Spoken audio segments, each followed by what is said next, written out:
Chapter 291, The Western Desert Campaign Settlement. Likishi certainly had reason to be angry. Although the Bee Slaughter Brigade had added a lot of soldiers later, nearly half of the personnel were still the Bee Slaughter group he led in the past. They had fought greenskins in the ruins, fought greenskins in space, fought deformed monsters and cultists in the south, and suppressed rebels when pacifying the eastern provinces. Every soldier of the Bee Slaughter Brigade was a good guy. But many of them died here. The specific and accurate casualty information of this battle has not been released yet. But according to the current estimates, the total loss of the Alliance army is likely to exceed 3,000 people, most of whom came from the Beast Killing Brigade, a small part from the Wind Extinguishing Brigade, and only a few casualties from the 47th Brigade. Among these losses, nearly one-third were suffered by being ambushed while marching on the West Desert Avenue due to insufficient preparation. In the battle, under the full resistance of the enemy, another two-thirds were lost. Among these losses, the 2nd Regiment of the Bee Slaughter Brigade suffered the heaviest losses. The entire regiment was almost crippled. The 2nd Regiment had only 9 combat companies, and with some other artillery, logistics, engineers and other support troops in the regiment headquarters, the total number of people was less than 1,600. Now, they have almost no combat effectiveness. Although there were only 2 examples of the complete annihilation of the 3rd and 9th companies. Other companies also suffered heavy casualties in the battle to block the enemy retreat to the south. According to the current situation, the entire regiment needs to go back to rest, replenish troops and equipment, and then restore its combat effectiveness. That is no different from rebuilding a regiment. Likishi really loves his soldiers like his own sons, and he can't bear to see his soldiers suffer too many casualties. But he is a soldier and a qualified commander. If a victory can only be achieved at the cost of the soldier's sacrifice, he will pay these without hesitation. He understands that kindness is not good for the army. However, was this battle that they had just won really necessary? They did win a crucial victory, clearing the last wave of obstacles for Operation Flash Tail. But it was essentially to make up for the mistakes made by the 47th Brigade in the south. If they hadn't made a mistake, there would have been no need to fight this battle. Those 15,000 mechanical units were firmly locked in the south. The 47th Brigade kept a close eye on them, and the Alliance army advancing along the West Desert Avenue could reach the Tail Scorpion Oasis faster and achieve its strategic goals, even if the mechanical army tried its best to stop them.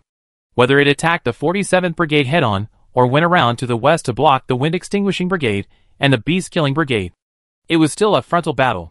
First, they would not be caught off guard by bombs during the march. And second, the soldiers of the Beast Killing Brigade would not have to fight to the death with a mixed force of infantry, armor, and drones that far outnumbered them without artillery, and had to temporarily dig fortifications in order to block the enemy retreat. This is a crucial victory, but it is a war that was fought out of necessity to make up for the big mistake you made.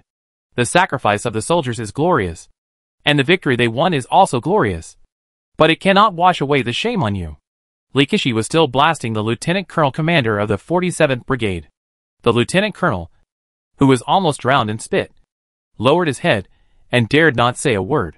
If his troops were in a bloody battle and were unable to cope with the enemy breakthrough, there would still be room for argument.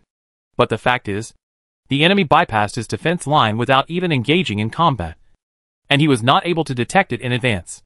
It was his Air Force brothers who saw the situation during routine patrols and warned the headquarters.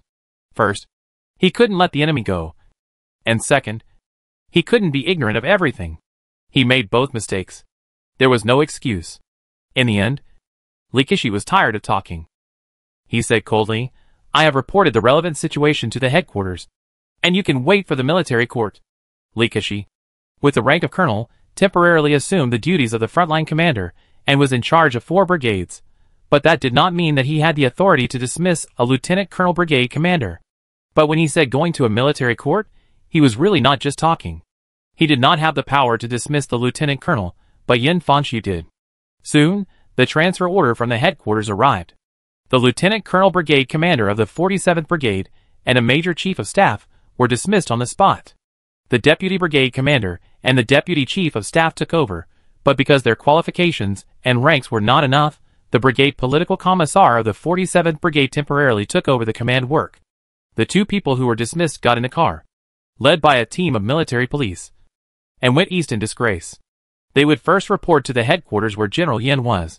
report the situation, and have a chance to explain the situation reported by Colonel Likishi. But there was not much room for explanation, and they would inevitably be scolded again. Just scolding. That would be easy. After that, they had to go to Fuxing City to be tried by the Alliance Military Court. The Alliance Military Court is a court independent of the normal legal system of the Alliance, and is specialized in trying active military personnel. It was managed by Major General Thaddeus, the political commissar, and assisted by Lambert, the Chief Justice of the Union. The man who was dismissed had studied the relevant military regulations and bills, and was roughly clear about what would happen to him in the future. His life was not yet at stake. He did not commit the most serious crimes, such as treason, desertion, and disobeying orders from superiors. Neglect of duty and malfeasance were the most serious. In fact, what happened later was similar to his own judgment. He was dismissed from the military. His rank was reduced to captain, and he was sent to the civilian department. In the next 6 months, he was transferred to a new unit, a garrison division in the Qingdu area, and served as a battalion commander. He had to deal with the deformed monsters that still remained in the southern Qingdu in the jungle every day. He must have some ability. Otherwise, he would not be promoted. After making a big mistake and suffering a big blow, there will always be growth. What's more, he was just a battalion commander in the garrison division, and his ability was definitely enough. It is impossible that those deformed monsters can grow brains, make a detour, detect, deceive operations, and bypass his defense line? Half a month later, Gu Heng, who was in Fuxing City, received a complete report on Operation Flash Tail from Yan Fangxiu. The whole operation has ended, and before this battle report came, he had already seen the settlement interface from the system panel. Settlement of the Western Desert Campaign. Epic victory, gained 12,284 points of grace. Loss 17, 325, killed 246,645. This data is still very beautiful. In fact, before Operation Flash Tail, the Alliance had already been in a full-scale battle, and in those fierce battles of infiltration and counter-infiltration, it lost more than 13,000 troops. This is a huge loss, especially considering that the battle lasted less than a month. Although, the Alliance also destroyed more than 50,000 mechanical units of various types during this process. This kind of bloodletting war situation is definitely not what the Alliance wants. Taking human lives to exchange for the wreckage of mechanical units, in Gu Heng's opinion, is an absolute loss-making business. After Yan Fangxiu prepared the planned report for Operation Flash Tail, Gu Heng agreed. He also looked forward to a beautiful victory, and Yan Fangxiu, as well as a series of soldiers fighting on the front line, did not disappoint his expectations. Although there were some unexpected situations in the process, the overall strategy was still smooth. After eliminating the enemy last mobile force that could be dispatched, they destroyed the logistics distribution center located in the Tail Scorpion Oasis. After that, things developed as expected. After losing batteries, fuel and other important energy sources, all the enemy troops on the front line began to collapse. The troops with less reserves would probably only have 2 or 3 days of combat capability, and the troops with more reserves would be finished in 8 or 9 days at most. They realized that there was no chance of victory and began to retreat. In fact, when the last mobile unit was destroyed, the controllers behind these mechanical monsters had already realized this and prepared for the worst. However, retreat is still not just talk. It takes a long journey just to retreat from the desert to a place where they have logistical supply resources. Just like the human troops went deep into the desert, the mechanical army also had thousands of kilometers to travel. Moreover, how could the human troops watch them retreat? Throughout the Western theater, the Alliance army began to attack across the board. They did not regard destroying the enemy as their first priority, but to delay, harass, and surround the 4 brigades that had fought out the huge salient, under the command of Colonel Likishi, also began to move to both sides to encircle the enemy rear. On the entire map, it can be clearly seen that after these 4 brigades created a large salient on the front line, they began to move in a blooming manner to both sides, with the goal of cutting off the enemy retreat. Of course, this cannot be done perfectly. If they encounter a mechanical army that retreats far behind, they will really fight desperately. Their number is still not large enough. If they encounter such a situation, they will just let them pass. But if they encounter insufficient energy reserves, or insufficient number of troops, they will be decisively intercepted. This kind of fighting lasted for more than 10 days. The enemy, with 400,000 mechanical units, confronted the Alliance army in the middle of the Western Desert. This battle line, which was thousands of kilometers wide from north to south, collapsed directly. On the way to the west, a small part of them was destroyed. Another part escaped, and the remaining half of the mechanical units exhausted their energy in the process of escaping or fighting, and turned into scrap metal all over the ground, which was collected effortlessly by the Alliance. Except for the samples, the rest were all destroyed. Even now, this destruction work is still going on. The power of Blackbird heavy industry was even driven out of the Western Desert area. However, Yin Fangxu still had a clear understanding of this. He gathered all the troops and strictly ordered them not to chase out of the Western Desert area. Even from today, the entire Western Theater Command is shrinking back, intending to shrink to the original front line. Gu Heng still regretted this, but he knew that Yin Fangxu's choice was correct. If possible, he would certainly want to make a concerted effort, with hundreds of thousands of troops marching westward, to flatten the Blackbird. But it didn't work. Thaddeus gave a warning. Our own logistics have also reached their limit. The logistics of the Alliance were not actually very solid, and they all relied on the West Desert Road as a lifeline. The previous offensive also consumed a lot of ammunition, food, and medical reserves. At the same time, there were a large number of wounded soldiers who needed to be transported. The enemy still had more than 100,000 troops, who fled back to the west of the continent before the power ran out, and were replenished. Even in various places in the west of the continent, there are probably still many mechanical units.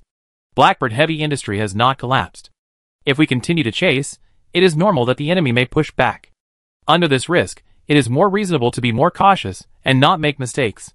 Gu Heng can fully understand this. But it would be a pity to let the enemy go this time. Gu Heng always thinks that people should face the most pessimistic plan with the most optimistic attitude. He estimated that, with the level of rebellion by the Iron Man of Blackbird heavy industry, they would recover very quickly. Their various production lines probably had already been running at full capacity. A large number of mechanical units would run off the assembly line without the need for 10 months of pregnancy, without the need for military training, and would be added to various fronts very quickly. In this process, the fastest production speed, probably, would be to use humans as raw materials to manufacture robots. This means a large number of population losses. Gu Heng was very distressed about this. But what could the Alliance do? He had ordered Yin Fangxu to go west along the West Desert Avenue to establish a rescue lifeline, and ordered the intelligence front led by Lambert to make the 200 or 300 intelligence personnel buried in the West active. They would publicize the victory of the Alliance, the atrocities of Blackbird heavy industry using human materials to make robots, and the existence of a lifeline. Those who are willing can go east, and the Alliance army will pick them up and escape the control of Blackbird heavy industry. But this strategy may be able to save some people.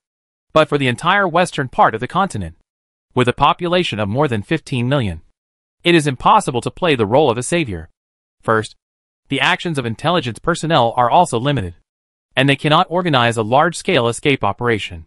Second, the refugees go east on their own, and the probability of escaping is very low.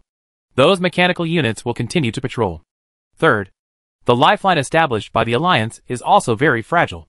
It can only be established during the window period when the Blackbird is severely damaged. When the Blackbird recovers, the mechanical army will be on the front line again, and this rescue lifeline will probably be broken. Chapter 292, Visitors from Outer Space. The victory of Operation Flash Tail, the end of the entire Western Desert campaign, has resulted in Gu Heng receiving more than 12,000 points of grace. This number, actually, is a bit small compared to the number of enemy mechanical units destroyed. However, Gu Heng still easily accepted this. Firstly, the growth of the war scale and the growth of the rewarded grace points are not linear, which has been verified in his previous experience. Secondly, these mechanical units, in the judgment of the system, seem to be a bit worthless. So far, Gu Heng now has more than 16,000 points of grace on hand. The extra 3,000 points come from the payment of fixed income this month. However, Gu Heng did not use these grace points. He had to keep some. It was mainly used for the subsequent worsening of the situation. He had to have enough grace points to train the army. 1 point of grace could train a team of 100 people. It seemed cheap before, But now, the number of troops can easily reach hundreds of thousands, and the grace points needed for training start from a few thousand. This is not a small number, and it cannot be ignored. But if you are determined to rely on your own strength to flatten the Blackbird heavy industry in the west of the continent, then you have to spend this level of money. Does the Alliance have the ability to flatten the Blackbird heavy industry in the west of the continent? Yes. After the second level mobilization order was issued, the Alliance manpower pool already hit 700,000. This is the number of soldiers that can be recruited. In addition to the 450,000 people who have already enlisted, there are more than 200,000 people left. This is not an inventory of potential manpower. These more than 200,000 people have all been registered. Address, occupation, workplace, name, family situation. The Military Recruitment Office of the Ministry of Military Affairs knows all of this. The centralized, planned political system of the Alliance shows its great superiority here. Whenever necessary, more than 200,000 notices will be sent to these people's homes, and they will all appear in the recruit camp within a week. The Alliance military production is also fully utilized under the mobilization order, and the corresponding equipment is working overtime. Gu Heng has the monthly gift point income issued in the latest month, which is nearly 4,000 points, and more than 10,000 gift points that have just been settled. He has not used them indiscriminately. When necessary, we can deploy troops. More than 200,000 people. If necessary, we can issue a first-level mobilization order, and the reserve force can directly reach 500,000, let alone a higher-level mobilization order. We can deploy these 200,000 troops to fill the front line, and then have a month or so to produce logistic supplies. The Alliance can launch another large-scale campaign, which is larger than the Flash Tail operation, pushed to the heartland of Blackbird in one fell swoop. But, in this way, the losses will definitely not be small. If we go deep into the enemy-controlled area, the Alliance supply line will be very long.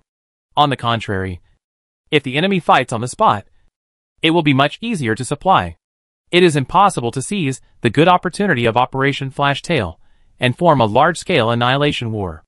In fact, if we really have to wait for a month to launch such a large-scale attack, the number of enemy troops will probably recover a lot. Fortunately, the Blade Tiger in the sky has been conducting orbital bombing on the west of the continent. Although the core area of Blackbird City is shrouded in energy shields and cannot be destroyed, the outer city area has been almost flattened. Then, through the starport, the Blade Tiger replenished its ammunition from the surface and began bombing again. This time, they circled in orbit above Blackbird City, dropped a few rounds, and found that there was nothing to bomb on the periphery. So they changed their targets again and bombed some possible high-value targets that the Alliance intelligence officers had found during their activities in Deluxy. They even found time, during and after the Flash Tail operation, to find some retreating and gathered enemies, and launched a wave of bombing. However, the firepower of the Blade Tiger is still a little insufficient, and the results of the bombing are SOSO. Objectively speaking, it is still very helpful, because we can't just look at their kill record. We have to consider, for example, after bombing Blackbird City, it has caused great damage to the productivity of Blackbird heavy industry, and it is also a huge threat to the supply of Blackbird heavy industry, so that their supply convoys dare not move troops and materials on a large scale. Otherwise they may be bombed. It is also a great threat to Blackbird's frontline troops. Once the Blackbird army gathers in the wilderness with a better view, it will be detected by the Alliance Air Force. Once the coordinates are uploaded, it will soon be hit by the Blade Tiger. This made Blackbird's mechanical army not dare to assemble troops in advance on a large scale. Even if they did, they dared not to be too dense. They had to camouflage to avoid being detected. Even if they were bombed, they had to reduce losses. These really brought troubles to Blackbird, and they were huge. However, they were only troubles. They did not constitute a fatal advantage that directly affected the balance of victory. In the final analysis, the Sharp Blade Tiger was not strong enough, and the help it provided was relatively limited. The main battle still needed to rely on the warriors of the Alliance to win. Gu Heng has made the worst-case scenario plan. If it doesn't work, the Alliance will go all out. In order to win the final victory, they will pay more. But before that, Gu Heng needs to make a final effort in other aspects. When will the Dragon Eagle 3rd Legion arrive? Gu Heng called his mother, not even in the mood to exchange pleasantries. Gu Heng asked directly. What did the Fokkers family say? Today is the time for the ultimatum. 2 days ago, I asked you to convey my attitude to them. This is the last time I ask this question. I must know what their answer is now. Gu Heng expressed his dissatisfaction strongly. Ms. Wang Qi seemed a little helpless. Their answer this time is a little different from the last time. Before, they said that the Dragon Eagle 3rd Legion was only stationed on 3 planets of Fox, and the Fox family had no power to mobilize this star army in the star field. They just said that they would try their best to coordinate lobby and strive to send troops. Now, at least they no longer make excuses, but have actually promised that they will definitely send out troops. And the number will not be less than 1 million. What is this? What about the time? Gu Heng immediately interrupted his mother's words. Although it was not very polite. He really couldn't help it. No. My people are still talking to them. It's ridiculous. Gu Heng made the final request in anger, if within 10 hours. The Dragon Eagle 3rd Legion has not set out from the planet of Fokkers. Then I will regard it as the Fokkers family rejecting our good intentions.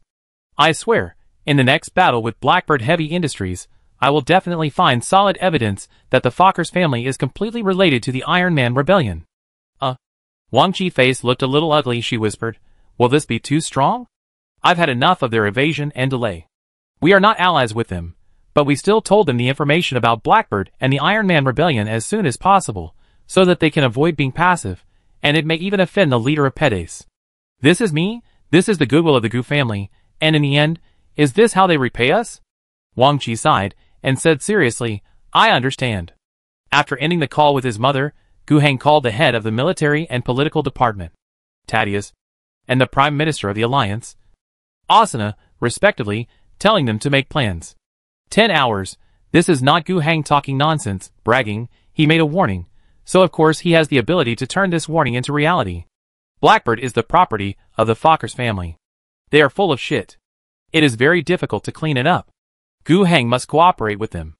If Gu Heng does not cooperate, or even makes trouble for them, and finds some special evidence, their trouble will become very big. Especially the Gu family has its own political capital, and Pedes will be very happy to help. In addition, even if there is no help from the Star Army, Gu Heng can destroy Blackbird despite the casualties. It was nothing more than raising the mobilization order to the first level, increasing the troops by more than 400,000. Gu Heng had to pay 4,000 points of grace, and train all these 400,000 people into qualified soldiers. In addition to training, they had to be equipped with enough weapons, which required the industrial capacity of the Alliance, and the comprehensive transformation from civilian industry to military industry. The contingency plan he asked Asuna and Thaddeus to make was this.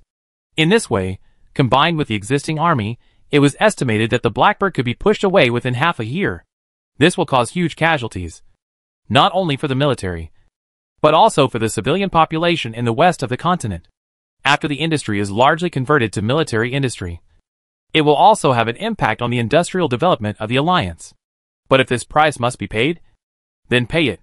Gu Heng will make the Fokkers family pay 10 times, 100 times the price. Fortunately, this did not happen. 3 hours later, Ms. Wang Qi sent him the latest news. Wang Qi personally communicated with Ivan Fokkers, the leader of the Fokkers family, and fully conveyed Gu Heng's attitude. She also expressed her opinion as the head of the Gu family. To put it bluntly, it was a fierce threat and some exchange of interests. At this point, the Fokkers family finally had no room for delay. They promised that they would deliver the first batch of Star Army troops to the Gu merchant ship that was already docked in the starport of Fokkers 2 within 10 hours, now 7 hours, according to Gu Heng's request. It is not so easy to transport 1 million troops. It is expected that the first batch of arrivals will have more than 20 divisions, no less than 300,000 people. They will take the Gu Trading Company's giant belly transport ship, accompanied by armed merchant ships, and come to the angry All-Star. Hearing this news, Gu Heng breathed a sigh of relief. Very good. It seems that the Alliance does not need to issue a first-level mobilization order. Of course, he did not cancel the plan immediately. The Fokkers family has a criminal record. Gu Heng needed his mother to give him accurate information. 7 hours later, would the Star Army have boarded the ship? If Fokkers had deceived him, and things were still delayed, then everything would be suspended, and Gu Heng would no longer count on additional reinforcements. This time, Fokkers had received enough warnings, and they did not dare to play tricks. In fact, in the 8th hour after the last warning was issued, there were already soldiers from the Star Army who had boarded the starport and boarded the transport ship that had been waiting there for a long time. The boarding will take some time, and then sailing from the Fokkers Galaxy to the Wrathful Owl Galaxy. This process also takes time. In general, this first batch of Star Army support troops will arrive at the Wrathful Owl Star in 22 days. This is very comfortable. Gu Heng can finally breathe a sigh of relief and inform Yan Fengshu, who is commanding the battle in the Western Theater, of this information. Yan Fengshu is also overjoyed. It is of course very good for me to have strong reinforcements. If possible, he does not want his own soldiers to fight bloody battles. He made up his mind that, for the next 20 days, he would play it safe, minimize losses, and wait for the Star Army to arrive before marching westward. Before the Star Army arrived, the Wrathful Owl had to welcome a group of other aliens. The Imperial Tax Fleet. It was time for the Wrathful Owl to pay taxes. But the embarrassing thing was that the imperial taxes that the Wrathful Owl had to pay this year were still on the Western Front. The War Apostle of the Sun Lord, Baggio Gallardo, was on a destroyer, carrying a giant belly, and was on his way to the Wrathful Owl Galaxy. He stood in front of the window. The beautiful light left by the star tunnel he had just crossed seemed to still remain in his eyes. But in fact, the window had turned into an endless starry sky. After passing through the star tunnel, in a day or two, he would reach the Wrathful Owl Star. I heard that this Wrathful Owl Star was a very rich resource-based garden planet in the past. Yes. Standing next to him was a serious lady. Her name was Neil Lace, and she was the highest person in charge of this tax fleet, a senior official of the Imperial Taxation Department, and had an overview of the tax work of the entire Dragon Eagle Star region. Her working mode is to sail with a huge tax fleet, under the escort of the Dragon Eagle fleet, in the 37 star regions of the Dragon Eagle Star region for many years. Each round of sailing takes about 1.5 years to collect taxes. She needs to calculate the time interval for tax collection in each star region. Some are 2 years, some are 5 years, and even 10 years. Then, she spends another 4 months sailing to take the imperial taxes collected in the Dragon Eagle Star region and send them to the higher-level administrative unit, which is the distribution center designated by the Eastern Universe government. These taxes will be sent to various places where they are needed under the order of the Holy Terra government, the capital of the Empire, the human mother planet. After delivering the taxes, Lao Yisi will return to the Dragon Eagle Star region immediately, and then cruise in 37 star regions to collect taxes. Over and over again. Facing the questions of the War Apostle, Lao Yisi recalled some scenes and said, "It is true. When I just started to be the tax director of the Dragon Eagle Star region, I came here to collect taxes. This is indeed a rare and high-quality planet. It's a pity that the war more than 100 years ago completely destroyed the Angry Owl Star. She has the right to say so. She has been doing this job for 150 years.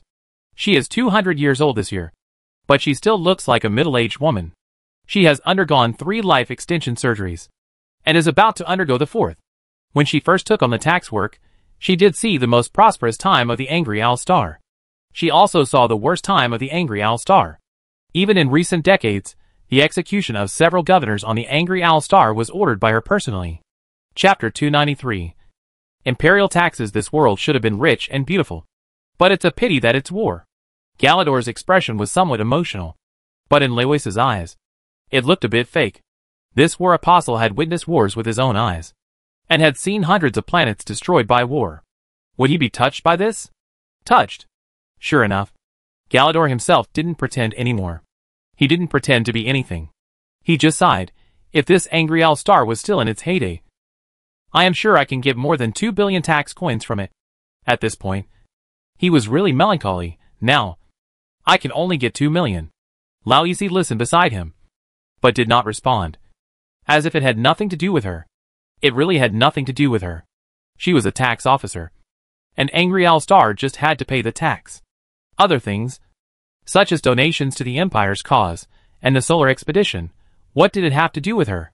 In fact, she was even a little annoyed by it. 4 months ago, Gallardo came to the Dragon Eagle Star region, and after visiting the head of the Star region, he came to her tax fleet and began to follow her to travel around the entire Dragon Eagle Star region. As soon as she collected taxes, Gallardo went to the local dignitaries to collect donations. The people he looked for included administrative officials such as the heads of the star regions and the planetary governors, as well as the Imperial Chamber of Commerce, the State Church, and the Mechanical Order. When he was desperate, he would even look for the local dignitaries on each planet. Generally speaking, he could always get some money on each planet. This amount was sometimes half of the imperial tax, even 1/10, and sometimes even more than the imperial tax, depending on the situation of the planet. And Gallardo's methods are not just as simple as lobbying. He wants real money, hundreds of millions, tens of billions of tax coins. The Sun Lord and the War Apostle may have great reputation, but they can't make this money just by selling their face and talking. In essence, it is still power and tricks. He has been authorized by the Empire officials. He can directly collect imperial taxes in the universe government and the star government to support the solar expedition, directly calling for imperial taxes. This power is not small. You should know that under the Eastern Universe, to which the Dragon Eagle Star domain belongs, there are 9 star domains, and under the Dragon Eagle Star domain, there are 37 star regions. As a star region, Pegasus has an average annual imperial tax of about 12 billion tax coins. One tax coin is equivalent to the total output value of an adult in a standard Terra year under the imperial standard. From this perspective, you can imagine how huge the human and material resources that Gallardo can call on are. However, this power is limited and not supreme. It is true that he represents the will of the Sun Lord, but the power of the head of the universe is also very high. They even have the power of one person, one vote, and can elect an indefinite number of representatives to enter the 13-member Supreme Council of the Empire. They are the concentrated representatives of the local power of the Empire. They have the right to veto the demands of the War Apostles. And when the needs of both parties conflict, they will argue with each other. And if they can't handle it, it may even rise to the Supreme Council of the Empire. Although there is the biggest Sun Lord backing them up, how can it be so embarrassing to blame the Sun Lord for everything? There is room for political bargaining and compromise here. Gallardo is not stupid, he has power, but he will not abuse it. For example, in the Eastern Universe, the result of the negotiation is that only 15% of the imperial tax will be used to support the Sun expedition. But this amount is not enough, so what to do? Go to the star regions and planets below to raise funds. These methods are not necessarily civilized. The cosmic government and the star government turned a blind eye to this, and even provided help to some extent, to prevent Gallardo from thinking about the imperial tax again.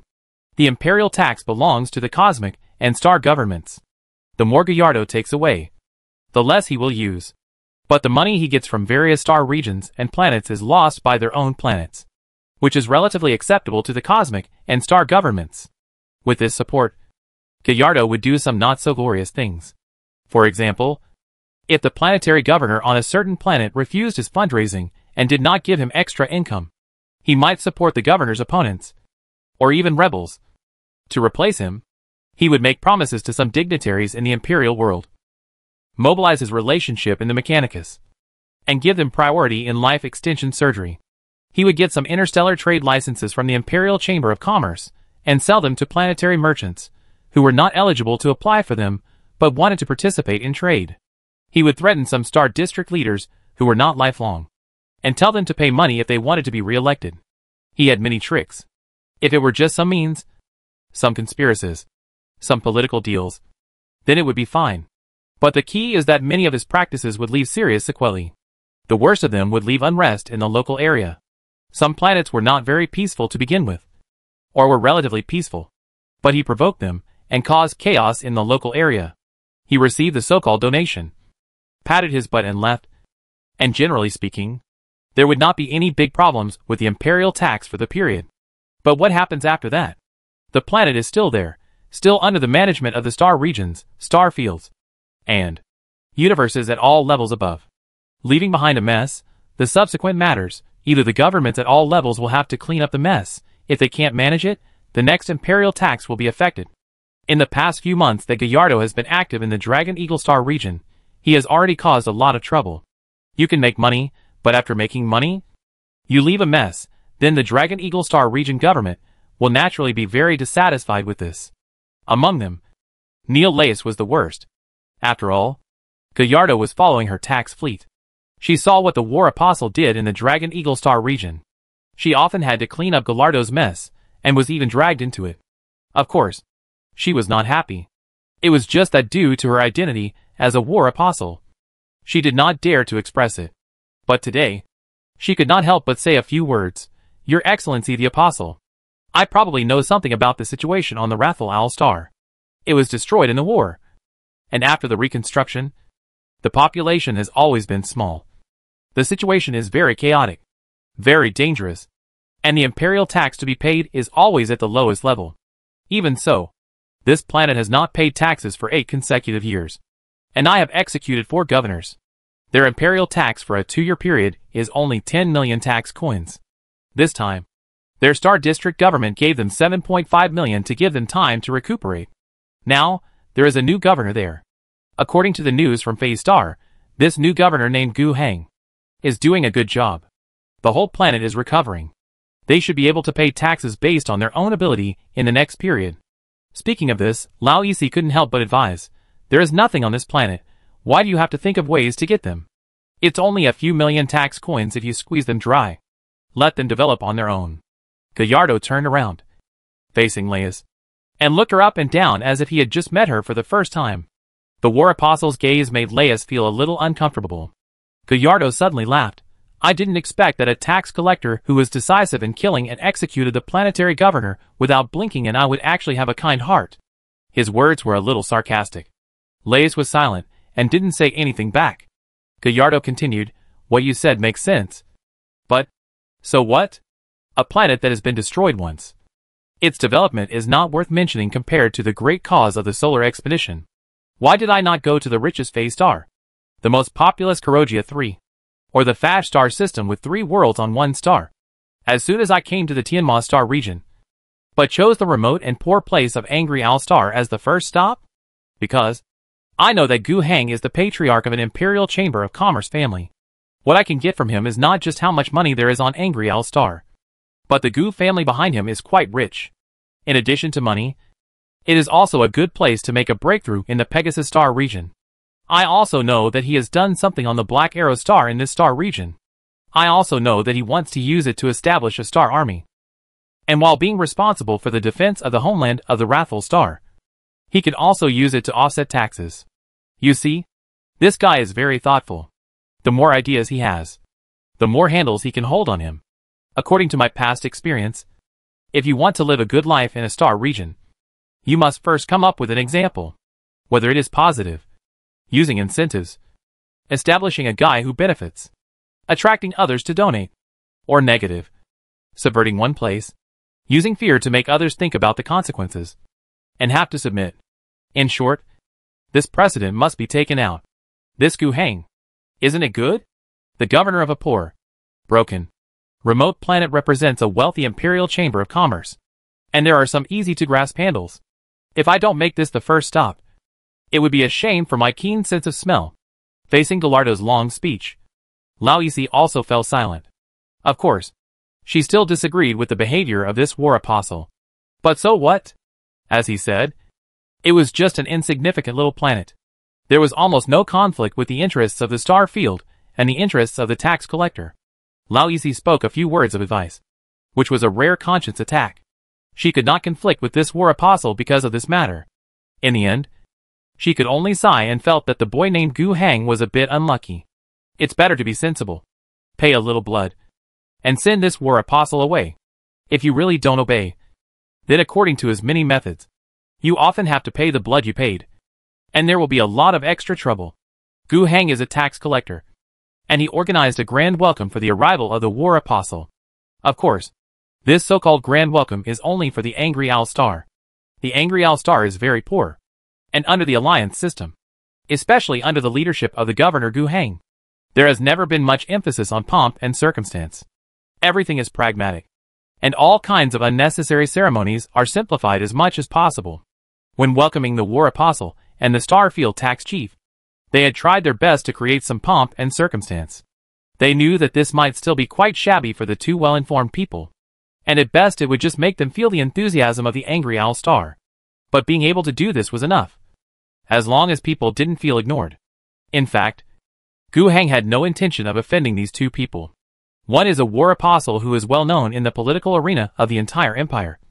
And the other is the chief tax officer who is in charge of taxation in the Star region and has the power to execute the planetary governor. They are both people who cannot be offended. Moreover, Gu Heng also smelled something special. It is unusual for these two people to come in person. According to general experience, the time and schedule of big figures at the level of the chief tax officer are very tight. After they arrive in a stable Star region, they often move directly into the capital of the Star region and sit in the center. Sometimes he would go to some planets with large tax collection in person to supervise the situation. For some remote places where the imperial tax amount was not high, a squadron would be enough to collect it. If it could not be collected, an execution order would be issued and the agents of the Ministry of Justice would do the work. Gu Heng thought that what he had to face was just a squadron. But he never thought that the chief tax officer came in person and brought a war apostle with him. Gu Heng felt something was wrong. He secretly raised his guard. And during the dinner, he personally received the two and had a conversation with them. He once thought of trying to use his spiritual power of mind tampering to find out what these two people were thinking. However, when he just had this thought, he suddenly felt a palpitation. This was his spirituality warning him. He immediately woke up. At the level of these two people, mental protection would not be neglected. It is extremely difficult to get it done quietly, without being noticed and leaving no trace afterwards. The chief tax officer may have some special treasures. And the war apostle made Gu Heng feel a strong sacred light. He immediately gave up the idea and tried to use words to test. Neil Laes, the tax officer, was always serious and spoke little. So Gu Heng didn't get any results from his test. In contrast, the war apostle, who was of a higher status, was very friendly and always smiling. During the conversation, he praised Gu Heng's work on the Angry Owl Star. In a few words, Gu Heng was surprised to find that this person knew his deeds in the past 2 years, at least roughly. After being praised, he was not flattered, but more alert. With such an important identity, he knew so much about the governor of a remote planet. What do you want to do? During the banquet, Gu Heng kept thinking about this question. After the banquet ended, when they were leaving, tax officer Lao Isi avoided Gallardo in a meaningful way and whispered in his ear, "The requirements of the war apostle must be met, which is good for you and your family." Chapter 294, You want 300 million?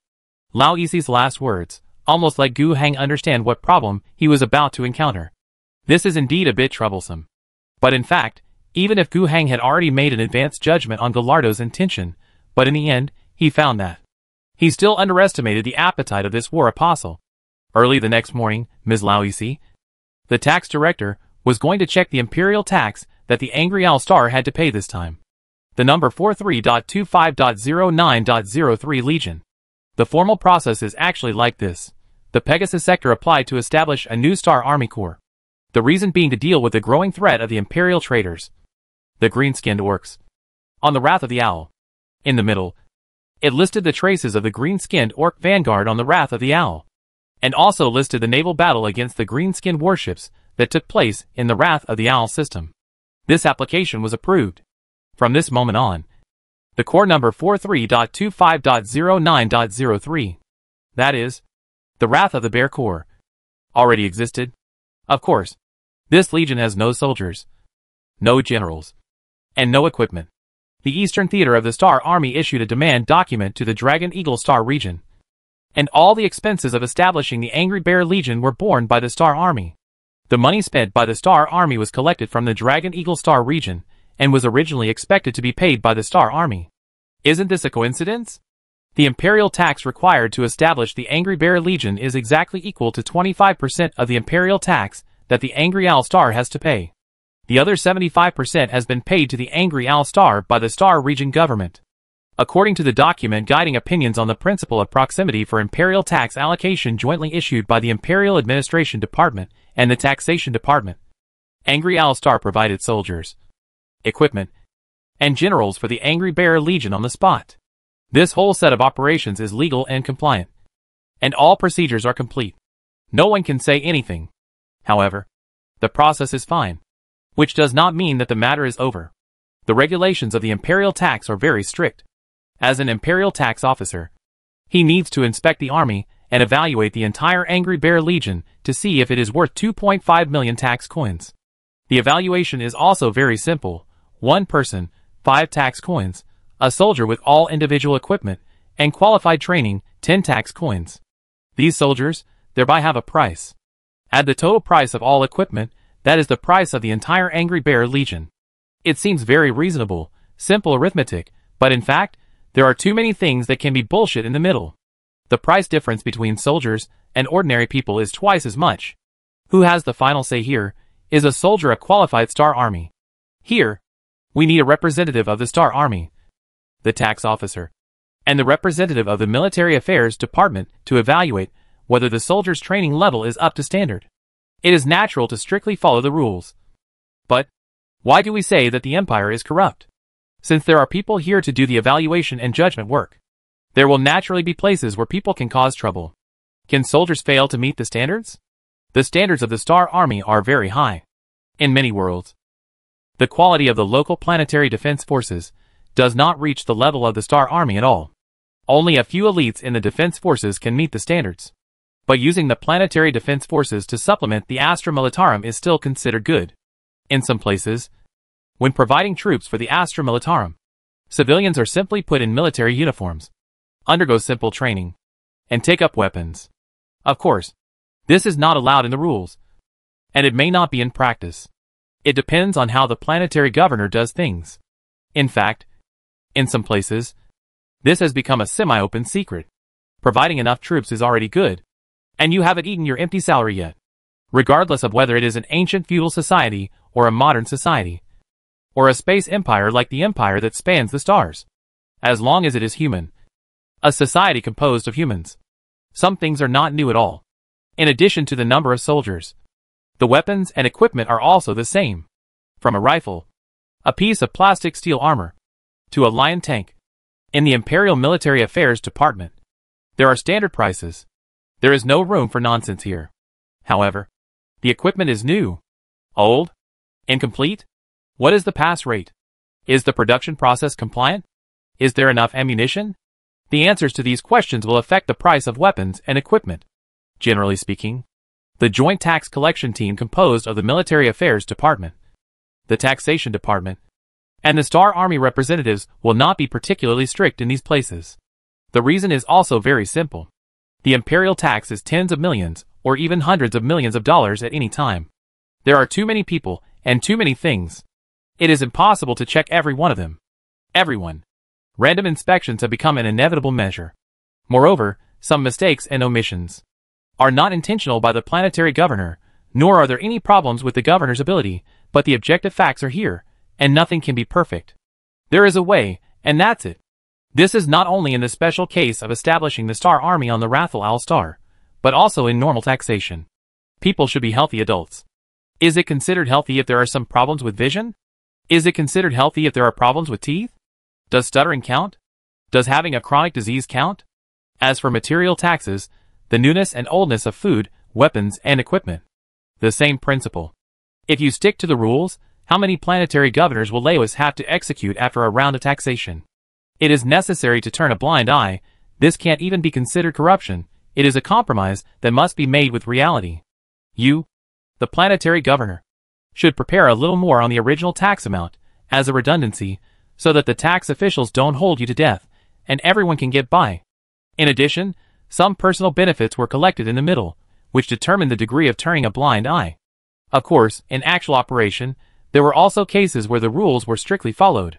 This situation usually occurred when someone was being tricked. Lao Isi, many staff members led by Gallardo, rejected the Alliance Fong Falcon. On their starship, there was their own spaceship. Coincidentally, it was the Traveler. And Gu Heng, and many executives of the Alliance, were also asked not to invite the Traveler on the tax fleet, and headed west. The entire journey, estimated to be no more than 3 hours. It is indeed more than twice as fast as the Wind Falcon. On the spaceship, the War Apostle said 2 paragraphs to Gu Heng. The first paragraph praises Gu Heng outstanding work on the Angry Owl Star, which has developed it well, and also praises Gu Heng outstanding performance on the Black Arrow Star, which has quelled the civil strife of the Gu family, the most important imperial chamber of commerce in the Tianma Star region. Although the Gu family has suffered some losses, it is also more united, more powerful, and will definitely develop well in the future. And such a Gu family, jointly with Angry Owl Star, Black Arrow Star, has such a good development prospect, then it should give more support to the cause of the Empire. The figure of this support can be 300 million tax coins. If Angry Owl Star, Black Arrow Star, the Gu family can jointly take out this money, additionally support the great cause of the Empire, the Sun Expedition, then Gallardo will be very happy, and he will regard Gu Heng as a friend. The second paragraph is related to a specific matter at the moment. He hated the current corrupt situation in the Empire, and especially hated the manipulation of the Star Army. He cited several cases that happened during the rectification of the Star Army. Some Star Army units did not reach the level of strength that the Star Army should have. However, he believed that a rising star like Gu Heng, who was commissioned to establish a new Star Army Corps, would definitely be able to meet the level requirements. Putting these two sentences together, Gu Heng could of course clearly hear what they meant. Pay me 300 million. And I will not only ignore what you want to do on Black Arrow Star, but I will also provide you with some help. I know all the tricks you planetary governors have in dealing with the tax deduction of the Star Army. If you don't pay me the 300 million, don't say that I will cause you 100 troubles later. For now, don't expect me to pass the review of your Angry Bear Legion. After hearing these two paragraphs, Gu Heng almost laughed out of anger. With the arrival of the War Apostle, and the reminder from the tax officer, Gu Heng had already anticipated that. As the governor of the most dilapidated planet in the Tianma Star region, he had been targeted for a crime. He was even prepared to spend money to avoid disaster. The premise was that the price was not too outrageous. However, he asked, 300 million? Even robbing money is not that fast. Obviously, this could not be a price that the Angry Owl Star could afford. The current annual output value of the entire alliance is only more than 30 million tax coins. Even if the entire Angry Owl Star was sold, it would not be enough to raise this amount of money. He was targeting the Gu family behind Gu Heng. But the problem was, based on Gu Heng's understanding of the Gu family's situation, the Gu family couldn't afford the money. The Gu family's total revenue last year was about 10 billion tax coins, but most of it was paid as costs. The purchase of goods, transportation costs, labor costs. These accounted for the bulk. Of course, the Imperial Chamber of Commerce also had to pay the imperial tax, and never considered the cost, directly collecting 10% of the turnover. Moreover, the Empire Chamber of Commerce is subject to many legal restrictions, and many methods that can earn high profits cannot be used casually, not to mention the high risk. During interstellar voyage, if a ship full of goods is lost, both the buyer and the seller will have to pay compensation. The ship itself is expensive, and the loss is huge. If all these are excluded, the annual profit of Gu Company is only about 3%, which is about 300 million yuan. This is after the risk cost is taken into account. According to this income, Gu Company is just a pure employee for the Empire. It seems that they made a lot of money, but the bulk of it had to be paid in taxes. After paying, the remaining amount was less than 1/3 of the tax. Gallardo wanted 300 million, which was equal to the annual income of Gu business. The key point is that this income was not for the Gu family, but for the entire Chamber of Commerce. Gu Caravan was a franchised caravan. You, Gu, want to use the income that franchised caravan should get to donate to the Sun Expedition? People will rebel in a minute. Originally, due to the internal strife of the family, Gu family was seriously injured. 2 of the 14 merchant fleets were lost, and the remaining 12 were missing 18 merchant ships of various types. Another 300 million. It was not affordable. Unless the ship is sold, Gu Heng would definitely not ask his mother for this. Ask the caravan to sell the ship? That's a joke. Gu Heng did not intend to satisfy Gallardo's greed, which was much greater than he had imagined. Of course, he did not choose to refuse directly. Delay it for now. Gallardo is a busy man. How long can he stay in the Pegasus Star region? Delay it for now. The longer it is delayed, even if he turns against you in the end, even if he makes trouble, the less time he will have to make trouble. If it really doesn't work, as for the matter of Gu business, let him talk to Wang Qi. As for now, Gallardo threatened whether the Angry Bear Legion could be established. Sorry, Gu Heng is not afraid at all. Perhaps, other planetary governors have 1,000 tricks in their tax deductions for the Star Army. But for Gu Heng, it's all real. Go ahead and check it. It's best to check them one by one. If you can find an unqualified soldier or an unqualified weapon, you are awesome. In front of Gallardo, Gu Heng laughed, talked about other things, and did not respond directly. Gallardo understood what Gu Heng meant, but he was not very angry, but kept smiling. The young man, still young, did not know the dangers of the world. Then come on. He had encountered this kind of situation many times. Some people would not cry until they saw the coffin. If they did not give the senior officials of the empire a little shock, they would not wake up. After understanding what Gu Heng meant, he did not say anything more, but just half lying on the chair, closing his eyes to rest. And they soon arrived at the destination. The Angry Bear Corps has assembled. The Beast Slaughter Brigade, the 11th to 14th Infantry Divisions, the 26th to 33rd Infantry Divisions, and the 35th Combined Brigade, all assembled in place. It was also fortunate that there was no war in the Western Theater before. The combat power of Blackbird Heavy Industry was temporarily pushed further west, otherwise it would be a bit difficult to withdraw these 13 division-level units from the defense line and to conduct an inspection.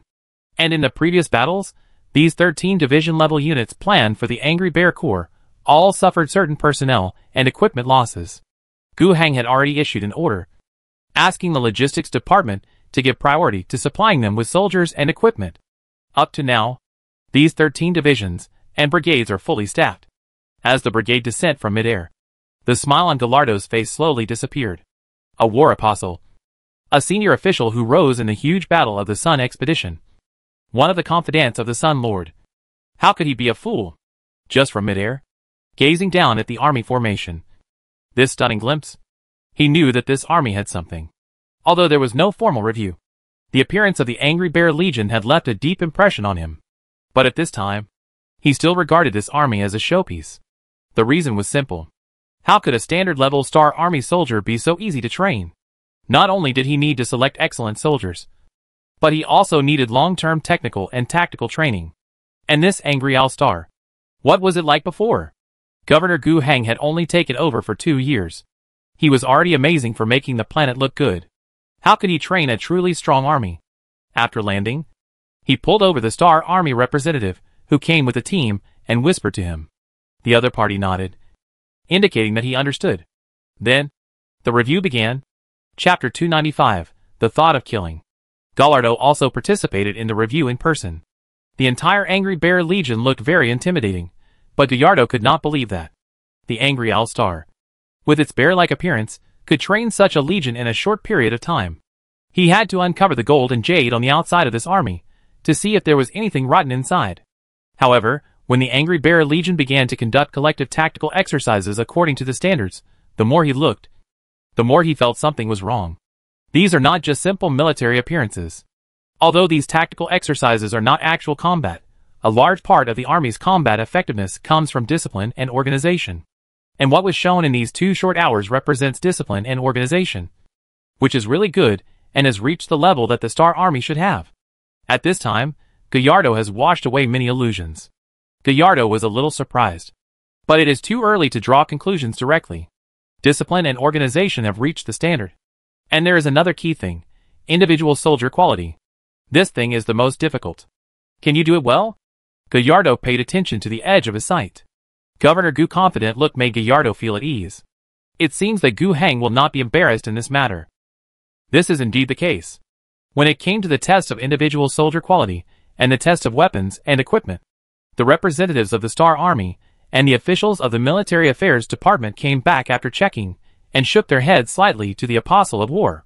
They have already followed the instructions of the War Apostle and, with the strictest standards, conducted random inspections of the quality of soldiers of all arms without any hesitation. They were so strict that even the Logistics Battalion, the Engineering Battalion, and the Communications Company were pulled out. These inspections included requirements for physical fitness such as strength, weight-bearing, and running, including answering commands, random inspections of military knowledge, questions about tactical thinking such as tactical essentials, including shooting level, and assessments of professional capabilities of arms. But, with their high random inspection ratio, the worst of the soldiers, and the various individual qualities of the soldiers also reached the minimum standards of the Star Army, and many even exceeded them. The Military Affairs Department officials and the 2 representatives of the Star Army were shocked. They even thought that the inspectors who worked below had received money behind their backs. And they had received a lot of money. Otherwise, how could they give such an outrageous test result? Even if the Star Army Corps had met the standards, it would be impossible to have such a high pass rate. After all, the Star Army was a large group of people. Some soldiers with outstanding military achievements might forget certain regulations. Some soldiers who performed well in special positions, such as those with excellent driving skills, might also be slightly inferior in physical fitness. In fact, the Star Army's inspection did not require everyone to meet the standards. That was too much to ask. As long as the pass rate was at a certain percentage, it would be fine. But even if they used the standards that were too much to ask, they could not find any problems. The two representatives were a little embarrassed, but they had to believe that this was true, because they checked some of the parts themselves, and the results were the same. They did not dare to really say that white was black. Those indicators were there. If they messed around, it would not be a matter of unspoken rules, but a violation of the rules in the open, and the nature would be different. To put it bluntly, they were not Gallardo's direct subordinates. On the contrary, they had a closer relationship with Neil Laos, and were not willing to do that for Gallardo. Moreover, the war apostle only asked them to strictly follow the rules of the empire, and they did so. They did not find any faults. So what else could they do? We can't blame us for this. When they went to report to the warlord, they were quite calm. They had already prepared that if the warlord was dissatisfied, they would bring in Laos, the chief tax officer, and the rules of the empire. Unexpectedly, Gallardo just nodded, indicating that he knew, and did not have any other reaction. That would be the best. And they followed the normal procedures. The total value of the equipment and personnel calculated reached 2,819,900. Compared with the 2.5 million tax coins that Angry All-Star should pay, there were more than 300,000 more. Laoisi said nothing. And according to the regulations of the empire, the extra 300,000 tax coins were directly issued to Gu Hang. It was more than 300,000 sheets of special paper. There were complex patterns engraved on it, with a statue of the God Emperor on the front, and a bird's-eye view of the human mother planet on the back. One piece is one tax coin. The special anti-counterfeiting mark on it, endorsed by 3 forces in the empire. The paper interlayer made by the Mechanicus contains special electromagnetic signals, and there is a special blessing reaction after soaking in the holy water of the empire state religion. The patterns engraved by the psychic order using the spiritual network contain psychic reactions. This means that tax coins are almost impossible to forge. In addition, the issuance of imperial tax coins is also extremely strict. Although each star region is calculated by hundreds of millions or billions of tax coins. In fact, in most cases, tax coins are only used as a measure of the value of physical objects or even human resources. The real tax coins are rarely circulated. The reason is very simple. To get the circulating tax coins, you have to pay extra taxes in addition to the tax standards set by the empire. For this part, the amount of tax paid is the same as the amount of tax paid, which can be used to offset taxes in the future. All the circulating tax coins are strictly 1:1 with the in-kind tax. The amount of extra payment is the amount of circulation. Then the question is, for many planets, it is difficult to pay taxes. So how can there be extra payment? Not to mention, even if you have money, why should you pay extra? Once you get the tax coins, you can use them to offset taxes at the same rate of 1:1. And there is no interest. In the past, Laos would not approve the issuance of tax coins so easily. But this time it was different. After the order was issued, a junior official reported to her hesitantly, "Mr. General, according to our practice, don't we never calculate and reissue tax coins for the balance that is obviously prepared by the planetary governor in order to meet the tax target and avoid accidents? Especially this mode of using Star Army soldiers to offset taxes." Laoisi looked at the official coldly and said, "Can the situation be the same? Those so-called conventions, the governors we met, passed off inferior goods as good ones, and the failure rate was quite high. We turned a blind eye, which was already very respectful. There was no reason to reissue tax coins to them."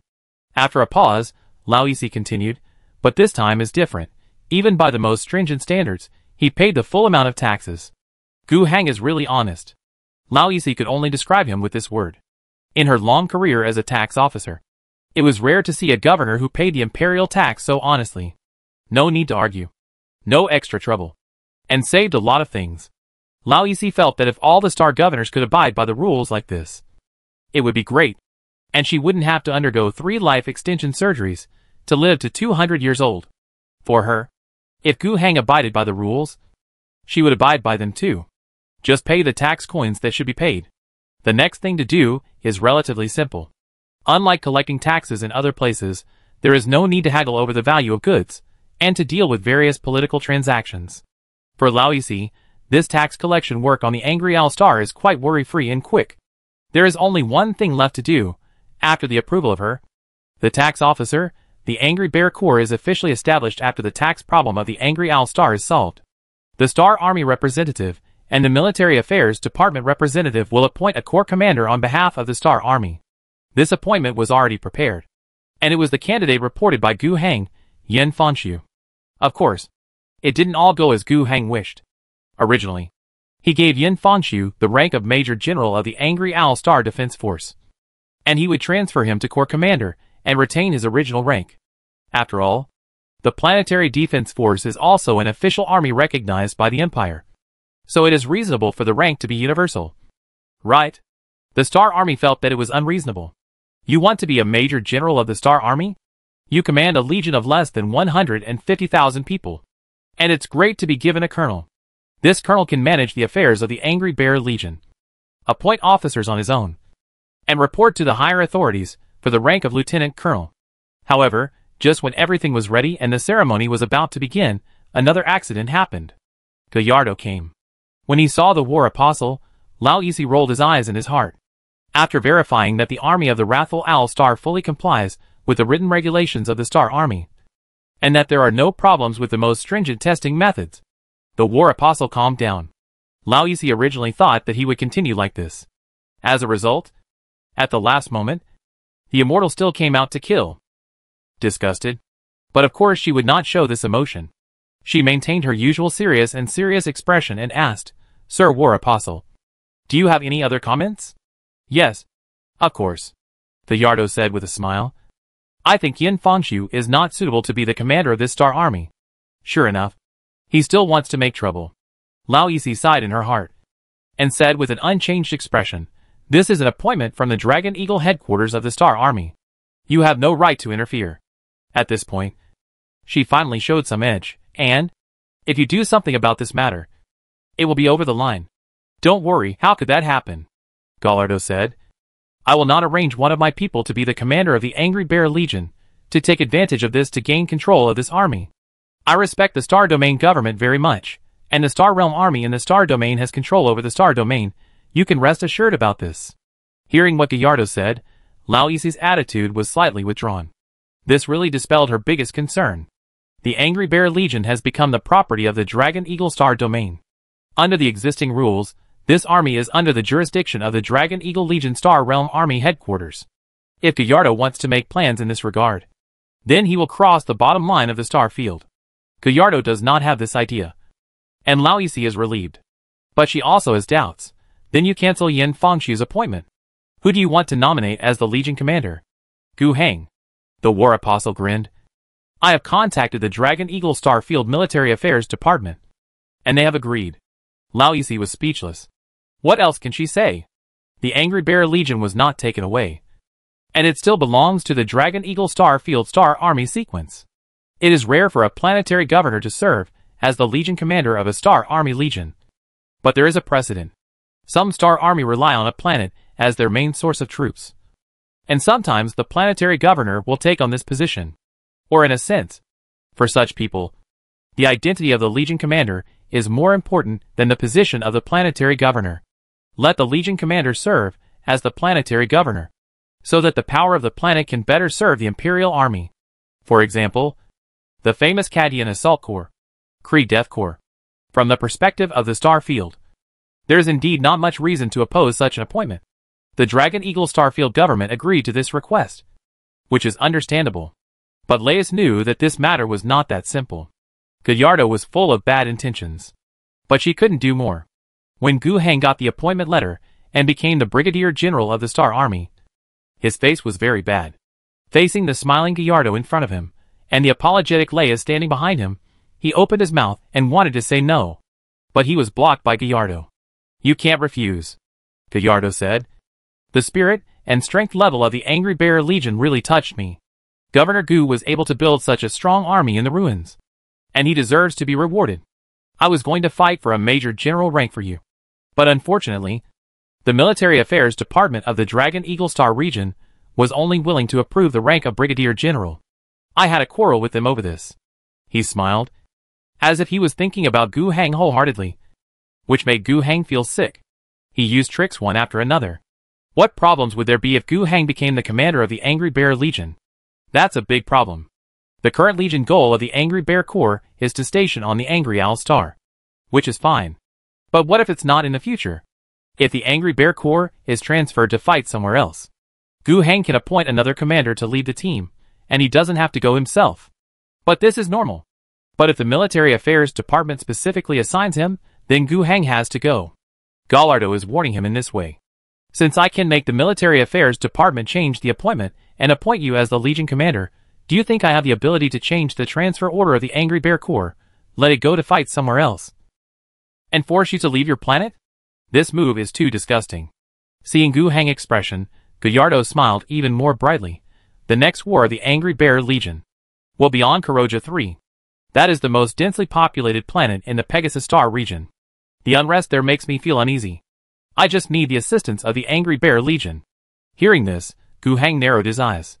Gallardo's behavior really made Gu Hang want to kill him. Chapter 296, Flirting with 1,000,000 troops. Gallardo could see that Gu Hang hated himself now. But he was too used to this feeling. In the past few years, he had used so many methods that were definitely not fair and above board to collect extra war resources for the solar expedition, and offended so many people. From the planetary dignitaries, to the planetary governors, or other imperial officials, to the core members of some major forces. But so what? His backer is the Sun Lord, a living saint favored by the Emperor, and the de facto ruler of the Empire. Who dares to touch me from the right path?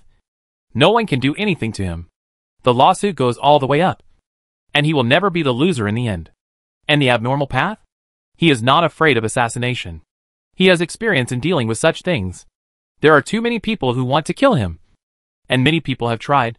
He seems to be relaxed and carefree. But he is actually cautious in this regard. Moreover, it is not that easy to kill him. The Sun Lord is the most favored and most powerful living saint in the Empire. He is an existence that can confront and even destroy the great demon. And he, as the war apostle of the Sun Lord, is also favored by God. Even if the blessing power is only 1% of that of the Sun Lord, he cannot be assassinated at will. Poison, sharp blades, bullets, these will not kill him. It is almost impossible to kill him silently. As for rebellion, the army will kill him. That's even more impossible. Who dares? For example, now, if the Governor Gu in front of him, who is so angry, orders 150,000 troops to fire at him, he will die here, and there is no way he can live. And then Gu Hang will die. Not only Gu Hang, almost the entire Angry Owl Star will be buried with him. This is not a matter of his life, but a matter of the dignity of the Lord of the Sun.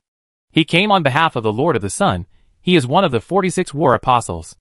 It would be a big deal if he died anywhere. Escape? Impossible. Even if Gallardo really just choked himself to death by drinking water. As long as he died in the Angry Owl Galaxy, Gu Hang would be responsible. He had to die. Of course, Gallardo never underestimated the madness of others. So, he never pushed people to death. He gave Gu Hang a reasonable deal. Look, I gave you the rank of Brigadier General of the Star Army, so that you can better control the Angry Bear Legion. I can turn a blind eye to what you did to the Black Arrow Star, and even let the Imperial tax officials turn a blind eye to it, as long as you pay enough taxes. Even, aren't you fighting a war here? I can also let the tax fleet fire a few shots at that Blackbird City when it leaves. The firepower of the 3 destroyers is far stronger than that small naval boat floating in the sky. As long as you pay 300 million. Although these things are far from worth 300 million. But if you take into account that your legion may be mobilized, you may be mobilized. Your actions on Black Arrow Star may be suspected of rebellion against the Imperial world.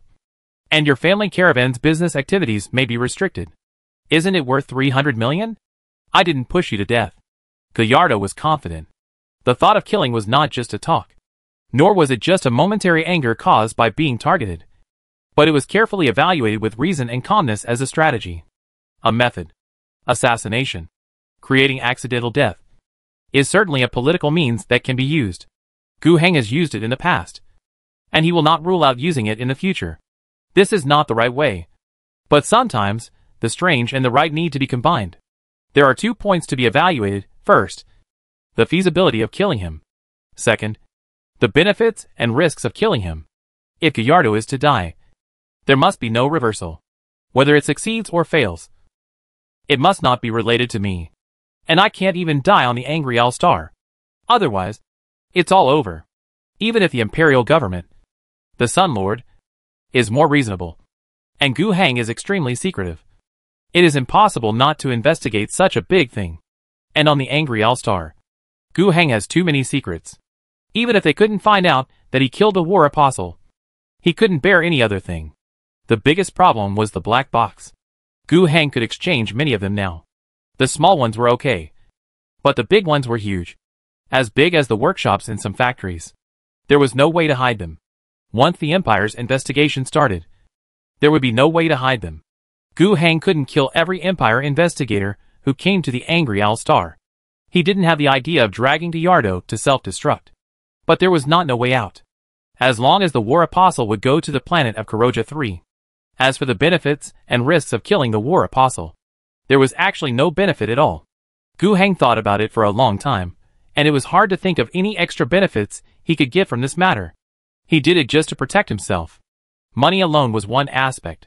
This guy gave Gu Heng a terrible impression. He even had a feeling that even if he had discussed with his mother that the Gu family would sell everything they had, no matter how badly it would affect Wang Qi control of the Chamber of Commerce fleet, and sell a few ships to collect the 300 million, the final result would probably not be very good. 300 million is a lot of money. But for an operation of the scale of the Sun Expedition, it is nothing. The huge consumption means that Gallardo will have a huge, insatiable greed under his own responsibilities, even if it is not for his own greed. After Gallardo felt that he had Gu Heng in his hands, would the future be limited to these 300 million? If Gu Heng showed weakness, would this guy use this matter or that matter to blackmail him from time to time? By then, the dividends from the development of Angry All-Star and the profits that the Gu family had worked so hard to obtain would all be sucked out of this guy. This was something Gu Heng could not accept. And it was also the reason why he had to be killed. Then do it. But, not now. We still have to wait for this guy to leave the Wrathful All-Star. Gallardo and Lawesi don't have enough time to waste on the Wrathful All-Star. One of them wants to make money, and the other wants to collect taxes. Lacey has to visit all 37 star regions in the Dragon Eagle Star region. A total of 557 worlds. Within 2 years. The average waiting time in each star region is only about 2 or 3 weeks at most. And Gallardo wants to make money everywhere. And it is difficult for him to stay in a universe for more than 1 or 2 years. That is to say, the Tianma star region is relatively wealthy. So he is willing to stay longer.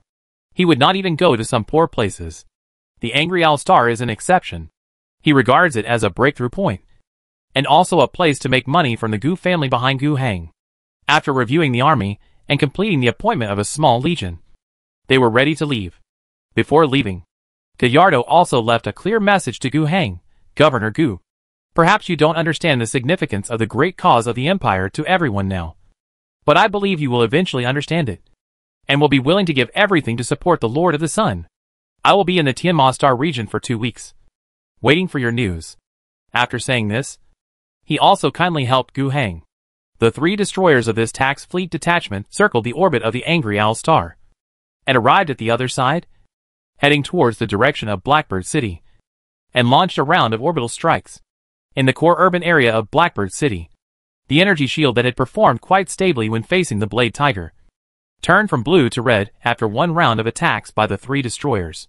This is the difference between the energy shield and the void shield. Even if the latter is all red and overloaded, it can still intercept the attacks within its power, and the remaining ones that cannot be intercepted will fall. The energy shield, once broken, will be useless. Although there are some orbital air defense firepower in Blackbird City, it is obviously not enough to completely reject the attack of the destroyer. They can't even deal with the Blade Tiger, let alone 3 destroyers. At this time, as long as the destroyers in the sky work harder and fight 1 or 2 more rounds. The shield of the core area of Blackbird City will inevitably break. Later on, even if the destroyers left, the Light Blade Tiger would be able to destroy the central city of Blackbird City. But at this moment, 3 destroyers drifted away. When he heard the news, Gu Heng gritted his teeth and was very angry. After rejecting Gallardo's blackmail, he did not expect the tax fleet to help him solve the problem. But the other party's attitude made him even more angry. He seemed to hear Gallardo laughing and teasing in front of him. "Look, I can help you a lot, as long as you kneel down obediently." Gu Heng lowered his head and said, "Okay, Your Excellency the Apostle of War. Thank you for the gift before you left. When you and I both arrive at Kuroga, I will return one to you." Just the day after Gallardo left, an order came from the Star Army Dragon Eagle Command, requiring the Angry Bear Legion and the Dragon Eagle 3rd Legion to work together to quell the Iron Man rebellion on the Angry Owl Star within 2 weeks. 2 weeks later, no matter what the situation on the Angry Owl Star is, the Angry Bear Legion must dispatch at least half of its troops to Kuroga 3 to deal with the growing chaos rebellion there. In the past, the Angry Owl Star and the Imperial Star Army never had any intersection, but starting today, the situation is completely different. The Angry Bear Legion is now a Star Army.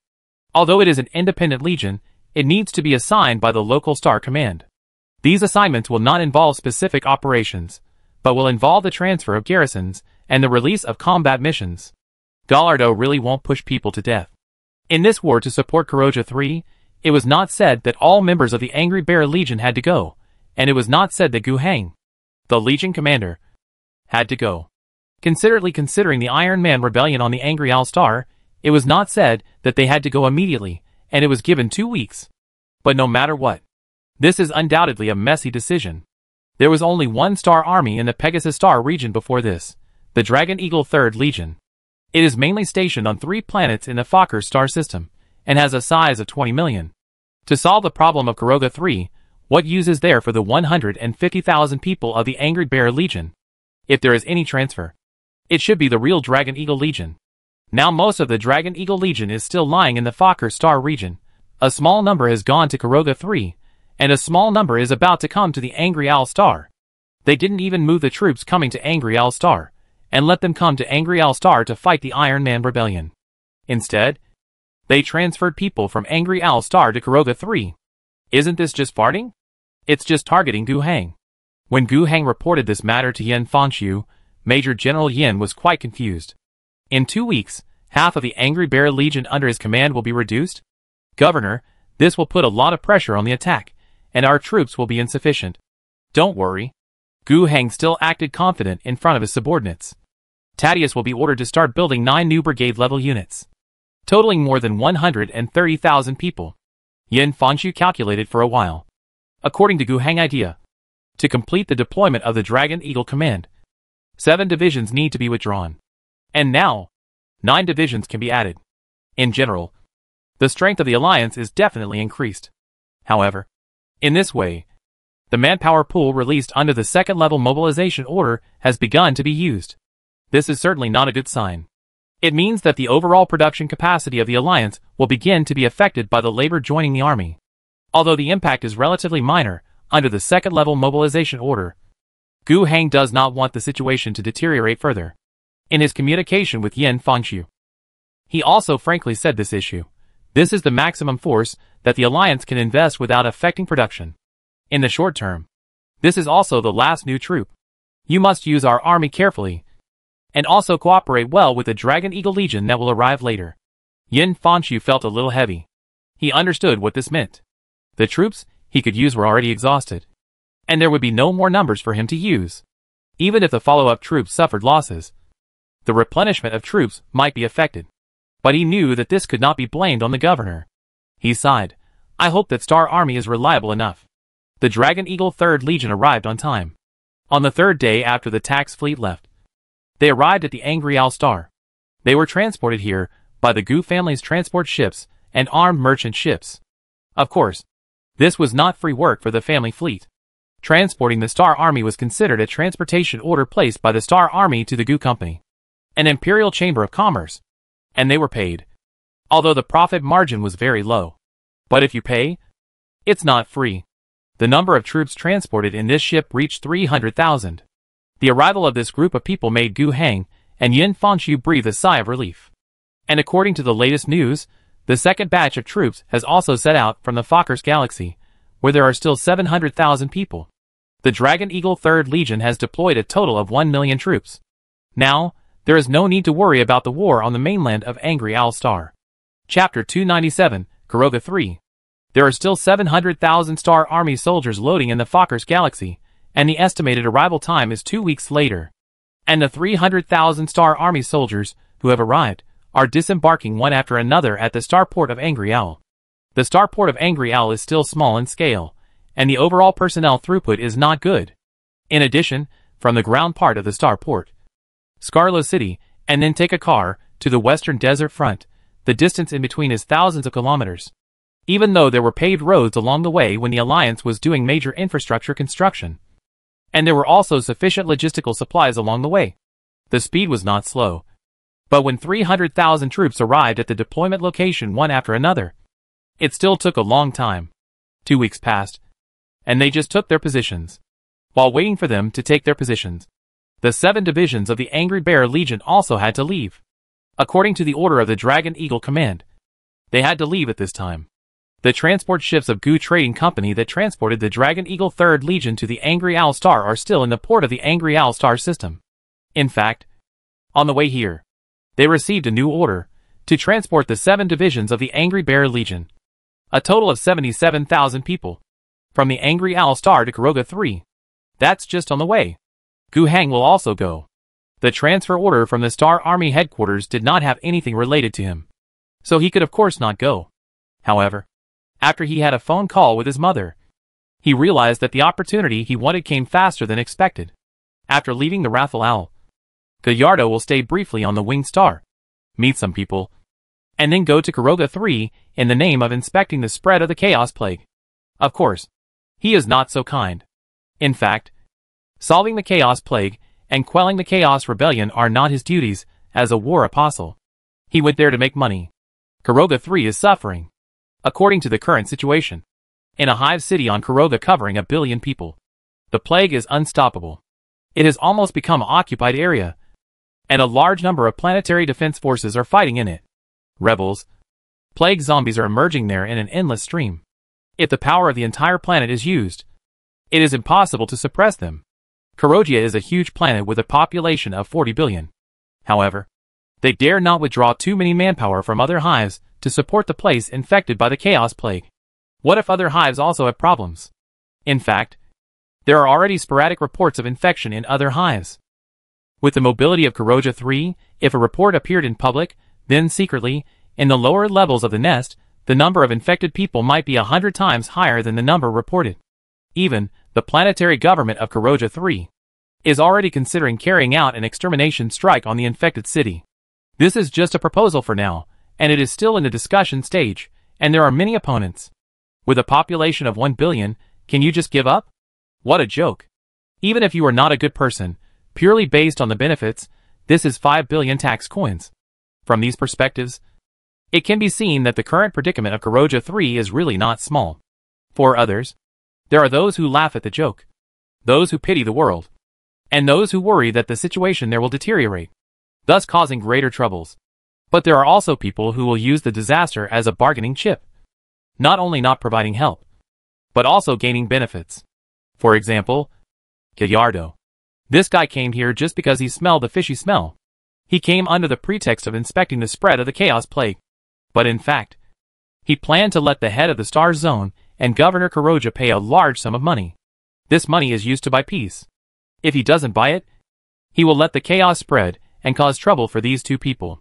Chaos corruption is a big deal in the Empire. Generally speaking, if the planetary governor can suppress it himself and it doesn't get to the top, then everything will be fine. If it gets to the top and attracts attention, the planetary governor may be dismissed, especially after the arrival of senior officials.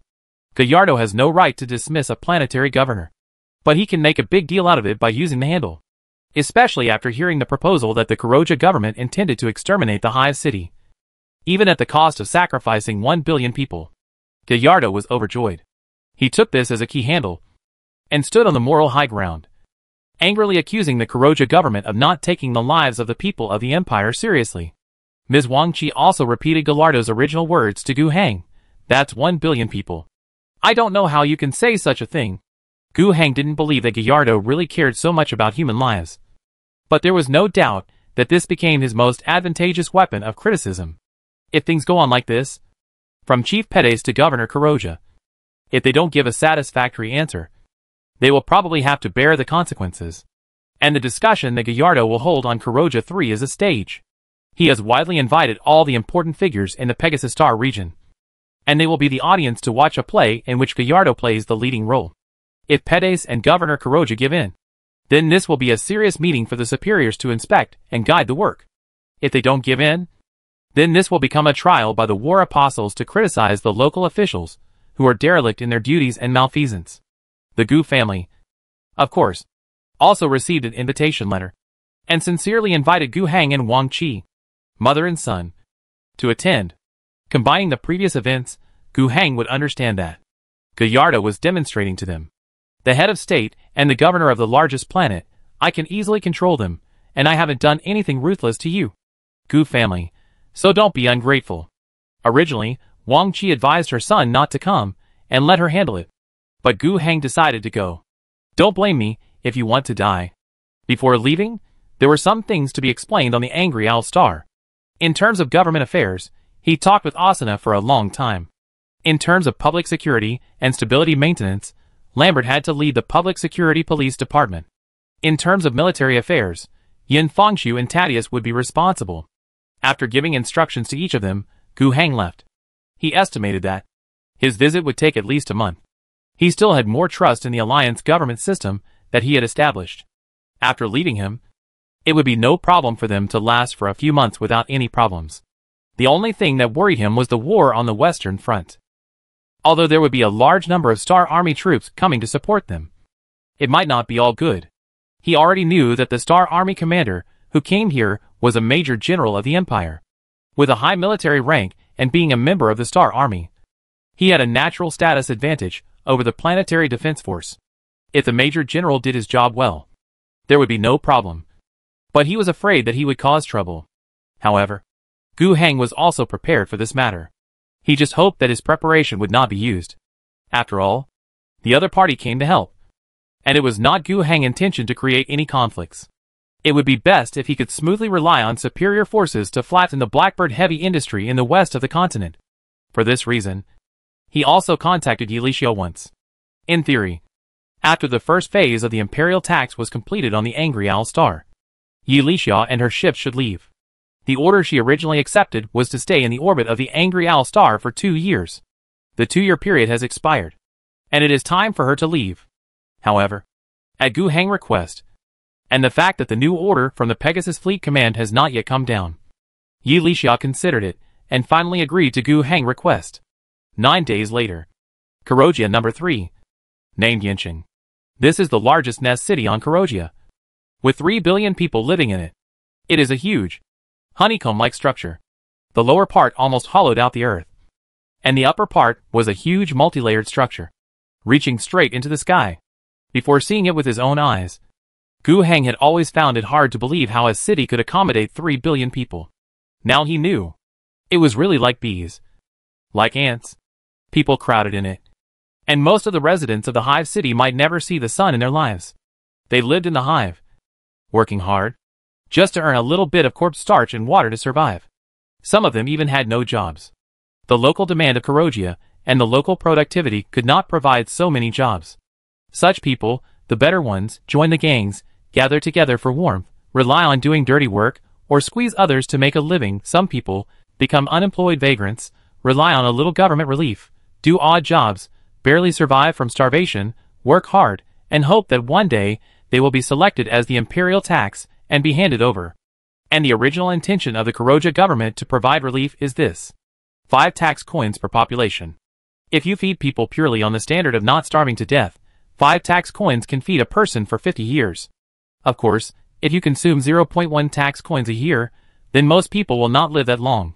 Long-term malnutrition, disease, bad social environment, accidents can easily kill a person. But what does it matter? Just keep the poorest people from starving to death temporarily, and then use them to pay taxes. The biggest output of Kuroja, the main industry for paying taxes, is population. They really can raise people like pigs. Even easier than pigs. After all, meat pigs can't work, and people, after a few years of birth, can be thrown into factories to be exploited as child laborers, not to mention adults. Mingyan City is such a place. But this city is not without its beauty. At the top of the city, the upper class is living a life of luxury. The huge glass cover filter layer makes the sunlight leaking from the broken atmosphere not only non-lethal, but warm and comfortable. The blazing storm sweeping the sand and dust will also be filtered and turned into a relaxing breeze. The lit incense, with fragrance, sweeps across the entire upper area. Except for the serious shortage of water resources, which makes it difficult to grow too many green plants, this place is like a garden. And a grand banquet was held here. Gu Hang stood in the open-air Parliament Hall, gazing at the huge and gentle star in the sky, and had been looking at it for a long time. Beside him, his mother was talking to Pei Desi. In Gu Hang's impression, Pei Desi was always well-dressed, meticulous, decent, reserved and calm, and had a certain elegance. But today, although he was still well-dressed, he could not hide the red bloodshot in his eyes, and even more difficult to hide the slight hoarseness in his voice. Pei Desi asked, "Are you really going to sell the ship?" "Yes," Wang Qi said with a wry smile. "Otherwise, how can we satisfy the absurd appetite of the war apostle? We shouldn't let him do whatever he wants. He treats all of us as fat sheep to be slaughtered." "Yes, I think so too. Why don't you let Chief Pei Desi take the lead?" Alas. Pei Desi sighed deeply. The two chatted for a few more words. The Star Zone Chi said goodbye and left, to talk to other people. Gu Hang came back to his senses and said, "It seems that the news that we are selling the boat and raising money to surrender should be credible enough."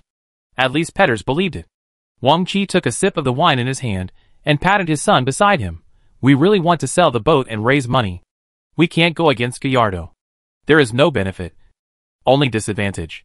Gu Hang did not explain much. He did not tell his mother about his plan.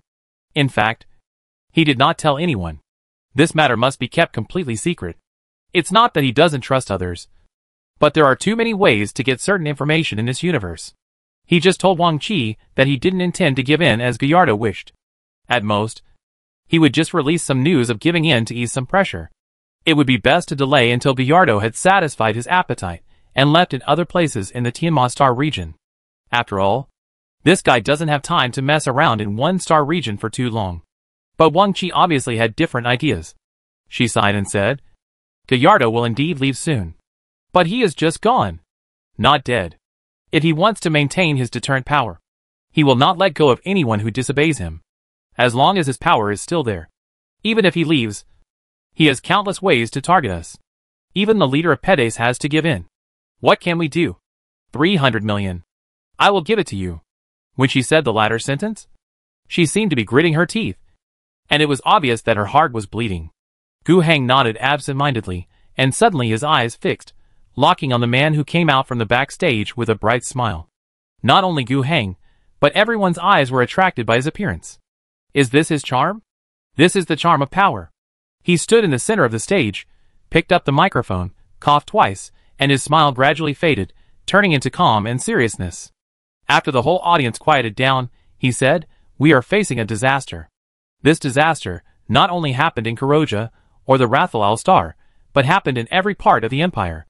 The glorious and great human beings have struggled to survive in the entire universe for countless years.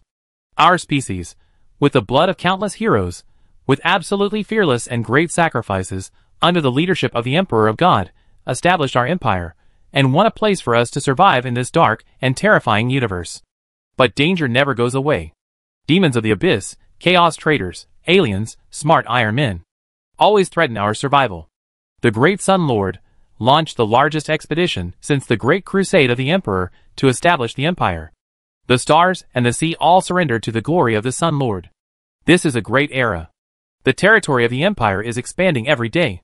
Countless worlds that have fallen into darkness have returned to the embrace of the empire and bathed in the glory of the God Emperor.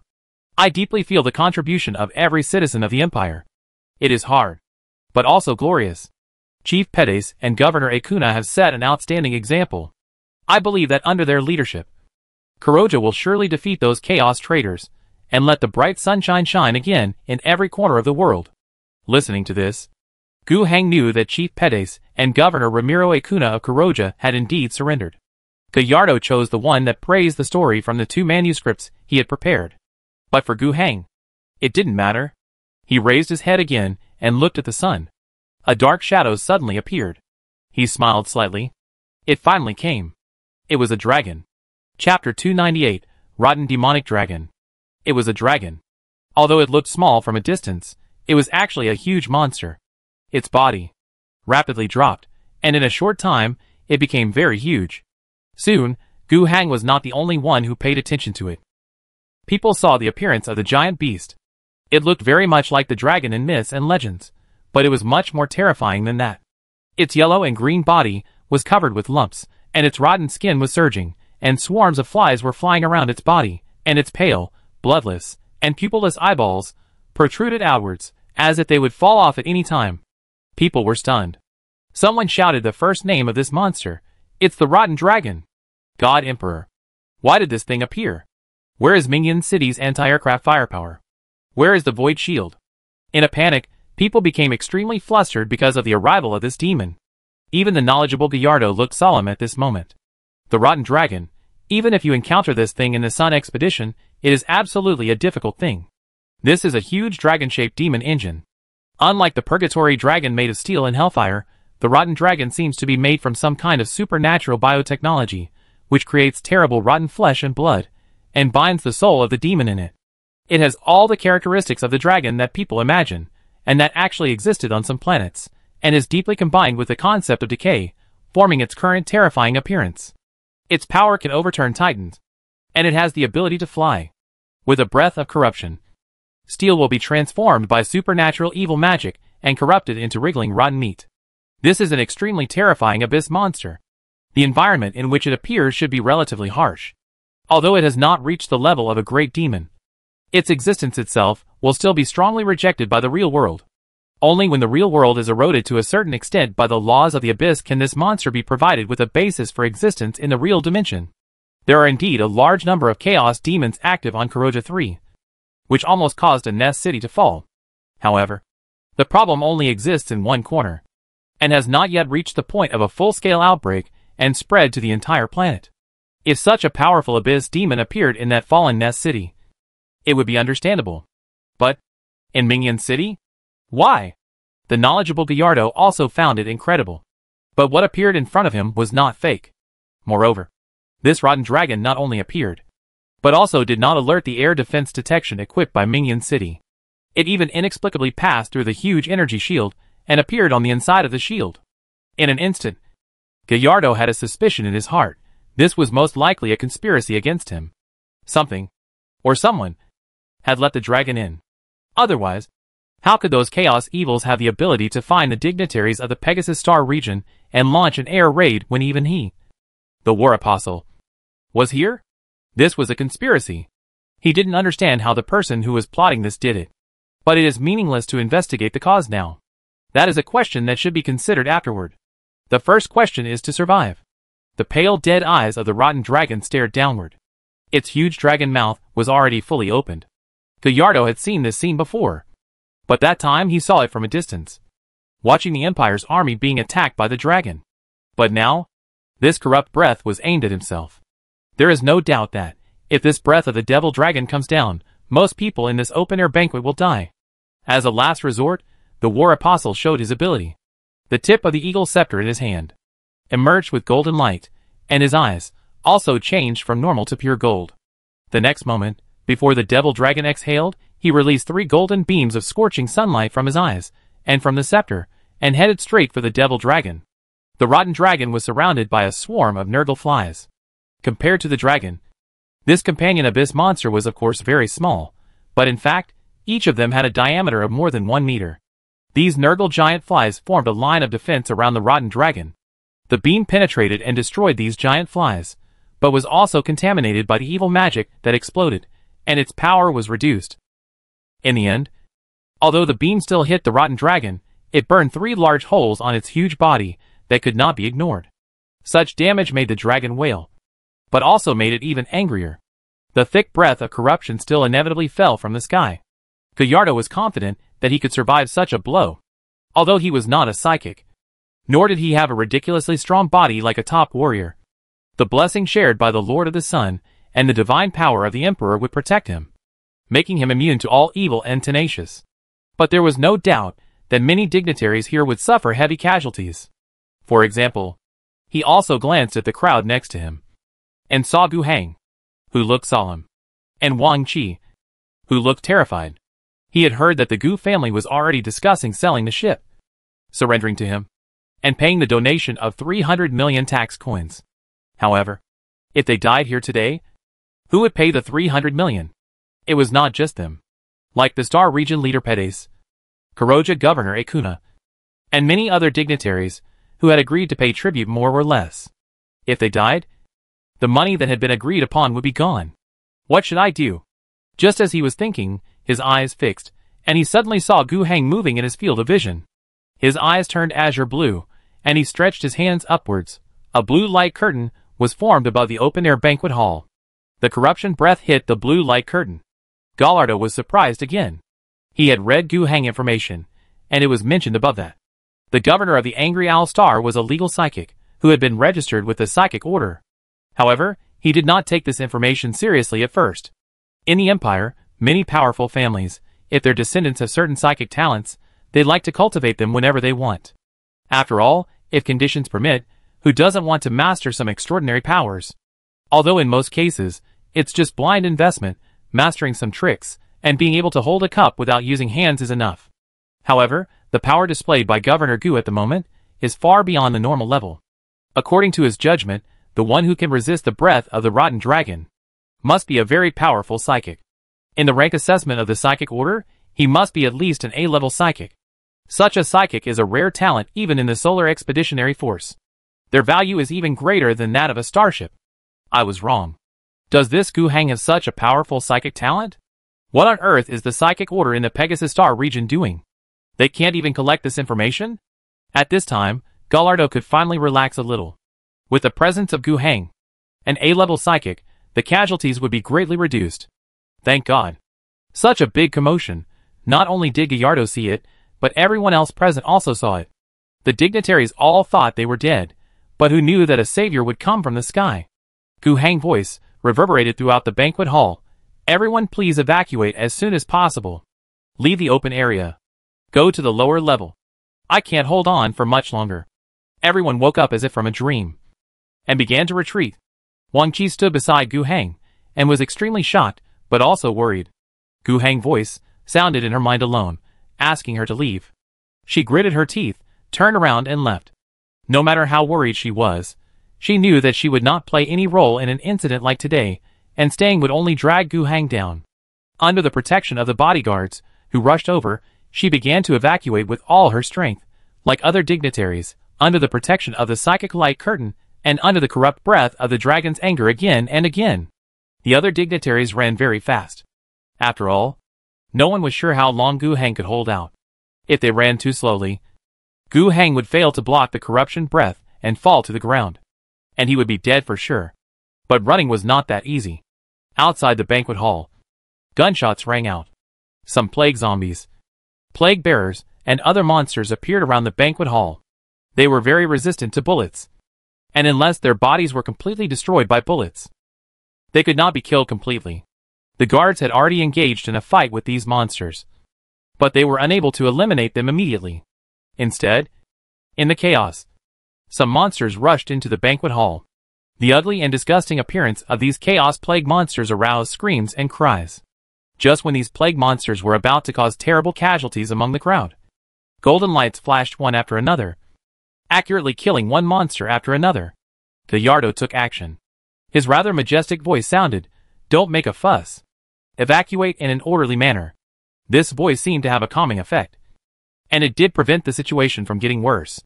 At the same time, the anti-aircraft firepower that had been missing for a long time in Mingyan City finally opened fire, as if awakening from a dream. However, the anti-aircraft firepower that was not activated in sufficient quantity at the same time seemed a bit sparse. The surrounding swarms of Nurgle flies blocked most of the firepower, and only a small part could hit the rotten dragon.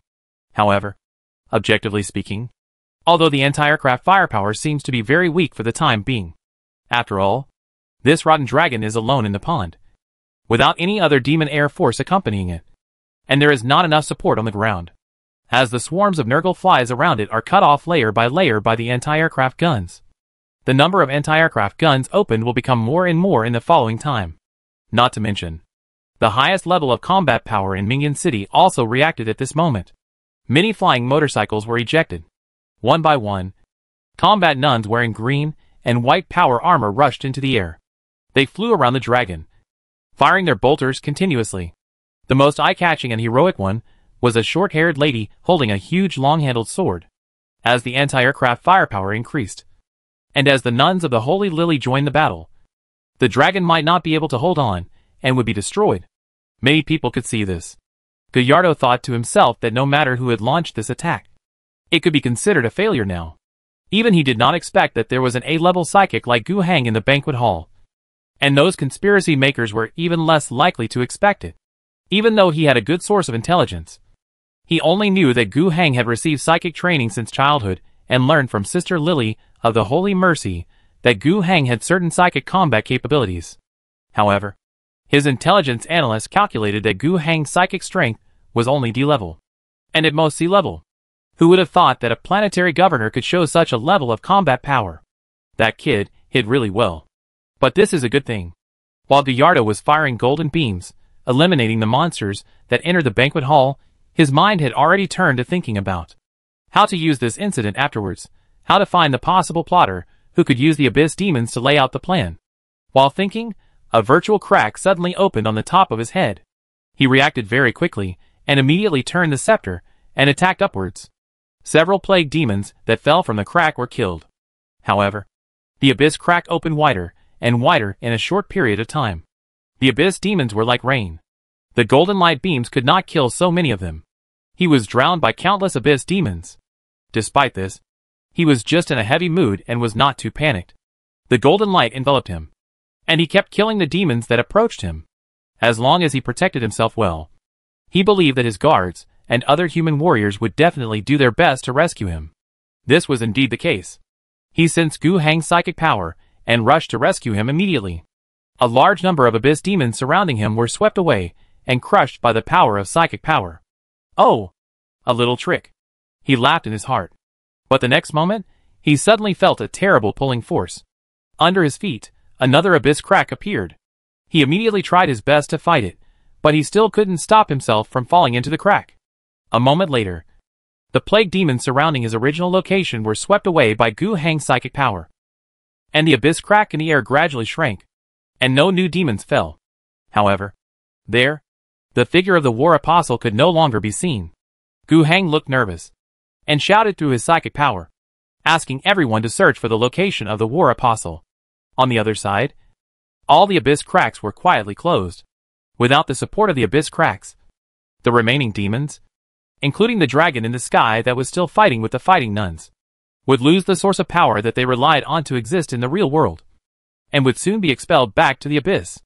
But it doesn't matter. Gu Hang's goal has been achieved. Chapter 299, The Savior of Pegasus? The attack in the banquet hall came very quickly, very suddenly, and ended just as quickly. The plague demons, together with the rotten dragons in the sky, became illusory and weak in a very short time, and were eventually either destroyed or driven back to the abyss of hell. However, the people who survived were still in shock. When they closed their eyes, they could still remember the disgusting appearance of the plague demons, and the fear they brought. Presumably, this will leave an indelible psychological shadow in the hearts of many dignitaries. But apart from these, if we actually review the specific circumstances of this day, we will find that the casualties caused by this short and sudden demon attack are very limited. First of all, the time is too short. And secondly, the rotten dragon, which poses the greatest threat, spewed out its corrupt breath at the first moment of the raid, which was blocked outside by Gu Hang, the savior of Tianma, with his powerful spiritual power. This so-called savior of Pegasus was a title that was called up by someone after the incident and quickly became popular. That banquet, in addition to leaving a huge psychological shadow on the participants, also left behind Gu Heng, heroic figure. Who would have thought that there would be such a hero in the Pegasus Star region? After the incident, there was an endless stream of people who wanted to visit Gu Heng and thank him. But they were all turned away. The external statement was that Gu Heng had been seriously injured in the process of fighting the rotten dragon before, and he needed time to rest. So it was not convenient for him to see guests. Of course, Gu Heng did not miss meeting anyone.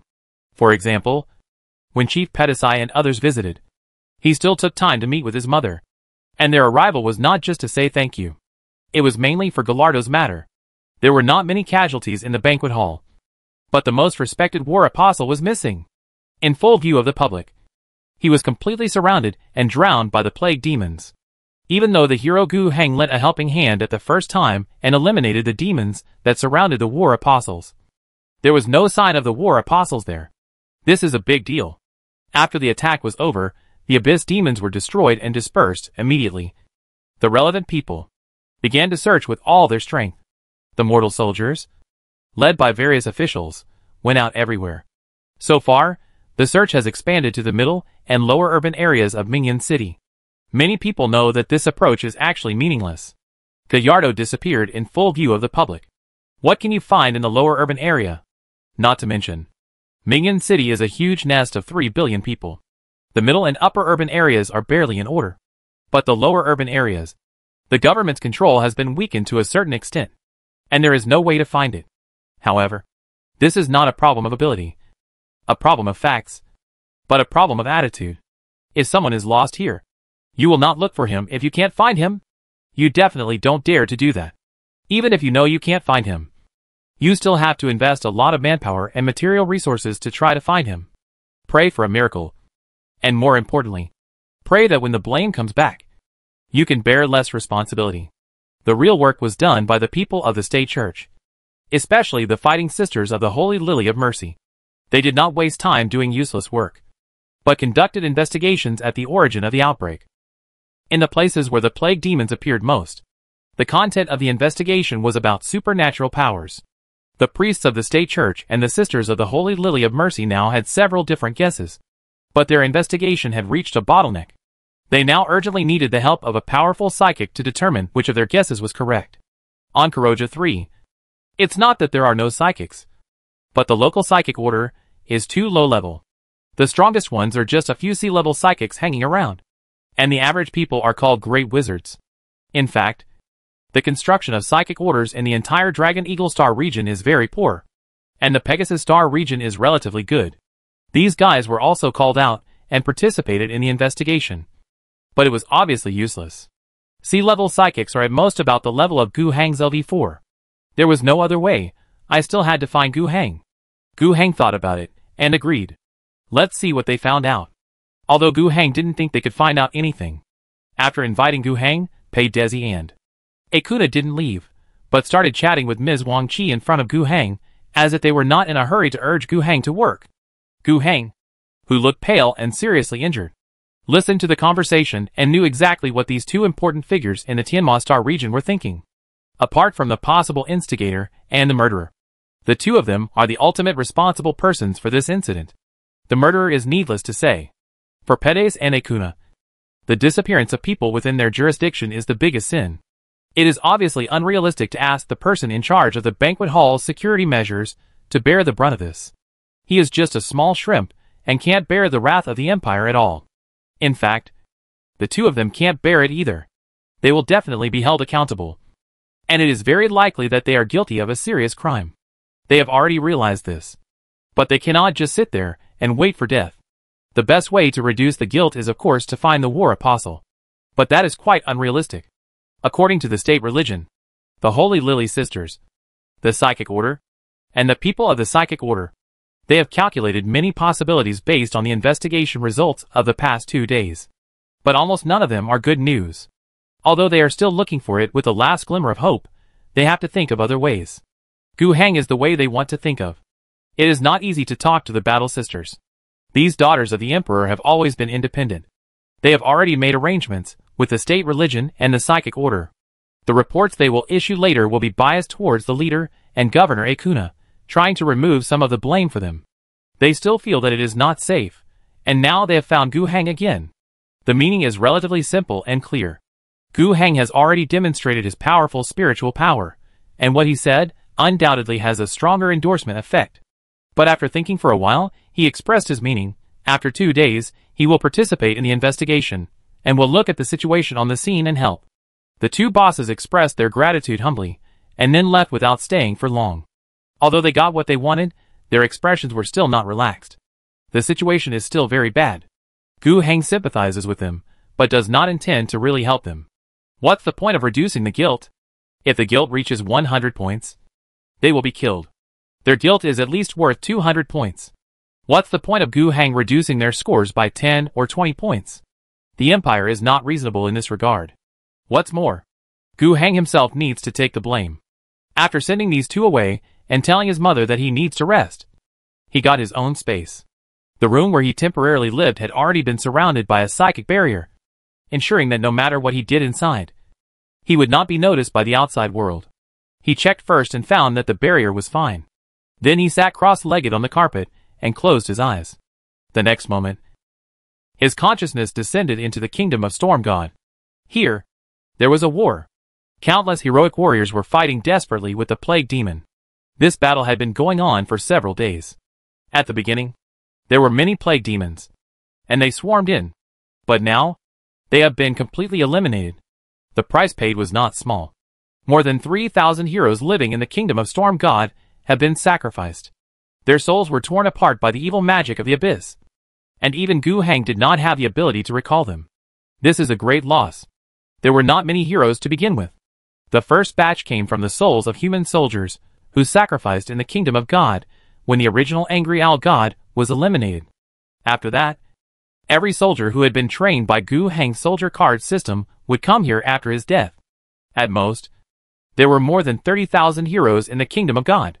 Most of them were from the Black Arrow Star battle and the Western Front battle on the Wrath of the Owl Star.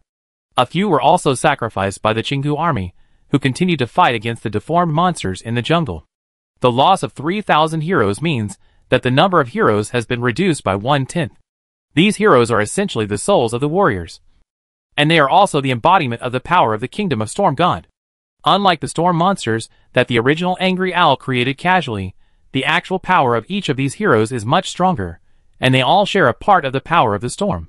Such a huge sacrifice, and the loss to the Storm Kingdom itself is not small. But this is the price Gu Heng has to pay. There is no other way. The plague demon attack in the upper district of Mingyan City was directed by him. After receiving the invitation to the banquet from Gallardo, Gu Heng planned to take action. As long as the incident didn't happen on the Wrathful Owl Star, he was sure that he could do it without anyone noticing. The means he used, of course, was the kingdom of Storm God that he controlled. The origin of a lesser god in the subspace was in his hands, and this was of course the best opportunity to use it. His original plan was to use the characteristics of the kingdom of God to open a subspace rift and pull Gallardo into the kingdom of Storm God. He just pulled a soul in. Just like when the Alliance army attacked the far north industrial city. The spiritual will was pulled into the kingdom of Storm God. If he did, then Gu Heng could kill this guy without anyone noticing. However, after coming to Kurogia 3 in person, Gu Heng found a better way. The situation on Kurogia 3 was more serious than he had imagined before, and much worse than the southern part of the Angry Owl Star when it was invaded by demons a year ago. Don't think that at that time. On the offshore platform south of Chingu, something like the Great Demon Incarnation appeared. But in essence, it was a reckless attempt by the Great Unclean One.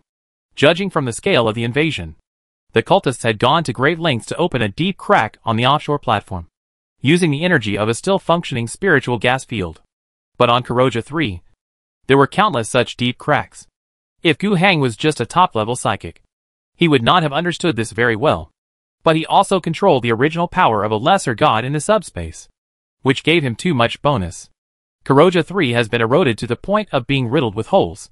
It is unknown how long the cultists have been operating in secret on this planet, with a population of 40 billion. They have used evil methods, sacrificed, and infected countless people, making the reality curtain between the entire planet and the abyss of the subspace extremely weak. Here, it is very easy to tear open the abyss cracks. From the perspective of the Storm God Kingdom, there are already countless abyss cracks in the Fallen Nest City.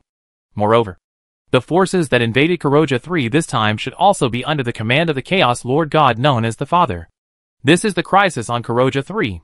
According to Gu Heng assessment, the crisis facing this planet seems to be very big now. But in fact it has just begun. The subsequent disasters may completely sweep the world and every hive. If one goes wrong, it will be a catastrophe that 40 billion people will have to endure. If that happens, the entire Kuroja 3 will fall, and the Pegasus sector will be finished. The suffering and despair of 40 billion human souls struggling in the plague will completely open up a huge abyss crack, and the entire planet will be dragged into the subspace. From this huge, planet-level black hole, the Chaos Legion will swarm out, and the demon fleet will appear, carrying the Chaos Army, and killing towards the surrounding areas.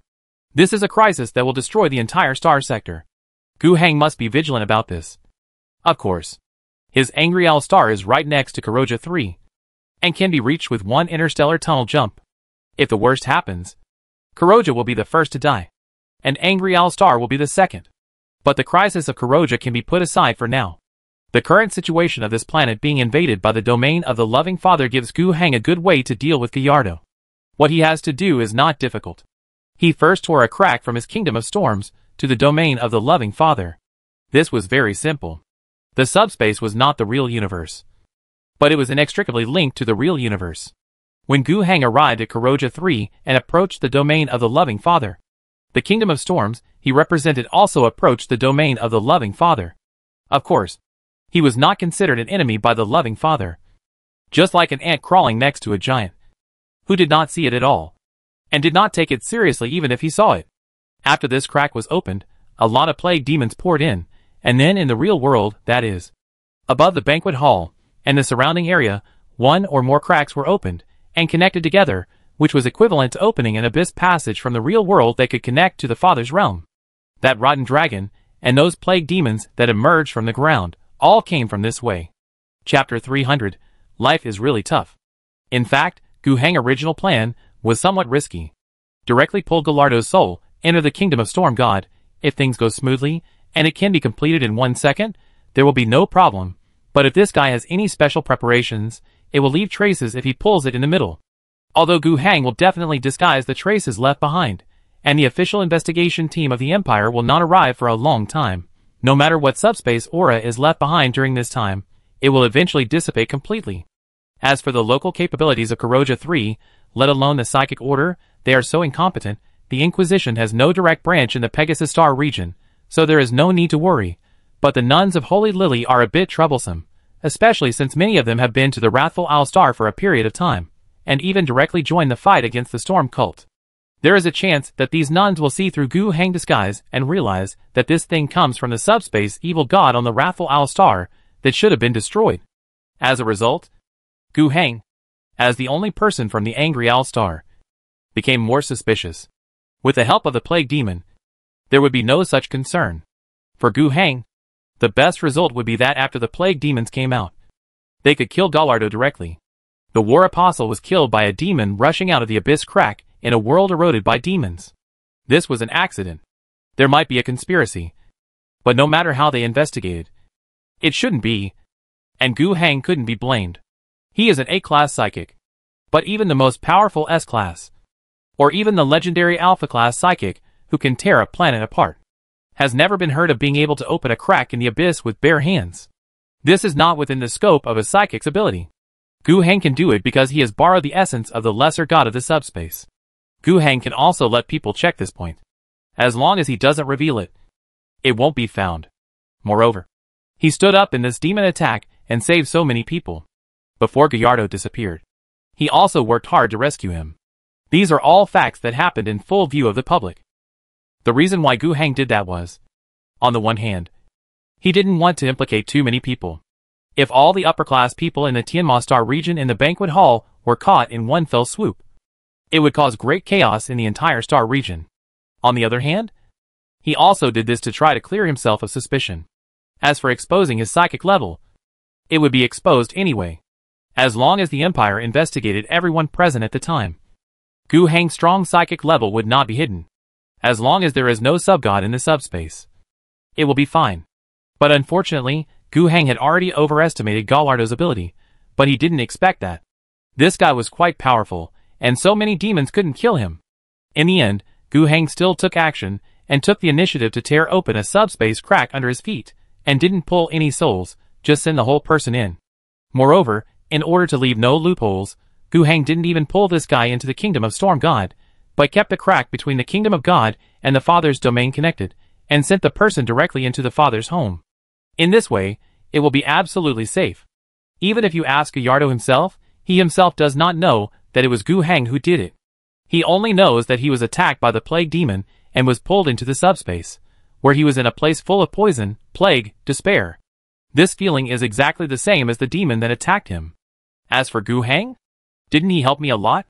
He even tried to save me in the end, but it's a pity that he didn't save me. Of course, Gu Heng doesn't think that the War Apostle will have a chance to tell all this in person, which is a bit of a pity. Thinking of this, Gu Heng, whose consciousness had ascended to the kingdom of God, closed his eyes, and used his psychic perception to search for the target. When dragging Gallardo away, Gu Heng deliberately left a mark on him.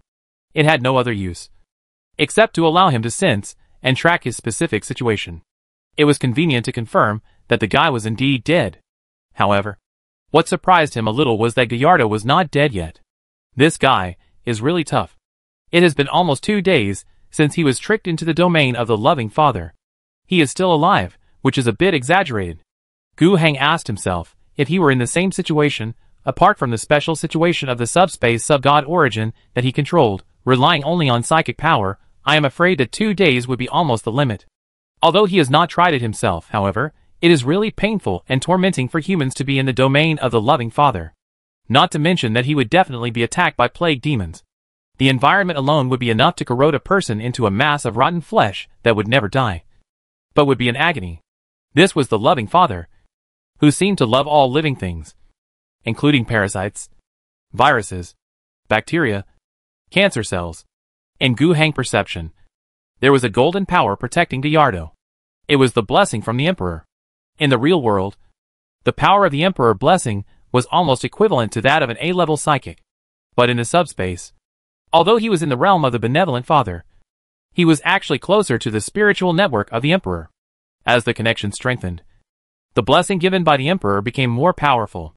This was the core reason why Gallardo could persist for a long time. But there was a limit. He only received the blessing of the Emperor. And it was not that the Emperor had to save his life. After staying in the malicious abyss hell for a long time, Gu Heng did not believe that he could survive for a long time. Withdrawing his attention from him, Gu Heng checked the situation of his Storm Kingdom again. Before, in order to tear open the Abyss Rift, Gu Heng used the Storm Kingdom as a channel connecting the real world and the Abyss Hell. That did allow a large number of plague demons to descend directly on Gallardo. But the Storm Kingdom was also invaded by plague demons. Those plague demons were not Gu Heng's subordinates, and they would not listen to him. In order to eliminate these demons, the heroic warriors in the Storm Kingdom paid a heavy price. The losses are huge, that's right, but it's not without gain. First, this is a battle settlement. Storm Kingdom battle settlement. Narrow victory in a bloody battle, 884 points of gifts obtained. Loss 3121, destroyed 4152 among the invading plague demons. Although there are many relatively low-level monsters such as plague zombies, plague spirits, plague giant flies, there are also powerful things such as plague bearers. Not to mention, the expelled rotten dragon also stayed in the kingdom of Storm God. The dragon was very strong, even though it was hit by many anti-aircraft artillery in the sky above Mingyan City. And the plague flies protecting it were lost a lot. And it was also hit by the golden beam of Gallardo, and was left with many wounds by the bombers and sharp blades of the battle nuns, who rode flying motorcycles to the sky. But it was still powerful. Just to destroy it, Gu Heng heroic warriors paid at least 600 lives. However, although the enemy individual strength was strong on average, the scale of the battle was not large overall, and the losses on our side were not small. So the evaluation was only a bloody victory, resulting in a low reward coefficient. Overall, the gift points were only about 800 points. For Gu Heng now, the system's consumption level was very high, and his monthly fixed gift point income had reached more than 3,000 points. He no longer cared much about the gift of more than 800 points. However, after destroying so many demons in the Kingdom of Storm, the benefits are not just in the gift points. After these demons are killed, their subspace origins will also remain here. And these things are the food of the Kingdom of Storm. Although those corpses, staying here, turned into a ball of pus, it is quite disgusting. But in fact, spend some time, remove the pollution, the rest can be digested, thus strengthening the depth and breadth of the entire kingdom of God. Killing and devouring other abyss demons is equivalent to seizing the power of other evil gods. Of course, for the Great Father, this is not even as good as a drop of water in the ocean. And he has no feeling at all. Gu Heng even thought about trying this trick again, opening the channel between the Kingdom of Storm God and other subspace evil god domains for a while. Especially when Gu Heng himself was still in Kuroga number 3, and was very close to the Father's domain. Trick the demons in and kill them. After killing them, you can increase your grace points and digest their subspace source energy to strengthen your Kingdom of God. However, he quickly kicked out this suicidal idea. Indeed, killing thousands or tens of thousands of ordinary demons casually would not be a big deal for the loving Father. But no matter what happens, you have to be prepared for the worst. If the loving Father looks over here, it will be over. Being in the subspace, without the reality curtain that the stronger the demon, the harder it is to break through. There is no place to run. Not to mention attracting the attention of the loving Father. Even if there is only one big demon, a big unclean one, it will make Gu Heng suffer. Even if Gu Heng's personal strength is good now, with the bonus of the Kingdom of God, he can fight to death a big demon in the home environment. But the big trouble will come later. There will be a second, a third, or even 7 or 8 big unclean ones coming at the same time, which is normal. It is better not to do such a suicidal thing. After a day's rest, Gu Heng returned to the scene of the incident. This place almost remained the same as it was at that time, without cleaning or tidying up. The guards guarded this place tightly. At the scene, the combat nun, the representative of the psychic order, a bishop of the state church, and a technical priest of the mechanical order are already waiting here. The leader, of course, is the leader of the nuns here, Sister Grit, and Bishop Zhao Qihong of the state church. However, after Gu Heng arrived, the most enthusiastic person was the representative of the psychic order. His name was Wang Yuyang, and he was the head of the psychic order in the Tianma Star region. He usually stayed in Fei Star, and the headquarters of the psychic order in the Tianma Star region was also there. This time, as a representative of the psychic order, he also received an invitation from Gallardo, and came to Kuroga 3 to attend the banquet. On weekdays, he was always called the Great Mage in Fei Star, and he was praised highly. In fact, he did have a very high status. Wang Yuyang's attitude was very enthusiastic, and he was very concerned. He did not talk about the main business of this investigation, but kept introducing the situation of the psychic order in the Tianma Star region. Gu Heng was not embarrassed at all. If you want to talk, I will chat with you. In the process of communication, he roughly understood the reason for Wang Yuyang's attitude. The psychic order is a large organization in the empire that manages psychics. It has a non-fixed seat in the Supreme Council of the empire, which shows its importance. However, unlike the state religion and the mechanic order, which are two powerful religious organizations, the psychic order is more like a scholar organization. Its organizational structure is relatively loose, and the superior leaders have relatively weak control over their subordinates. It is neither like the state religion with its altar world, nor the mechanical order with its forge world as a fixed territory. Nor does it have its own military forces such as the Battle Sisters and the mechanical Scutarii. It has 3 major institutions under its jurisdiction: the Astronomical Office, the Star Guidance Office, and the Star Law Office. The Astronomical Office is responsible for training astropaths, who can build and maintain the Astronomical Office Tower.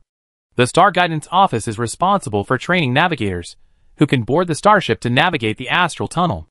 The Star Law Office trains combat psychics for the Imperial Navy and the Army. In the Tianma Star region, there is no such detailed division. There is only one psychic order dispatching organization. It is mainly too lame. But does Wang Yuyang want this? He doesn't want it either. But his ability is limited. He is a C-level psychic. What can he do? Over the years, he has also accepted many students. Not many can break through to D-level. Most of them are at E-level, and their combat effectiveness can barely reach 70% to 30% when fighting against armed infantry with bare hands. That would definitely mean he would have no say. However, the appearance of Gu Heng gave him a great hope. In the psychic order, among 10,000 low-level psychics, there is no one high-level psychic that can do the job. He still remembered Gu Heng, although he was not his student, but he was the son of the Gu family, and he was also registered in the Psychic Order of Phase Star. This must be considered as the achievement of the Tianma Psychic Order. If he reports to the higher authorities that there is an A-level psychic in his family, his status will rise a lot instantly. And direct rewards will make him rich. However, the only thing is that Gu Hang needs to cooperate a little. After all, he did not really train Gu Hang. If Gu Hang had not shown his strength in the crisis, he would not have known it beforehand. Gu Hang was also quite interested in this. The Psychic Order seemed to be something that could be used, especially since the orders in the Pegasus Star region were still very weak. He even had an idea. Was it possible to move the headquarters of the Pegasus Order to the Angry Owl Star? Even if we open a branch, it will be fine. This can be used to offset taxes, can win funding from the Psychic Order, can obtain more orthodox ways to train psychics. The most important thing is that Angry Owl Star already has unique conditions, and Gu Hang has the idea of training more psychics in the future. Introducing the power of the Empire's official power can provide a good explanation for the large number of new psychics.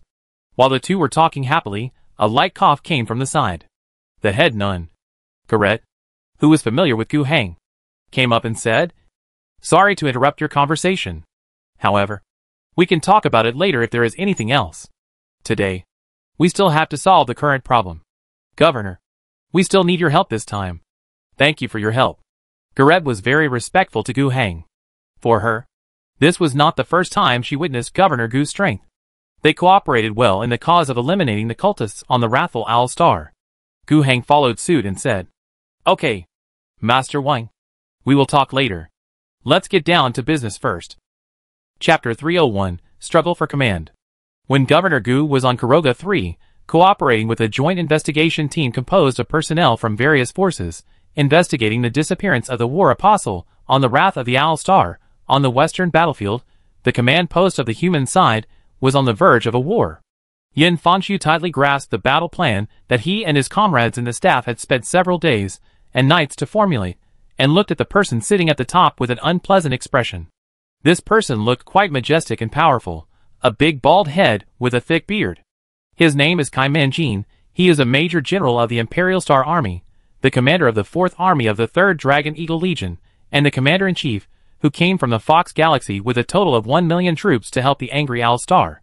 The first 300,000 troops, and the 700,000 troops already on the way, all belong to the 4th Army, which means they are all his direct subordinates. A total of 25 large divisions came out in full force. And he himself was the first to follow the 300,000 troops of the vanguard, and arrived at the Angry Owl Star. His ability to act was strong. After 7 large divisions, with a total of 300,000 people, landed, he led his troops to the western battlefield and met Yin Fangshu as soon as possible. He knew that Yin Fangshu was the supreme commander of the so-called Angry Bear Legion here, and was also the commander-in-chief of the planetary defense force on this planet. So, in order to promote the war as soon as possible and solve the problems on this planet, he had to find this person. To put it bluntly, Kai Manjin didn't think that this battle was worth wasting his time. He didn't want to come at first. The Iron Man Rebellion was scary to talk about. But he also heard that the local planetary defense force of the Angry Owl Star had fought with the so-called Iron Man rebels, and won a great victory at a very small cost. Kai Manjin felt that the enemy he would face this time would probably be just like that. Since the superiors had arranged for him to fight, he would just fight. However, he didn't plan to waste too much time here. So, when General Kai Manjin arrived at the front line and summoned Yin Fanshu, he put aside the so-called battle plan without even looking at it, and then put forward his own idea. "I want to achieve significant results within 3 weeks. In 3 weeks, the follow-up troops of our legion should also be in place. We will gather them together at that time, and completely eliminate the rebels entrenched on your planet within 6 weeks. I want my soldiers to be able to rush back to Fatras 2 to celebrate the new year." This group of Star Army wanted to end the war as soon as possible. And Yin Fanshu certainly didn't think there was anything wrong with it. Although he felt that General Kai was a little arrogant. If it was just a matter of attitude, it could be tolerated. He brought 1 million troops to help fight the war. No matter how arrogant he was, it was fine. However, what Kai Manjin proposed next made Yin Fanshu unacceptable. Kai Manjin completely ignored Yin Fanshu's battle plan. But the new plan he proposed afterwards was the most disgusting. He completely regarded himself as the commander of the coalition. At present, the Central Army group of the Alliance plus half of the Angry Bear Legion, a total of 270,000 troops, basically restored the defense position before Operation Flash Tail. Kai Minjin's Star Army basically gathered on the Central Avenue, according to the new battle plan proposed by Kai Minjin. In a few days, the Alliance Army will launch a full-scale offensive, and his 4th Army will advance along the continent, behind the Central Brigade 1. They will support the battlefields at any time, guaranteeing that within 2 weeks, the enemy in front of them will be destroyed, breaking through the western desert and entering the western part of the continent.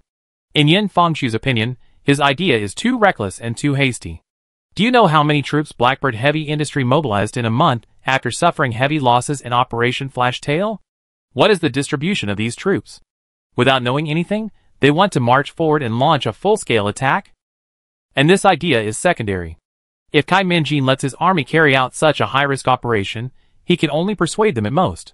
However, Kai Minjin obviously didn't mean that. His 7 large divisions were not going to be deployed to the front line at the first time, but to advance in groups at the back, ready to provide support at any time. Isn't this the same as asking the Alliance Army to go to the biggest and deepest pit? If you can go through it, then go. If you can't go through it, I will send troops to support you depending on the situation. The army of the Angry Owl Star is cannon fodder? How can it be like this? But, in most cases, it is really like this. Many people think that the Astra Militarum is cannon fodder. This is compared with the Space Marines, with the Sisters, with some elite troops, and the precious Imperial Navy fleet. But in fact, the Astra Militarum, known as the Hammer of the Empire, is the main force of the Empire on the ground battlefield. They are huge in number, with fierce firepower, without fear of sacrifice, with artillery and armor as the main force, like a firm hammer, crushing all enemies of the Empire. They are indeed not as gorgeous, so cool, and in many cases they will become background boards, and become consumables that can be consumed when creating opportunities for those elites. But this cannot erase their own achievements and value. But in comparison, the Astra Militarum is not the lowest level in the Imperial military system, the Planetary Defense Forces. Although the Planetary Defense Force cannot be said to be full of idiots, there are also powerful ones, but they are always exceptions. In general, their combat effectiveness is far inferior to that of the Astra Militarum. Moreover, often in the battlefield where the Astra Militarum needs to come to support, that is, the planet has a big problem, and the local Planetary Defense Force can no longer solve it.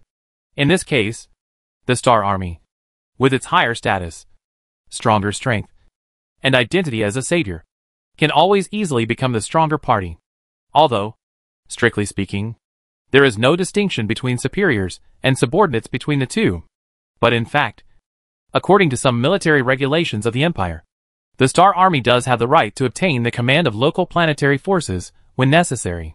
Although Yin Fangxu also has the identity of a commander of the Star Army, it is obvious that the size of the Angry Bear Legion and Yin Fangxu himself are only a colonel, which is far inferior to Kai Minjin, a serious Imperial Major General. When the other party was determined to take the command, Yin Fangxu really had no good solution. If he didn't need this group of Star Army, it would be fine. He would just ignore you. If he really wanted to seize power, he would see if you could do it. But the key point is that this is just begging others. Isn't it? Yin Fangxu has persuaded the other party twice, and even revised his battle plan many times. If you want to speed up, then speed up, but using the Alliance Army as cannon fodder to step on mines, that won't work. Before, Gu Hang and Yin Fangxu had a beautiful idea. They thought that when the Star Army came, they would leave the main difficult battles to them. Now it seems that they thought too much. They just wanted to pick peaches. Then, abandon the fantasy. Everyone's life is life. I don't want to make you bear the brunt. Everyone should fight this battle normally and equally. Finish the battle quickly. Isn't that okay? General Kai Minjin meant that it was not okay. Don't waste my time here with your waste paper, Kai Minjin said. Starting tomorrow, I require all reconnaissance troops to set out. 4 days later, the full-scale offensive must begin. At this point, Yin Fangxu had given up normal means. He said, I'm sorry, General Kai. Your order conflicts with another order I received. I'm sorry I can't execute it. Kai Minjin's fierce eyes narrowed. What do you mean? On this planet, in terms of military affairs, is there anyone who has a heavier order than mine? Is it your governor? A brigadier general, who is not here, What qualifications does he have to command the army? At this point, he saw that Yin Fangxiu still wanted to speak, so he simply waved his hand and interrupted.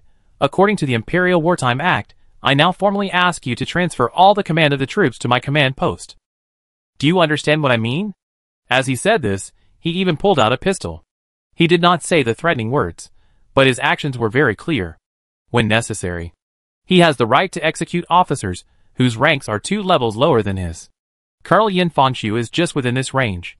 Yin Fangxiu spread his hands and did not say anything. At this moment, there was a commotion outside. Then, the curtain of the battlefield command post was lifted. Kai Minjin frowned. This place has been taken over by his guards, and no one can approach without orders. His eyes were fixed on Yin Fangxiu again. Is this colonel making trouble? Do you really think I don't dare to kill people? Under his fierce gaze, Yin Fangxiu said nothing. You didn't let me speak. A moment later, his door curtain was suddenly lifted. A behemoth with a low head, wearing a scarlet Terminator power armor, stepped in. Kai Minjin stood up in surprise, and forgot to put away the gun in his hand. What did he see? A space marine. In his 30-year military career, he had only fought side by side with a space marine once. It was a bit of a stretch to say that they had fought side by side. That time, he could only watch from afar the heroic figures of the space marines on the battlefield. The fact that there are space warriors on the Angry Owl Star is not a secret. And Gu Heng did not deliberately hide anything.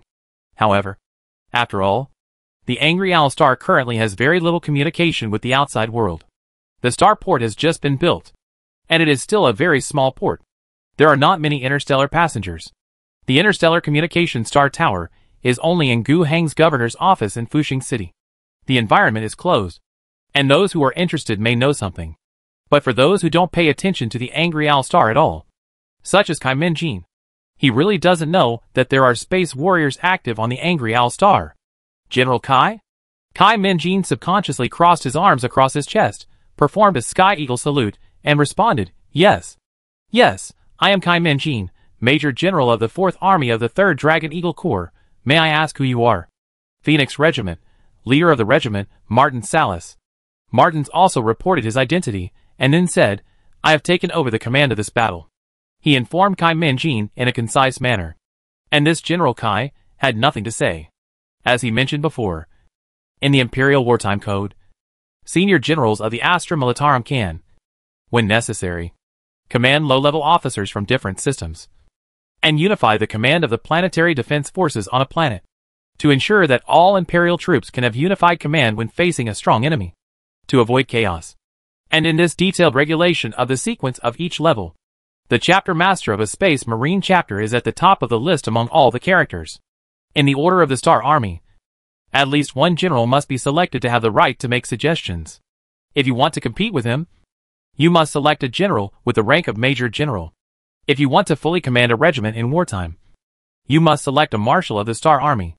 Of course, the rules are dead, but people are alive. In a serious war, when there are multiple branches of the military and multiple systems cooperating with each other, who will make the final decision? It is up to everyone to discuss.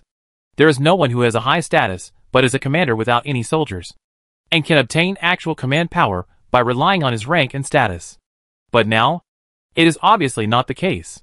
Previously, Kai Minjin could ignore Yin Fangxiu because he had enough strength under his command. 300,000 troops, plus the 700,000 troops that are expected to arrive at the starport of Angry Owl Star tomorrow. A total of 1 million people. This is his confidence. With this confidence, plus legal principles, and a high enough status, he can certainly act recklessly.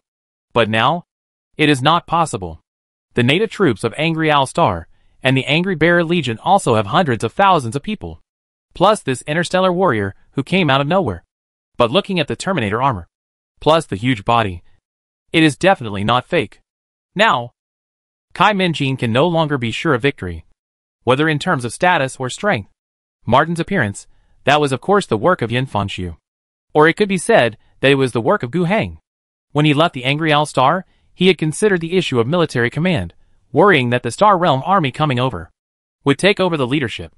So, before he left, he had a deep chat with Martins and Yin Fangxiu.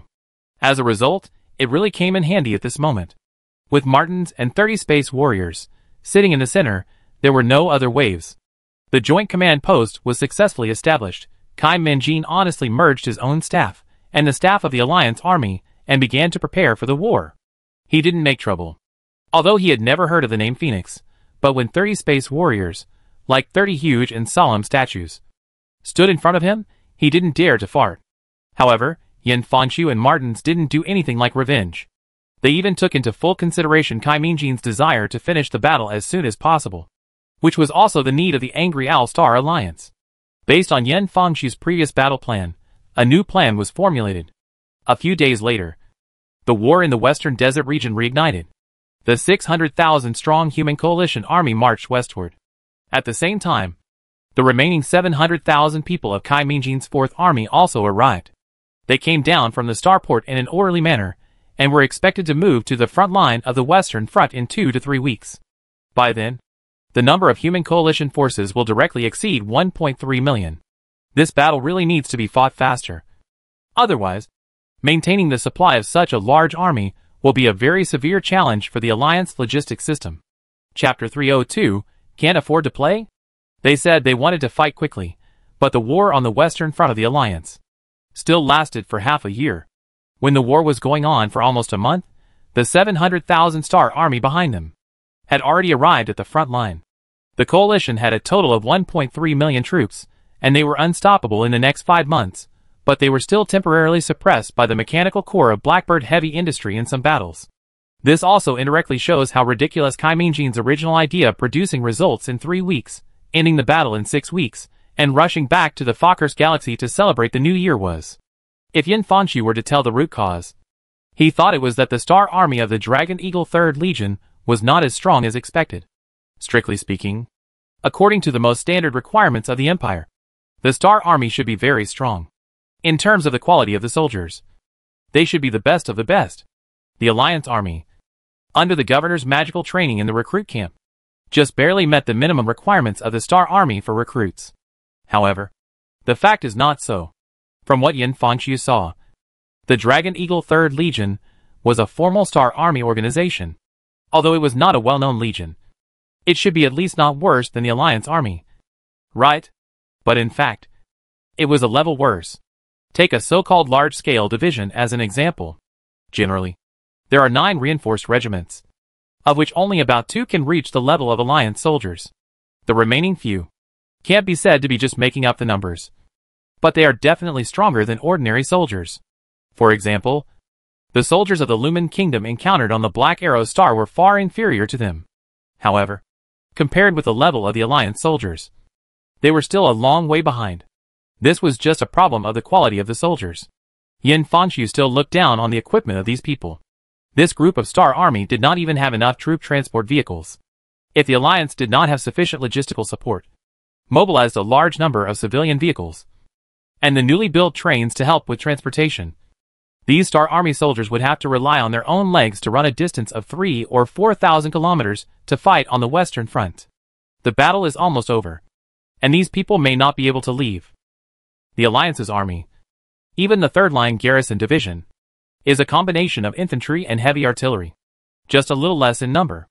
However, these so-called large-scale divisions of the Star Army do not have any concept of combined forces.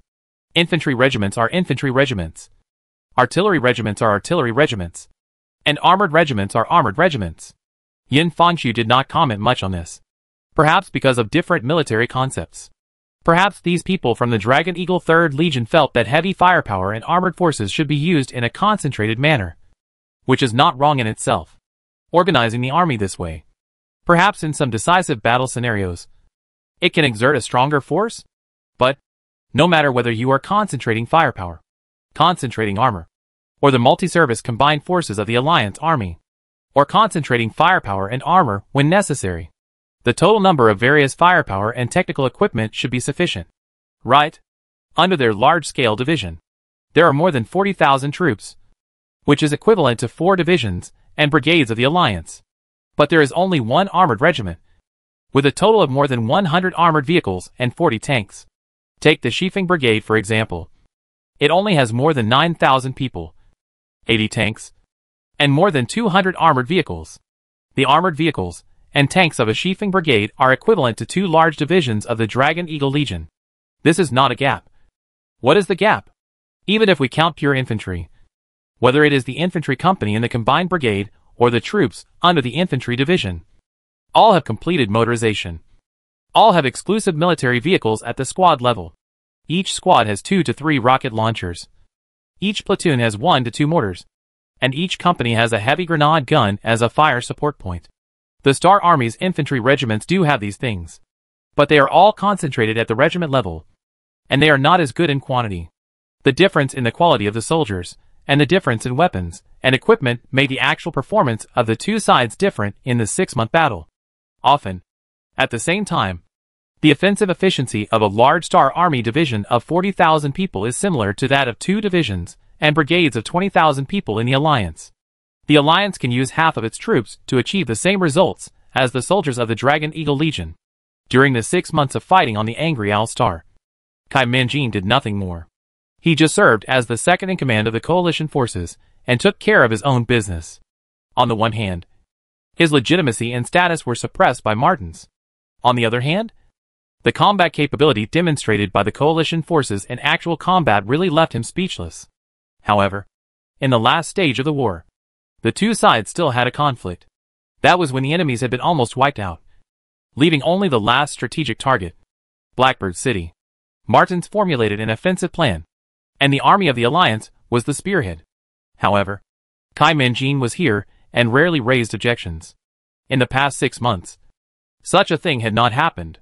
Martins and Yin Fanshu also understood the thoughts of General Kai. He might have come with a mission. Thash was certainly not the master of the Dragon Eagle 3rd Legion, but they had a strong influence on this army, whose personnel and supplies were basically from the 3 worlds of the Thash galaxy. It was normal for Kai Min-jin to receive some special orders when he set out, and this order must be related to Blackbird Heavy Industry. The manager of Blackbird Heavy Industry, Iron Fox, has not been found yet. In the previous battles, they found the spider-shaped mechanical monster with Iron Fox's face many times. Its combat ability was secondary. The most important thing was that she seemed to always be the key node of information and command of the mechanical army. Eliminating it would greatly undermine the strategic coordination capabilities of the mechanical army. But obviously, these are not the real Iron Fox himself. His real body must still be in the center of Blackbird City. Kai Min-jin's mission is probably to destroy all evidence of the connection between Blackbird and the Fox family. Although the existence of Iron Fox and the Fox family's investment in Blackbird Heavy Industry make the relationship between the two sides unclear, but they are already trying to make a cut. And with a positive attitude, destroying the evidence, it will be much more comfortable. In this case, Kai Min-jin really doesn't want the Alliance to take the lead. Even if his legion will lose a lot of manpower in the final attack, he will take on this task. Martins thought about it, and didn't intend to argue with this Imperial Major General, who rarely stood up.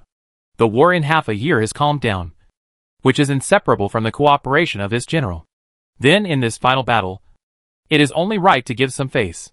He made a decision to let 2 troops, one in the south and one in the north, attack Blackbird City together in a pincer attack. Fair competition. The first to enter the city is the king. Is this okay? Kai Min-jin knew that this was the best result he could get. He went back to prepare the troops, secretly summoned several officers, and discussed the battle plan. Although, before this, the army of the Alliance gave him a great shock, and he did not dare to underestimate these armies that were named as planetary defense forces, but were stronger than the regular Star Army. But at the moment, in such an important strategy, he was still determined to win once. Then, he heard a piece of news. After the military meeting, Captain Martins personally led more than 30 fully armed phoenixes to the north. From his intention, he was obviously going to personally join the battle sequence of the Alliance. In the command post of the Dragon Eagle 3rd Legion, the strategic discussion that was just in full swing suddenly stopped. In the silence, Kai Min-jin threw the document in his hand and cursed.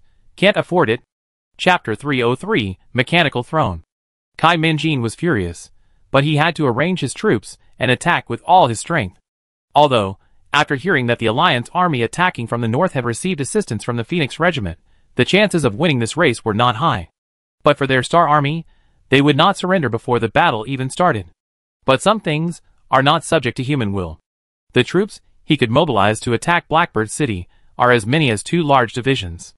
More than 70,000 people, under the cover of fierce artillery fire, fought a desperate battle with the enemy in front of them. But the effect was not very good. The troops suffered heavy losses under the irrational and eager attack. He was still thinking about whether to continue to issue orders, requiring the troops to continue the fierce attack at all costs, when he heard the news from the north. The army of the Alliance, led by the Space Marine Squadron, had entered the inner city of Blackbird City.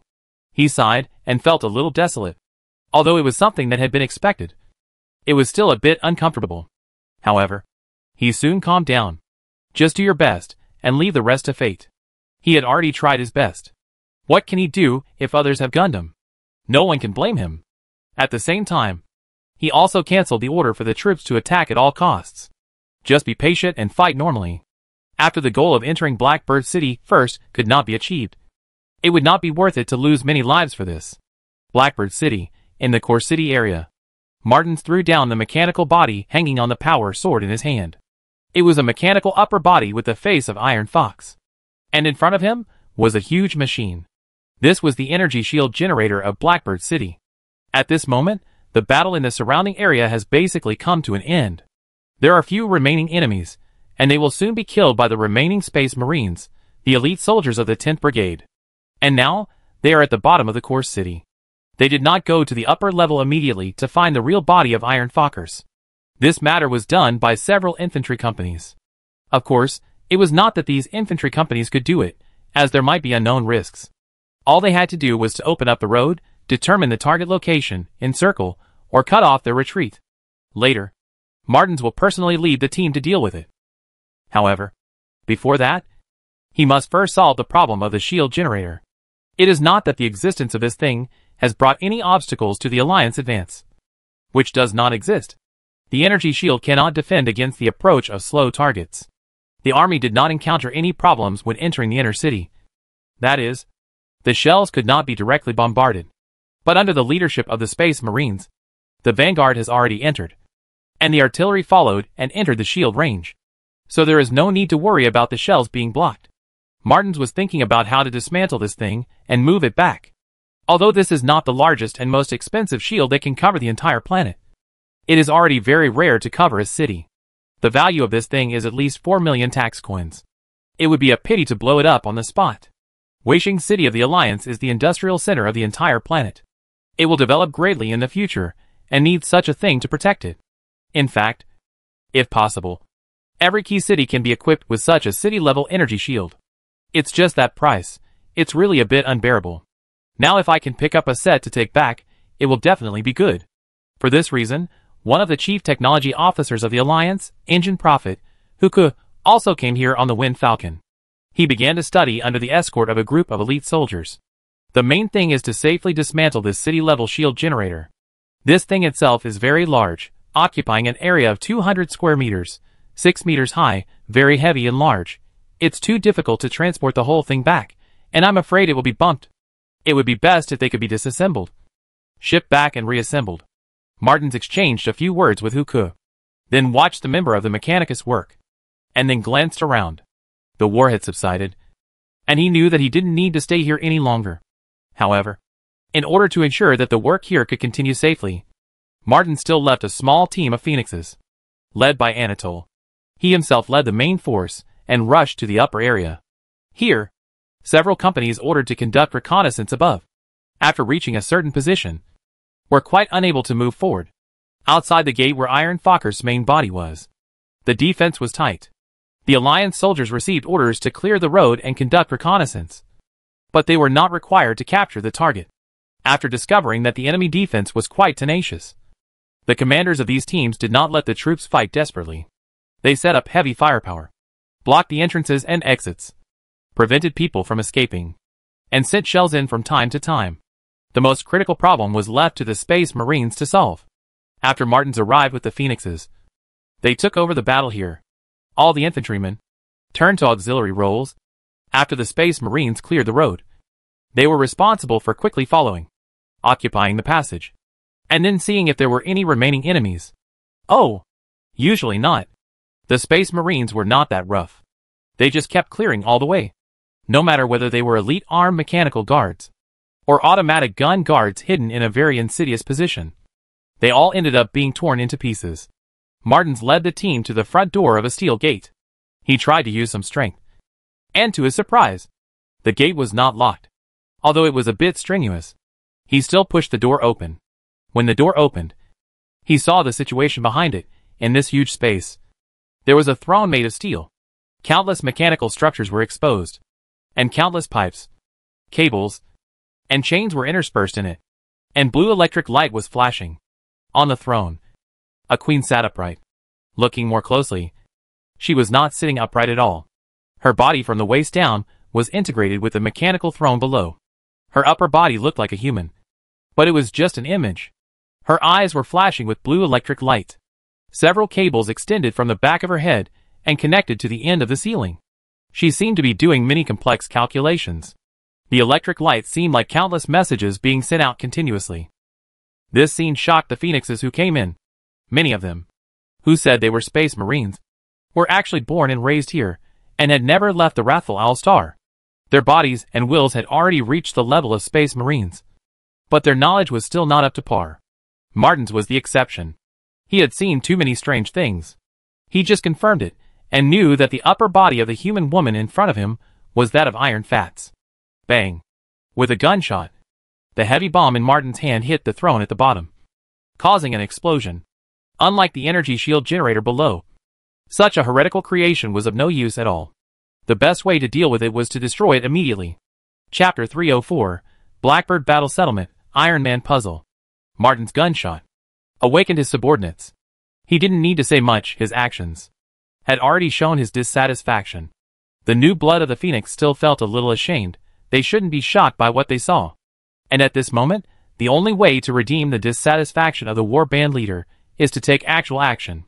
They deployed silently and quickly, while carefully guarding against the existence of any enemies, and dispersed to various places in the entire area.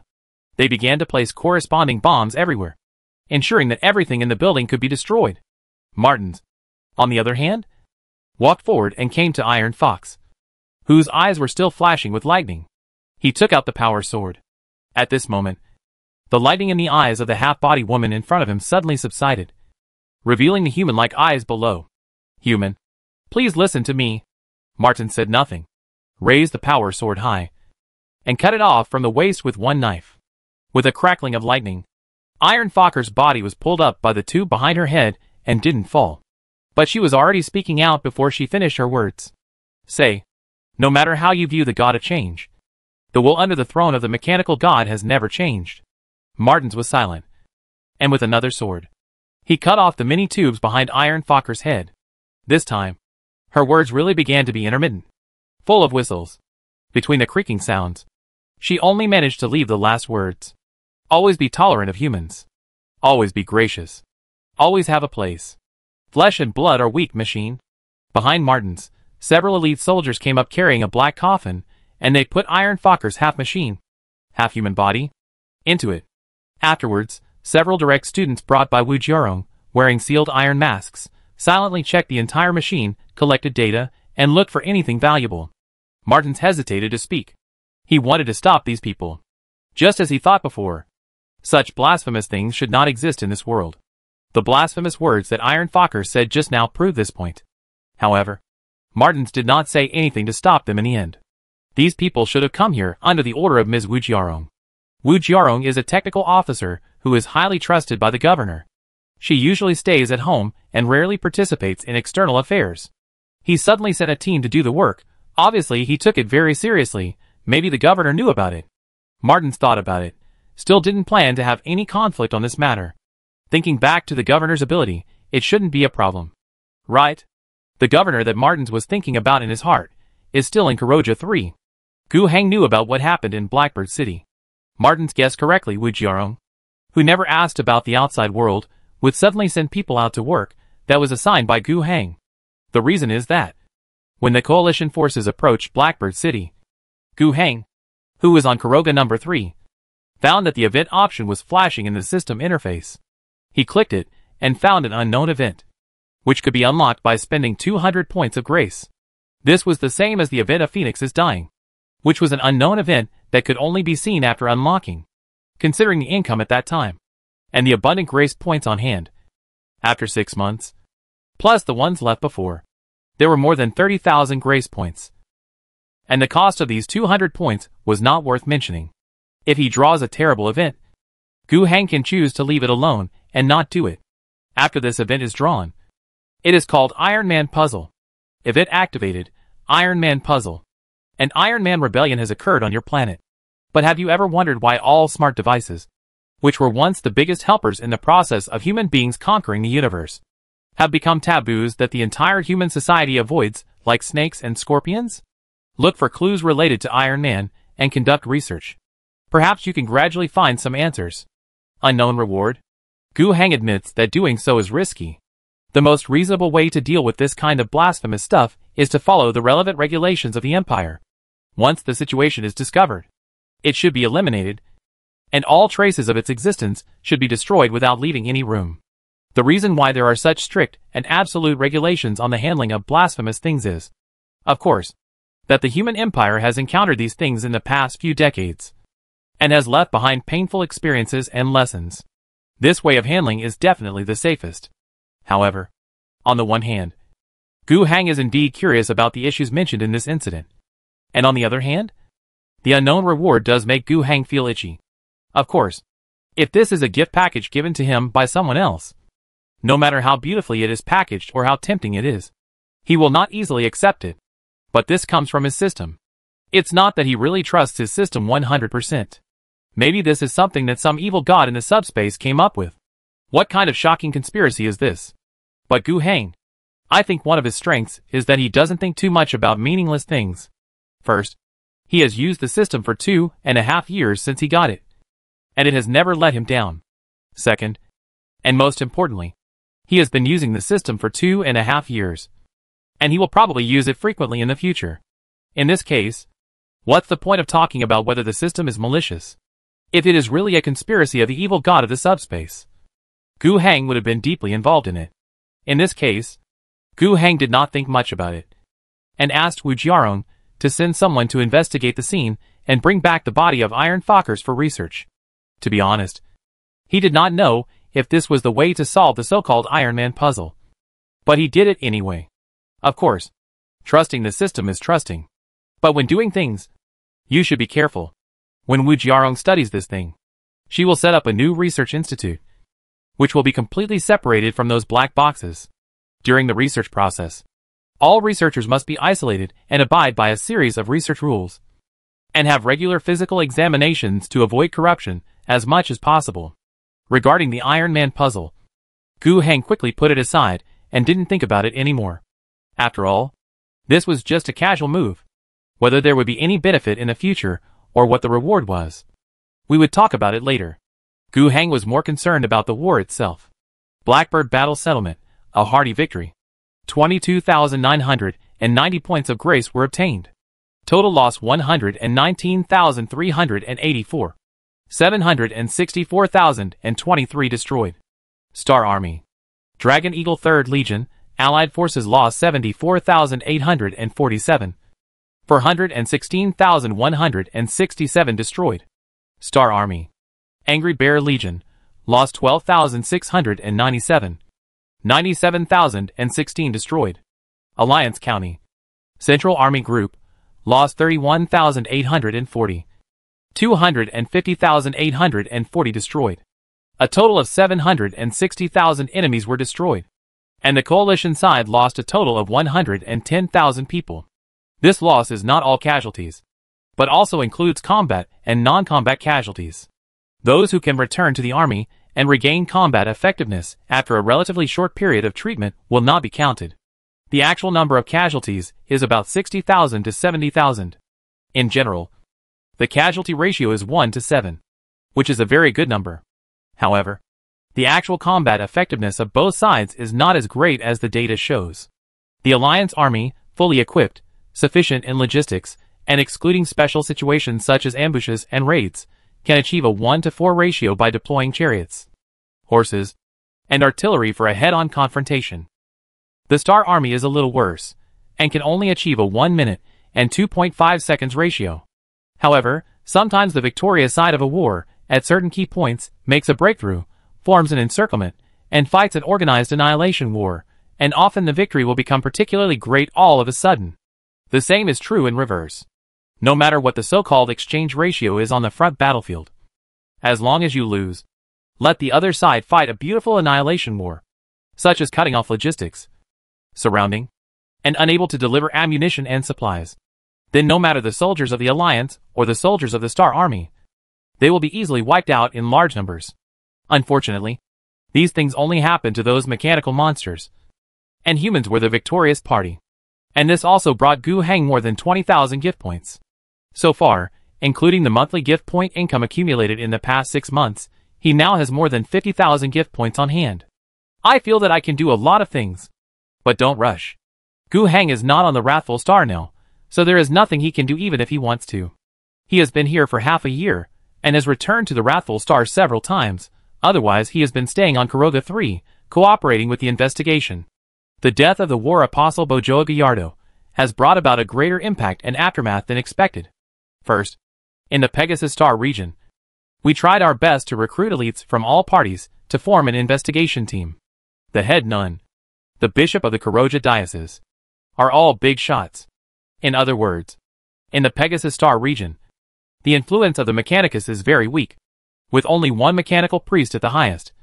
And the psychic order is not very good either, with the president being only a C-level psychic. But in general, we tried our best to recruit the best candidates from all parties. This also includes Gu Heng, the person involved, and an A-level psychic. The Tianma Star region's own investigation lasted about half a month, and the final conclusion was that this was a demon attack, and the war apostle unfortunately fell into the abyss crack. However, the Tianma Star region's statement that the investigation team was out was obviously not convincing. It was not whether the evidence was sufficient or whether the investigation method could stand up to scrutiny. The main reason was that the identity and status of the deceased were too important, and the investigation team was too insignificant. Half a month later, the investigation team from Yunluo Star, the capital of the Dragon Eagle Star region, arrived. This wave of lineup was quite large, led by an inquisitor of the tribunal, with a whole team of elite members of the tribunal, the state religion, the Mechanicus, and the Psionic Order, and representatives from the administration department and the military affairs department.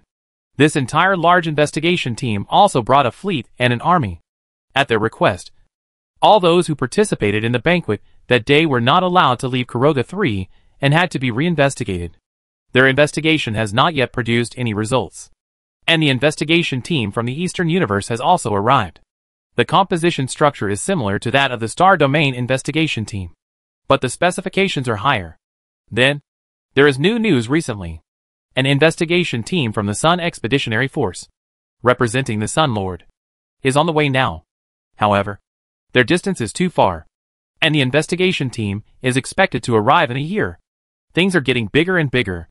Both Chief Pedes and Governor Akuna are already numb. The two of them were thinking about how to reduce their responsibility before, but now they can forget about it. They moved up and down, and they still had a certain influence on the investigation team of the Dragon Eagle Star region. However, their influence on the government of the universe region was negligible. Not to mention the team that would arrive with the wrath of the Sun Lord in a year. With such a big battle, Gu Heng was a little nervous. The universe is too big, and the empire is too big. There are many talented people. Who knows if there will be a few powerful people who can really do something.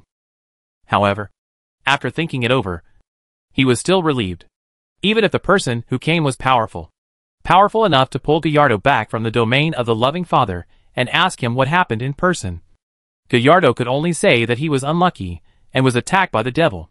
He did not see Gu Heng take action, and the whole process was plague demons, so it could not be blamed on Gu Heng.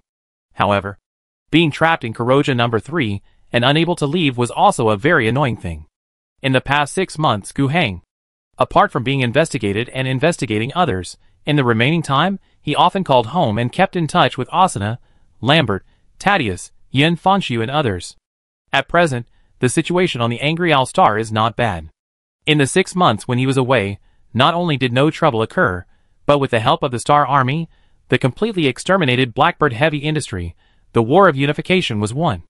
This proves that the alliance system established by Gu Heng is still quite reliable, and it can continue to operate without him. But he still felt a sense of crisis. For a ruler, it is not a good thing to leave his ruling center for a long time. He planned to return to the Angry Owl Star. Before, it would be difficult for Gu Heng to go back. But now, it is not impossible. Gu Heng went to find an acquaintance, Zhang Guangyan. He is an A-level psychic, the chief mage of the Star Law Hall of the Dragon Eagle Star Domain Psychic Order, and also a senior member of the Mage Council of the Eastern Universe Psychic Order. He represents both the Universe Government and the Star Government, and has a lot of say in the current investigation team. Gu Heng has been getting along well with him in the past few months. Chapter 305, Methods to Return to the Angry Owl Star. Ha! Our genius is here. The person who spoke was Zhang Guangyan. He was a man with a big belly, and was at a banquet at the moment. The people who participated in this banquet were mainly members of the Psychic Order and local psychics in the Tianma Star region. After hearing that an A-level psychic, Gu Heng, had appeared in this star region, many psychics came from various planets. When they heard that Zhang Guangyan, who was famous in the entire universe, had also come here, then more people came to visit. Zhang Guangyan is good at interpersonal communication. Compared with a scholar, or a lonely and sensitive psychic, he is more like a politician. Gu Heng, a real politician, sometimes does not have the patience to receive many people's visits. But Zhang Guangyan is willing to do so. This may be the difference between Gu Heng, a ruler who holds real power in a region, and Zhang Guangyan, an official under a large system. At Zhang Guangyan's enthusiastic invitation, Gu Heng joined the banquet. During the toasts, Gu Heng exchanged some meaningless nonsense with the people present with a smile.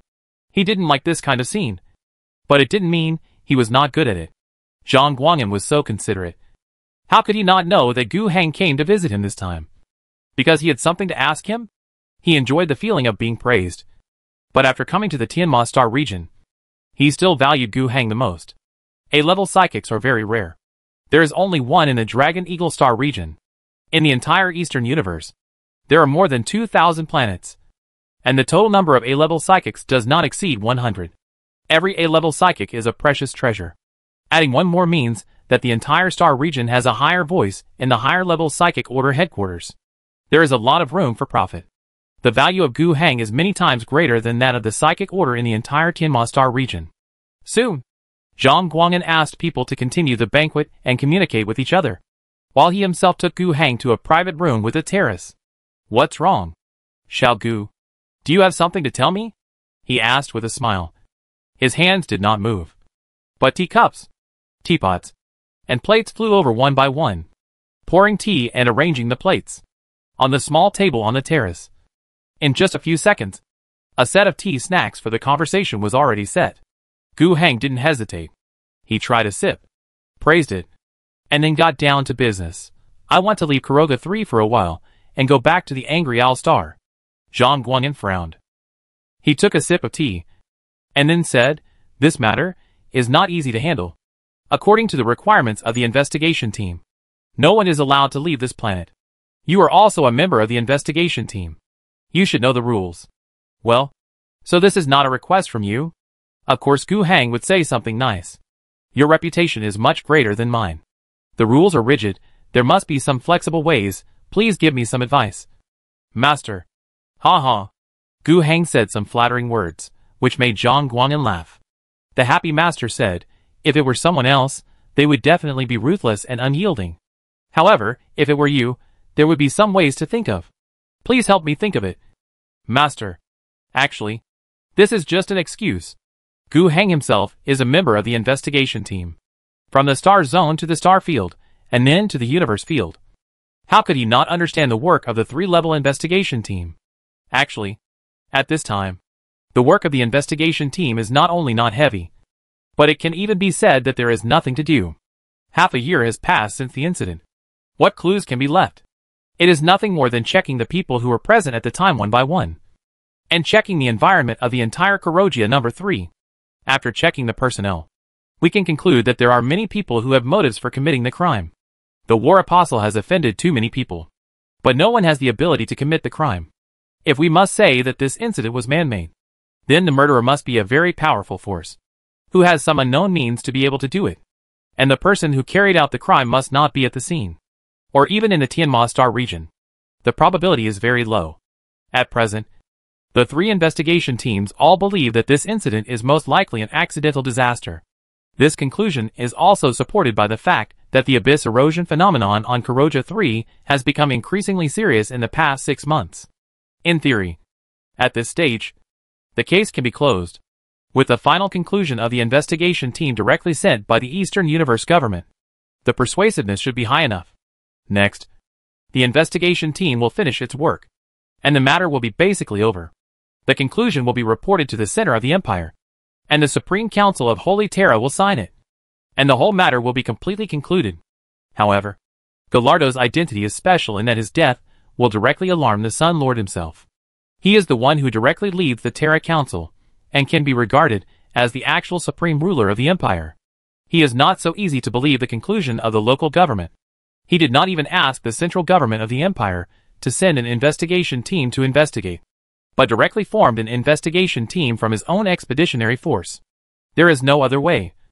And everyone has to wait here. There is no work to do. And we cannot leave. We have to wait for nearly a year.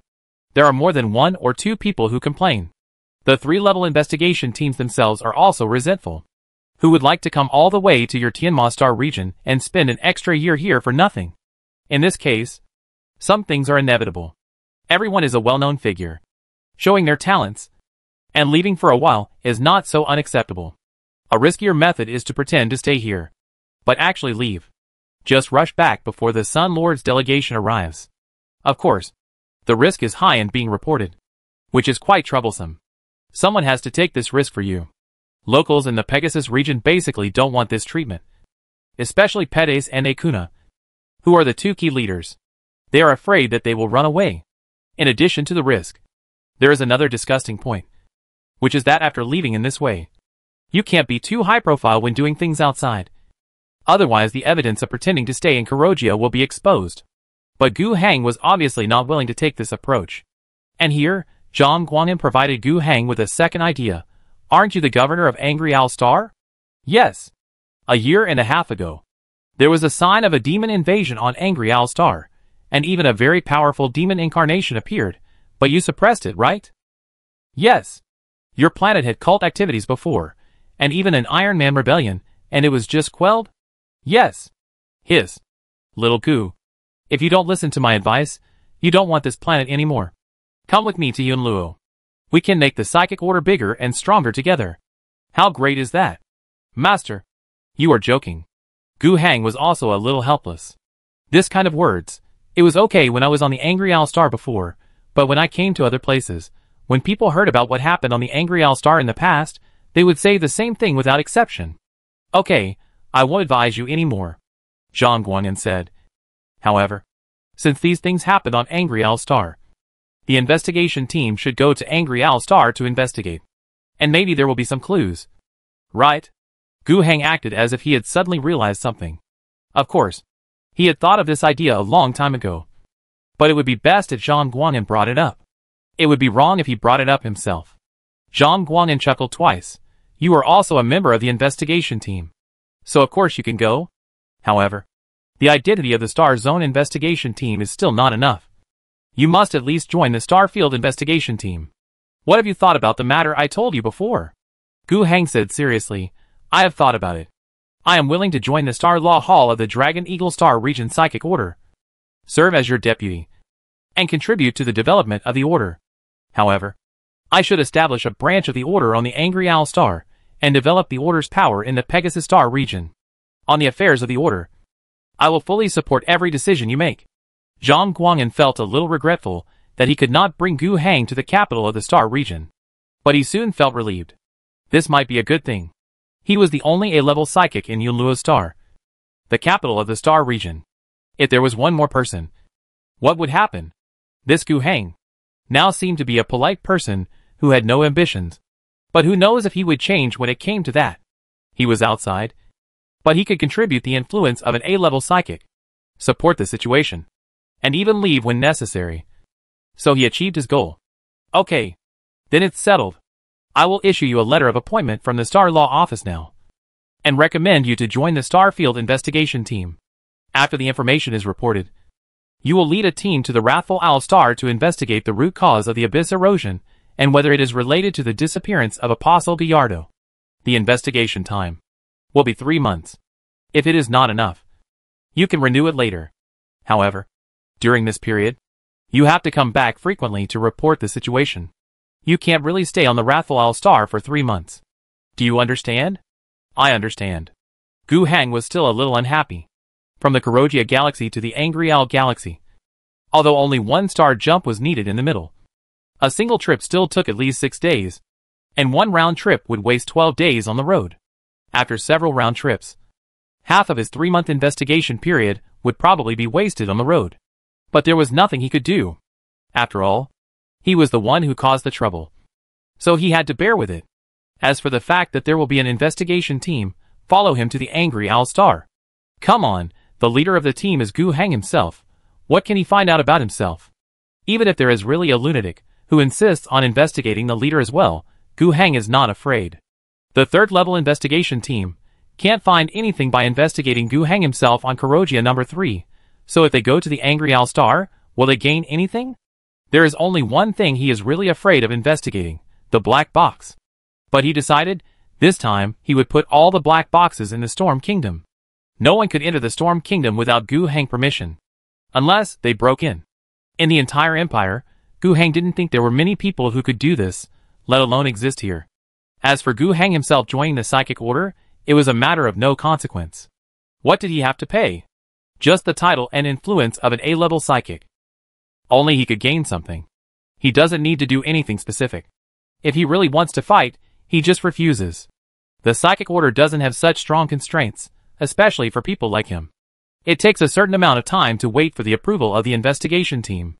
And Gu Heng, while waiting, had nothing to do, so he went to the Nest City, Pheno City. That was the occupied area. Pheno City, with a population of 1 billion, has become a huge devil's cave, a veritable abyss hell. At least tens of millions of Imperial troops are fighting in it. Among them, 7 million are the native planetary defense forces on Karogia 3. The strength and equipment level of this army completely conform to people's stereotypes about planetary defense forces. They are poor. Their equipment is poor. And their discipline and morale are worrying. Although Karogia 3 has a population of 40 billion, the productivity of this planet is completely incompatible with this population. A considerable proportion of the population is essentially no different from raising pigs, and is used as a source of tax. Karoga is rich. And indeed it is rich. It can pay 4 billion in imperial taxes a year. It is poor. And indeed it is poor. Not only are its people poor, but it also has serious corruption and administrative inefficiency in order to support such a large population, which results in almost no good output except for the population. In this case, they simply cannot afford a large and elite army. The number of troops on Karoga 3 is about 200 million, accounting for 0.5% of the total population. Most of them cannot be mobilized and are responsible for suppressing various nests and preventing riots. Under each nest, the lower class people who are worse off than pigs and dogs are rebelling almost every moment. They can't survive anyway. If there is any incitement, wouldn't it be a riot? They will fight you with an iron rod. Those troops are responsible for suppressing the rebellion and cannot be moved easily. 7 million are transferred, which is good. They are mainly responsible for the periphery, blocking the entire nest. In addition, some are used as cannon fodder and are called by the Star Army. This Star Army refers to the 3 million soldiers of the Dragon Eagle 3 Legion. The first batch originally had only 1 million people, but in the past 6 months, the troops were increased 4 times, and now there are 3 million. The commander is an Imperial Lieutenant General named Jaden Hansen. He is the deputy commander of the Dragon Eagle 3 Legion. In addition to the Dragon Eagle 3 Legion, this Star Army also has a less prominent force. That is the half of the Angry Bear Legion, with a total of 77,000 people from the Angry Owl Star. The commander of this force is the commander of the 3rd Beast Slaughter Brigade, Colonel Ruggy Lakoshi.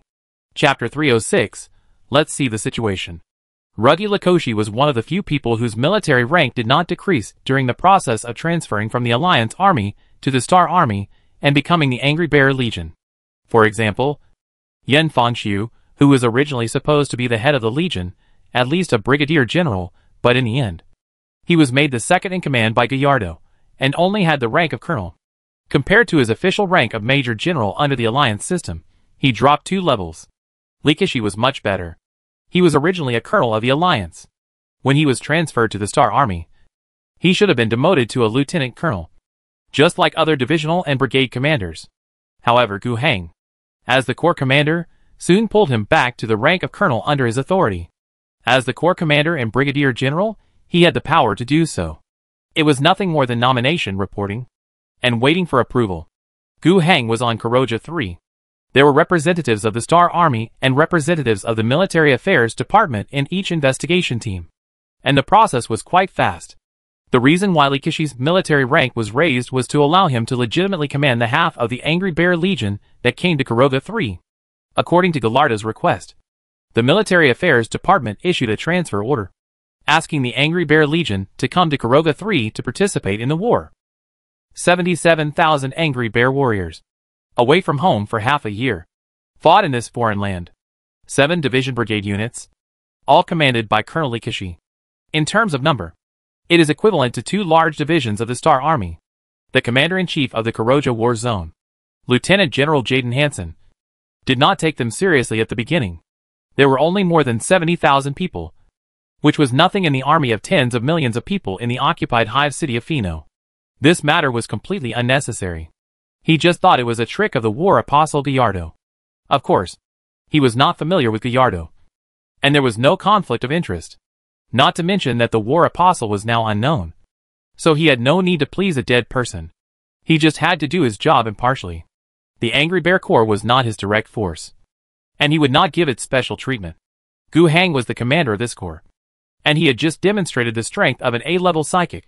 He was very popular under the current special situation of Kuroga 3, and he would not deliberately use the Angry Bear Corps as cannon fodder. The 77,000 people of the Angry Bear Corps received normal treatment from the Star Army and undertook some normal military tasks. However, Lieutenant General Hansen soon noticed something was wrong. This Angry Bear Legion. Wasn't it agreed that it was still a planetary defense force half a year ago? It has just been transformed into the Star Army. But why is it so fierce? He assigned tasks to them according to the normal work of 2 large divisions.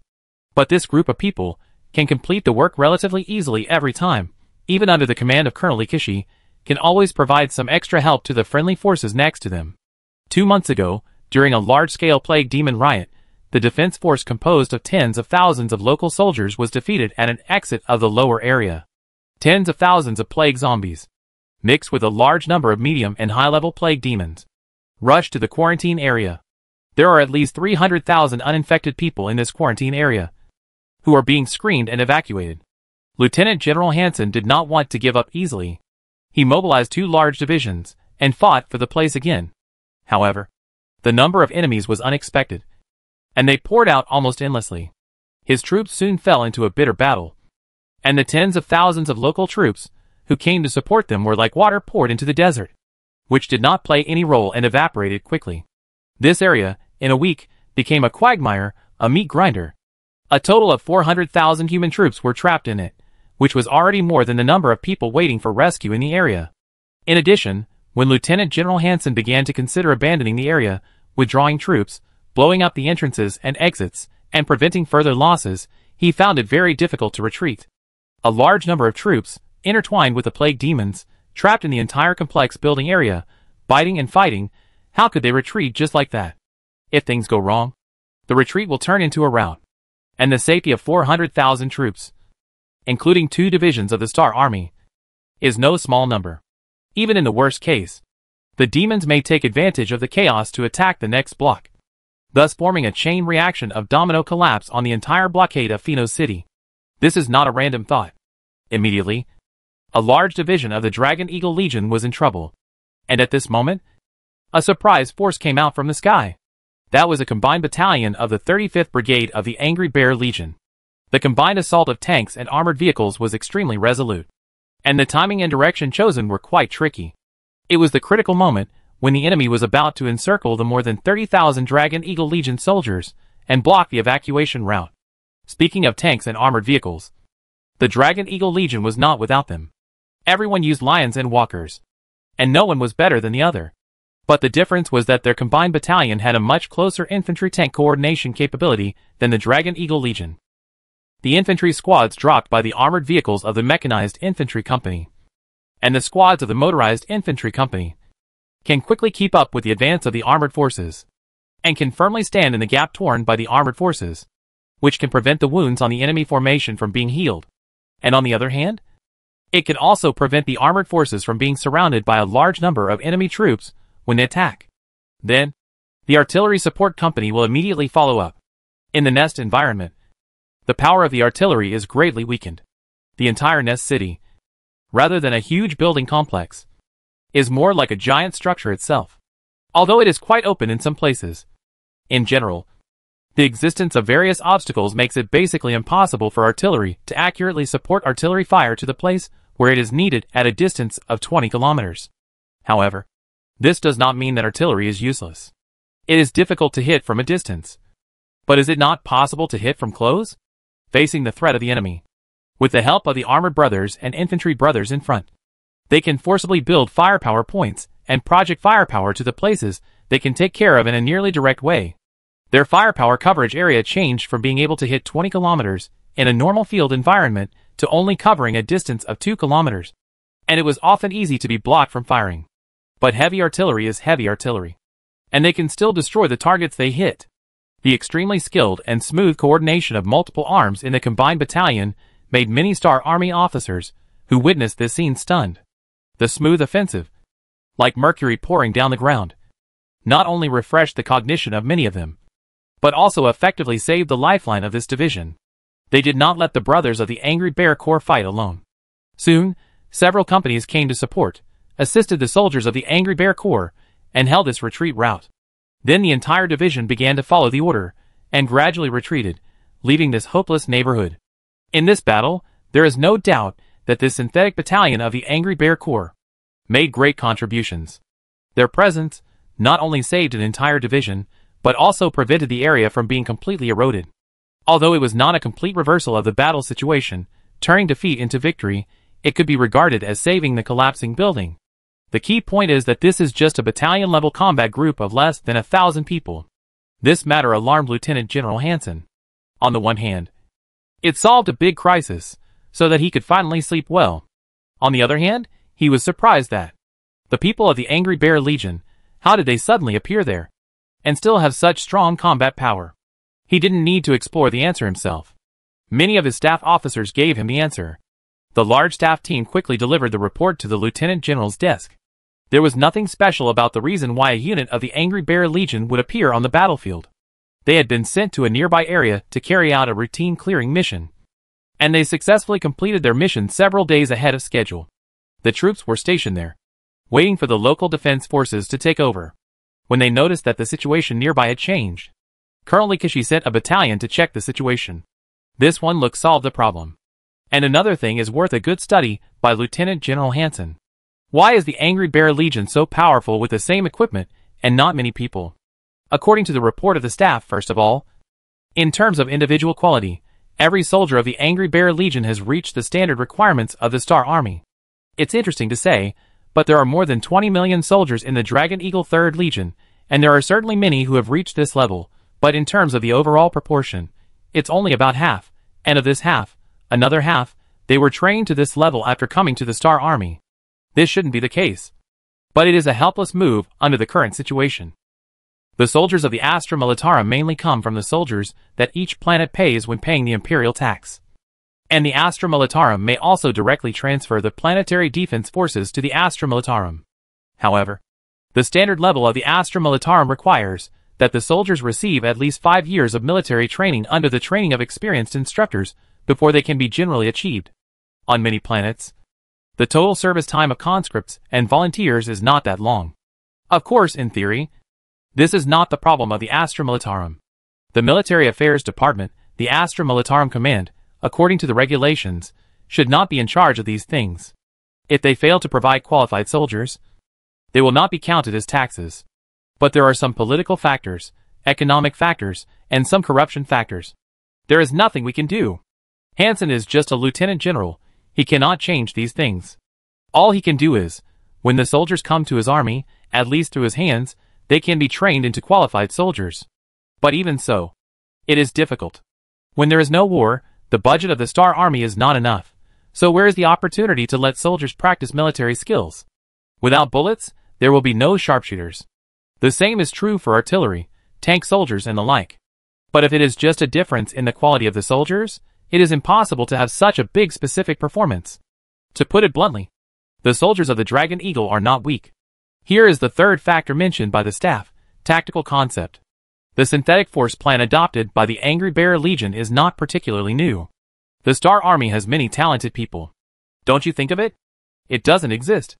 To put it bluntly, the advantages of synthetic forces are modular and flexible small organizations, more officers under the same number of troops, intensive technical equipment, and multiple arms working together under one command system.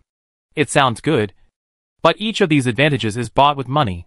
If you want a small organization and flat command, you need more officers, which costs money, whether it is training officers or giving them higher salaries after training. It is not a small amount. The intensive technology and equipment cost money directly. The coordination of multiple arms requires a lot of training, which also costs money. The Military Affairs Department and the Star Army are of course rich, but they have more to spend. These advantages are not as good as the advantages of saving money to support more soldiers under the current large-scale division system. Moreover, in the face of a decisive battle, a large army has its own advantages. Synthetic troops in the entire Star Army system can only be a small-scale elite force. To be honest, Lieutenant General Hansen does not understand at all how can Governor Gu Hang be willing to pay imperial taxes with such an army. It is too uneconomical, too honest. Shouldn't the routine operation be to just recruit tens of thousands, hundreds of thousands of soldiers trained for 1 or 2 years, with appropriate light equipment, and then try to build good relationships, and then be done with it? In that case, after paying 1 million tax coins, the actual cost is only 700,000. If you do this now, it is equivalent to a cost of 1.3 million, which offsets 1 million in taxes. It's a big loss. But no matter what, it's a good thing for Hansen. He suddenly found that he had 70,000 more elite troops. Although there was only one real armored combined division, the several infantry divisions of the Angry Bear were all motorized, and the heavy bolter was equipped to the company. The firepower of various squad weapons was also stronger than that of the Star Army with the same number of people. Anyway, it was stronger than his own troops. With mixed feelings, he did not hesitate and began to frequently let this army from the Angry Owl Star take on more important tasks. That was different from being cannon fodder. Supplies and logistics were all top priorities. Even as a spearhead, it was necessary to have a handle. The number of supporting troops and cooperative troops behind was also quite large. He was even generous enough to hand over the command to Colonel Likishi during the joint attack, rather than the senior officers of the Dragon Eagle Legion. In addition, when he won a battle, he was generous with his rewards. From the combat allowances of soldiers and officers to the report of the entire army to the Military Affairs Department, he spared no effort. When Gu Hang came to Fino City this time and met Likishi, Lieutenant General Hansen, who heard the news, also rushed over and met with him. While he sincerely thanked Gu Hang, he also expressed some apologies. After all, no matter how much logistics were guaranteed, no matter how much merit was reported, when undertaking more important military tasks, more casualties were inevitable. Gu Hang also expressed his understanding, although he was also very sad about the casualties of his own soldiers. But the warriors of the Angry Bear fighting here also brought a lot of benefits and interests. When the Star Army fights, it is not in vain. Otherwise, he would not have instructed Likishi to perform normally in the battle. Otherwise, even if he was slacking off, the command of the Dragon Eagle Legion would not be able to find out. Chapter 307, Benefits of Fighting for the Empire. As a member of the Star Army, what are the benefits of fighting for the Empire? For the Angry Owl Star Alliance government, there is no direct benefit. But for Gu Hang, it is not necessarily the case. He originally did not want to be the leader of the Angry Bear Legion himself, letting Yin Fanshu do it, and he would hide behind, which is a better choice. But since he has already sat in this position, he will make the best of it. Gu Hang will also try his best to make use of this matter, and find out if there is any value and opportunity that can be used. There is still some. First of all, reputation, which is not direct, but very valuable. He is not a lonely person. As a politician, the leader of a faction, making money quietly and developing in a low profile, is no longer the only means. Of course, there is a need for this aspect, such as the development of science and technology, the development of industrial capacity within the planet, which do not need to be publicized. They belong to the cultivation of internal strength. And now, the angry owl star is gradually moving towards the sea of stars. And in the communication between the stars, the role that intangible properties such as reputation can play cannot be underestimated. For example, before, Gu Heng showed the strength of an A-level psychic, which was an improvement in his personal reputation. And reputation can be converted into cash. But it only requires some methods and abilities. He is already converting it into cash. The branch of the psychic order that is about to be established on the Angry Owl Star is a way of converting it into cash. This branch will receive funding from the Pegasus Order headquarters, and can obtain precious materials on cultivating psychics. Gu Heng has the qualifications to cultivate psychics, and he can issue legal licenses to the psychics under his command. These are all very important. No matter how much the grant is, it is at least a sum of money, and the most important thing is the issue of the legal license. When there is no license, the psychics trained on the Wrath of the Owl Star are fine to operate on their own planet. But as the Wrath of the Owl Star is pacified, the entire society is relatively stable, and it will definitely move to the interstellar stage in the future. When it is outside, according to the Empire's control policy on psychics, without a legal license, psychics are very likely to get into trouble. In the future, there is no need to worry about this point. At the same time, in addition to things related to psychics, Gu Heng fame this time has another more important benefit. Through the relationship of Gu business, he found many investors and signed many investment contracts. The industrial capacity within the planet does not require outside investment. The economic system of the alliance is more planned, and the functions of currency and market play a supporting role. There is no need to introduce a lot of foreign investors for construction, but trade is indispensable.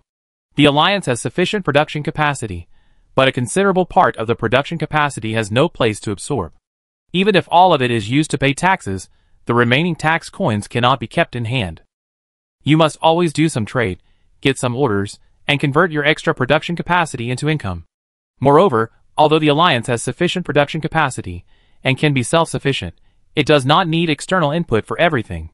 With the subsequent expansion of production capacity, the demand for raw materials will increase day by day. Mining, logging, planting. Of course, these will also be developed on the native land of Angry Owl Star. But we must prepare for the rainy day. It is also good to establish a trade route for resource input. With the support of Gu Trading Company, Gu Heng will not worry about not having channels for interstellar trade. But there is a huge problem in the middle. Where is the starport? Angry Owl Star now has a starport, but it is too small. It will take several days to move hundreds of thousands of people and run the interstellar army.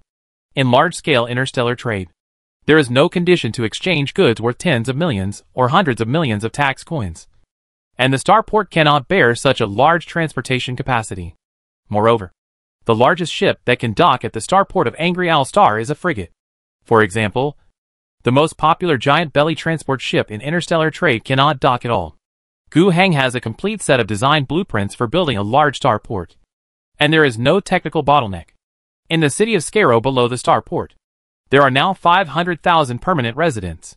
In less than a year, it has changed from a wasteland to the largest city in Xiongniao province.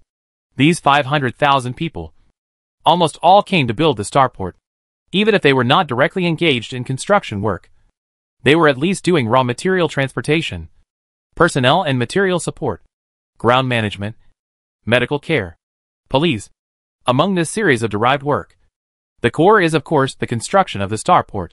However, even with so many people working for this, the construction speed of the starport is still very slow.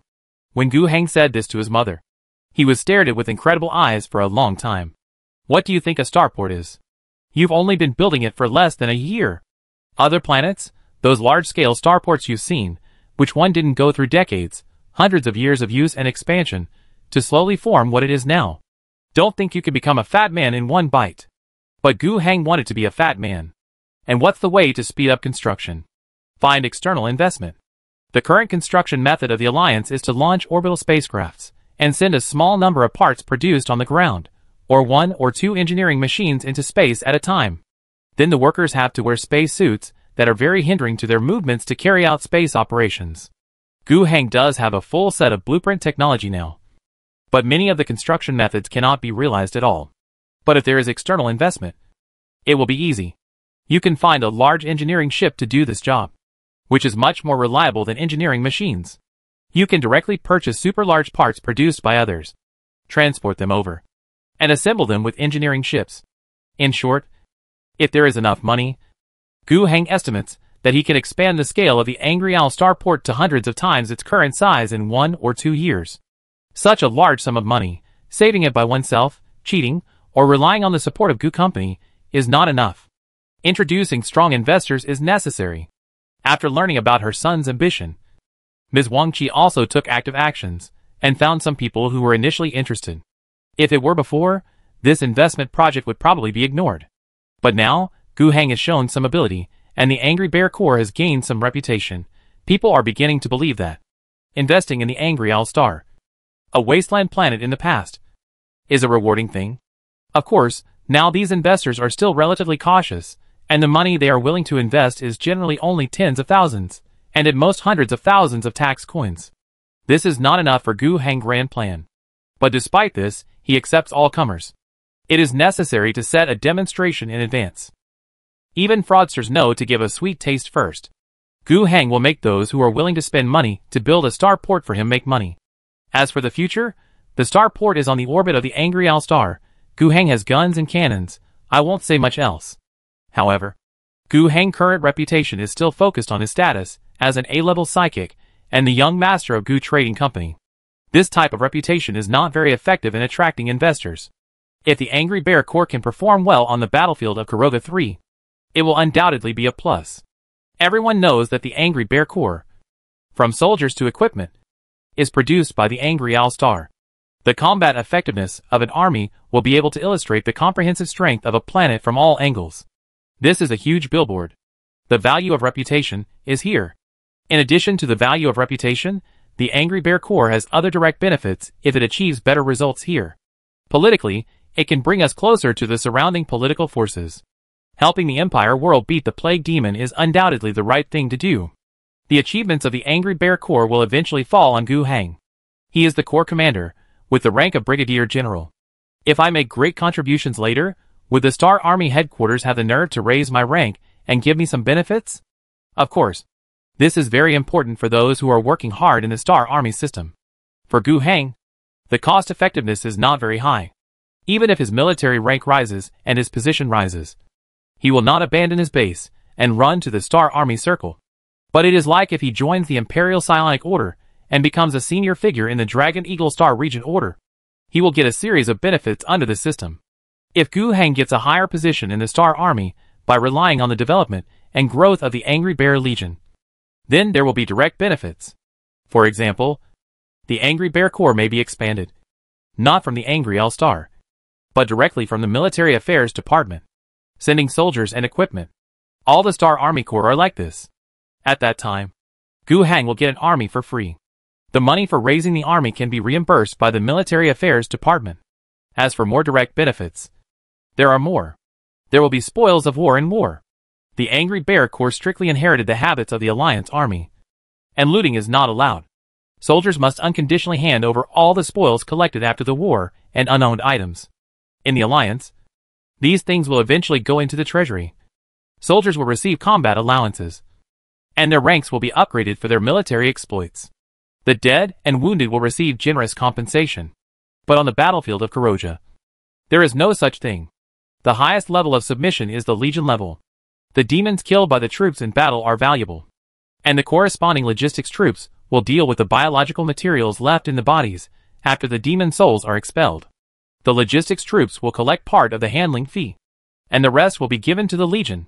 In addition, when recovering certain areas, many people died, and the property left by the local residents also belonged to the Legion. Likishi was a little at a loss, as he had never encountered such a thing before. He had thought that he had to hand it over to the Military Affairs Department, and he had discussed and asked the people of the Dragon Eagle Legion, but found that it was not necessary.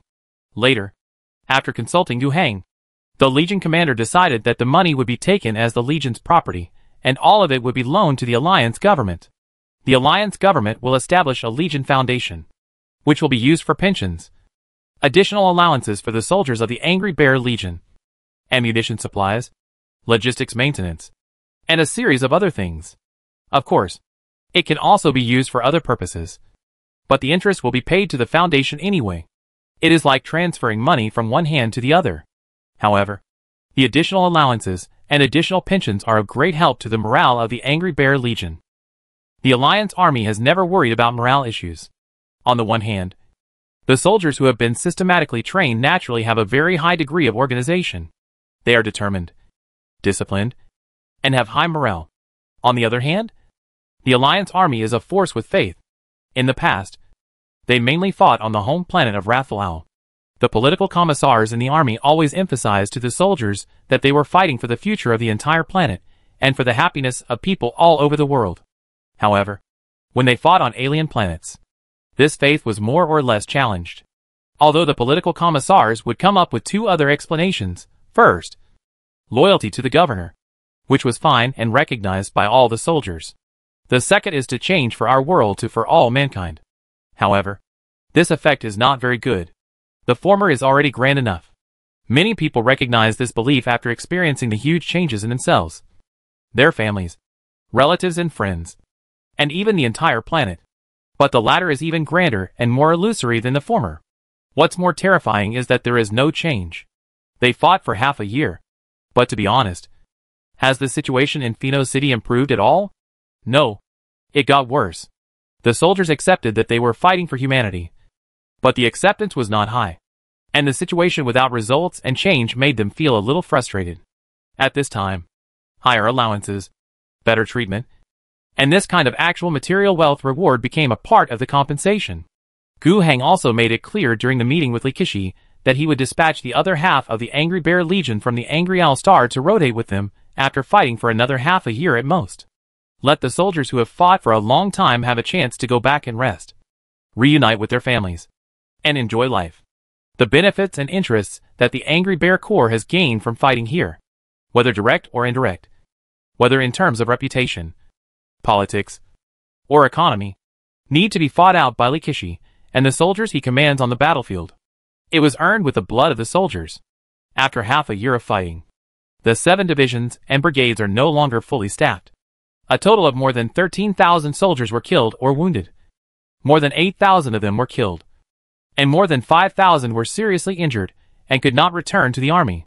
Gu Heng went to the field hospital and visited the wounded.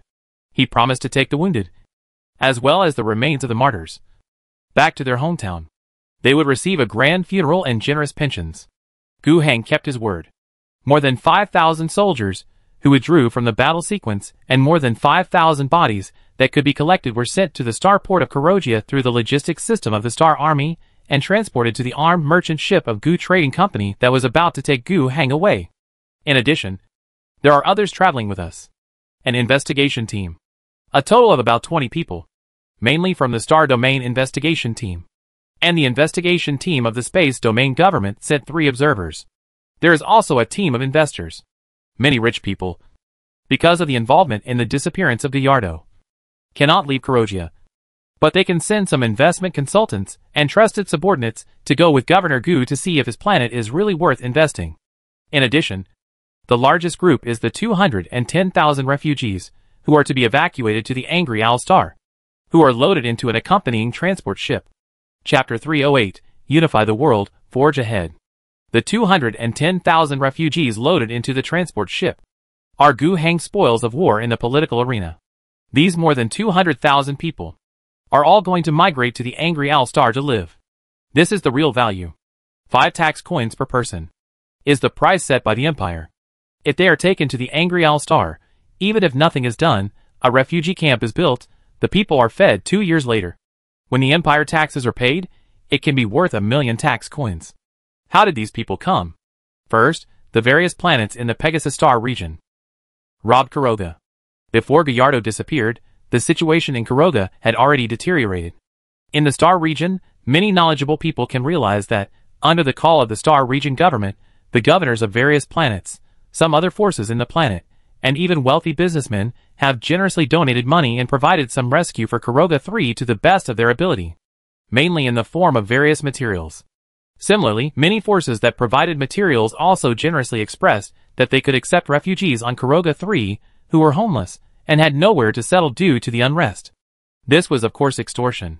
Most forces generously provided materials to support Kuroga 3, which were not worth the value of the population they plundered from Kuroga 3. But the Kuroga 3 government had no choice but to accept it. They really need those materials. Otherwise the army's operations will lack supplies, and people's lives will be affected. In addition, there are indeed homeless refugees caused by the outbreak of plague demons in various places. Other places are not so bad. But the city of Fino, which has been occupied by more than half, is the most serious problem. There are 1 billion people there, and half of them are in the occupied area. Their fate is only death, transformation into plague zombies, and infection. But in the non-occupied areas, there are still hundreds of millions of people. They should of course be evacuated away from the areas that may become war zones at any time. But that's hundreds of millions of people, and it's really difficult to transport them to other nests. The entire Kuroga 3 has always been in a state of overpopulation and resource shortage. It is difficult to evacuate so many people and find a place that can accommodate so many people. They can only build refugee camps and quarantine areas in the upper areas of Fino City. All areas are managed in a graded manner, according to high-risk areas, medium-risk areas, low-risk areas, and no-risk areas. Each area is strictly separated, and all areas are under military management. People are not allowed to go out, even if they starve to death. After reporting, people who do not have typical symptoms of infection within 7 days will be able to move to a lower-level risk area until they reach a no-risk area. But in fact, a no-risk area just means that the risk of illness is very low, and it does not mean safety. The problem of material shortage has always plagued the refugee camp in the quarantine zone of Fino City. At the same time, regardless of the risk level of the area, there is the danger of the plague demon breaking through the army's defense line and then directly conquering it, and the danger of a sudden outbreak of a large-scale plague.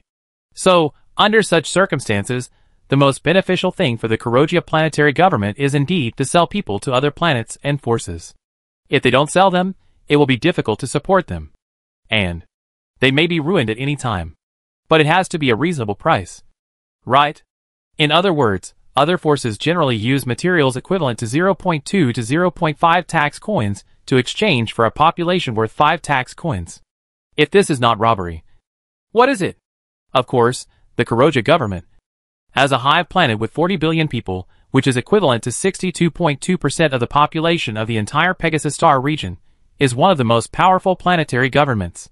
What's more, Governor Akuna is a staunch supporter of Pegasus leader Pedes, and they belong to the same faction. Of course, they would not accept robbery so easily. But who made Akuna and Pedes? The two core figures have their own dirty butts. Now, because of the disappearance of Gallardo, they are very worried. Their political influence, which was originally very strong, has dropped to only 2 or 3 points. There are quite a lot of political struggles and compromises in the middle. The final result of the negotiation is that each force can obtain a certain amount of free migration population according to their support for Kuroga 3. If it exceeds this amount, it needs to be purchased with tax coins. The purchase price, according to the latter mechanism, ranges from 1 tax coin/person to 4 tax coins/person. There are preferential measures, but at the same time, it limits those forces from plundering Kuroga 3 too much. Gu Heng participated in the negotiation process on this matter. In it, he certainly stood on his own standpoint, on the standpoint of angry Owl Star, and tried his best to gain benefits. But outside of this matter, Gu Heng sometimes pulled out his emotions and thought about this matter. When Kuroga 3 suffered a major disaster and countless people of the empire were affected, the ideal situation of all parties working together to face the natural disaster together only existed on the surface. Secretly, it turned into a division of interests. A feast for Kuroga 3. The bigwigs of all parties intrigue and argue, lie in a disaster, and eat oily mouths. Gu Heng cannot stand on the moral high ground to criticize these things, because he is also the one who eats oily mouths. But is there anything good about this matter from beginning to end? The various forces that are dividing up the interests of the population of Kuroga 3 are certainly taking advantage of the situation. The government of the planet Karogia 3 is not clean at all. The population has become their bargaining chip for gaining benefits. They do not think about how to save more people, but would rather put the refugees in refugee camps with huge risks, facing death at any time, rather than letting the refugees go to a good place to live. Only those who are facing risks, who are without clothes and food, and who have lost their homes, are the most difficult. Gu Heng cannot change the overall environment. All he can do is to try his best to let those who migrate to the Angry Owl Star live a life that belongs to people again. The people on the ship all came from risk-free areas and went through the quarantine process. Gu Heng was also unwilling to put people with infectious diseases on the ship. Otherwise, before they arrived at the Angry Owl Star, a whole ship of people would die, or even bring the plague to the Angry Owl Star. Of these 210,000 people, half came from the free population provided by the Angry Owl Star to Karoga 3. This was the free population quota that Gu Heng obtained by participating in political activities in addition to his work in the investigation team. The other 110,000 people came from the Angry Bear Corps. They were directly involved in the frontline combat and were close to the water. There were many refugee camps within the defense zone of the Angry Bear Corps. Li Keshi and the commander of the Karoga local forces colluded with each other and resold this batch of people. After all, the Karoga government can sell them, but the money won't be distributed to the army. Then can't the local military sell them themselves? The price is very cheap. The Karoga government's lowest price is 1 tax coin per person. But these local troops are willing to sell them for 0.6 tax coins. In addition, Li Keshi has the power to command them. So he used both soft and hard tactics to lower the price to 0.2 tax coins per person. These 110,000 people only cost Gu Heng a little over 20,000 tax coins. What's the difference between this and not paying for it? A group of people drifted in the Sea of Stars for 7 days, arrived at the Angry Owl Star. An armed merchant ship belonging to Gu Company, a transport ship, docked at the small port of the Angry Owl Star. 201,000 people left the port and went to the ground. Some materials were loaded on the ship, prepared to be shipped to Karogia. The whole port began to become extremely busy. However, Gu Heng certainly didn't have to squeeze in here. He led the investigation team, and the representatives of investors left the starport first and came to the ground. Prime Minister of the Alliance, Ms. Asuna, General Political Commissar of the Alliance Army, Major General Thaddeus, Chief Justice of the Alliance, Lambert Hodgson, these three can be regarded as the three giants of the Alliance government, all went out to personally welcome their governor back. After a brief reception banquet, the group boarded several Wind Falcons and headed for Fushing City.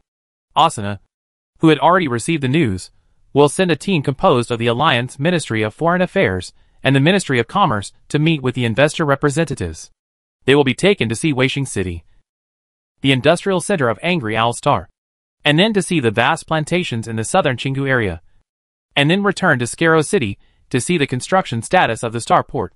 I believe that after seeing all this, they will provide their master with a reasonable report on whether Angry Owl Star is worth investing in. As for the people in the investigation team, they are a little troublesome. Gu Heng couldn't ignore them too much, so he simply took people and went to the Chingu area first. This is also reasonable. They originally came to investigate the situation of the plague demon. When the investigation of Karoga No. 3 was completely deadlocked, they wanted to see if they could find some other clues on the Wrathful Owl Star. And the Chingu area was the starting point of the demonic disaster a year and a half ago. It is quite reasonable to investigate in the Chingu area. However, after they go to the Chingu area, how to investigate is their own business. The Union government fully supports their work. A pastoral villa was arranged, with plenty of pure natural food, a chef, and servants. They can enjoy the hive city. On those civilized planets, it is difficult to see pastoral scenery. There are no shortage of delicious food and fine wine. If they are bored, they can go to the southern edge of the Beijing Valley area to hunt some deformed monsters as a hunting game. No, it is an investigation. Isn't this more comfortable than squatting in the harsh environment of Karogia 3 and waiting for the arrival of the investigation team of the Sun Lord? After settling the guys from the investigation team, Gu Heng hurried back to Fushing City. Because of the arrival of the 210,000 refugees, Osina, who was busy with the investor team, hurriedly put down her work, met the governor, and made a work report. The development of Angry Owl Star is the top priority. But Gu Heng doesn't need to hear too much. In the past, They basically maintained a call frequency of at least once a week, and at most 3 times a week. Although he was not an angry all-star, he was still well aware of the development of the alliance. There are some important things in it, which can be discussed separately. For example, as an industrial center, Waishing City has a population of 5 million, which has doubled compared to more than a year ago. It mainly comes from the population siphoned from other regions. The annual industrial output value of Waishing City has reached 11 million tax coins, and the per capita output value has exceeded 2, which is double the per capita annual output value of the Empire Standard. The concept of 1 tax coin is originally set by the central government of the Empire. Under the standard, the total output value of an imperial citizen in 1 year. Of course, this is only the per capita output value of Waishing City reaching 2, and other places are far from it. Fuxing City has a population of 1.2 million, but only 1. And the Beiqing Valley area has a high per capita planting area due to its huge land resources, which can reach 1.9 tax coins. Other places, none of them exceed 1. Another thing, which is also the key thing reported by Asuna, is the situation after the western part of the continent, including the western desert area, has been completely recovered. After destroying the Blackbird heavy industry entrenched in the west of the continent, the Alliance has no enemies on the entire Angry Owl Star. The entire Angry Owl Star is still a planet dominated by oceans.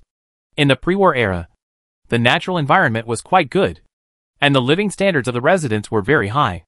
It can be regarded as a combination of a garden world and a high-quality resource planet. The land area of the entire planet only accounts for about 36%. The main body of the Alliance is currently located in the main continent, which is about 22% of the entire planet. There are also 2 other continents, which account for 9% and 5% of the planet respectively. However, although the main continent was destroyed, at least there are thousands of miles of fertile land like Chingu. The natural environment of other lands is terrible, but as long as you avoid the waste energy storm, you can still live there, even in the worst natural environment of the western desert. There are oases and underground water systems, which can be used for the planting factories below. In addition to feeding a large population, there is also the ability to export food. As for the other 2 continents, it is almost completely unsuitable for human survival. It was originally the mining site of the most important spiritual gas field on the Angry Owl Star. Now, the 2 continents and the surrounding seas are shrouded by a never-ending waste energy storm.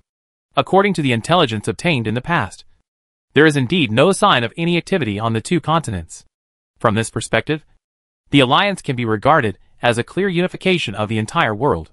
Unify the world. Become the ruler of a planet in every sense. Although this was the goal that Gu Heng had set for himself since he came to this world 2.5 years ago, he never doubted that he could achieve it. But when all this became a reality, he still couldn't help but feel a little emotional. Before crossing, he was just an ordinary person.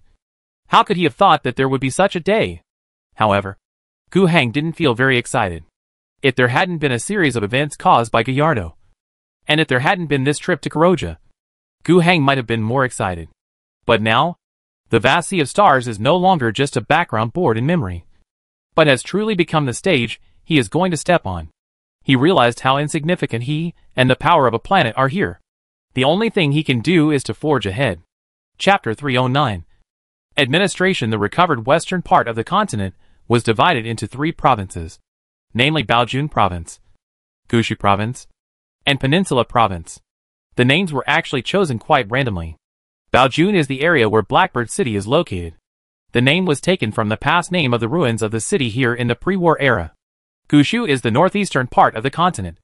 There is a large ancient tree that is somewhat surprising, so it was simply called this name. Peninsula is the southwestern part. There is a protruding peninsula. The 3 provinces have a total population of more than 13 million. In fact, according to past records, it should be close to 20 million. But firstly, there may be problems with past statistics. And secondly, under the rule of Blackbird Heavy Industries, a large number of people have been transformed into unconscious cyborgs, or died in past surgeries, died in labor, or died in the war with the Alliance. As for now, there are only 11 million left. The other 2 million people were relocated to the heartland of the Alliance during the war, following the supply convoys that came back. These relocated people were mainly relocated to 2 places, Waishing City and Baikinga Province. These are also the two areas with the greatest demand for labor. Needless to say, Waishing City is an industrial center. The explosive development of the industry has created a black hole for the demand for labor. Baikingu is not much better. The per capita output value there is quite high. But this output value is brought about by the huge per capita cultivated area and heavy labor.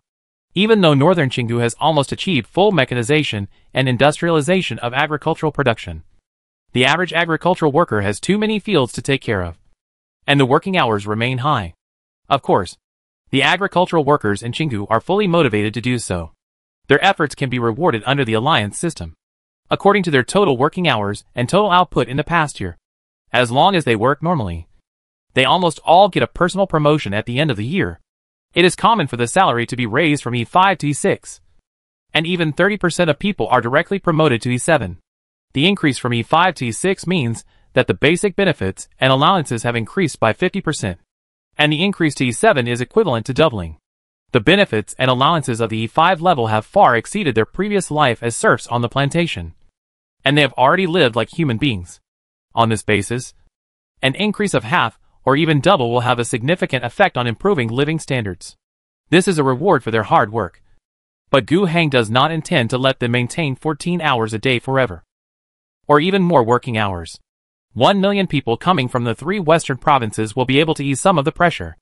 As for reclaiming more land, more people are still needed. At present, after the unification, under the rule of the entire alliance, there are more than 44 million people. And the annual total output value has reached 52 million tax coins. The per capita output value has exceeded 1. But it has just exceeded it. The reason for this is mainly due to the uneven development of productivity in various parts of the Angry Owl Star. Beijing Valley and Waishing City are very high. But other areas are basically less than 1. According to the imperial tax standard, paying 1/10 of the tax is not only not stressful, but also more than enough. At present, the per capita living consumption level under the rule of the alliance is about 0.6 tax coins/person/year. Objectively speaking, this is not a particularly high living standard. It is just enough to meet basic needs. And it is not very well off. But the public satisfaction is very high. Although not rich, it is much better than struggling on the survival line before. Happiness comes from comparison. The current consumption scale of Quannu Xiaoxing is about 27 million tax coins.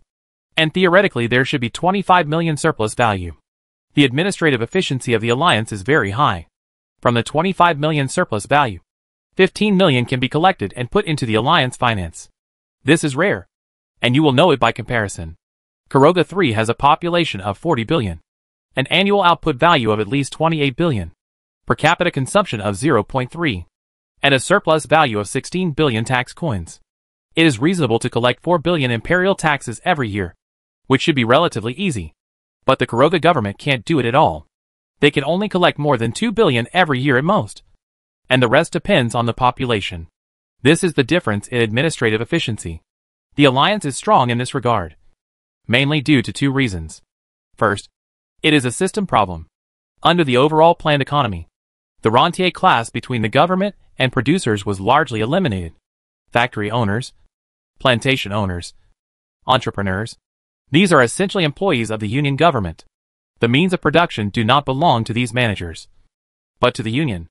Work enthusiasm is supplemented by job promotion and additional allowances. There is no collection link here. All output is owned by the government and is allocated by the government. But if that's all, it's not enough. The number of administrative staff in the alliance is not large, but they are efficient, thanks to the persistent anti-corruption, anti-malfeasance, and incentive policies for administrative staff. The entire society is currently operating in an efficient and clear political environment.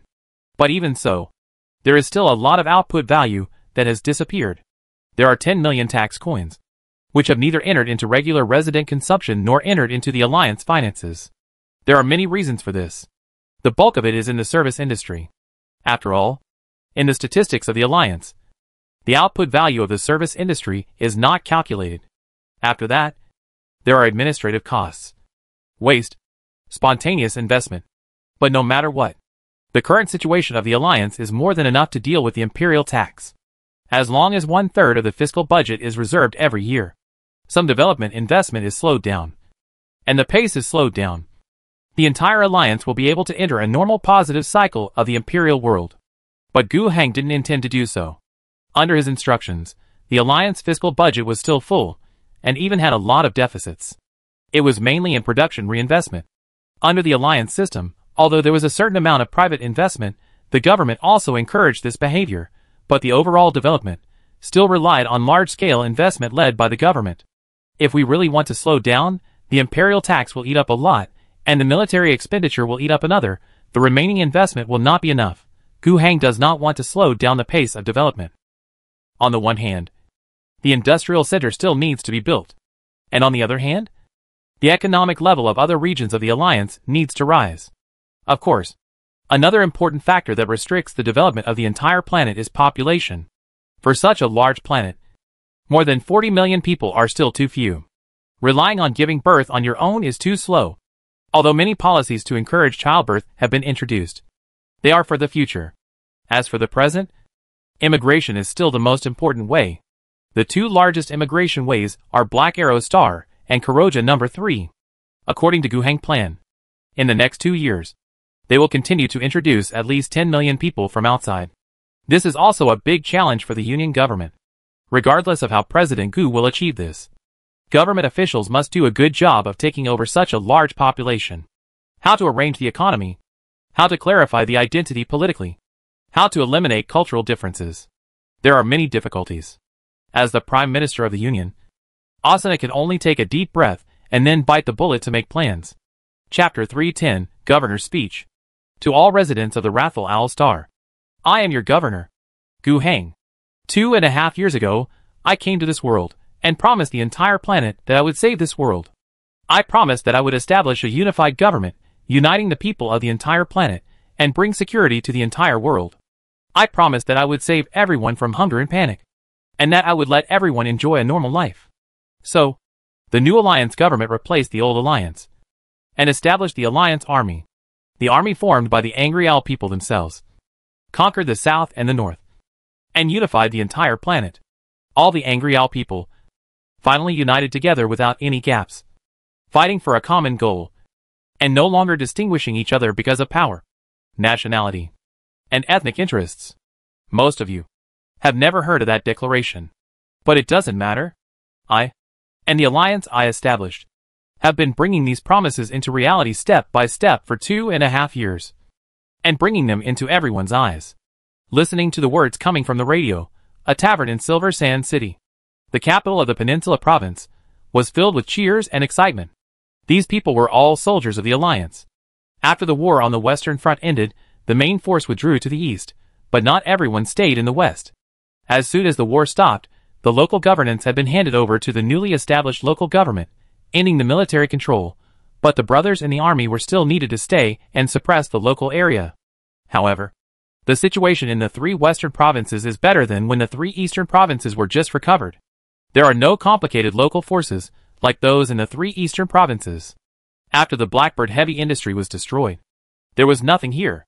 When the alliance liberated a large area of land and cleared out the Blackbird heavy industry, it was not difficult to rebuild order. As a result, the alliance soldiers stationed in the west were in a relatively stable state of mind and basically did not encounter any malicious incidents. The army even allowed the soldiers to leave the station and go outside to take a vacation in the city. The city also welcomes the arrival of the alliance soldiers. The alliance soldiers have very strict discipline. They go out to buy things, drink, eat, and pay when they should. The allowances in the hands of the soldiers are real alliance coins, which are quite strong. The residents of Insha City who have just become alliance citizens, although they have also been assigned ranks, most of them are at the E5 level, and the allowances they have received are not much. It is definitely good to earn more. The troops have already been notified that the governor will give a speech today. Those on duty, naturally, listen to the radio at the military base, and those who were having fun in the city on holiday could only find a place to listen. No one wanted to miss it. They found a tavern and called their friends. Most of the tavern was filled with alliance soldiers on holiday. About 60 or 70 people. At their request, the tavern owner switched the music channel to the news channel. To be honest, the owner was not very happy when the governor began to speak, boasting that he had brought his promise into reality. He just glanced at the soldiers, who were cheering like crazy. He did not dare to speak loudly, but muttered, "Those high-ranking masters are bragging. And you, a bunch of hard-working cannon fodder soldiers, have been brainwashed into fools. What are you cheering for?" Although he spoke very quietly, a soldier who was very close still heard it. The man turned around and stared at him fiercely. "What did you say, old man?" The boss was shocked, stammering but not daring to speak. Being beaten was fine, but he was most afraid that his shop would be smashed by these soldiers. Seeing that he didn't dare to speak, the soldier became even more angry. "We obeyed the governor's leadership and saved you from those iron monsters. You say such things behind my back?" "Ah!" He stood up, reeking of alcohol, and approached the boss. The boss shrank back in fear, feeling that he was finished, and he would be beaten. At this moment, another tall figure blocked the soldier. It was a bald, strong man with several scars on his face, but his expression was surprisingly calm. He first advised his comrades, saying, "Don't get angry, don't get angry. This guy is so annoying. Dimitro, your old company was wiped out, and someone said that. Don't you want to teach him a lesson? If you don't dare, I will. I will take care of the disciplinary issues myself." "It's not a disciplinary issue, but I can't bring shame to the governor," Dimitra said. "Humph." The man was obviously still very angry, but after saying this, he miraculously controlled his temper. After persuading the man, Dimitra turned around again, facing the bar owner, and said seriously, "Mr. Boss, I hope you apologize for what you just said." The owner was about to apologize, but he was scared very quickly. But before he could say anything, he was stopped by Dimitra. "Don't do it now. I don't want your apology to be out of fear. Listen first. After listening to the governor's speech, you can decide whether to apologize or not. I will never force you." The boss could only stand aside anxiously, trying to listen to the information on the radio. He could no longer regret his bad mouth. He had to listen carefully to see if he could find a way to apologize later, so that he could avoid being beaten. The words on the radio continued. "We resisted the resurgence of the cult. We killed the disaster of the green-skinned aliens at the source. Our soldiers went into space and thwarted the attack of a green-skinned space fleet. In the Chingu region, we have demarcated a large safe area in the north, and basically eliminated the threat of the aberrations in the northern Chingu area. We eliminated the evil cult in the Chingu region, and the Alliance army drove the demons back to their homeland. In the 3 eastern provinces, we have eliminated the stubborn old forces. In the north, we have completely exterminated the original Wrathful Owl sect that endangers the world, and let the Polar Industrial Group join the Alliance. In the west, we have just completely eliminated Blackbird Heavy Industry. We have ended the fear that 13 million people in the west of the continent have to face all the time. They no longer have to worry about themselves, their families, or their friends being sent to Blackbird City and never heard from again." Just hearing this, the owner of the tavern in Silver Sand City was a little shocked. In the past, Blackbird Heavy Industry completely dominated this land, especially in the later period. They kept forcibly migrating people to Blackbird City, promoting the idea of living a good life there. At first, everyone believed it. But as time went on, although people outside didn't know what happened inside, their relatives and friends who were inside couldn't get any news. People gradually began to question this matter. But all those who dared to question it publicly were often named and taken away soon. The bar owner's 2 children were taken away in this way. In the past, he never believed in conspiracy theories. Perhaps he didn't dare to believe it, and still held a glimmer of hope. But the arrival of the Alliance completely blew up his fantasy. He didn't want these fantasies to be blew up. He would rather believe that his son and daughter were still alive. He would rather believe that this was just a dog-eat-dog war between the powers that be.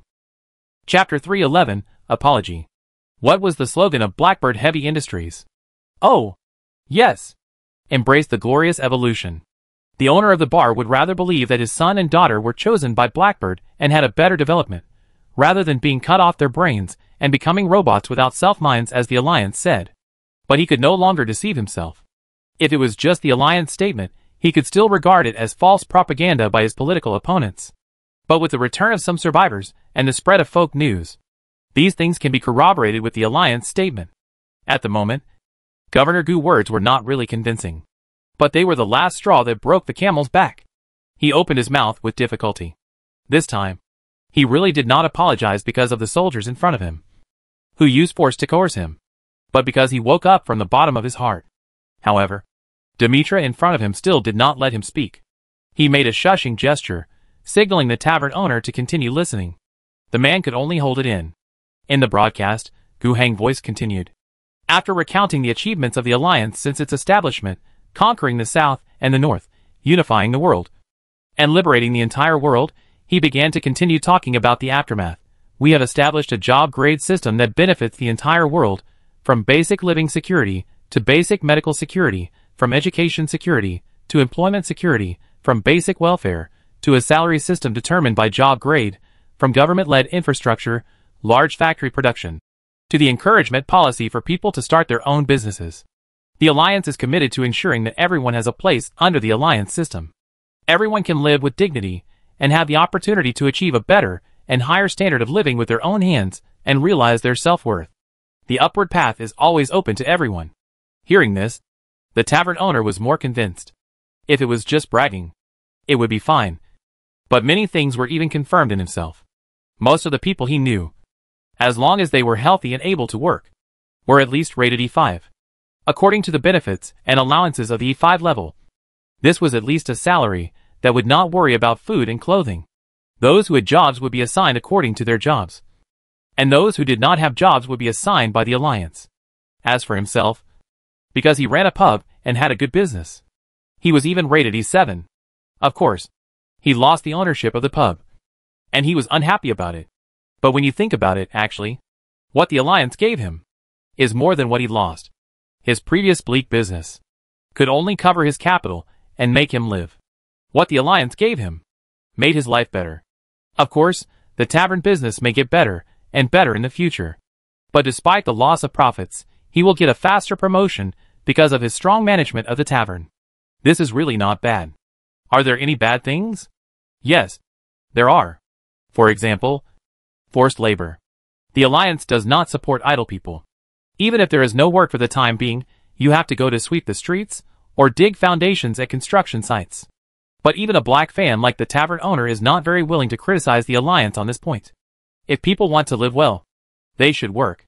Where is there such a good thing as lying at home and enjoying benefits after being assigned a job rank? The Alliance, or the entire society of Angry Owl Star, is not yet rich to this extent. Don't want to do this job? Of course, the Alliance has never restricted anyone from finding any job.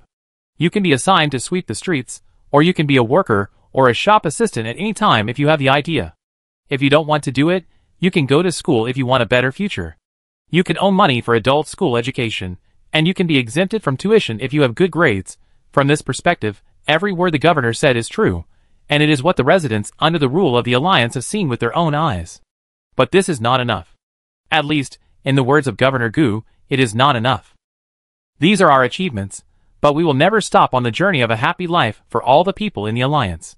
In the development of the entire Angry Owl Star, on behalf of the Alliance government, I solemnly promise to the people of every Alliance, we will insist on economic development and people's welfare as the government's top priority. We will build more factories, produce more products, food. We will build a stronger army to protect the achievements of our hard work. We will continue to deepen the reform of the Alliance system to make economic development more dynamic. We will continue to promote anti-corruption and advocate efficient government policies to make those parasites nowhere to hide. We will create more and more valuable jobs to accommodate more high-level positions, so that more willing and smart Alliance citizens can be promoted to higher levels faster and get better treatment. This is the solemn promise that I and the Alliance government have made to all residents of the Alliance. Governor Gu radio speech ended here. As the four big words solemn promise fell, the tavern in Eenshaw City was already noisy. The loyal soldiers of the Alliance cheered and jumped for joy. Since the governor began his speech, it has never stopped. At this moment, it has even become louder. Now, the soldiers, whose passion has been ignited, laughed loudly, boasted to each other, and drank together. No one paid attention to the little episode that just happened. Just as the governor said, we have a vast cause to do. How can we afford to quibble over such trivial matters? And the tavern owner was a little dumbfounded. He looked around uneasily and saw Dimitro. He opened his mouth and said, I want to apologize to you. Dimitro smiled and waved his hand. From your expression, I roughly know what you think. You really should apologize, but you don't need to today, Everyone is in high spirits. No one wants to care about it, or want to hear you talk about that disappointing thing just now. After a pause, the soldier with the rank of sergeant on his shoulders continued, in fact, you never need to apologize to us. Your apology should be to the governor. But the governor is more magnanimous than us. Work hard. Add more tables to the tavern. More kinds of drinks. And better food. Try to run this tavern better and better. This is your best apology. The tavern owner took a deep breath and said, I understand. Then, he said loudly to the noisy soldiers, today's drinks are free. Don't worry about the deficit. I still have a lot of lost quota. Everyone drink as much as you want today. The soldiers laughed and praised. And the whistles were blown loudly. No one was bothered about what happened before. Chapter 312, I am from the Alliance. In the Chingu area, a group of investigators just went hunting. Oh, they are back from investigating clues. They also heard the governor's speech on the radio. A young judge hesitantly said, is our team leader really back to investigate clues? Why did he leave us here and leave us alone? He went to make a global speech? I don't think he takes the work of the investigation team seriously. He just wants to come back to be his governor. His question caused a burst of laughter from the other members of the investigation team nearby. He was confused and did not know what was so funny about what he said. Others were too lazy to explain to him. They were not familiar with each other. There were people from the state church, from the Mechanicus, from the Psychic Order, from the Ministry of Justice. They formed a temporary team and did not want to say anything that should not be said to such a young man. Only the old judge who was from the Inquisition, like him, stopped the young man who wanted to speak again, pulled him aside, and muttered to himself, what nonsense are you talking about? If you see it, stop talking nonsense, or everyone will laugh at you. Why? You are not allowed to speak. Then team leader Gu came back to be the governor, and why are we here on Angry Owl Star? To investigate clues. What have you investigated these days? He recalled, eat delicious food in different ways every day. The grains, meats, and the like produced by the agricultural center are all natural. This is very rare in the empire, especially in some hive cities and planets with large populations. Where can you find large quantities of synthetic meat, natural livestock, vegetables and fruits, and artificial fiber and vitamins? It is not worth mentioning the high-ranking dignitaries and the rich who have money but nowhere to spend it. But these investigators are not the top bosses in their respective forces. They are more than enough to be middle class. And they are not rich. Then, they really can't eat this kind of pure natural food. As for the so-called investigation activity, he really thought it was an investigation before. But now thinking back, it was just hunting to relieve boredom. Come here and enjoy the food and drinks. Just treat it as a vacation. You still need to investigate? The demonic disaster here was brought under control as soon as it showed signs.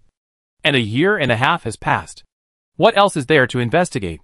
This, the young men found it a little hard to accept. If you don't like it, you can investigate it yourself. Or report it yourself after you go back. But I tell you, don't make trouble for yourself. Even if you report it, nothing will change. This is what is tacitly agreed to by the higher-ups. And it is even the result of some exchange of interests. At this point, the old judge said nothing more. After returning, a familiar person said with a smile, why do you care so much? Young people, after hitting the wall a few times, you will know how to do things. Isn't it to avoid spoiling everyone's fun? On Angry Owl Star, the people who listened to Governor Gu's entire speech were not only those in the investigation team. There are more than 250,000 interstellar immigrants.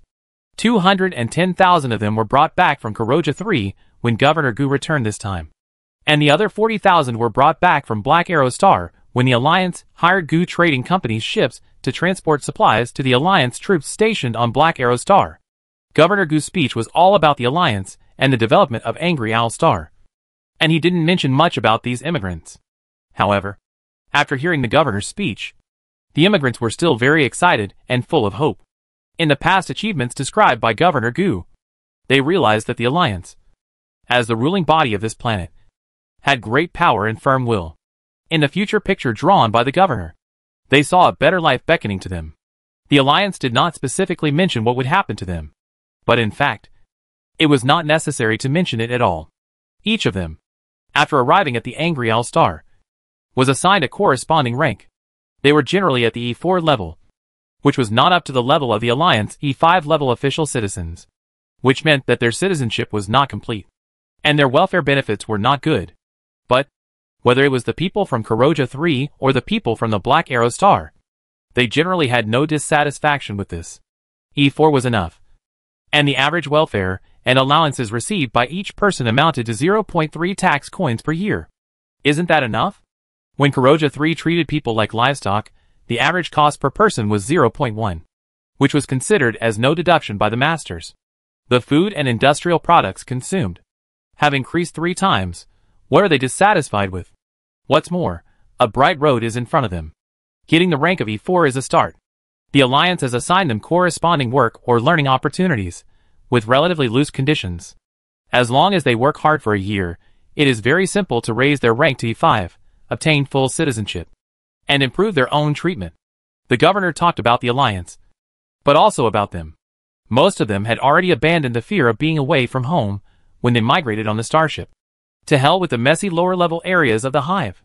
We are all Alliance people now. Mandoya Lucas was one of the people who quickly changed her identity.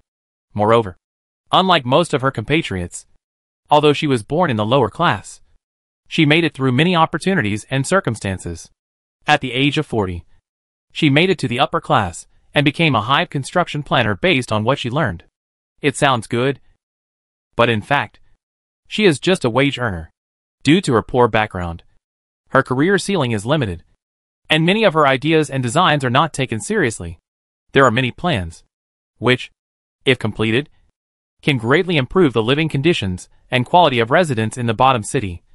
But these designs have always been put at the bottom of the box. If she completely abandons her past, she may be able to live a good life. But she just can't forget the bottom city of Pheno City.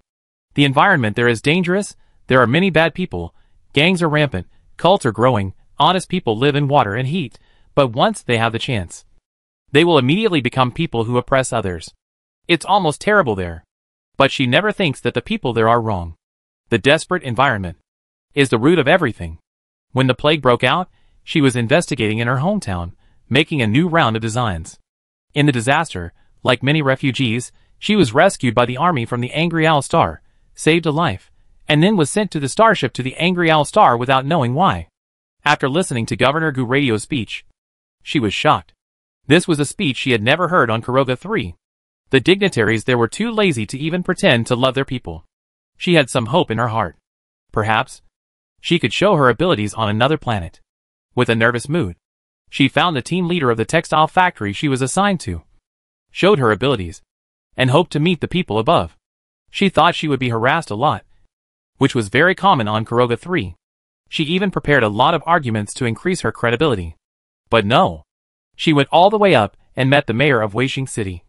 Mr. Palt. Chapter 313, Starport Construction Investment. This radio speech to the entire alliance was, of course, not Gu Hangwim. He had at least 3 intentions in this matter.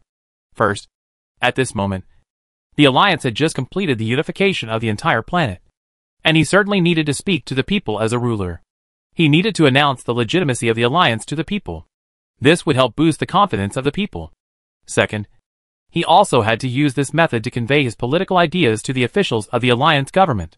Again, he has been away from his ruling center for half a year, and he must show his voice in front of the public to strengthen his prestige. As for the second and third points, it is not something that can be solved with just one speech, or simply put, whether it is to implement the concept or to maintain personal authority. It is not something that can be solved once, and for all in a short period of time, or with a single action. This requires him to continuously demonstrate it over a long period of time.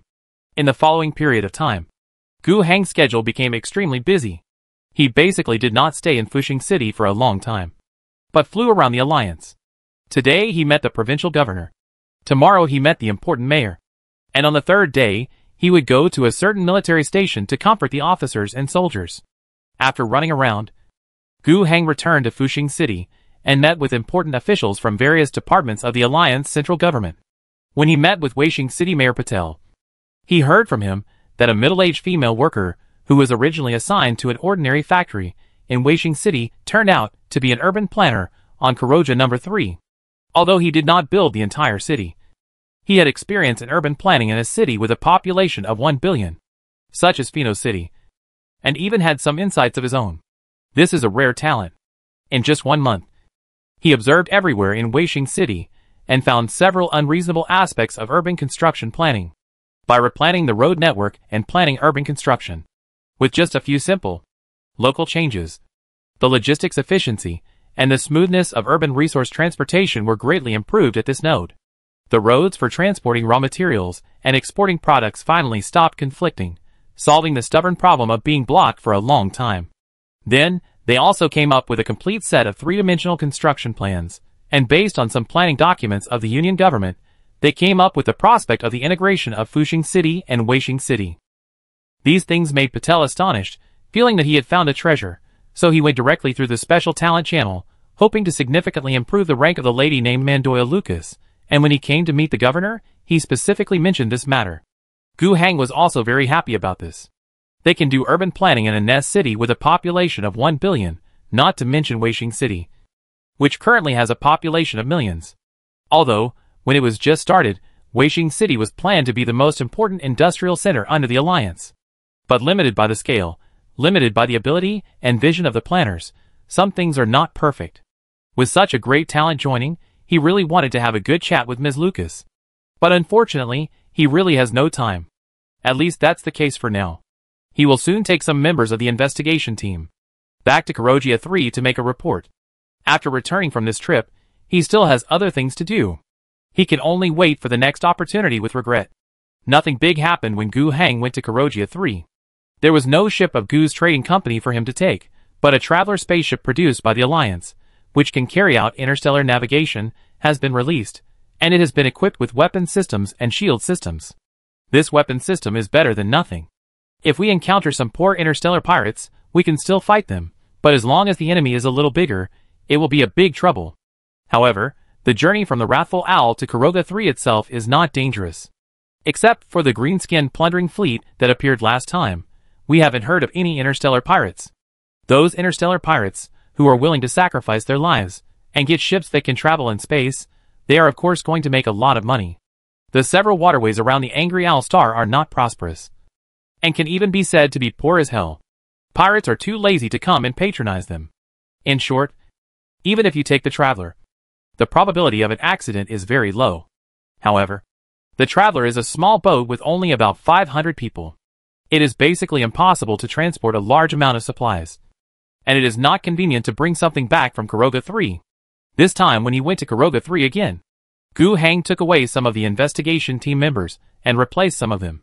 During this period, a little brat even went to complain about him. But the final result was, of course, nothing. He didn't care. The representatives of those investors also went back. Gu Hang didn't know what they would say to their boss. But at least from the feedback from the Union Ministry of Foreign Affairs and the Ministry of Commerce, they were basically satisfied with the situation on the Angry Owl Star. This also brought some good results. Gu Hang stayed on Kurogia number 3 for 2 days. On the first day, he spent time in the investigation team, writing reports, drinking tea, and chatting with Master Zhang Guang'an. On the second day, he met with several investors and signed several investment agreements for the Angry Owl Star port. The investment amount was basically not much. And to be honest, it was not a big deal to make such a quick decision. More importantly, it was more like investing in Gu Hang. The general amount was only a few 100,000, and at most 200,000 tax coins. The total amount of several investors was only about 700,000 tax coins. This was certainly not enough to build a large-scale starport. And Angry Owl Star was not short of these 700,000 tax coins. However, Gu Hang still signed all the contracts. If he had money, why not? He gave them all as shares of the starport and distributed them as dividends. Moreover, Gu Hang did not use the money for his own use, but turned around and signed another agreement with Gu Company, including some savings from the previous alliance.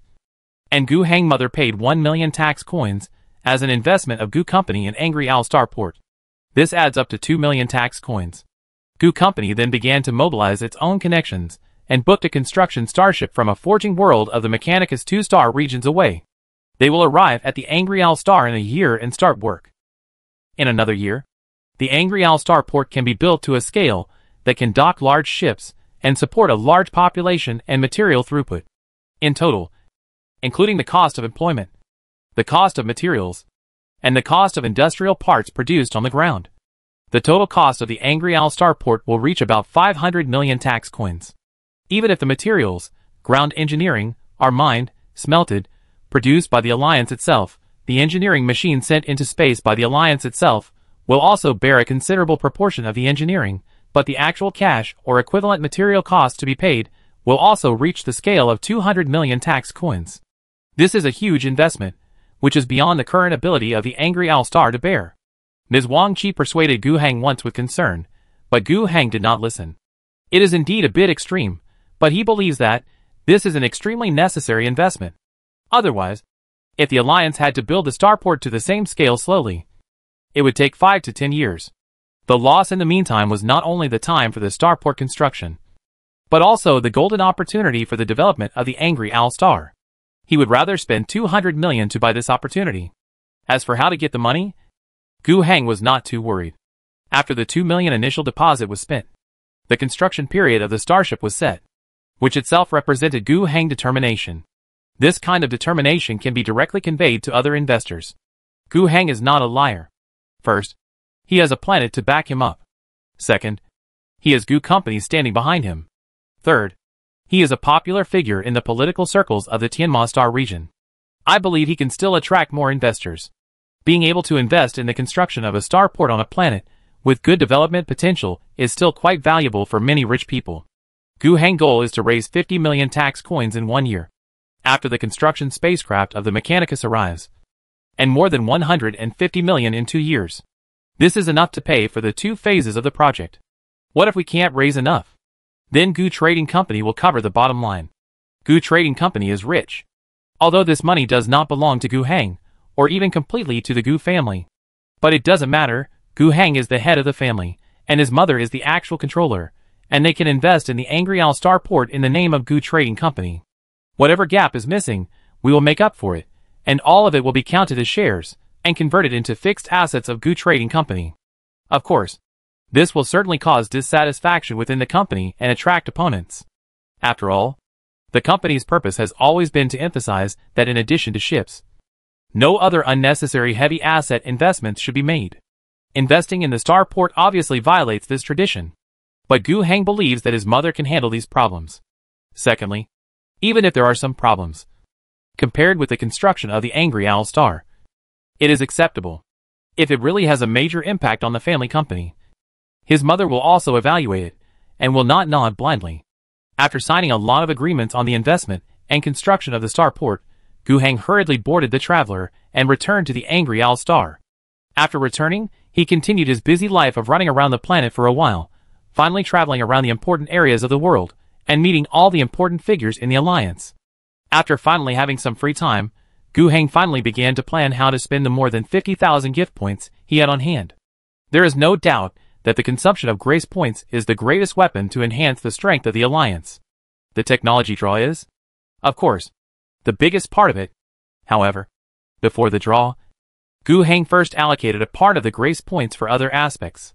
First solve other things, and then use the remaining grace points for the draw. What are these so-called other things? Generally speaking, there are 3 aspects: architecture, talents, and military. Let's talk about buildings first. He exchanged 13 civilian factories and 27 military factories, spending a total of 4,000 points of grace, all of which were added to the factories in Wasteland City. The exchange items of these 40 factories basically covered the entire Wasteland City now. The number of factories in Wasteland City is, of course, not just this few. However, the exchange items of military factories and civilian factories have a covering effect. If the factory is small, then multiple factories can share one exchange item, and all of them can get the bonus. Of course, the same is true in other words. If the factory is too large, then multiple exchange items may be needed to cover it at the same time to truly improve the production efficiency of the factory. These 4,000 grace points and 40 factory exchange items, according to the instructions in the building interface, can basically ensure that all production capacity in the entire Wasteland City area is improved by a moderate amount. In the past, Gu Heng had also exchanged factory options and added them to some military factories. After careful inquiry and comparative investigation, he was able to find out that the so-called medium-scale improvement effect was about 15%. This is already quite good. It means that under the condition that the quality and quantity of workers have not changed, the process has not changed, and the management structure has not changed, the production capacity has increased by 15%, which is of course a very good effect. Specifically in Wasteland City, the annual output value here has reached 10 million tax coins. 15% of the production capacity means an additional 3 million tax coins of industrial products are produced each year, most of which are military products or heavy industrial products. Why is it 3 million? Because the factory that Gu Heng has blessed is certainly not universal. Some low-value ones, such as bullet production lines and textile factories, are unnecessary. But the production line of lion tanks, armored vehicle production lines, phone shun production lines, and ceramic steel smelting lines, these are larger in scale and have higher added value. Increasing the production capacity by 15% brings a much higher output value than comprehensive strengthening. And note, it is annual, not a one-time deal. If the time is extended, these growth rates can be enjoyed for a long time. In addition, Gu Heng also strengthened the education system of the alliance. He could also see in the architecture interface that the 3 colleges he had built before, Shonsi College, Comprehensive College, Technical College, all open higher-level upgrade options. The asking price is 500 grace points. Gu Heng has never been reluctant to invest in education. The improvement of population quality is of great significance to the construction of the alliance. Moreover, he has abundant resources at hand now. The total investment of 1,500 grace points is completely affordable. After completing these blessings and upgrades, Gu Heng also saw a new building in the building list, Mage Academy. Chapter 314. Cradle Plan Mage Academy. When you build an academy to teach the ability to control psychic power and specific psychic spells, and put it into operation, you can redeem this option and grant it to the designated academy. Slightly improve students' learning efficiency, and slightly increase the probability of activatable loyal talents. New soldiers can be trained, psychics. Redemption value, 5,000 gifts. Training price, 100 gifts/person as an academy. The effect of this Mage Academy is similar to the other 3, except that the bonus of training general talents, training technical talents, and training loyalists is placed on training psychics. This is the price, but it has skyrocketed compared to when those academies were first built. But Gu Heng still clicked the exchange without a doubt. The main reason is the training of the psychic, which is too good. The key is that it is quite suitable for his current situation. The training of psychics, even if there is a system, also requires trainees to have psychic talents. This is very normal. Just like when Gu Heng was training new blood for the Phoenix Corps, he had to train all the teenagers from T5 to T1 step by step. In this process, many people were promoted to T3 and T4 levels, and there was no way to continue training, which meant that the level reached the highest potential of this person. The proportion of people with psychic talents in the population may be even lower than those with the potential to reach the T1 level. However, compared with the way of training T1 soldiers and cultivating new blood of Space Marines, it is much simpler to directly train psychics. First of all, there is no upfront investment. To train T1 soldiers, you have to train them all the way up. Before training, no one knows whether a young man who has not yet grown up has this potential. Only after training can you know. Therefore, it takes 100 points of grace to train a T1 soldier, and 100 points of grace to exchange a seed. But in fact, Gu Heng has to spend 1,000 or 2,000 points of grace to screen a new Space Marine. It would be good if he can find 2 or 3 in the end. Of course, the extra money is not worthless.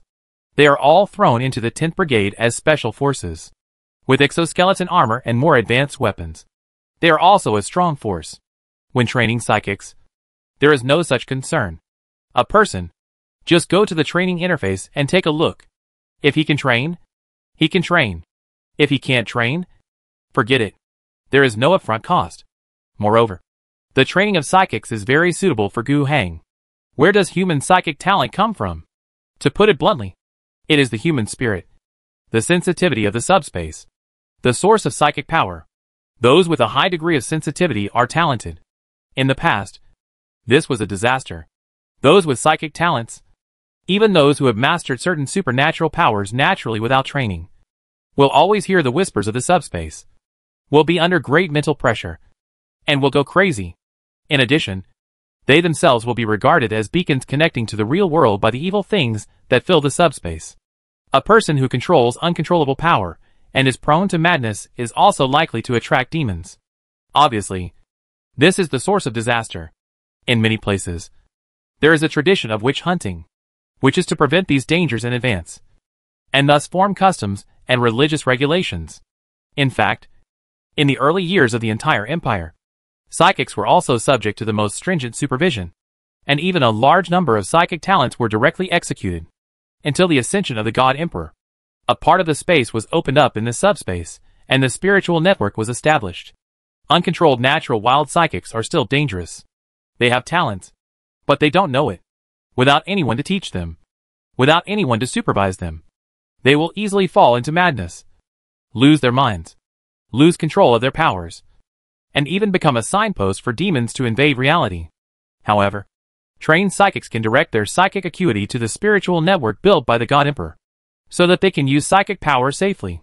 They will not be targeted by the evil demons with malicious intent in the subspace, and the probability of falling into madness and losing control of their powers is greatly reduced. This makes psychics a truly usable part of humanity. At the same time, this also establishes the importance of the psychic order.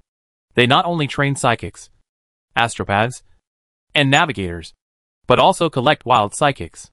Those who can still be saved will be trained into legitimate psychics. And those who have gone crazy, corrupted by demons, and are beyond help will be dealt with. In such an environment, Gu Heng happened to have two things on his body that could be linked to him. First, he got the permission to establish a branch of the Psychic Order on the Wrathful Owl Star from Zhang Guangyan, the leader of the Psychic Order. This was something he had to do, and he could get a ticket to the higher level Imperial Power Field by cutting into the Psychic Order. Secondly, Gu Heng happened to control a subspace kingdom. Psychics are essentially sensitive to the subspace, which cannot be cultivated, but is innate. But for Gu Heng, it is not the case, unless they are the so-called untouchables, who are completely insulated from the subspace. As long as they have a little bit of psychic talent, Gu Heng can turn them into psychics. Even if they have the most stubborn constitution, they can be put into the kingdom of God for 10 days or half a month, and receive a thorough subspace baptism from head to toe, and their sensitivity to psychic energy will be improved immediately. After coming back and cooperating with the system, they can undergo military training, and they will definitely become psychics. Of course, there is no need to take things to such extremes. Gu Heng is not going to create a society where all people are psychics. Due to the existence of the Kingdom of Storms, the reality veil between the Wrathful Owl and the subspace is much thinner than that of other planets. Otherwise, there would not be resources such as spiritual gas fields. Gu Heng even suspected that this cult, that cult, and the Iron Man Rebellion all had a lot to do with the thin reality veil of this planet. In this environment, the probability of psychics appearing among the people of the Wrathful Owl was originally higher. Not to mention that Gu Heng now controls the Kingdom of Storm God, which is harmless, but has a large-scale impact on the entire planet. And there will be quite a number of psychic talents. In fact, the original Angry Owl sect is an example. It is very rare to have a high-level psychic in other places, but there are a lot of sorcerers among them. Of course, there are still some differences. After all, psychics are scholars, mages, and people with psychic talents have been trained. The so-called evil magician is a direct infusion of the power of the evil god, which is somewhat similar to Gu Heng's previous idea of stuffing a person into the kingdom of God for baptism, and the requirements for talent are greatly reduced. Let's put this aside for now. After being able to train psychics almost at will, the benefits that Gu Heng can get are obvious. First, the number and quality of psychics double determine the status of the Angry Owl Star psychic order he leads, in the entire psychic order system, which is the quality of the admission ticket to the high-level power field that he had thought of before. Moreover, the psychic order can ask the Empire for funding, and the amount of funding depends directly on the size of the order. Secondly, the more psychics are trained, the greater their value. Psychics are very powerful. They are not very reliable at low levels, and may not have a powerful laser gun. But who stipulates that psychics cannot hold a gun? Moreover, they have a higher development ceiling. When they reach the level of C, which is about the ability of Gu Heng himself at level 2 or 3, They can already influence the victory of a company-level battle. They also have strong functionality in reconnaissance, interrogation, infiltration, special operations. They are all good supplements to conventional elite forces. Moreover, they can't just focus on fighting and killing. After the astropaths are trained, the astropathic tower can be built, which is a powerful export weapon. And the star guides are the necessary personnel for ships during interstellar navigation. After these people are trained, whether they are used by Angry Al Star himself, or sent out to work for others to earn wages, it is good. Especially the matter of going out to earn wages. It's not that Gu Heng is black-hearted, but it is a common practice under the system of the Psychic Order.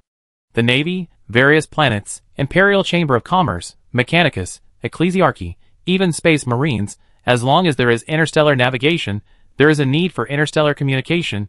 You have to ask the Psychic Order for people. When people go, you have to pay, and part of this money will belong to the order that trained the psychic. It can be a regular share, or a lump sum buyout of the training fee, anyway. It is a huge profit to train one. And the best thing is, the psychic goes out to work for others, but the actual jurisdiction is still in the order to which he belongs. When there is a call, you can call him back. It's nothing more than paying some money, and when the contract expires, it won't be renewed. As an organization with the highest level, and even access to the Imperial Supreme Council, the Psychic Order is not as large as the Mechanicus and the state religion. But it still has a certain confidence. Gu Heng has a great motivation to train psychics. The construction of the Mage Academy is already in the process of selecting a site. The Minister of Education also came to ask about the name of the academy. Gu Heng almost blurted out Hogwarts, but finally held back. He decided to be honest. Let's call it the Storm Mage Academy. The future Mage Corps will also be called this name. In terms of construction, Gu Heng spent a total of 11,500 points of grace. He still has more than 40,000. The second major expense is on talent. In the Alliance, people like Osina, Yin Fanxiu, Perbov, Tadius, Wu Jiarong, etc., Gu Heng activated them using the hero system. He has experienced the benefits of activating heroes. These people, no matter what their initial qualifications are, after being activated as heroes, not only will their current abilities be greatly improved, but they will also gain high growth potential. Not only can the level be improved with the work experience, and the ability can be improved, but the so-called rarity will also grow. But it is much more difficult, and it seems to require some key opportunities. But no matter what, these heroes who were activated in the early stage have now grown into independent figures in various fields of the Alliance. Then, we must continue to work hard. In the past, when the Alliance had only a few thousand or tens of thousands of people, and at most a few 100,000 or millions of people, there were several candidates who could be activated. So, today, the total population of the Alliance is 45 million, and even the number of non-military government civil servants has reached nearly 130,000. The number of activatable heroes, naturally, has increased significantly. So far, Gu Heng can see more than 500 activatable heroes in his talent interface. This is a very large number. Gu Heng himself was also complaining in his heart, what kind of hero is this? Is it wholesale? However, from another perspective, they can be understood as people who have the potential to become heroes. Most of them are the most common in level. There are less than 20 people who have reached the R level, and only one SR level. Gu Heng plans to activate them all, which will only cost him about 6,000 points. Among them, some are already in important positions, and some are still unknown. As for the former, there is nothing to say, and Gu Heng will not give them any special treatment. After their hero attributes are activated and their abilities are greatly improved, they will be able to stand out in their original lives and work under the Alliance system. As for the latter, Gu Heng plans to promote them to higher positions. Talents in government affairs and talents in business will be arranged for them in corresponding positions under the Alliance system. It won't be too high, but at least it will be a position that can give full play to their abilities to a certain extent. For example, the deputy director of an office, the deputy of a project, the deputy manager of a factory. In the army, the command type of talents will be given a position at about the deputy company level or the platoon level, and the individual soldier type of talents will be transferred to the 10th Brigade. In these positions, Gu Heng believes that most of them can show their talents. Of course, before that, they have to undergo a special training. Gu Heng wrote a list of these more than 500 people and handed it over to the Alliance government. Later, Officials from the Ministry of Education will check their resumes according to the list, mainly to see if they have studied at Jonesy College. Guheng also specially marked out the 20R level and 1SR level. They will not be forced to grow, and they will be treated the same as others. However, at the top of the alliance, the names of these people are specially marked, and they will also receive more attention. As for the training of such a large number of people, Guheng gave it a name, called the Cradle Plan. He hopes that a group of true heroes can come out of this cradle. Chapter 315. Military Construction. Storm Mage Corps. Cradle Plan. These are the two core areas of Guheng's subsequent talent training. The former is centered on psychics, cultivating extraordinary talents, and building a path for psychic orders, while the latter is the most indispensable talent training in the all-round development of the alliance itself. Guheng is willing to invest a large amount of gift points in these two things. So far, his total gift point investment in construction and talent has reached more than 17,000. There are still more than 30,000 on hand. Next, it's time for military construction. In terms of military equipment, there is no need to solve it with grace points, but rely on the alliance's own productivity. However, in terms of personnel, it still needs the training function provided on the soldier card panel to supplement it. First of all, it is to supplement the existing troops. The Blackbird campaign, the 2 phases accumulated, brought more than 75,000 casualties to the alliance, and the Angry Bear Legion's battle on Kuroga 3, so far, has accumulated 10,000 casualties. Under the glorious victory, the Alliance army also paid a heavy price. This loss is actually not small at all. Before the victory of the Blackbird campaign, the Alliance had a total manpower pool of less than 500,000 without launching a mobilization order, which was almost full. The number of active soldiers in the Alliance has exceeded 500,000. In the middle and late stages of the Blackbird campaign, the Alliance launched a secondary mobilization order, shifted production capacity to military industry, and expanded the scope of conscription, which helped it withstand the pressure. Now, the mobilization order was cancelled after the war. However, after the victory, the Alliance also gained control over the entire western part of the continent, including the Western Desert Province, the Western 3 provinces, and a total of 4 large provinces. After 18 million people joined the Alliance, the shortage of available manpower in the Alliance was greatly alleviated. Guheng had no intention of expanding the army on a large scale for the time being. He only established 6 armored combined divisions numbered 60 to 65, with the same organizational structure as the current Sheafing Brigade. At the same time, all other existing combined brigades were also transformed according to this standard. As for the 1st Wind Brigade, which has always been used as a model for the improvement of the coalition army, it was further strengthened and reorganized. First of all combined battalions were increased in strength, and all motorized infantry companies were removed, and they were fully transformed into 4 armored infantry companies plus 2 tank companies, including engineers, logistics, communications, reconnaissance, air defense, and other functional units. The strength of such a battalion, from the original 800 people, has increased by half, reaching 1,200 people. In terms of numbers, it is almost equal to that of an ordinary regiment, and the density of technical equipment is many times that of a regular regiment. For the entire brigade, such a main combined battalion has increased from 5 to 8, and the original tank battalion has also increased from 1 to 2. The artillery support companies of each battalion, as well as the artillery battalions directly under the brigade, have changed from the original towed artillery to self-propelled artillery with much higher mobility. The brigade also has various functional units. The total strength of the brigade has increased from 9,100 to 12,000. The number of tanks has increased from 80 to 204, which is 2.5 times higher. The number of armored vehicles has increased from more than 200 to 900. In addition to the largest number of infantry fighting vehicles, it also includes more air defense models under the Walker series and communication and command models. Under the brigade, there are also 3 aviation formations directly under the brigade, with a total of 30 Wind Falcons. Guheng will train all the soldiers from the T5 level to the T4 level. The equipment of the frontline combat infantry will be completely replaced from the G-series live ammunition rifles to the LR-series laser rifles, or HS-series electromagnetic rifles. As a demonstration army, the construction period of such a luxurious and enhanced synthetic brigade will be very long. I am afraid that it will not be able to be modified in a short time. From the price, It can be seen. The cost of the Sheafing Brigade will soar from the original 90 points of grace plus less than 600,000 tax coins to 1320 points of grace plus 1.8 million tax coins. With the improvement of soldiers' quality and the greatly increased density of technical equipment, there is no doubt that the combat effectiveness of the Sheafing Brigade will be greatly increased. Although the number of people has only increased by about 3,000, the combat effectiveness should have increased many times. However, Gu Heng is not sure how the cost effectiveness of the increased combat effectiveness is compared with the increased cost. The construction cost has tripled, which is easy to say.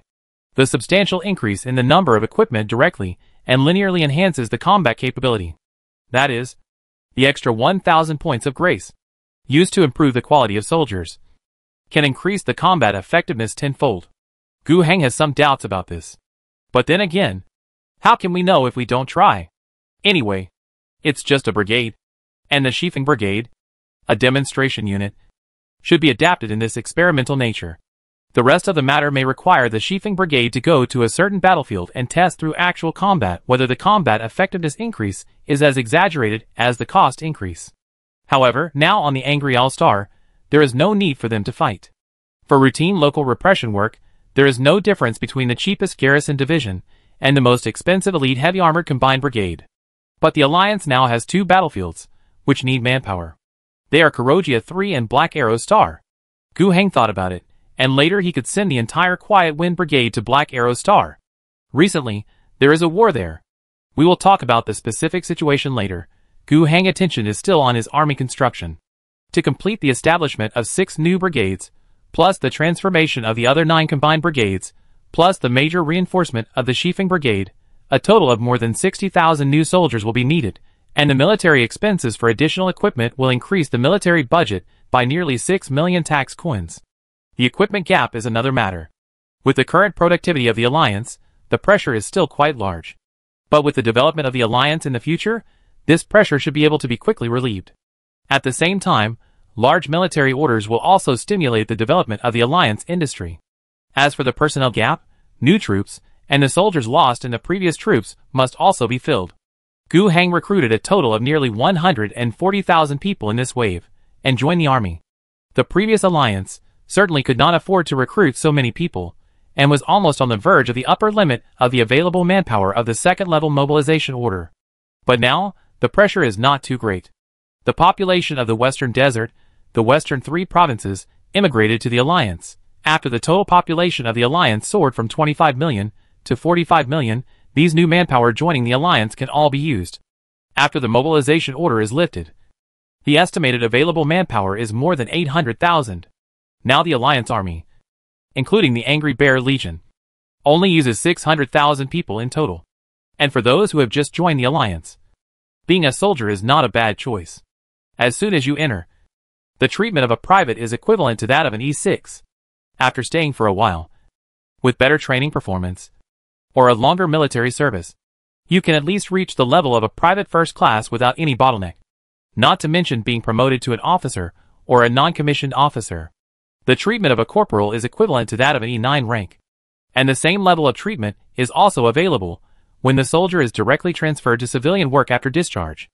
As for injuries and sacrifices, this is the inevitable fate of being a soldier. However, the Union's pension policy has always been relatively generous, at least alleviating the worries of many people. And these 140,000 people will enter the Union military and political department, and the recruit camps established around the world, for preliminary training. Then, Gu Heng will perform a ritual among them. The training cost of 140,000 people, even if all of them are only trained to the T5 level. 1 point of grace to train 100 people will cost 1,400 points. Add to that the cost of the Wind Quieting Brigade, which is about 1,300 points. And the total cost is 2,700 points. When the army becomes larger, and there are higher requirements for the quality of the troops, the training cost that was considered completely insignificant in the past has also begun to become significant. However, in general, it is still not a big deal. The real big deal is the training of Space Marines. So far, the number of Phoenixes has remained at about 30 people. Captain Martins is very satisfied with this. When he was wandering, he expected the best result, But he never dared to think that in less than 3 years, their number would increase from 7 to 36. As for Gu Heng, he did not continue to increase the number of Space Marines. Not because he did not want to, but because it was too expensive.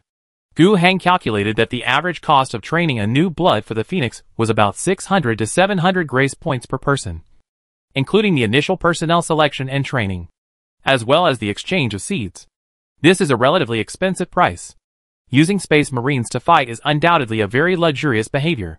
In addition to the consumption of grace points, power armor, and other types of equipment exclusive to Space Marines are also a huge expense. Before, the reason why the number of Space Marines was not further increased was also limited by the lack of power armor. At present, the power armor used by Phoenix, except for their first 7, the rest were ordered by Gu Heng from Gu Company. 50,000 tax coins per unit, excluding any other equipment. If other equipment is included, not to mention the cheaper bolt guns and chains words, mobile backpacks, plasma guns or melta guns, power swords, missile platforms, even Terminator armor, Dreadnought mecha, these are all very expensive. It is not feasible to buy them. Let's not talk about other equipment. If we want to buy another 20 power armors, the price will soar to 1 million tax coins. At that time, it was Gu Heng. He wanted to tie these space warriors to his battlefield. He gritted his teeth and promised Phoenix. And then he encountered the attack of green pirates. His cousin gave the money directly as a gift. It was considered to be able to bear it. If we buy it later, the price is too expensive, and it is difficult to buy it. Space Warrior power armor is not only expensive, but also has low production capacity. Generally, only some Forge Worlds of the Mechanicus have this kind of production technology. But the key demand is relatively small. A standard Space Marine regiment has only 1,000 people at full strength, including some reserves. The total demand is only 1,500 sets.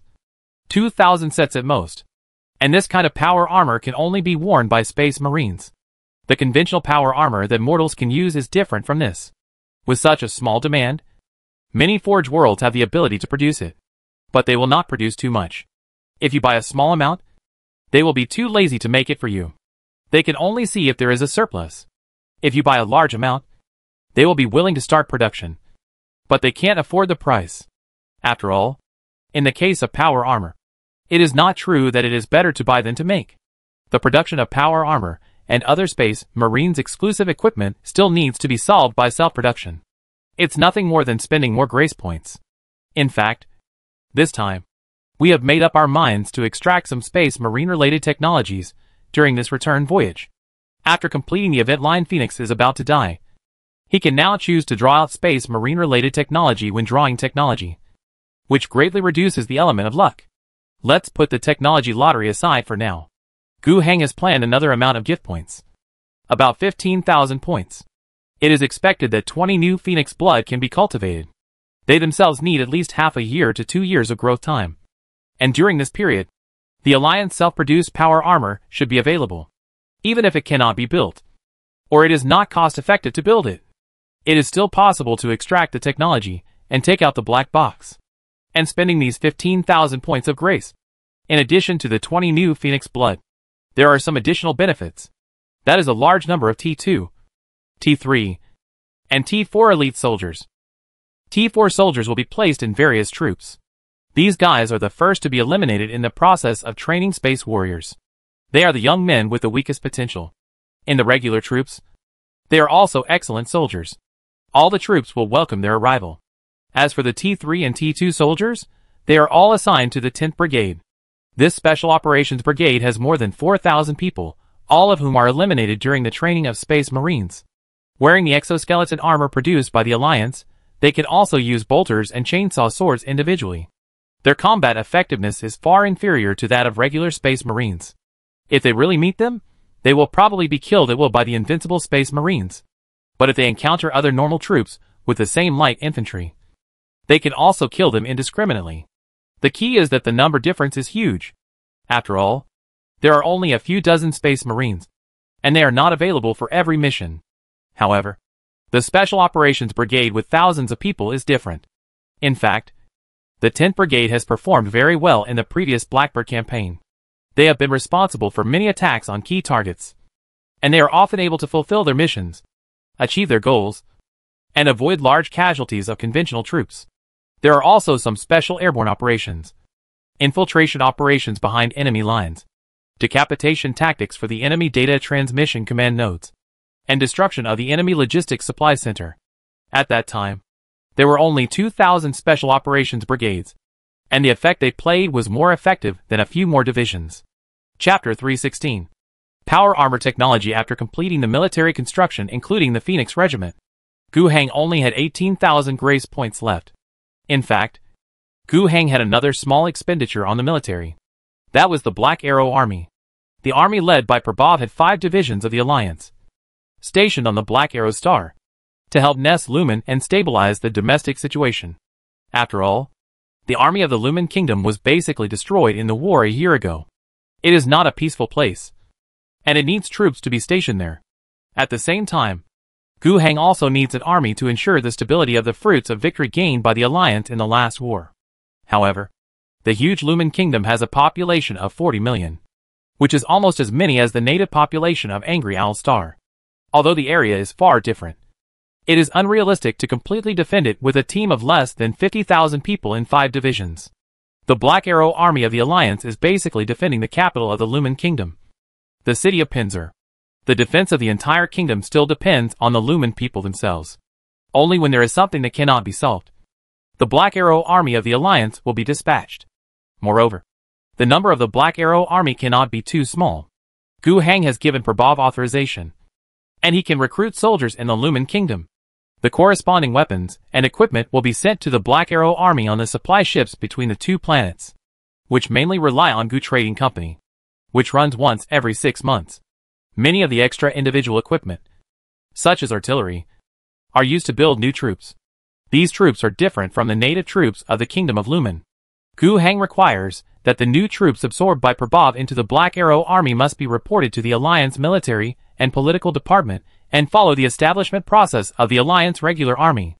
At the same time, it is required that the initial proportion of officers in this army should be more than 70% of the Alliance people, and 10% of the total number of troops should be Alliance people. On this basis, the Alliance Military and Political Department will grant this unit an official Alliance Army number, and it will be affiliated with the Black Arrow Army Group. All participants will be given a probation period, and they can directly obtain Alliance military ranks and Alliance citizenship treatment. After obtaining the Alliance ID card, they can be promoted to higher ranks and positions in the army. The team established on Black Arrow Star has 7 divisions, with a total of more than 40,000 people. Their regulations are based on the third-line troops, such as the Garrison Division. This is quite normal. The Alliance's elite, heavy weapons and equipment, their own regular troops are not enough, and they lack the transportation capacity to be sent to Black Arrow Star. They only transport some light weapons and backward-towed artillery. At most, there are a few heavy grenade guns in the double digits.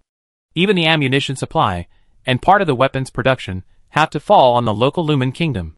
But fortunately, the G-Series light weapons production line that overflowed from Weishing City before has been transferred and shipped to Black Arrow Star by shipping.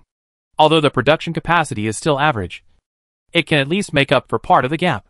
The training of these more than 40,000 people, as well as the more than 4,000 people from the original direct troops of the Black Arrow Group Army, are all required for additional training.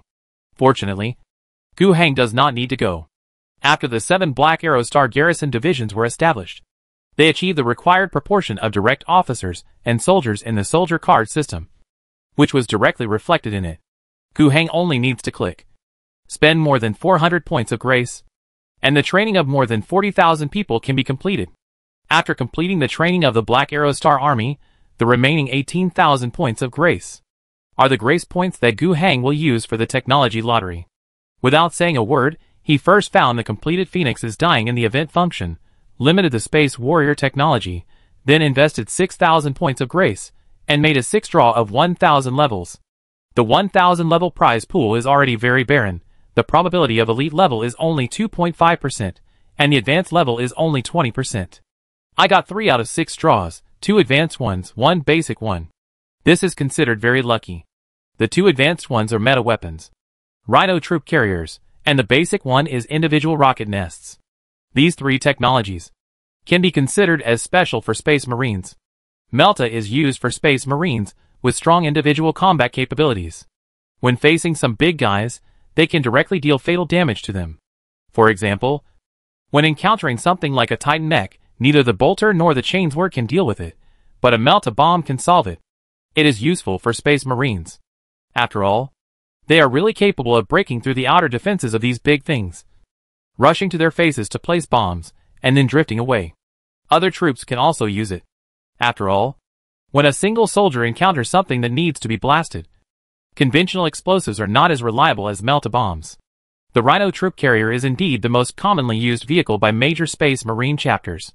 Compared with the Walker infantry fighting vehicle, the Rhino is larger, heavier, thicker in armor, and has stronger firepower and load capacity. There is also a special interface on it that can be connected to the Space Marine power armor, which allows these supermen to use their consciousness to directly control the vehicle through the black shell on the surface.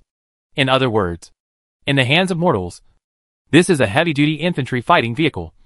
But in the hands of Space Marines, such a big thing can be driven with extremely elegant and flexible effects. And the performance is completely different. If mortal troops insist on using rhinos, it is fine. But it is a waste. After all, the cost of the rhino is 5 times that of the Walker. The same is true for the individual rocket pod. Compared with ordinary rocket launchers, it is just bigger, heavier, has more ammunition, and has a power armor interface. Ordinary soldiers can also use it, but they have to use a vehicle to carry it.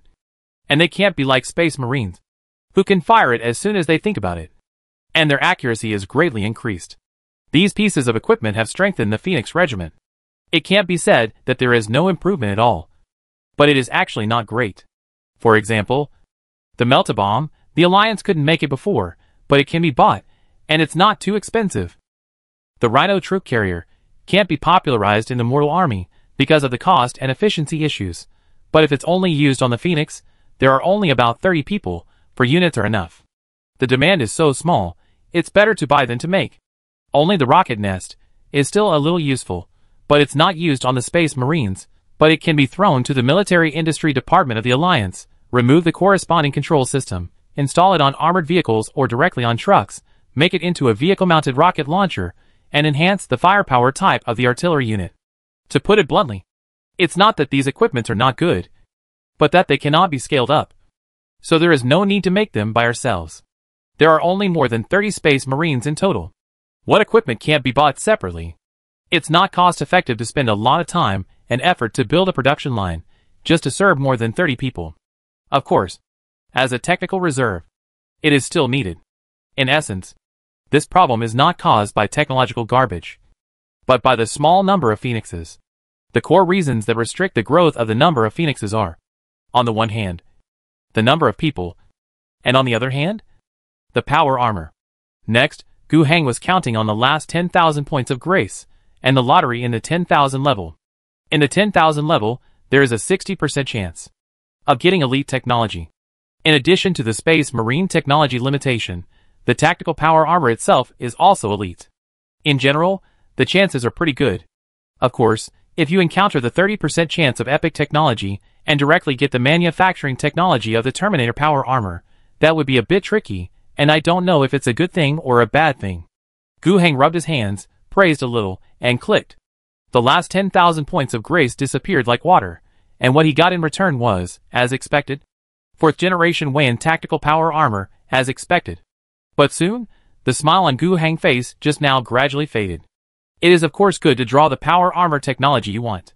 Now, there are several new recruits among the Phoenix, who have grown into superhuman organs, and they have no armor to wear, not to mention, he has spent 15,000 points of grace to train 20 new Phoenix blood. These people all have no worries about wearing power armor. But the problem is, Gu Heng drew the 4th generation of the majestic power armor. So far, Gu Heng has already made up for the relevant knowledge of space warriors. He also knows a lot about the situation of power armor. At present, the space warriors in the Empire wear a lot of power armor models, but the various complicated models are probably developed on the basic models of a certain generation.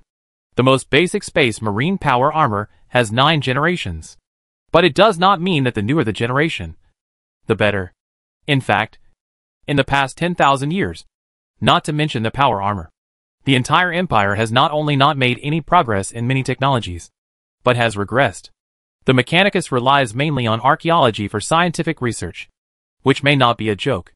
The technological level of mankind to date, after the Great Gap, is a huge gap from the golden age of mankind before the establishment of the empire, and is even slightly inferior to when the emperor was still on Earth. Many generations of power armor are still being produced, but the production volume varies. For example, the most common power armor model in service in the empire is the 8th generation Skyhawk, which is the power armor currently worn by all Phoenixes. The 8th generation is not the most common because it is awesome, but because the technology is mature. It is easy to mass produce. It is simple to maintain, and its performance is pretty good, taking all aspects into consideration. It stands out. The 4th generation Wayan type that Gu Heng just drew is another type. It has excellent performance, but it is difficult to produce and maintain. To date, there are not many 4th generation armors left. In some war groups with a rich history, this kind of armor is even a sacred object that has been passed down for thousands of years. Only the best warriors can wear it. It is a symbol of honor. It is said that some war groups and some forge worlds still have the ability to produce this kind of armor, but the output is probably pitifully small. Okay, then the question is, Gu Heng can now mass produce here. Later, I am afraid that all the Phoenix members will be equipped with the great type. Although this is not a sin, but it is too eye-catching. But what can be done? Gu Heng sighed deeply. Can it be put aside? If there is a problem, I will solve it later. For power armor, 2 black boxes can be pulled out every month. This is equivalent to free. In addition, he took a rough look at the power armor technology. The Alliance has the basic technical capabilities to pull out a production line and mass produce it. All the technologies mentioned above have been extracted, such as ceramic steel technology, compressed energy technology, and high-energy anti-gravity engine technology. However, since the Wayan power armor itself has many technical difficulties, even if the mother machine black box is used to make a production line, the production operation requires a lot of people. The difficulty of mass production will not be small. It is estimated that the subsequent self-production speed will be about 3 units per month. The main reason is that although the amount of work is not large, it requires too many high-tech workers. Many processes require people at least at the technical specialist level to use production machines to build them. But as long as it can be produced, it will be fine. This means 5 units a month. When this batch of new Phoenix blood grows up, it will not only be enough for them to wear, but there will even be some left. The rest can be kept for future use. If it really doesn't work, it can be secretly taken out and sold. Ordinary power armor is 50,000 per set, and it can be sold for at least 100,000 per set, excluding historical factors. After spending 50,000 points of grace, the changes to the Alliance are still quite big. Although the technologies extracted are basically used exclusively by Space Marines, the stimulus to the economy is not that great, but military construction and talent development have brought strong development momentum to the Alliance. Moreover, the Alliance itself still has great development potential to be released. Except for Wasteland City, the industrial center, many places in the Alliance are still in a state of disrepair. A large amount of manpower has not been fully utilized. On a wasteland, people are urgently needed to contribute their efforts to rebuild their homes. When Osina reported to Gu Heng, she said that she was sure that by the time the next imperial tax was paid, which was 1.5 years later, the per capita output value of Wasteland City would be raised to more than 3.5, and the per capita output value of the world would be raised to more than 1. This means that based on the current population, the annual output value of the Alliance can reach 65 million tax coins. Gu Heng was of course satisfied with this. His Prime Minister promised him a 2-year GDP growth target of 20%. What was he dissatisfied with? Moreover, his Prime Minister might have overlooked the difficulty of this promise, because the population of the Alliance could not possibly not grow. In addition to the local policy of encouraging childbirth, a large number of immigrants from other places were also indispensable. During Gu Heng's recent trip to Karogia 3, he brought a group of warriors from the Angry Bear Legion and replaced the troops that were originally fighting on Karogia 3. Moreover, he also dispatched the 21st to 25th, a total of 5 garrison divisions, plus the 59th Mechanized Brigade, and a large amount of ammunition supplies, to Karoga 3. So far, the number of soldiers fighting on Karoga 3 will reach 100,000. The name of this battle is to support the fight of fellow human beings and do our best. But in fact, what Gu Heng did was the same as other forces plundering Kuroga 3. I have helped you so wholeheartedly. And it is also reasonable to help you evacuate more refugees. Right? Chapter 317, I am about to die. Let's not talk about the Angry Bear Corps.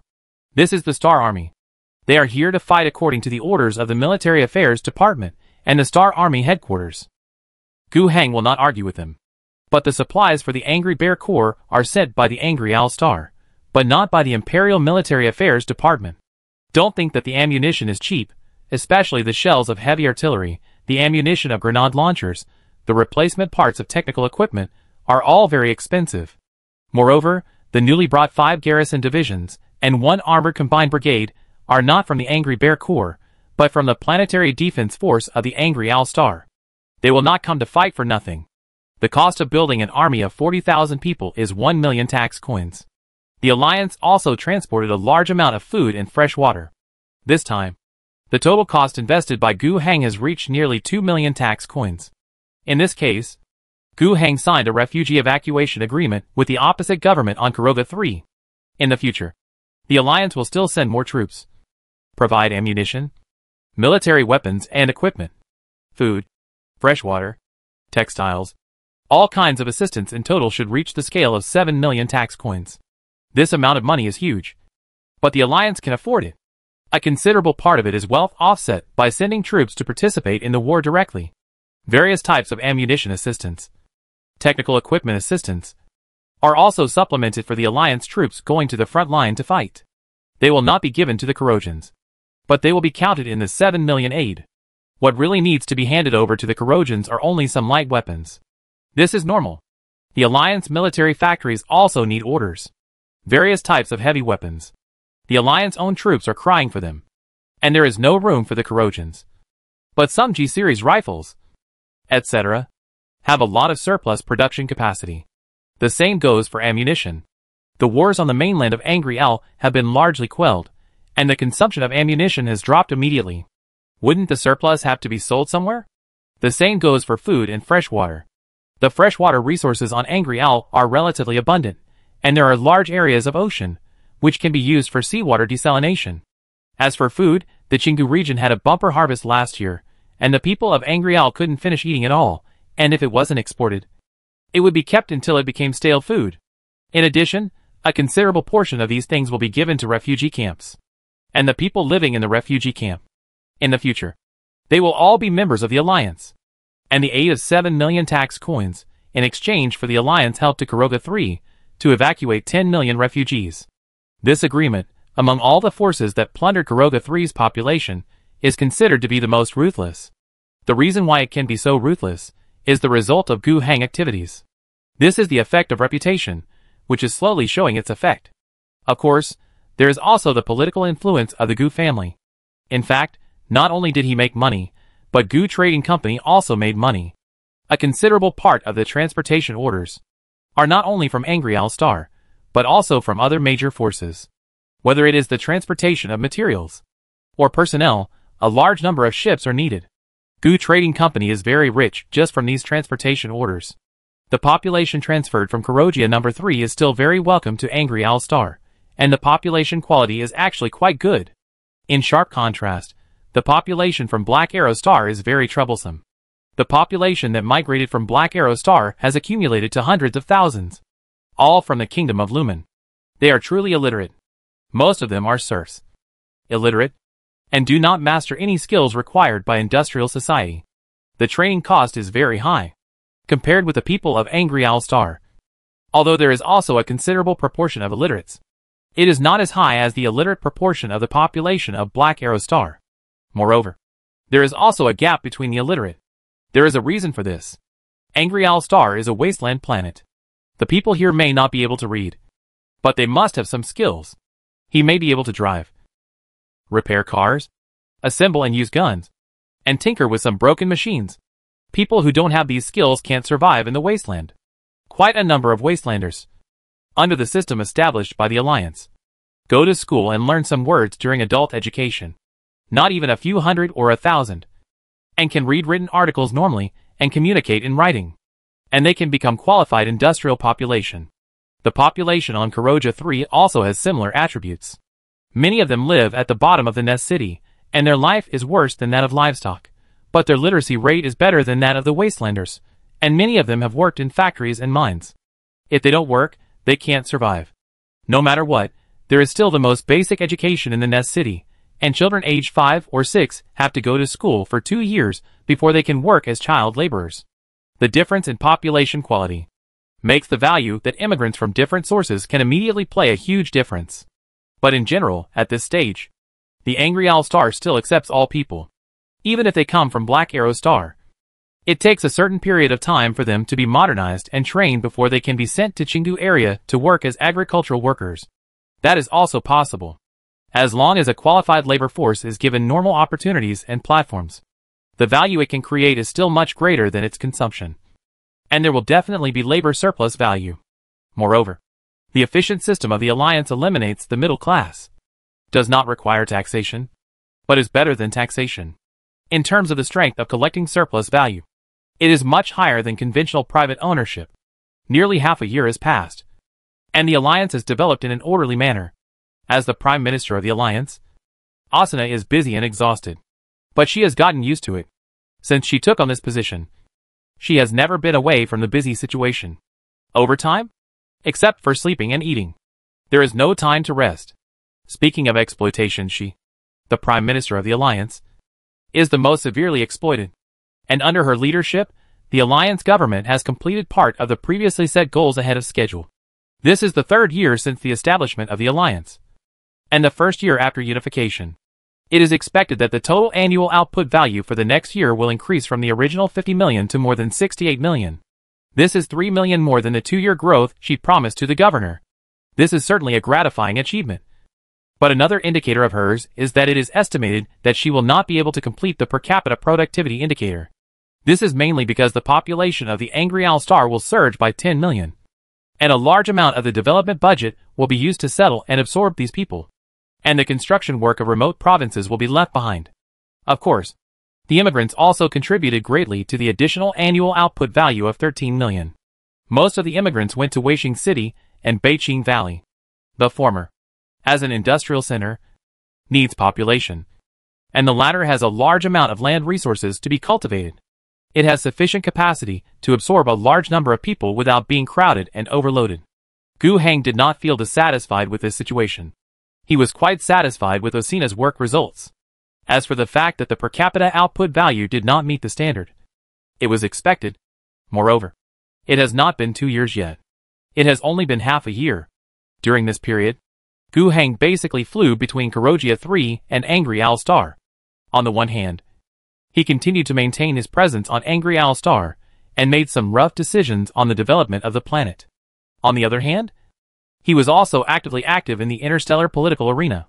At the same time, he was also waiting for the arrival of the investigation team from the Lord of the Sun. On Kuroga 3, for the same reason, there are still many people stranded on Kuroga 3.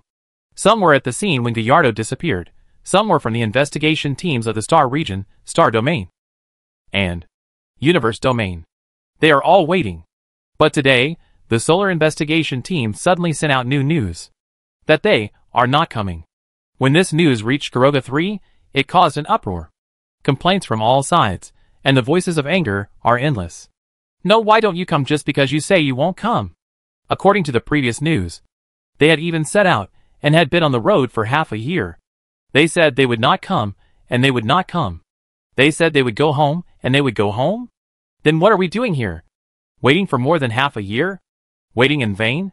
Amidst the complaints, some people with keen political awareness immediately realized a lot of information from this information, and detected some special signals. First, let's talk about the possible changes in the Tianma Star region. No more searching for the War Apostle. No more accountability. Of course not. The Sun investigation team still gave their requests and orders. First, they recognized the joint investigation conclusion given by the third-level investigation team, recognized the disappearance of Gallardo, and required the Dragon Eagle Star region to maintain a team to continue searching for the missing War Apostle. They wanted to find him alive or dead.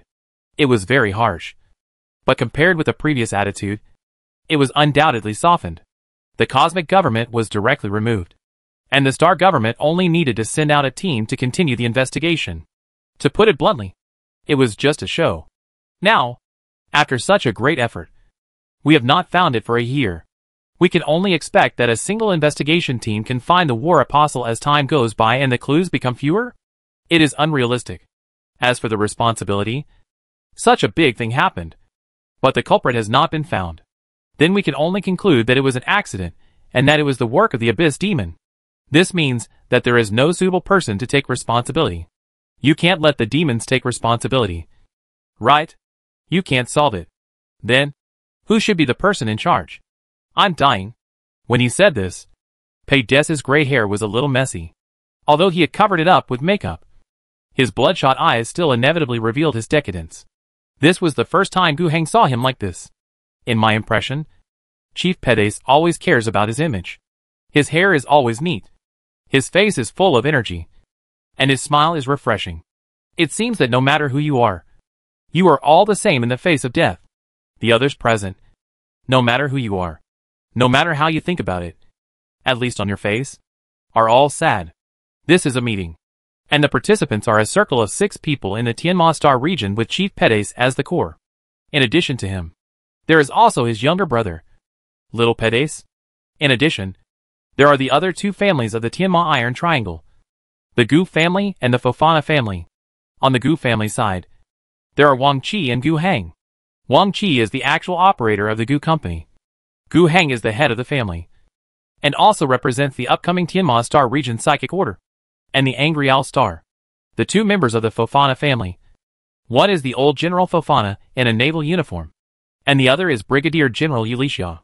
The former is the pillar of the Fofana family, and the latter is the rising star in the family, and the future successor. This meeting was held to explain the affairs of the Star region leader. Paydes. Little Paydes was beside him, with a gloomy face. His shrill voice sounded, "Can resist." Before he finished speaking, he was interrupted by his brother next to him. "What nonsense are you talking about? Our Paydes have been loyal to the Empire since our ancestors. No matter what kind of treatment you receive, you should accept it with pleasure," he scolded harshly, and observed the expressions of the 4 people from the Gu family and the Fufan family. After being scolded like this, Little Paydes finally shut up. Gu Heng kept a serious face, but when he heard what Little Paydes said, he almost laughed out loud. Resist? What can you use to resist?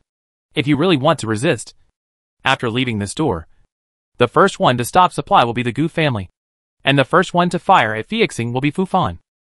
Paydes sighed, faced the 4 allies again, and repeated the words, "I am about to die." Although the investigation team of the Sun Lord will not come, they also recognize the investigation conclusions of the 3-level government. But they demanded that someone be responsible. And that person is me and Governor Akuna. Akuna wanted to escape, but was intercepted in advance by the people of the Star Domain Law Department. He should be dead now. I am ready to accept my fate calmly. The Star Domain and the Universe Domain have given me face. I will end my life later. And the matter ends here. After a pause, he continued, "But the one I can't let go of the most is my brother."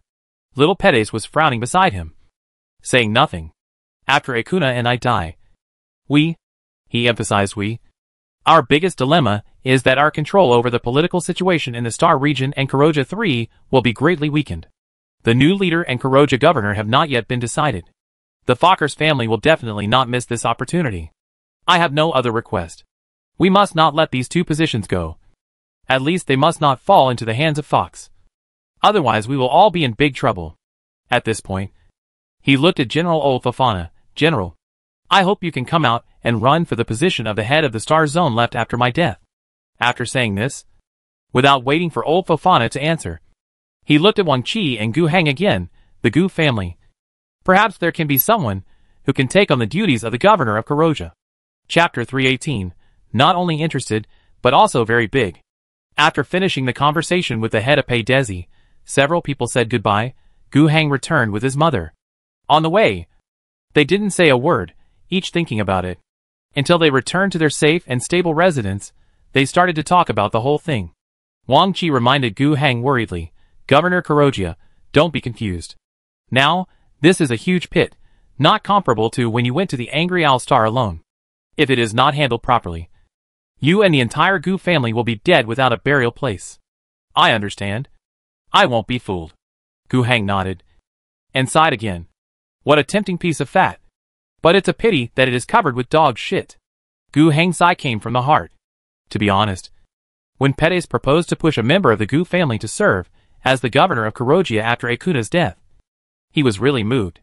How could I not be tempted? By comparison, Karogia's population is 1,000 times that of Angry Owl Star.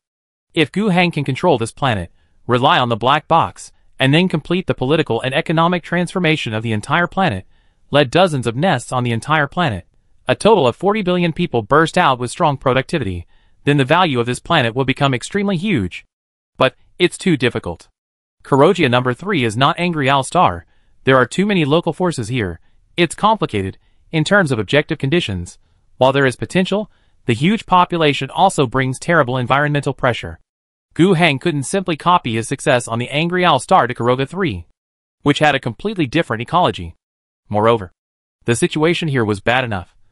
And coupled with the political struggle in the Pegasus Star region, this was the core vortex.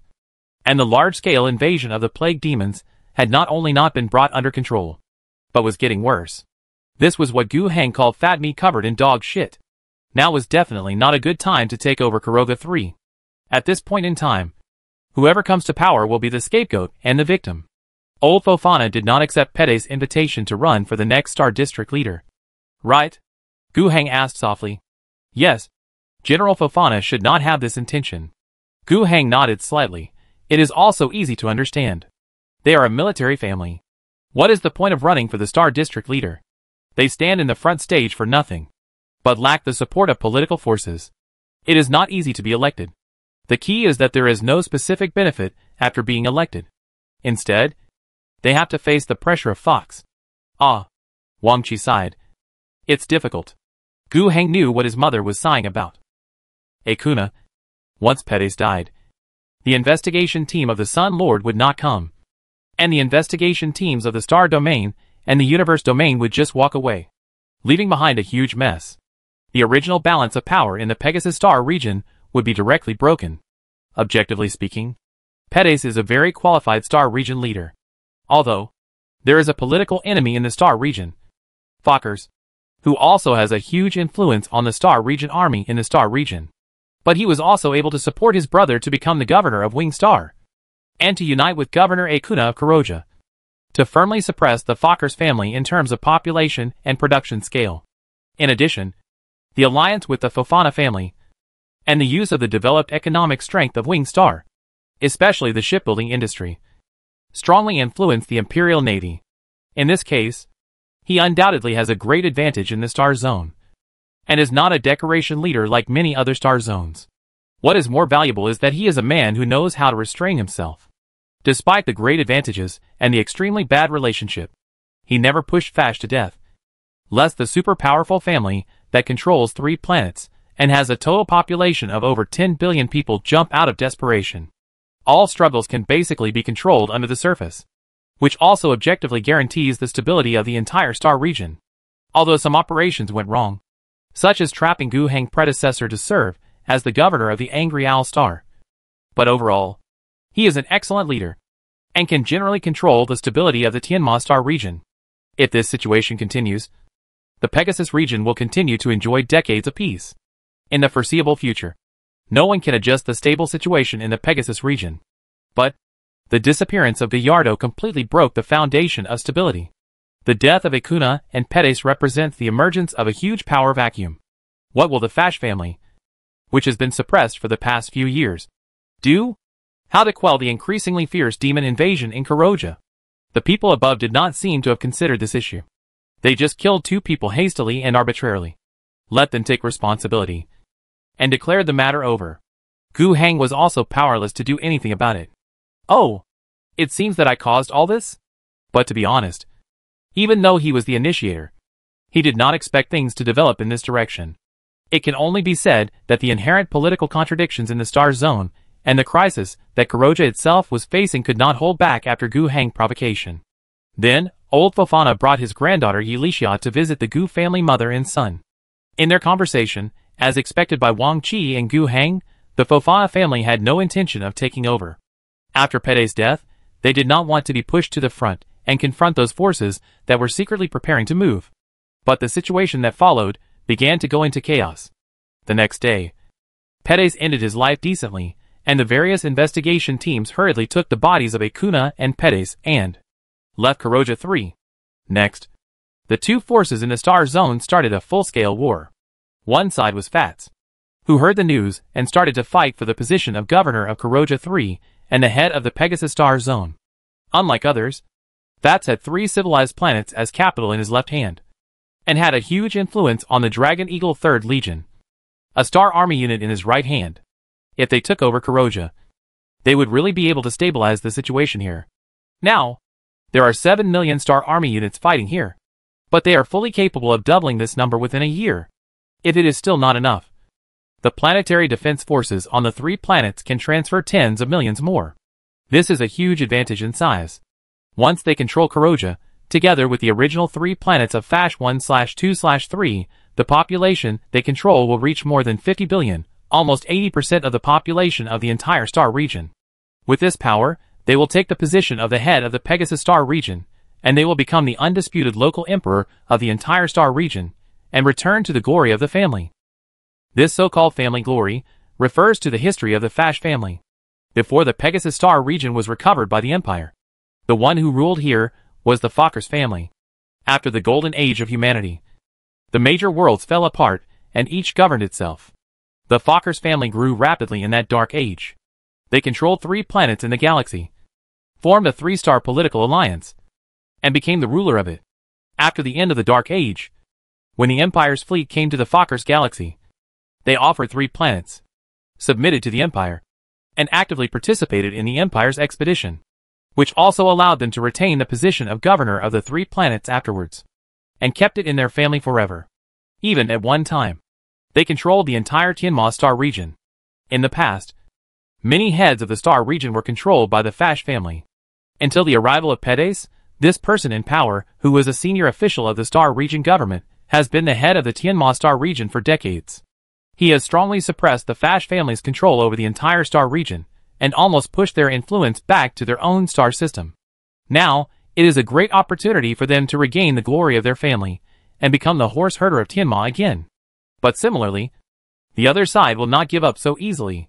Pedicide died, but he was the only one who died. The political legacy he left behind was not dead. And even his brother was still the governor of Phase Star. It can be seen from this how rough the Empire was in solving the problems in the Tianma star region. But this is also very much the style of the Empire. Before his death, Pedicide still fought for enough things. He originally had a wide network of contacts in the star region government, and even quite a number of people sympathized with his death, thinking that it was the Sun Lord who was messing around. And they all knew that he was the scapegoat. He made good use of these, protecting his brother's position, preventing little Pedes from being implicated, and even trying to continue to pull Gu and Fofana, and tie them together. If all of Pedes' requests were fulfilled, then it would be quite stable. Old Fofana was the leader, with the Imperial Navy. Still from his faction, Gu found someone to be the governor of Koroja, also from his faction, and little Pedes was still the governor of Winged Star. In this way, the political entity that had been suppressing the Fash family in an all-round way could still be preserved. Originally, Pedes might have had many means to ensure that Gu and Fofana would follow his plan. However, no matter how many means he had, they were useless. He had no time. After Gu and Fofana rejected his plan, he didn't even have time to persuade them a second time. And he died. And little Pedes. In Gu Hang's opinion, he didn't have the ability of his brother at all. After his brother died, he tore his face off. In many meetings, banquets, he cursed Gu and Fofana, calling them traitors, and, in addition, he launched a full-scale political war with Fash, all the political legacy left by his brother. This war mainly took place in 2 battlefields. One was inside Koroja 3, and the other was the Star Domain government. The birth of a new governor can be appointed by the Empire. But the central government of the Empire cannot take care of so many things. To put it bluntly, it is still reported by governments at all levels. Generally, if there is no big problem, the central government of the Empire will approve it. Here, the voice of the government at the Starfield level is very large. But at the same time, The identity of the governor means that he must have enough control over the entire planet. He is the top military and political leader, shouldering the heavy responsibility of the empire's taxes. He must be able to deal with the troubles on this planet and ensure that taxes can be paid normally, no matter what the way to settle it is. Is there an airborne governor? Of course there is. But as long as he is not the kind who messes with people and sends them to their deaths. The airborne governor must be a strong dragon, who comes to the planet with powerful resources to suppress the local snakes. Is the Star Domain government willing to send out such a strong dragon? I am afraid it is not willing. Although the Star Domain government is large and powerful, its resources are also limited. Another way is to choose one from the local snakes, and there will be no such problem. If this is the case, the Star Region government will fully consider the situation in the Star Region and the planet, and find someone they think can stabilize the situation. This is the point that Fash and Little Pedes are fighting for. On Yunluo Star, the officials at all levels of the Star Region government who have a say will probably have to face lobbyists coming to their door for a period of time. The other battlefield, that is, the interior of the planet, is the step of selecting this local snake. To put it bluntly, both companies are looking for a spokesperson. This spokesperson must be strong enough, able to unite other local forces, and must stand on their side. I am afraid that there will be all kinds of solicitation and exchange of interests. This is just on the surface.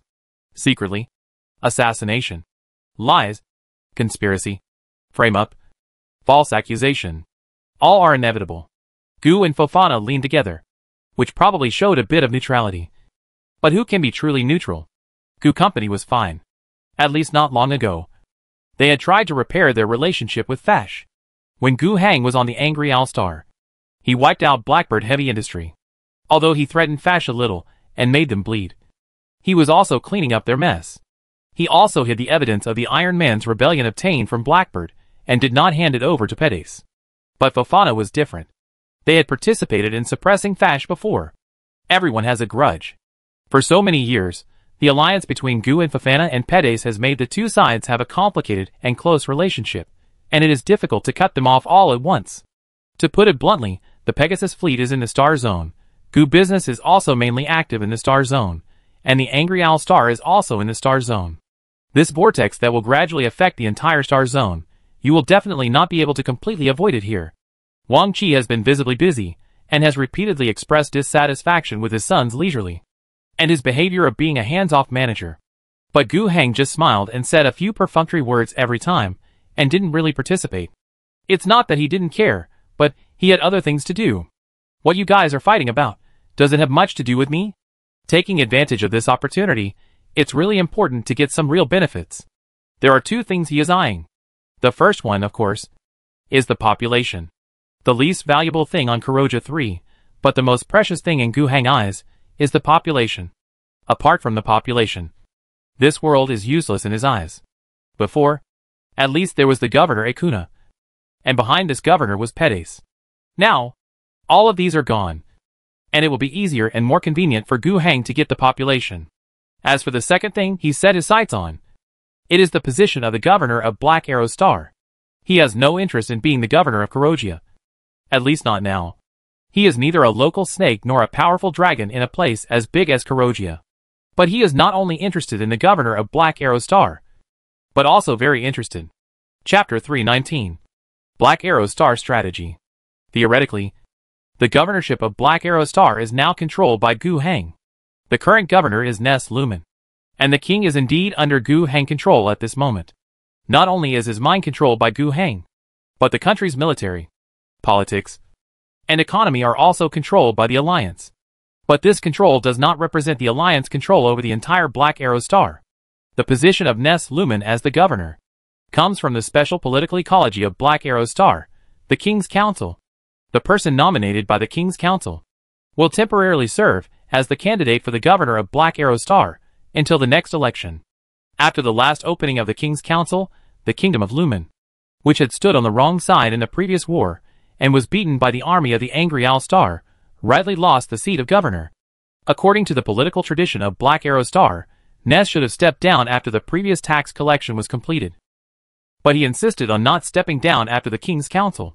The specific manifestation of this is that he did not go to the Star District government to submit his resignation, and the process of nominating the next governor. In the past of Black Arrow Star, some people did this, but the end was not very pleasant. The reason is that the governor of this planet is essentially the entity of the King's Council. The King's Council itself certainly does not have power, but what it represents is very important. The 7 most powerful countries on the planet, with a few scattered small countries, discuss major issues in this council. The most important thing is that everyone finds a way to collect the imperial taxes that each country has to pay, and pay them together, so as to maintain the stability of the entire planet. Occupy the position of governor, and refuse to pay? It has never been the case that a governor can dominate a planet. But only those who can dominate a planet can become a real governor, no matter where this dominating ability comes from. Obviously, the current Ness Lumen, or the alliance behind him, is not able to dominate the Black Arrow Star. The other kings on that planet were not convinced either. After Ness Lumen refused to hand over the position of governor, they chose a new governor in the King's Council. This person was from the largest kingdom on Black Arrow Star, Panboss. They have begun to mobilize their own relationships, trying to seek recognition from the Empire. Of course, the influence of these kings in the political arena is too weak, not to mention the Star Region government. Even the Star District government has no way to go. Not to mention the current political situation in the Star District is in a mess. Their past connections were mainly with Gu Trading Company and the Mechanicus in the Star Region, but the former is now on the side of Ness Lumen. When they came to them, the people in Gu Trading Company basically advised them to accept their fate. As for the latter, the Mechanicus in the Pegasus Star Region has very little influence. To be honest, this place is more like the territory of the state religion. The organization is complete. The influence is relatively large, and there is even a headquarters of the sisters. In short, if they pursue a political line, they will be suppressed. But they obviously don't count on this aspect. While actively carrying out activities, their actions within the planet are more important. They have declared that they refuse to pay imperial taxes to the Kingdom of Lumen. The Kingdom of Panboss is responsible for the relevant taxation work, and has almost received the support of the remaining 85% of the countries. The annual imperial tax of Black Arrow Star is 40 million tax coins. This pit, Lumen Kingdom will definitely not be able to fill it by itself. And Gu Hang will not be able to sell his house to bear it. And it must be paid by the entire Black Arrow Star. What to do then? The only thing to do is to fight. In fact, there has already been a war. However, it was not Gu Hang who took action. Over there, the King of Panboss, after being elected as the new governor, collected an army and issued a warning to the Kingdom of Lumen, and also sent a copy of the warning to Gu Company through the Star Language Tower. Their warning letter to the Kingdom of Lumen was very harsh, accusing Ness Lumen of being a traitor, listing the 9 sins, and so on, but the warning to Gu was relatively euphemistic, roughly meaning that everyone has been doing business for many years, and the relationship has always been relatively friendly. The Black Arrow Star is very poor. There is nothing here that is worth Gu Company to obtain by means other than trade, and at the same time, the Black Arrow people are also very brave. If even the only things they have are taken away, then they will fight to the end at all costs. This was considered a statement of attitude, but Gu Hang ignored them. The army assembled by the King's Council invaded the territory of the Lumen Kingdom upon seeing this. However, their determination for war was obviously not sufficient, and their logistical supply capabilities did not support them to really assemble a very large and elite army to invade the Lumen Kingdom on a large scale. Among them, even the Night Titan, only one was produced by the Kingdom of Panboss. The newly established army of the Lumen Kingdom was definitely not their opponent. After all, the Lumen people now did not even have many Sentinel mechas. But the Black Arrow army was dispatched. Under the fierce attack of the armored forces, the King's coalition was beaten to a pulp. If they had not retreated quickly, even the Night Titan would have been left behind. Prabh's army gave the Black Arrows a little shock to the alliance. But at this point, it only repelled the enemy attack, and it was far from enough to make those kings admit defeat. They did not have the courage to regroup their troops to attack the Lumen Kingdom on a large scale. They could only adopt an economic blockade, a small-scale invasion of the border, and continue the hostile behavior. Of course, they certainly couldn't give the imperial tax to the Kingdom of Lumen. This was still a bit tricky for Gu Hang, but it was actually within his expectations. When Ness Lumen was instructed not to give up the governor of Black Arrow, the reaction of other countries on Black Arrow Star was predictable. This matter could not be resolved peacefully, and a war was bound to end it all. Gu Hang wanted to annex the entire Black Arrow Star. and the other kingdoms were not made of clay, so they would certainly resist. Rather than saying this situation was an accident, it is better to say that it was caused by Gu Heng. He had been prepared for a war, especially now that the war in Angry Owl Star has almost completely subsided. The alliance has enough strength to deal with this war. Moreover, Gu Heng has enough confidence to win. Black Arrow Star has a population of 400 million, and Angry Owl Star has only 55 million, including new immigrants. It seems that the size difference between the two places is very large. But in fact it is not the case. The gap between the industrial capacity and mobilization capacity of the two is too big. The major kingdoms of Black Arrow Star, the main military force, that is, the Kingdom Army, is at most at the level of militia in quality, and is very different from the regular army of the Alliance in all aspects, not to mention the organization, discipline and tactics. Just in terms of hardware equipment, they don't even have a complete G-series of rifles, many of which are homemade guns and cannons produced by their own kingdoms. And their range, power, and accuracy are all worrying. The only equipment that can be considered high-tech and can make the Alliance army look up to them is the Sentinel Mech and the Night Titan. However, the former performs mediocrely on the front battlefield, and the latter is too few in number. What's worse is that the high-tech equipment of the Kingdom Army all depends on foreign trade, and the channel for this foreign trade is Gu Trading Company. This makes their ability to continue the war very weak. Once a fight breaks out, Gu Trading Company will block the trade route, and their army will collapse after a long time. However, although Gu Heng felt that he had a great chance of winning the war, and the losses he might suffer would not be that great. However, he also had to face his own dilemma, the name of the war. Of course, he could use Lumen's name to directly declare all other kingdoms on the Black Arrow Star as rebels for not paying imperial taxes, and then ask for help from the Angry Bear Legion, the Star Army, to quell the rebellion. The Alliance army would then respond to the Star Army in the name of the Star Army, and go to the Black Arrow Star on a large scale with the Angry Bear Legion to carry out the mission of quelling the rebellion. This whole set of logic is smooth and legal. However, it is a bit too shameless and forced. After all, the governor's ruling power is guaranteed by the Empire. But there are many places for wrangling. For example, the situation of the King's Council electing the governor. According to the different political styles of each planet, the Empire has always supported it. The King's Council of Black Arrow Star is also a system that has been reported to the Imperial government and recognized. What's more, for thousands of years, Black Arrow Star has been operating under such a political system. No matter what name Gu Heng uses, others are not blind or stupid. How can they not see that you are annexing the country? In the past, Gu Heng would not dare to do this. Although this Star Sea is a world where the strong prey on the weak, under the human race and the unified government of the Empire. Doing this will lead to too much criticism, and it is very easy to be interfered with by other political forces at some step, and fail due to external interference. Moreover, even if it succeeds, there are still a lot of difficult aftermath work to do. If it goes wrong, you will have to vomit out as much as you eat. After all, Gu Heng still has to mix in the system of the Empire. The main reason why it can be done now is that the political situation in the entire Tianma Star region has become completely chaotic, and Gu Heng can profit from the chaos.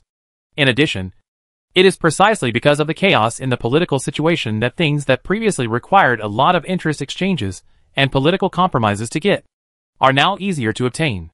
In the name of the Gu family, Gu Heng simultaneously notified the two major forces in the current star zone that he was going to Black Arrow Star to quell the rebellion. This almost announced that Gu Heng intended to annex Black Arrow Star. As for these two major forces, there was a core issue surrounding Gu Heng before that.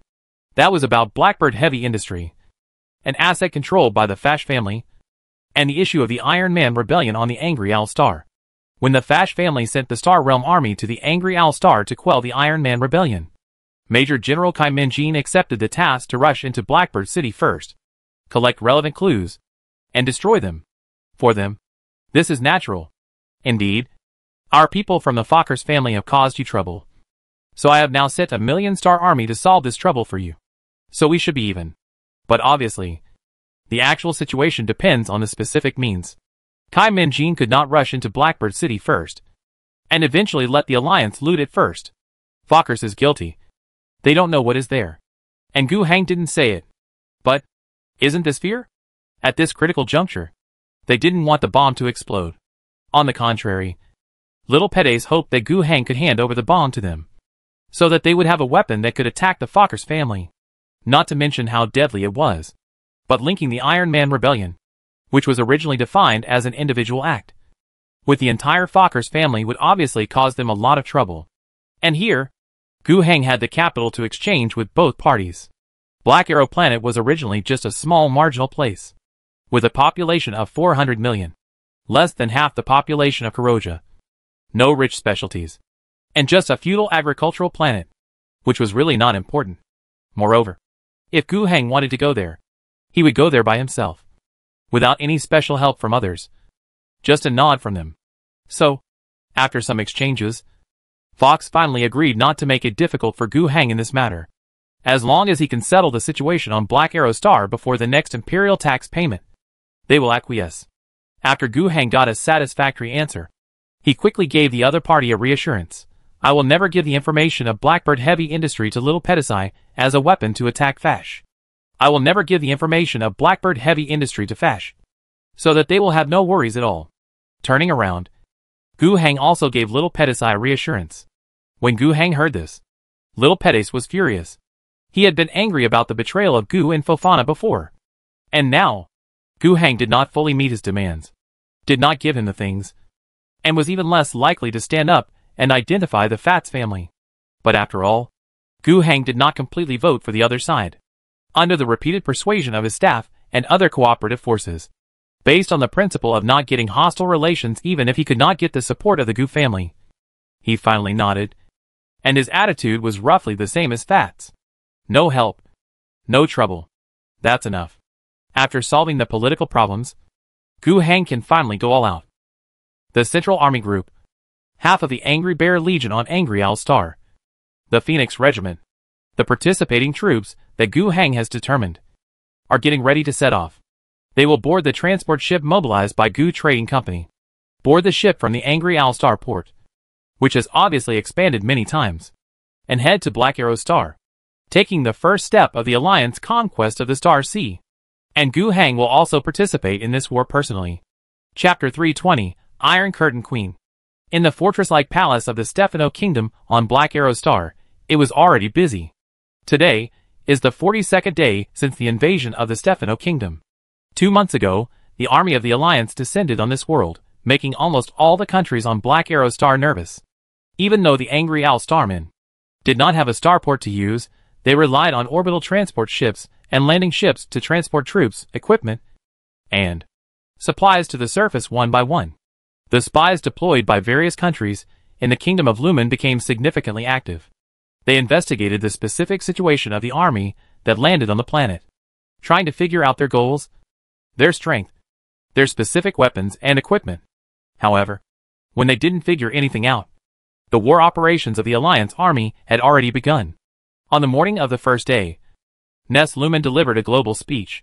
The signal was publicly audible, and shamelessly, as the governor of Black Arrow Star, he vetoed the legitimacy of the King's Council, and took out the explanatory documents of the Star District government, declaring all the countries that resisted taxation as traitors of the Empire, and claiming that a Star army had come to Black Arrow Star to quell the rebellion.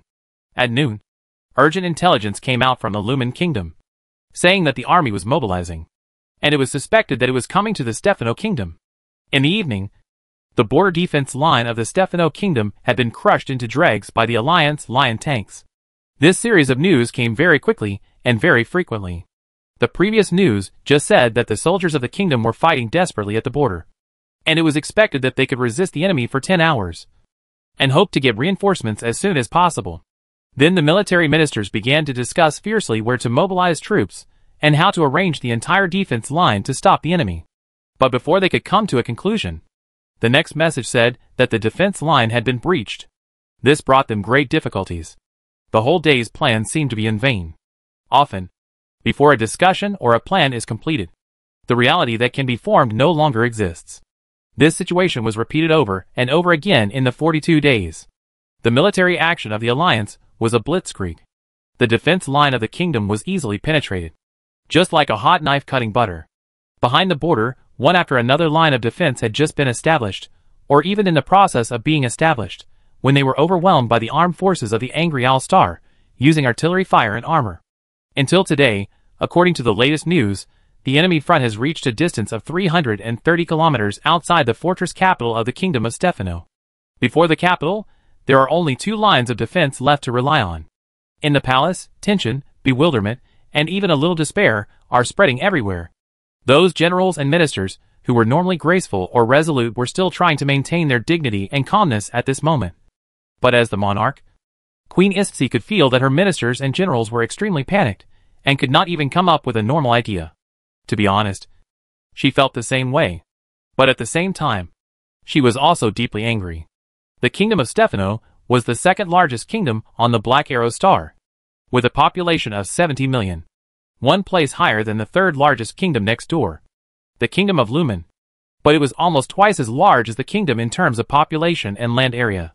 Stefano is the most powerful of all the neighboring countries of the Kingdom of Lumen, and is also the strongest on the entire planet. Moreover, Stefano has a strong military tradition. This country has always been a military-based country, and there is a strong martial spirit from top to bottom. The bravery and fighting skills of the Stefano people are well known throughout the world. Even the capital of this country is a huge fortress, and the palace inside is also a castle with full defensive performance. Although Queen Istsi is a woman, she is always proud of the courage and perseverance of her ancestors. From the age of 19, when she ascended the throne, to the age of 35. In the past 16 years, she has followed the will of her ancestors and transformed from a woman who was just regarded as a transitional monarch to a real queen in the whole kingdom, who would not submit to the rule of the Iron Curtain Queen, who dares to ignore this queen who won the love of the guards in her early 20s, dared to launch a coup in the palace with dozens of people, and personally shot and killed 15 powerful ministers. She ruled the country with iron and blood. She never wanted to see her most important ministers panicking and at a loss. She also knew that this was the time for her to step in. She tapped the table lightly, and the ministers and generals sitting at the military meeting shut their mouths one by one, raised their heads, and looked at their queen. Isti's face, which was no longer young, had become even harder. She made a decision. Don't discuss those worthless things anymore. We have already withdrawn most of our forces. More than 200,000 soldiers are ready to defend the capital fortress. At the same time, more than 500,000 soldiers are rushing to the capital from all over the country. It will only take 1 month for them to gather. In another month, there will be another 500,000 troops. Our allies promised that within 2 months at most, there will be a coalition of no less than 500,000 soldiers formed by the King's Council to come to our aid. We will prepare for the worst. We will fight a bloody battle with the enemy in our capital. In our heart, we have a 330-kilometer defense line, a capital fortress with 200,000 soldiers stationed there, and 1 million soldiers coming to support the king. From our allies, I will make those alien enemies smash their heads and bleed in front of the fortress built by the flesh and blood of the Stefano people. No matter how powerful those alien enemies are, no matter how advanced their weapons and equipment are, we will let the enemies see the blood of the Stefano people. I swear in the name of the Queen, I will fight with my subjects to defend this country and never retreat. I believe we will eventually achieve a complete victory in the war. Under the speech of the Iron Curtain Queen, the generals and ministers raised their arms and shouted. Their morale was boosted, they trusted their queen, and were willing to shed their last drop of blood for Her Majesty. However, at this moment, a muffled sound pierced through the shouts of the generals and ministers, not very clear, but firmly reached everyone's ears. Cheers, the applause gradually stopped, and then, more and more frequent muffled sounds, which continued to come, and sounded as if they were getting closer. Many people thought it was very much like the sound of gunfire. But they also thought that this idea was too incredible. Under the Queen's Iron Curtain, who would dare to fire a gun in Fort Stefano? As for the more terrible possibility, it's not that no one has thought of it, but no one thinks it's true. Intellectually, how could the Allied forces, which were still 300 kilometers away this morning, allow the sound of gunfire to reach their ears in the afternoon, across a line of defense of 100,000 soldiers, across a solid fortress defended by 200,000 soldiers? God's troops descending from the sky? Even if there really were some gods descending from the sky, they would have been shot down by you. The Stefano fortress has a complete orbital air defense system. No matter what kind of aircraft you drop, or even orbital airdrop, it is impossible to break in so easily. So what is going on? The Iron Curtain Queen's face at this moment is really as hard as iron. Without her order, the military attaché beside her has already rushed out quickly to find out what happened. However, after just 1 or 2 minutes, the military attaché who had gone out came back again. These military attaches of ISPC were all promising rising stars. In fact, they were originally from some military families and had excellent military qualities. The Iron Curtain Queen established the position of military attaché to recruit these young elites, cultivate their abilities, cultivate their loyalty, and facilitate their future deployment to various armies to control the kingdom's military power on behalf of the Queen. They should have kept their emotions to themselves. But when faced with a situation where the sky was falling, how many people who claimed to be calm could really stay calm? The returning military officer had a panicked look and hurried steps. He said, "Your Majesty, the enemy has entered the fortress." The military officer's father, a general of the kingdom, was at the scene. He really couldn't stand it, so he stood up and scolded, "Why are you so panicked? It's just a small infiltration of some troops at most." The military officer, however, was unusually firm in his response. "It is indeed a small force, but they are Space Marines." Now, there was real silence. Space Marines? Space Marines known as the Emperor Angels of Death? They remembered this information. Almost 2 years ago, in the turmoil against the Gu family launched by the Lumen Kingdom, there were indeed Space Marines in the troops that beat up the Lumen Kingdom army. Although, many think tanks in the kingdom, based on their limited understanding of Space Marines, believe that this unexpectedly powerful force was only occasionally invited to handle the affairs of the Lumen Kingdom. According to the rarity of Space Marines, it is unlikely that they will be driven by the same force again and again. However, adhering to the spirit of thinking of the worst possible situation in all plans, and making the contingency plan as comprehensive as possible, they still took the Space Marines, a superstandard thing, into consideration when formulating the corresponding defense plan. The think tanks of the Kingdom Army racked their brains to calculate the combat capabilities of the Space Marines with very limited information, and thought of many ways to deal with this super soldier. However, the Emperor Angels have not been encountered on the front battlefield yet. The capital city, which should be extremely safe, has been hit first? How is it possible? Even if they are Space Marines, how did they get in? In the silence, the military officer could not help it. He spoke again. "I saw the surveillance. When those red-armored giants eliminated the garrison knights, it was no different from the knights slaughtering unarmed civilians. The royal guards could not stop their advance at all. Your Majesty, generals, ministers, quickly retreat, run now, it's still not too late." "Shut up." The general father of the military attaché spoke again. He was very worried that his son would anger the Iron Curtain Queen. Her Majesty just declared in front of all the ministers that she would live and die with her subjects, and would fight the enemy to the end, and would never retreat. Why are you yelling at people to run now? You are not going to die, but Her Majesty still has some dignity. He looked up with some concern, but saw Her Majesty the Queen with a livid face, turning away without saying a word. Anato put down the bolter in his hand, which was still smoking, and watched the last sentinel mech painted orange-red fall in front of him. Although he had only been a Space Marine for 2 years, he was already used to fighting. He looked at a middle-aged woman in military uniform, who was already trembling, holding a pistol, trying to remain calm, and the people behind her. In the helmet, he said softly in a voice that could not be heard, "Team A has cleared all enemies and intercepted the target, which is confirmed to be the Queen of the Kingdom of Stefano." Ispsi. He didn't think he said anything wrong. Although the Queen was holding a gun, the young military officers next to her, and the so-called generals and ministers behind her were also holding self-defense weapons. In his opinion, there was indeed no danger. The communication system built into the helmet sent a new order: take all the targets, go to the rendezvous point, and try to ensure that they don't die. Understood. After responding, he raised his head, faced the local dignitaries in front of him, and said, "You have been captured. Next, please follow me, and don't make any attempts to resist." Behind him, the other 5 fighting brothers walked forward slowly, with the muzzle of the gun. They pointed in the direction they came from. Anatole himself walked straight towards the Queen. A young military officer bravely stopped him and tried to say something, but Anatole just waved his hand, and the back of his iron hand hit him in the face, and he lost his head. Anatole walked in front of the Queen without stopping. "Ispsi." He said his name calmly, without saying anything extra. But the muzzle of the gun had already expressed his meaning. The Iron Curtain Queen gritted her teeth, but could do nothing but stagger in the direction pointed by the muzzle of the gun. They returned to the hall, where the military council was first held.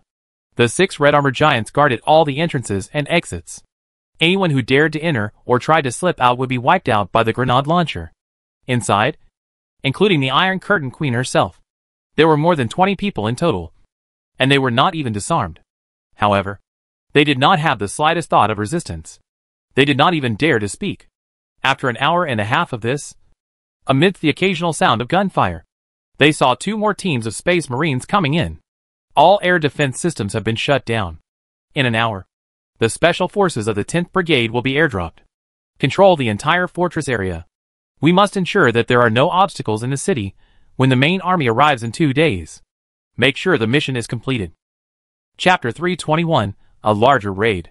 The 31st one.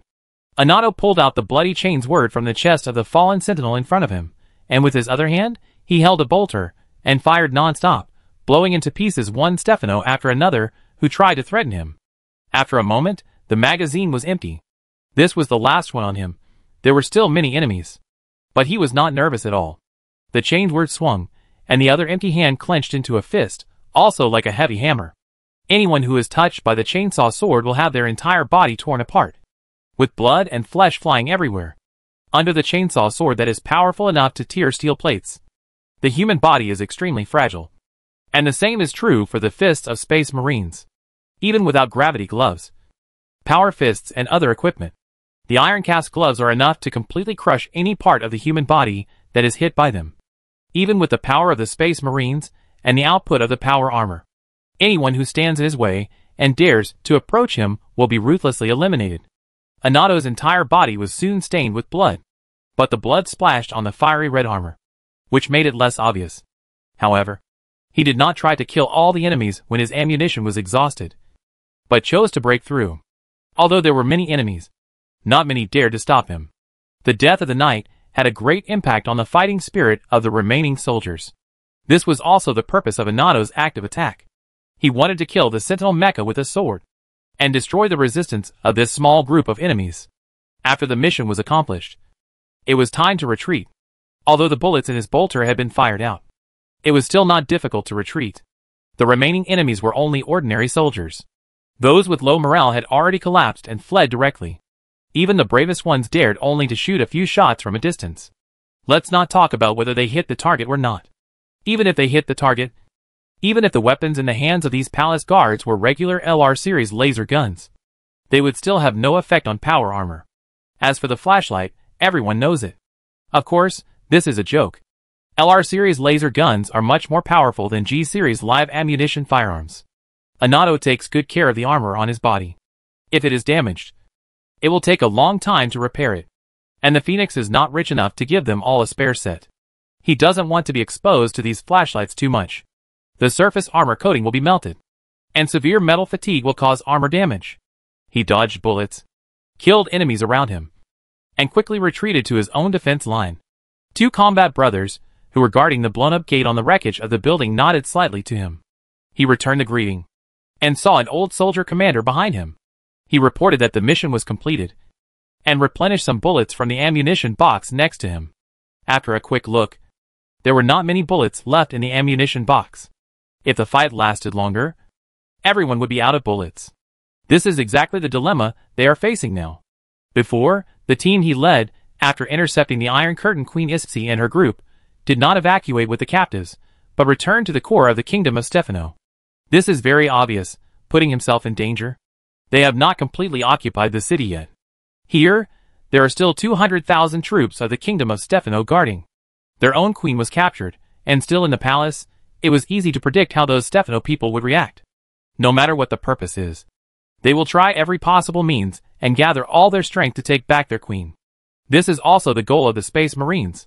Using the queen as a powerful bait, they will firmly attract the enemy here. After gathering 2 teams that have completed the destruction of the air defense system, Anatole and his 20 phoenixes, guarding the center of the kingdom, began to compete with countless enemies who came to rescue the queen. Or it can be said to be a one-sided massacre. The brave Stefanos mentioned by Ispsi were not exaggerating. those so-called guard knights. That is, the nobles of the kingdom who drove the sentinel mechas, led a large number of guards, and rushed forward one by one, risking their lives, to break through the important roads guarded by the Space Marines, to save their queen. But they were fruitless. In this not-so-long period of time, 20 Space Marines destroyed 30 sentinel mechas, and killed more than 2,000 guards. The fragments of the mecha and the blood of the warriors stained all the areas that could be dyed red, and the broken limbs and steel debris were scattered everywhere. And the Space Marines were not injured. Even the brave Stefanos, under such a desperate contrast, inevitably lost their morale.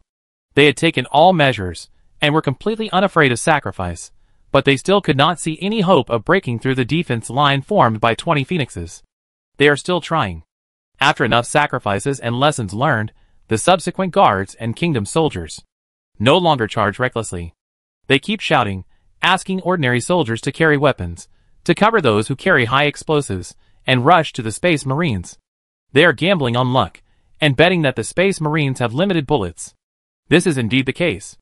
The Space Marines have a strong load-bearing capacity, and the extremely well-designed tactical backpacks also leave every inch of space as much as possible, so that they can carry as many supplies as possible. However, the size of the explosive bomb is right here, much larger than ordinary bullets, and the number that can be loaded is always limited. Each Phoenix brought at least 600 rounds of explosive bombs. But after the previous battle, and fighting here for a long time, it was finally time to use up. They have begun to consciously save ammunition in battle.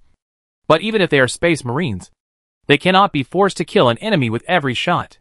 Necessary fire suppression, fire reconnaissance, and misses when shooting at long distances are all normal situations. Not to mention, even if they could kill one enemy with each bullet, the number of enemies would still be greater than their bullets. Facing the new enemy cowardly fighting style, Anato volunteered to kill the enemy alone after the enemy attack ended. He bypassed the field of vision. And then after the enemy discovered him, he used the chainsaw sword to destroy the sentinel mecha hiding behind and commanding. After completing the goal, he did achieve his goal. No matter how brave the Stefanos were, they could not hide the fact that this was a feudal army. Without the noble officers, the other ordinary soldiers were obviously confused and shrank back. At this moment, the Phoenix defense line could finally breathe a sigh of relief. Until the next group of enemies reorganized, they should not need to be so tense, and the problem of ammunition consumption could be slightly alleviated. As for the future, there will always be a time when the bullets are used up. But what does it matter? Anato looked at the panel built into the tactical helmet. There were only a dozen minutes left before the scheduled time. At this moment, in the sky above Stefanos' capital fortress, whistling sounds came one after another. Hundreds of Wind Falcon fighters came over the city. Before this, the Wind Falcon did not dare to come. Conventional anti-aircraft firepower is fine, and its efficiency is just SOSO. Raise the flight altitude a little, maintain the speed, and it will be no problem to bomb. Anyway, these local forces of Black Arrow Star are lame in terms of Air Force construction. Although they also have Wind Falcons, there are only a dozen of them in one kingdom, and they dare not take off to fight. However, they spent a lot of money to build a set of orbital defense and control systems. The Defender Live-Fire air defense system, with many precise air defense missiles, can even guarantee a certain interception efficiency for starship bombing on the ground, not to mention that the Air Force dares to fly over the city's airspace. But now, the Space Marines' raid has destroyed the city's defense system. The Wind Falcons can come here in a swagger. They hover arrogantly at the top of the palace fortress. Those who want to unload soldiers and ammunition go down first, and the rest launch their airborne missiles at any target that may pose a threat to the airborne landing, and even lower their flight altitude to conduct dive shooting. After the Wind Falcons that have completed unloading fly up, they take over their tasks, and the rest continue to unload personnel and supplies. After 4 or 5 rounds of rotation, everything was unloaded. The whole process was smooth. The Space Marines worked reliably. Not to mention the anti-aircraft fire attack on them, the surrounding threatening areas had long been cleared, and there were not even a few ordinary soldiers shooting at the sky with rifles. After the Wind Falcons used up their missiles and machine gun shells, they left with satisfaction. What was left behind were thousands of special warfare elites of the 10th Brigade wearing exoskeletons and their ammunition supplies, which were enough for them to fight a whole day of high-intensity combat. After the Wind Falcons' return, They will load another batch of soldiers and supplies, and come back again, counting the installation time and the journey. The next time they arrive will not exceed 8 hours. On the ground, the 3 Special Operations Battalion commanders of the 10th Brigade, 3 major battalion commanders, who had just landed, gathered in front of Martins, wearing exoskeletons. They saluted the tall and majestic commander of the Terminator power armor in front of them with an Alliance military salute. After Martins returned the salute, he began to assign tasks to them without any nonsense.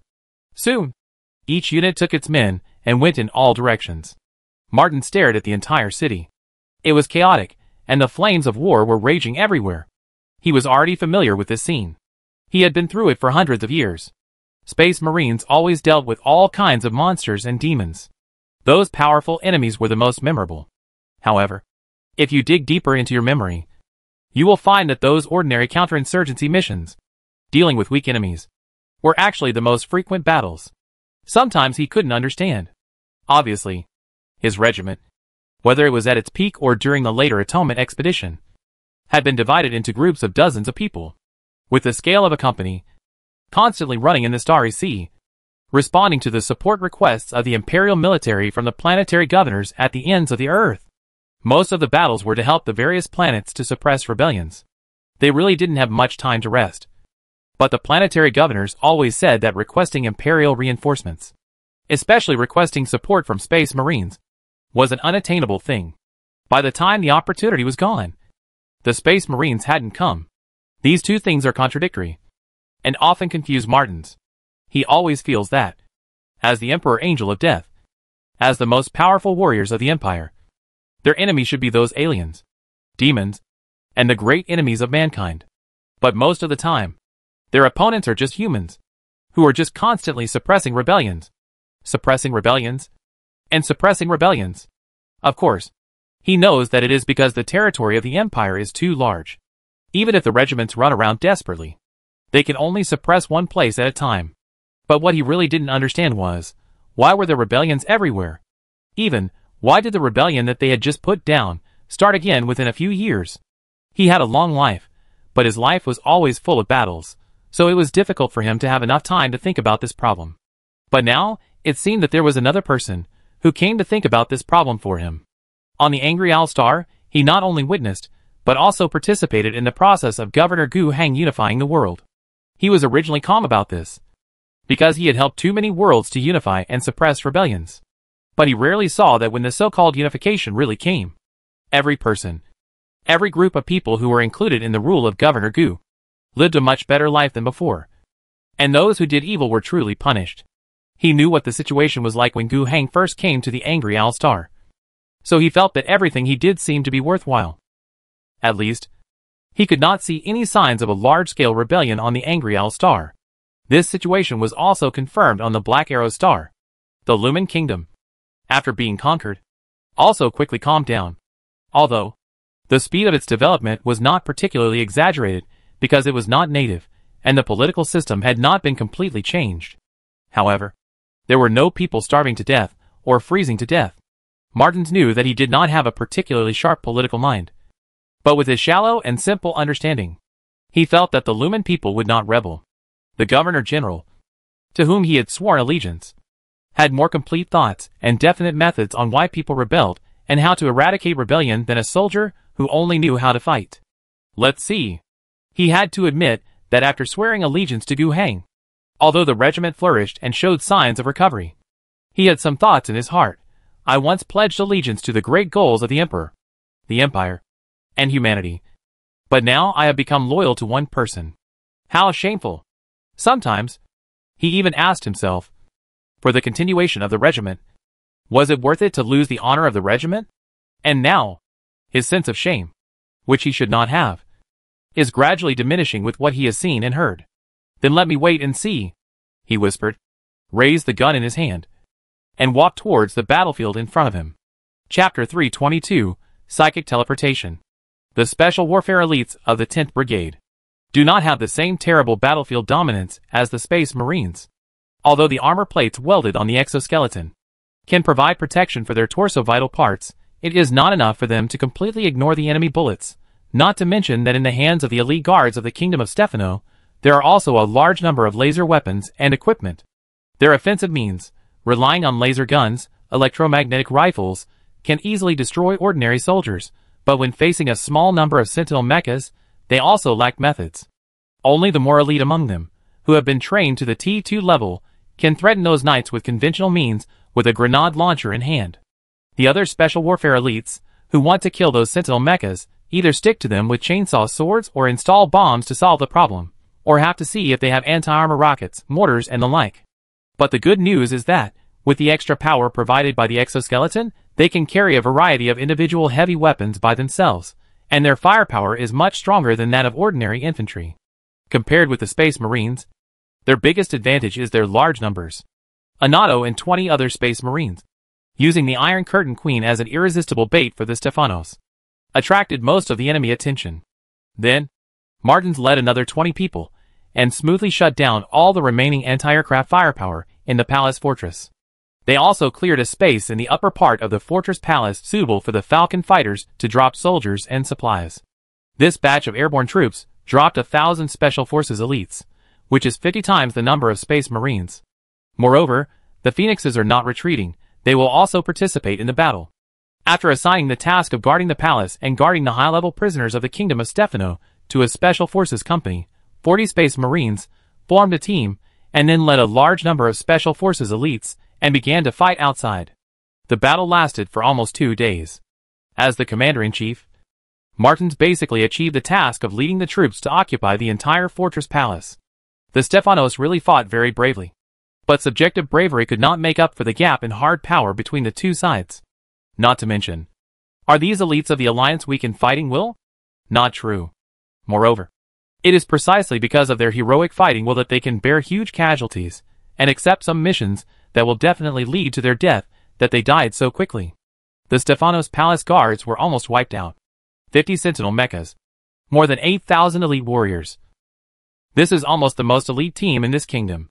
The Iron Curtain Queen saw all this with her own eyes, and her heart was bleeding. No one knows better than her how much effort she has put in to build such a guard army during her years in power. The significance of the existence of this army is by no means just to protect the court. She has greater ambitions. This guard army is the backbone of some of her future plans. But now, everything has vanished. Is she a mediocre king? No. But when her enemies are outsiders, invincible space warriors, and the Alliance army, she, who is unable to break through the original shackles, finds that everything is so powerless. When the most elite guards of the Kingdom of Stefano were wiped out, the battlefield temporarily calmed down. The Alliance army stayed in the palace, and had no intention of fighting out for the time being. Although there were 3 more waves of Foam Falcons, with 1,000 special forces, a regiment of the 31st Airborne Division, and an artillery battalion, bringing the total strength of the Alliance here to about 4,000 people. However, Martins, as the Commander-in-Chief, did not send troops to fight outside the palace. In this capital city, there are still 200,000 Stefano troops. These kingdom troops are far less powerful than the destroyed guards. But there are still many of them. And they also have hundreds of Sentinel mechas and 2 Night Titans. And the main force of 200,000 people did not launch a large-scale attack on the palace. It was not because they had any other thoughts, but because they were stunned. The high-ranking officials of the kingdom were almost wiped out, and many generals of the guards died in the previous 2 days of fighting. It was difficult to find a suitable person to lead the army among the remaining people. They even invited a retired old general to come out. The chaos within the army needed to be sorted out, and the next step also required a more far-reaching plan. Moreover, they were not really doing nothing. They also tried to invest their strength, trying to retake the palace. But it was obviously impossible. The 200,000 troops in the periphery were not stationed in the city at the beginning, and their quality was far inferior to that of the guards, who protected the palace. After several failed attempts at attack, they paid a lot of sacrifices. Although the casualties were far less than those of the guards, who were almost annihilated, the participating troops still showed obvious fear and cowardice. Although some radical loyal generals repeatedly urged the troops to attack, the effect was very poor. This made the offensive and defensive battle around the fortress palace generally calm down. Only in some local areas, there were some battles of low intensity. It was a good thing not to fight too much. Martins just asked his troops to wait patiently, and finally got the news he wanted. The main force of the Alliance had once again broken through the enemy defense line. The main force, which was originally 300 kilometers away, has moved to a position just over 100 kilometers away. The fastest Vanguard team has even reached a position less than 70 kilometers away from Stefano's capital city. It has been the 5th day since the Space Marines launched their raid, and all plans are going smoothly. On their side, they also have to make the next move. Martins found 2 people. One of them is named Henrik Larsson. This person is also one of the first batch of new blood of Phoenix. Before this, he was no different from others, unlike Anatole, who had outstanding performance. But now, he is the only think tank member of the regiment. And the other person that Martins found is named Danny DeRees. She is a member of the Storm Mage Corps of the Alliance. This organization, which was established less than 3 months ago, has its origin in the Storm Mage Academy established half a year ago, and the Wrathful Star branch of the Imperial Psionic Order.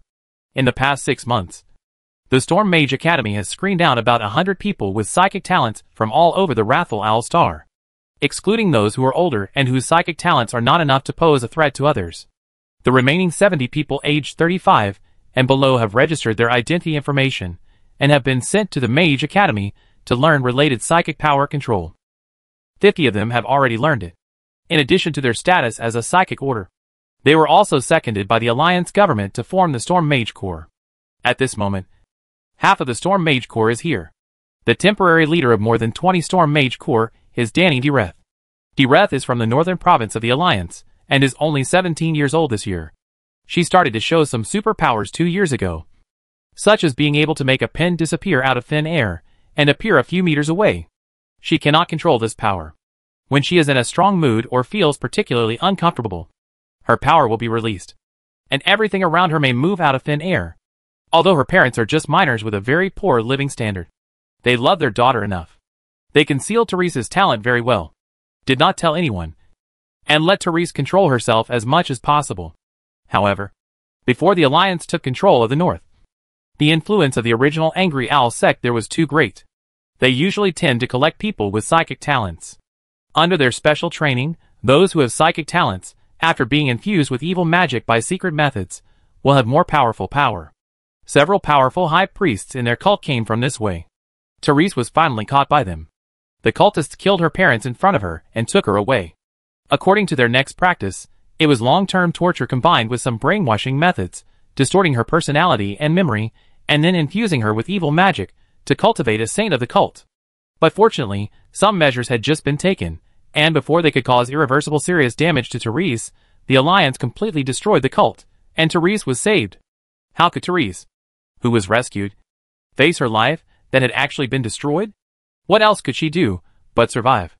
She accepted the Alliance arrangement, and after receiving basic education for about half a year, she entered a machinery factory in the north to do logistic services.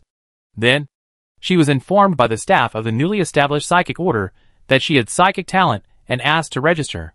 At that time, she felt very heavy and panicked. The greatest disaster in her life came from this: being discovered by the Union government. Wouldn't she be scared? Obviously. After being rescued, she had been very careful to hide her specialness. Especially as she got older, she was able to better control her superpowers. Although she didn't know how to use it actively, at least she could try not to show it when she didn't want it to appear. So, she was very puzzled. How did the Alliance know about this? With fear and some despair, she entered the Mage Academy. But the life here was completely different from what she imagined and what she had experienced. She lived in a bright house, had enough food and warm clothes, made some friends who were quite similar to her, received a good education, and had a psychological counselor who paid attention to their inner feelings and mental health problems. What she had to do was just to learn various theories and learn how to master her special power. And one day, she felt that she had realized it and had completely mastered the power. Although there was still a lot of theoretical knowledge that she had not yet completed, she could already use her power as she wished. Then, she joined the Storm Mage Corps. It can be said that she did it voluntarily, because she didn't know where else she could go. Her classmates also chose to join. The good life in the past few months made her let down her guard and think that it was not a bad thing to work for the Alliance. And it could also improve her rank. After joining the Mage Corps, she took on some tasks, such as helping with some special work in the factory, sending a certain part into a closed container, using the ability of space cutting to help cut some solid materials. Not busy. Not to mention painful. Her life was on the right track. Compared with those small, unimportant tasks. Her first major action was to cross the starry sky, go to another world, fight side by side with the Space Marines, and participate in a war. To be honest, she was still quite nervous. However, this battle did not require her and her colleagues to personally participate in the frontline operations. The soldiers were responsible for the battle, while she and her colleagues had another more important task. Now, as the Commander-in-Chief, Captain Martins once again gave her a task, asking her and Larson, a member of the think tank of the battle group, to repeat it again. My subordinates are ready. Now, I need you to join forces again, activate a psychic transmission, and send my team to the heart of the enemy. No problem, we have all recovered, and can perform teleportation again. Just like last time, we can teleport 50 people at a time. Very good, then do it. You have 4 hours to prepare. Enough. Therese was full of confidence. She began to study with Henrik Larson how to actually perform the operation next. Teleportation is a powerful thing, but it is not something that can be achieved as you wish. They have to study the psychic conditions and environmental conditions here and at the target location to ensure that there is no interference during the transmission and that the deviation of the transmission is not too large. It is of course convenient to study the departure point, but it is very inconvenient to study the target location. There is often no way to reach there. Otherwise, why bother with the transmission tactics? All they can do is to use psychic vision and psychic perception to detect as much as possible. However, in general, the problem is not big. The main thing is that it is not far away. The target location is probably only about 30 kilometers away. It can be seen from a high point with a telescope. They quickly made preparations. At the departure point, on a large open-air platform, a blue psychic array has been drawn. Daru had led more than 20 psychics and surrounded them. There was a sound of dong, dong, dong, and a full 40 Space Marines came. Chapter 323, all resistance collapsed from then on. This was the second time that Therese saw the Phoenix Angels, armed with guns, wearing sharp blades, forming an array, and marching forward. But the shock she felt was no different from the first time. The Phoenixes in heavy armor were really like red giants. The tall and majestic figures of each of them conveyed their iron will to the people around them. And their uniform movements combined the majestic postures of individual warriors, all together, showing a more surging killing intent. Therese even held her breath involuntarily, until she was almost suffocating. And then she suddenly took a deep breath. This sense of oppression was too shocking. Focus more. A gentle voice sounded beside her. Therese turned her head, and saw another red-armored warrior.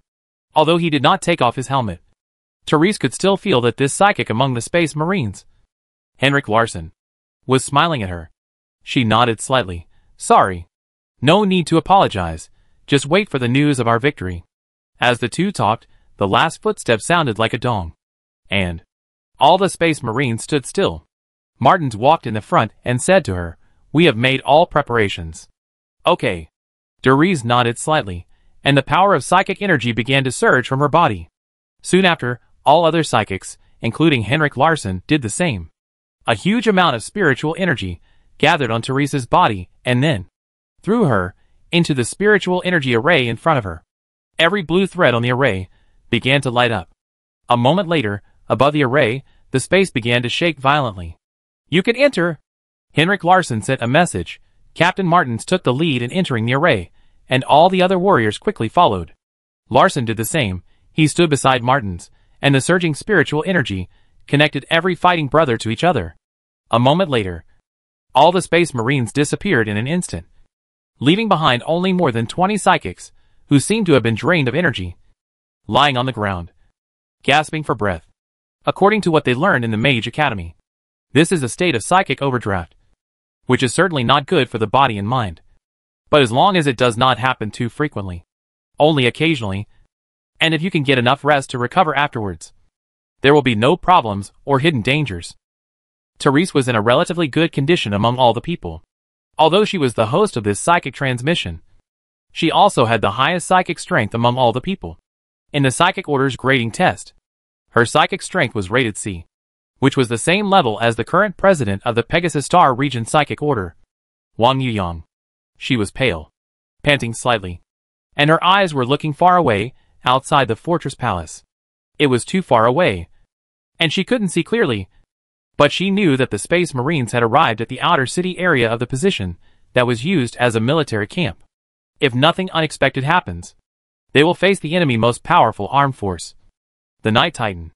Theirs was no worry in Diretha's mind. She felt that the Space Marines would never lose. At the moment of completing the transmission, the Space Marines would indeed face the enemy most powerful armed force, the Night Titan. This was absolutely true, and was actually happening. But this kind of confrontation was definitely something the Night Titan did not want to see. It was too sudden and too hard to guard against. Night Titans need drivers. And in the social environment of Black Arrow's star, Night Titans are all nobles. And they will not stay in the uncomfortable and closed cockpit all the time.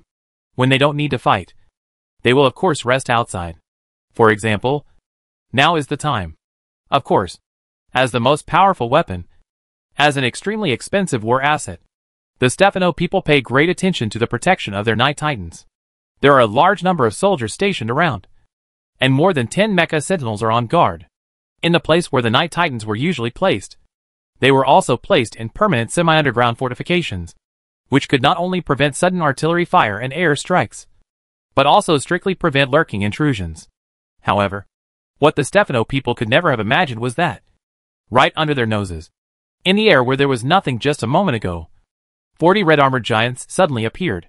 Stunned, the guards even forgot to shoot. Of course, even if they opened fire, it would be meaningless. After the Space Marines landed, they had a very clear division of labor. They were divided into groups of 10 and began to charge towards the only 2 Night Titans of the Stefano Kingdom army. The other 20 people began to clear the surrounding enemies in an orderly manner. The primary target was the Sentinel mechas. Only the machine guns equipped on these Sentinel mechas could cause damage to the power armor at the current combat distance. But it was not difficult. There were only 10 Sentinel mechas, and they were attacked by surprise. The other soldiers could hardly help. In this case, what else could be said? They hadn't reacted yet. In an instant, each of them was hit by more than 20 armor-piercing bombs.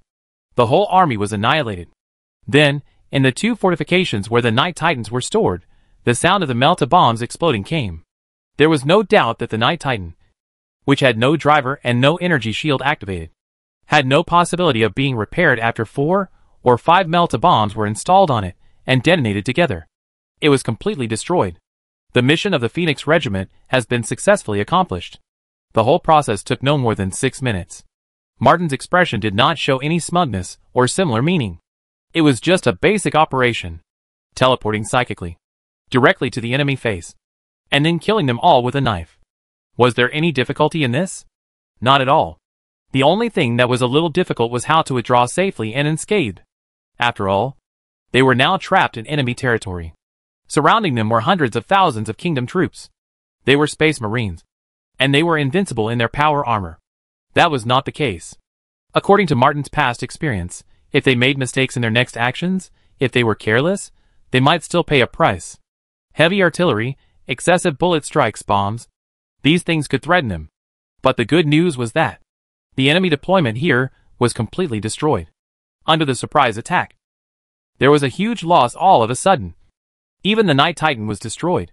And those ordinary warriors had no desire to fight in the chaos. They withdrew without encountering any obstacles, and followed the previously planned road all the way to the defense line of the palace fortress. After walking more than 20 kilometers and passing through the outer city, they successfully escaped. Before this, they had a full plan, and the roads they chose along the way were all as narrow as possible, which was not conducive to the deployment of heavy firepower. Their enemies, obviously, were not prepared for the enemy coming from behind. They were not prepared to set up checkpoints, nor were they willing to fight. They were easily defeated.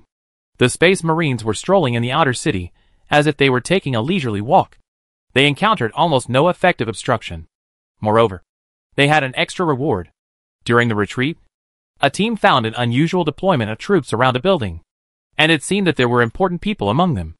That building was on the evacuation route of the troops. Since it was on the way, they tried to attack it. The attack was of course successful, and the result was that they found the enemy headquarters inside. An old general led the way, and many generals of the Stefano Kingdom army were blocked inside. Several Sentinel mechas closely guarded them and covered them as they boarded several military vehicles and tried to leave. However, the grenade launchers blew up all the military vehicles.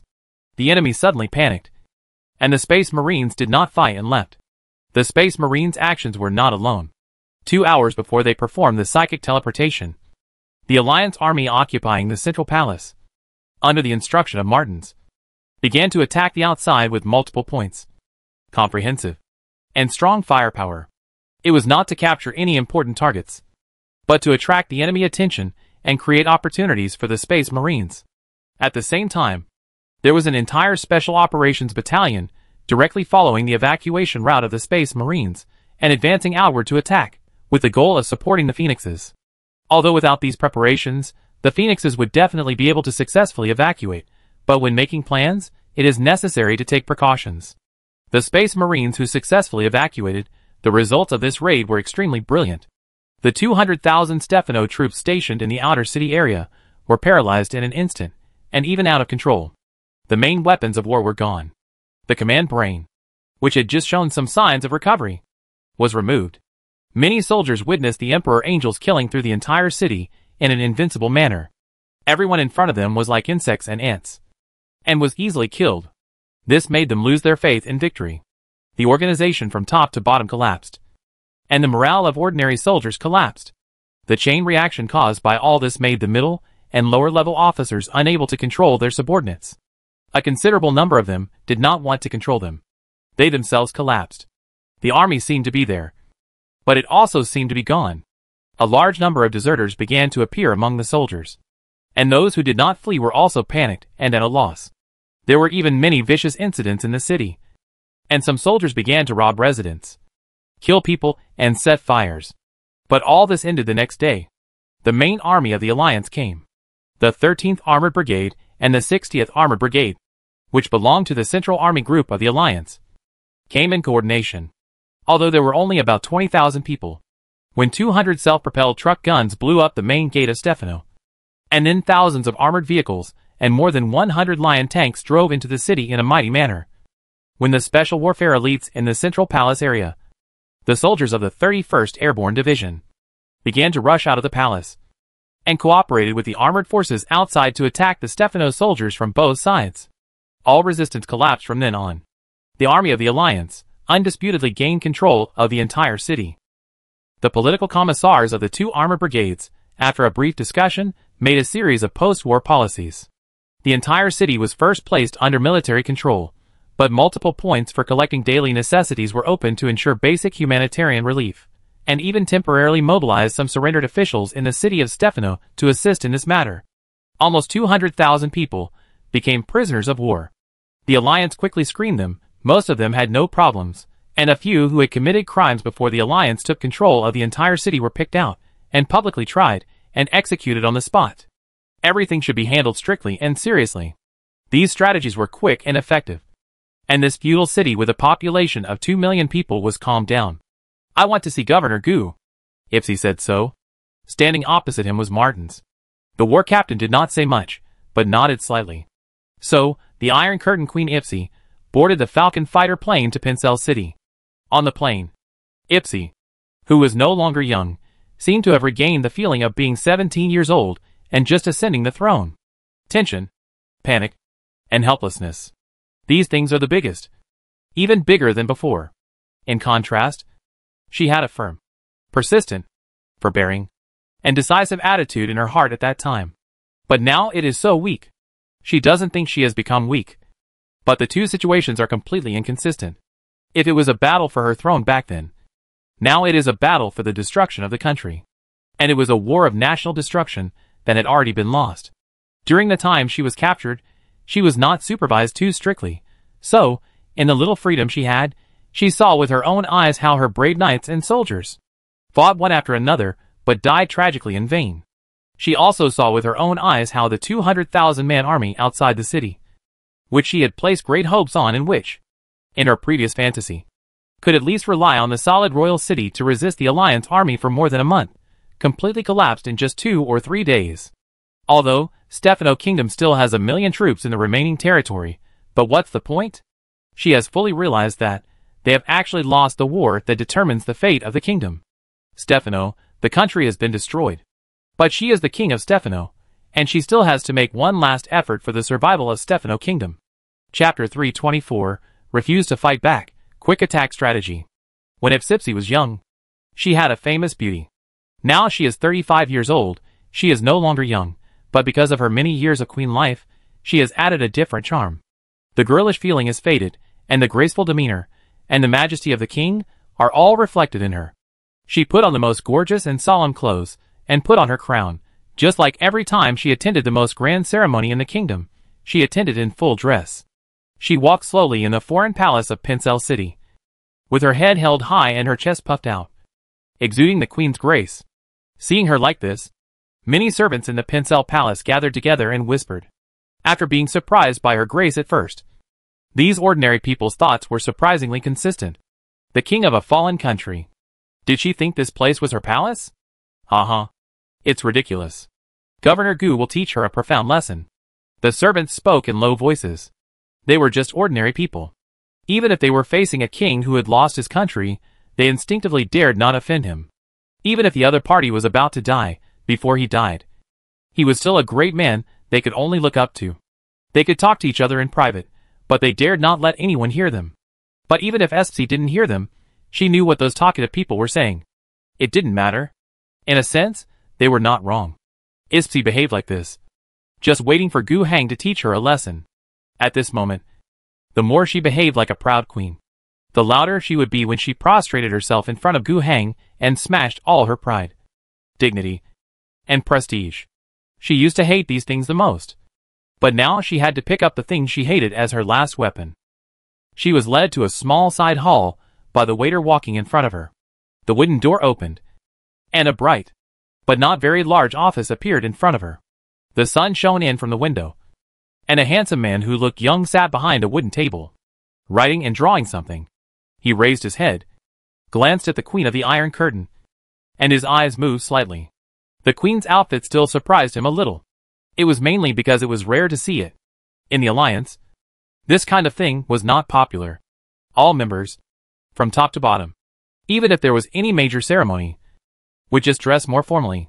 Overall, they were very simple. In Kuroja No. 3, the clothes were much more exquisite, but the style was more modern. Even, in Gu Hang's opinion, it was a bit abstract postmodern.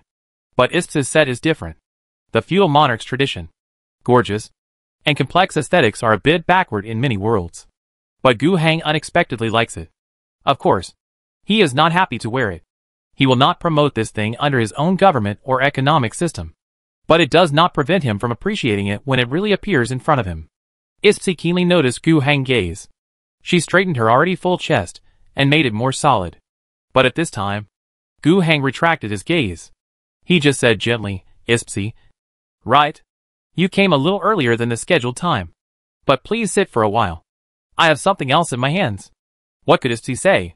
She did have some small thoughts. But she didn't dare to really disobey the governor.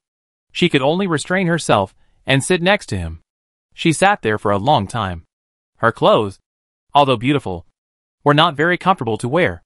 But she could only maintain a strict posture to prevent her clothes from being wrinkled. At least she can't do it herself now. During this time, she secretly glanced at Governor Gu many times.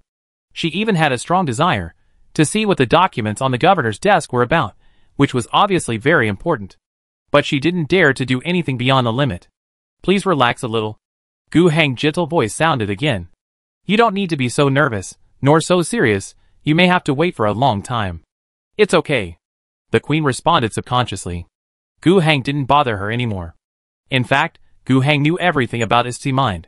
But he had no interest.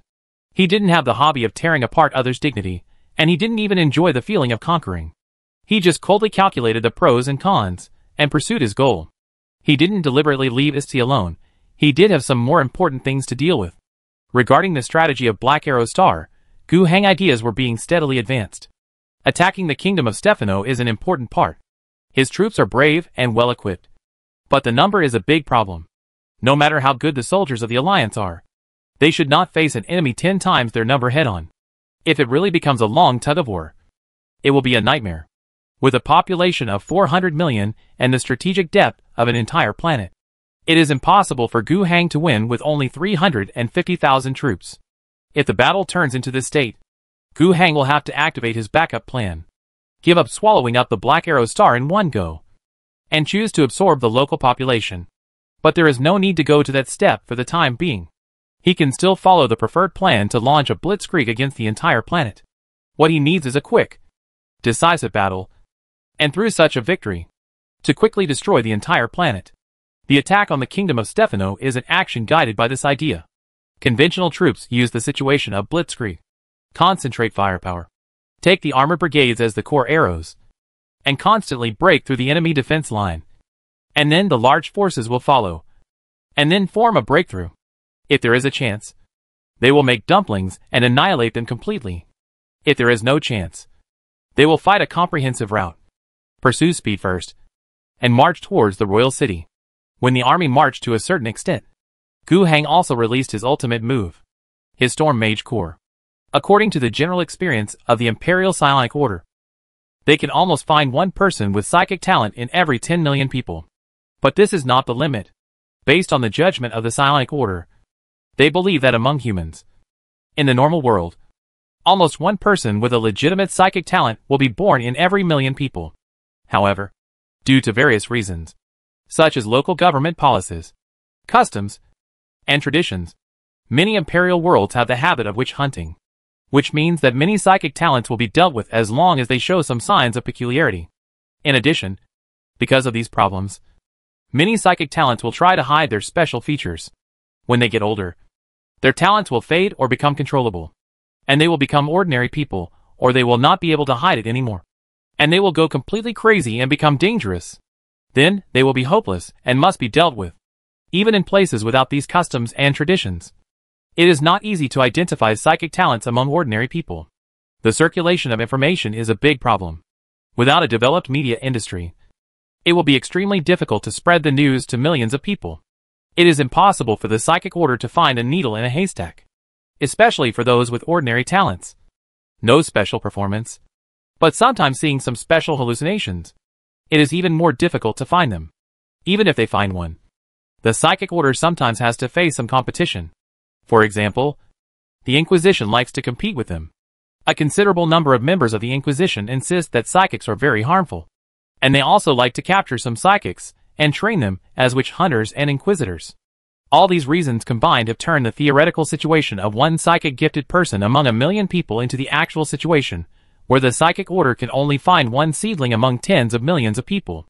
In fact, half of the psychics trained by the psychic order come from finding psychic talents, and the other half are cultivated artificially through some extremely expensive secret methods.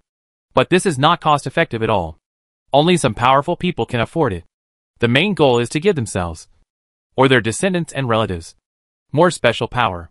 Anyway, the powerful people spend their own money, and the psychic order provides the method and recruits people. It can not only develop members, but also build relationships. Why not do it? That's how Gu Hang's predecessor got his psychic talent. According to the normal ratio, the theoretical limit of the 55 million people on the Angry Owl Star is only about 50 psychics. But obviously, this problem does not apply to Gu Hang. He actually hasn't used the means of forcibly washing people's marrow and bones in the kingdom of God. He just uses the training function provided by the soldier card system to select from a large number of candidates, and selects hundreds of people, which is more than twice the theoretical ratio. This may be due to two reasons. First, the initial theoretical research of the psychic order itself is imperfect, and this number is also a large sample probability event. In the specific situation, everyone may have psychic talent. Secondly, the special environment of the Angry Owl Star, the reality veil is naturally thinner, resulting in more people with psychic talent than normal. But in general, this is a good thing. Gu Hang did not choose to train all the 100 people with psychic talent. It takes 100 points of grace to train a psychic, and 100 full training points would cost 10,000 points, which is too expensive, even though he had earned 26,000 points in the past 6 months. Thanks to the continuous war in Karoja and the monthly bonus of grace points, Gu Hang was reluctant to spend it all at once, except for 20 or 30, who were not suitable due to age or physical problems. He only trained 50. The remaining 20 would be placed in the Mage Academy to learn. And there was no rush. He had to see the actual effect of the psychic group first, and then decide whether to leave it as it is or expand it in the future. Speaking of the psychic order, the combination of these two things also gave Gu Heng another surprise. He is now a formal member of the psychic order, and his status is not bad. So, among some materials that he can see within his authority, he found something that interested him very much: psychic teleportation.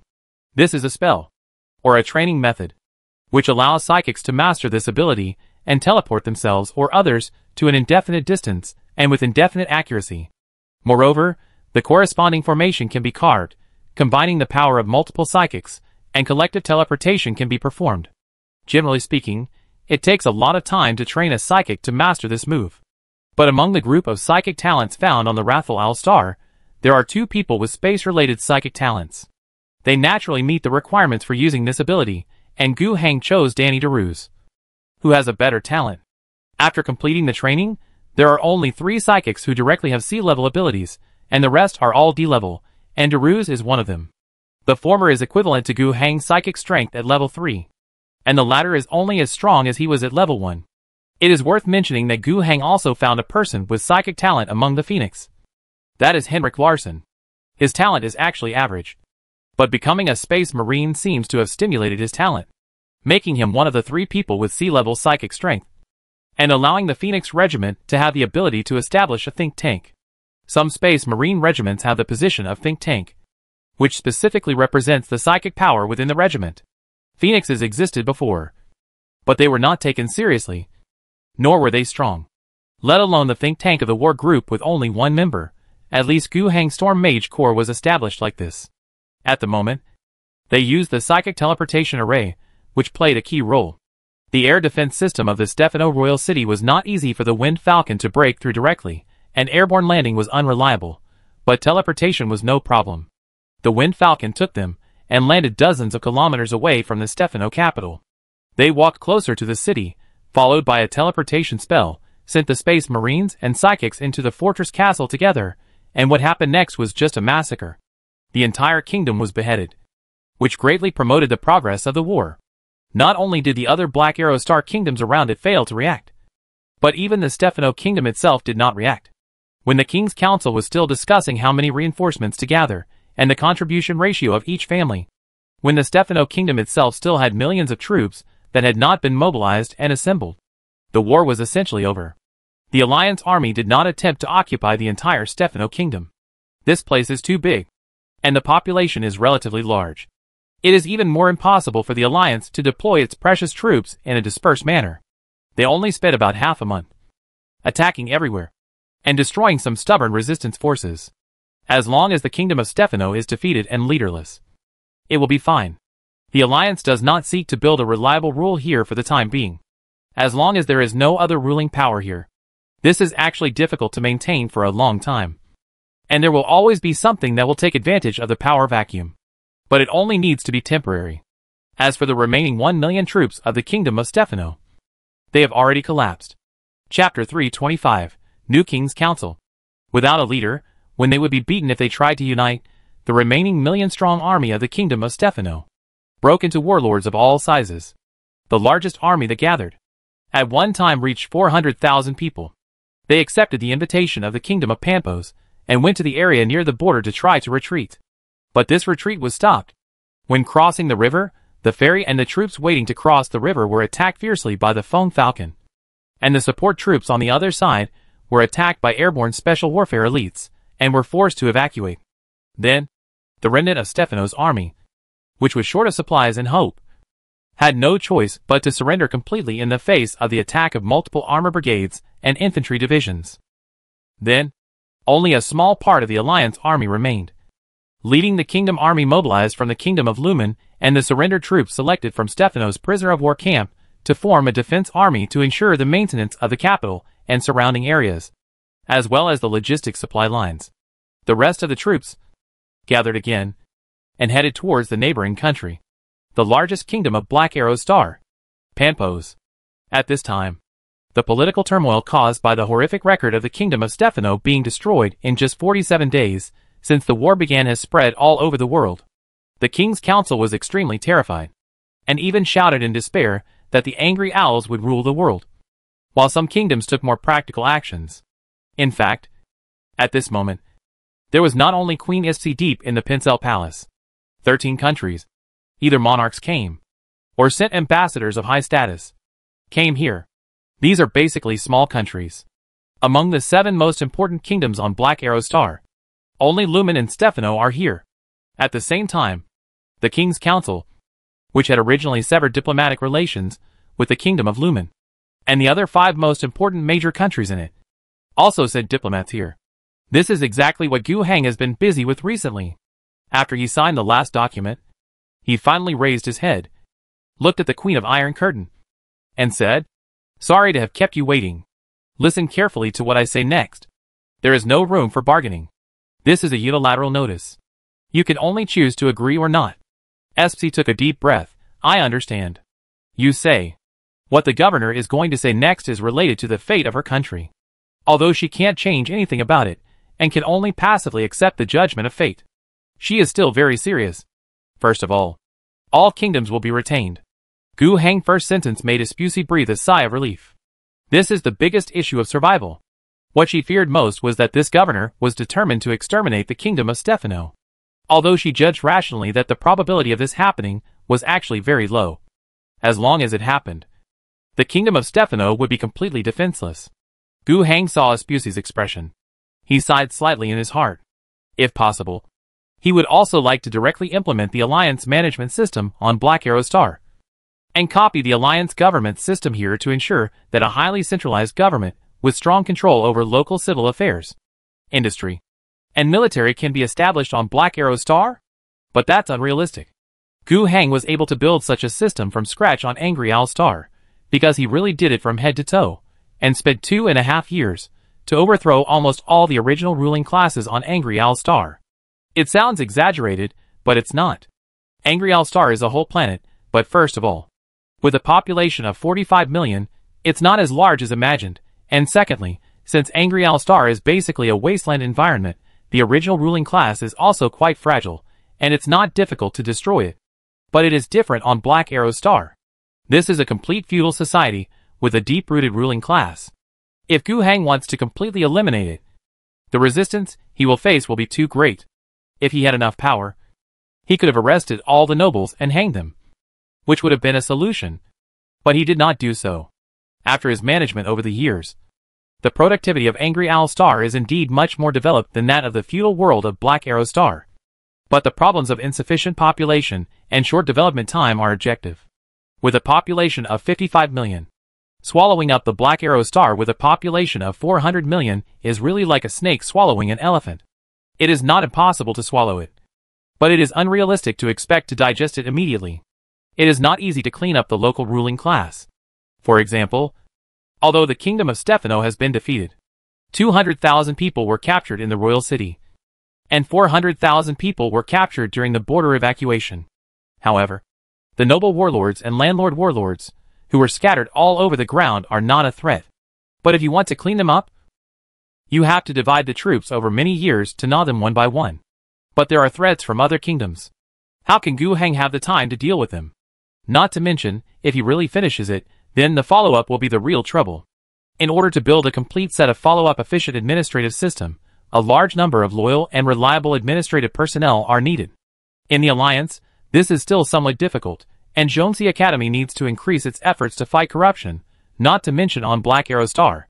Combining various factors, Gu Heng still decided to adopt the strategy of eating first, and then digesting. In fact, when he was on the Angry Owl Star, when he had just conquered the Qingdu region and the eastern provinces, he also adopted this strategy, and had to temporarily leave behind a large number of the original ruling class, not to mention on the alien planet. On this basis, Gu Heng had to give these original kings and nobles a glimmer of hope, to make them feel that the alliance was not going to wipe them out. Otherwise, he would certainly encounter the strongest resistance. After making it clear that the kingdom would be retained, Gu Heng made it clear again. As long as the nobles in various places act in accordance with the laws of the alliance will fully respect your rights. This was the second guarantee given by Gu Heng. At the same time, he also gave preferential conditions.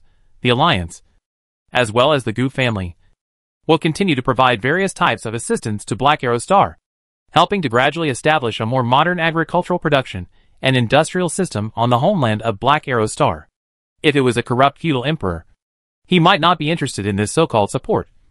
But Ispsi was not. She even felt a sense of joy. In the past, Black Arrow Star was not without people of insight who wanted to make some changes. But firstly, the conservative forces within the planet were too stubborn, and secondly, it was difficult to import production lines from outside, and the equipment and technology needed for industrial upgrading through Gu Company were too expensive. Now, both problems seemed to be solved. Governor Gu had largely cleared out the conservative stubborn forces of the past, and the latter's technical assistance even sounded free. This made Ispsi seem a little unbelievable. Gu Hang said, "The Alliance will not simply regard Black Arrow Star as a ruled country. Compared to gaining 400 million slaves, I hope that the Alliance can increase 400 million citizens, and hope that the kingdoms of Black Arrow Star can truly become members of the Alliance." Everyone can say nice words, but Ispsi heard a sincerity in Governor Gu's words. She felt that Gu Hang really thought so. This made her feel happy and worried. She was happy that her kingdom would not suffer much. But she was worried that after all this, would the kingdom still be a kingdom? She couldn't help but ask. "So, what's the price?" Gu Hang smiled softly and said, "First, each kingdom will have a special commissioner from the Alliance stationed there. From military to administration to economic development. The special commissioners of the Alliance have the power to intervene directly. Our special commissioners will do their best to help each kingdom get back on track. We will establish a new King's Council and invite all the kingdoms to join it. This new King's Council is different from the past and will take on greater responsibilities. The succession of the thrones of various countries must be approved by the King's Council. The military forces of various countries will be uniformly deployed by the alliance system established by the new King's Council. There will also be special envoys from the alliance in the King's Council, and they will be regarded as part of the alliance government as a whole. On this basis, the King's Council guarantees the survival of each kingdom, guarantees the rights of each royal family and nobles. But at the same time, you also need to follow the rules set by the King's Council. This set of things made Ispsi feel very heavy. She could realize that the ambition of the alliance was wrapped in a series of gentle words. The most important point here was that after participating in this new King's Council, each country had actually lost its independent military power. All military forces will be taken away by the alliance. This so-called new King's Parliament is obviously just a shell under the control of the alliance. Parliament. What is there to discuss? It's nothing more than the king sitting here, listening to the people of the alliance, when they can't control their own military forces. It's like a knife across their necks in the hands of others. The so-called non-interference in internal affairs is pure nonsense. If they say they won't interfere, then they won't interfere. What else can we do when they want to interfere? Aren't we just going to do what they say? As for other things, such as the change of kings, which requires parliamentary approval, observers from various countries, and they can intervene in specific government affairs, this becomes natural. The knife is in their hands, so they can do whatever they want. Right? She opened her mouth, and instinctively wanted to bargain. But looking at the smile on Gu Hang's face, she suddenly remembered what Governor Gu said just now. There is no room for bargaining. This is a unilateral announcement. So what should she choose? If yes, Stefano will be absorbed into a member of the alliance in the future. And even the name may change from a country to a simple place name. But at least, the kingdom can be saved for the time being. And it sounds like the people here will be treated well. If she chooses no, she will die. She will die first. But she is not afraid. But what about the follow-up? The alliance has plenty of ways to find a descendant of Stefano's royal family to be the king. The final outcome will not be any different from her choice. In the end, she could only nod helplessly to show that she understood. The alliance acted quickly. The new King's Council was convened 4 days later. Under the protests of the other 5 major countries of Black Arrow Star, and diplomats of more than 40 small countries, the new King's Council was established. For countries that came to participate in the new King's Council finally chose to refuse to join. It doesn't matter. It's normal. Gu Hang will not bother them for the time being. The new governor of Black Arrow Star was still elected by Ness Lumen. And the member countries included Stefano. The alliance destroyed Stefano, the second largest country on the planet, in more than 40 days. and his strong performance of capturing the Iron Curtain Queen did cause a great shock. In addition, there are 7 small countries that chose to join the new King's Council. According to the requirements, their army, totaling about 200,000 people, will be assembled, and together with the 300,000 troops of the Kingdom of Lumen, they will form an alliance and accept the leadership of the Commander-in-Chief of the alliance, Major General Prabhav, commander of the Black Arrow Star Army Group. In addition, the new King's Council will also take the authorization of Queen Ispsi to establish a new Stefano Kingdom government and require the uncontrolled nobles, landlords and warlords in various places to swear allegiance.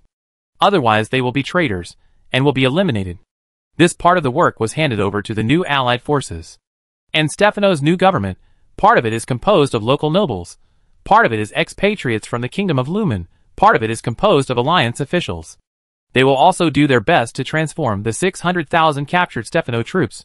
The goal is to select 200,000 of them, and join the new allied forces. Ispsi played a great role in it. She is the head of state, the queen, and not a nominal monarch. She has been a real ruler for the past 10 years. After she joined the alliance, she provided great help to the alliance operations in the kingdom of Stefano. Of course, because of this, the alliance was also wary of her. Now, she is always under the close supervision of more than 4 demon hunters, and the areas she enters and leaves must be completely under the military control of the alliance. If she runs away and is caught by the remaining resistance organizations in Stefan, it will be a big trouble, especially now that the alliance occupation power here is not strong. At this moment, the top target of the alliance army is still the Kingdom of Panbas. The main army has already entered the territory of the Kingdom of Panbas. At this moment, in this #1 power on the Black Arrow Star, there are more than 2 million troops, more than 2,000 sentinel mechas, and 12 Night Titans. This is already a military force that the Alliance army cannot ignore. Chapter 326, He is not dead. Prabhav met the returning Martins. Although he was the commander-in-chief of the entire military operation on the Black Arrow Star under the appointment of the governor, the Space Marines are always the most different.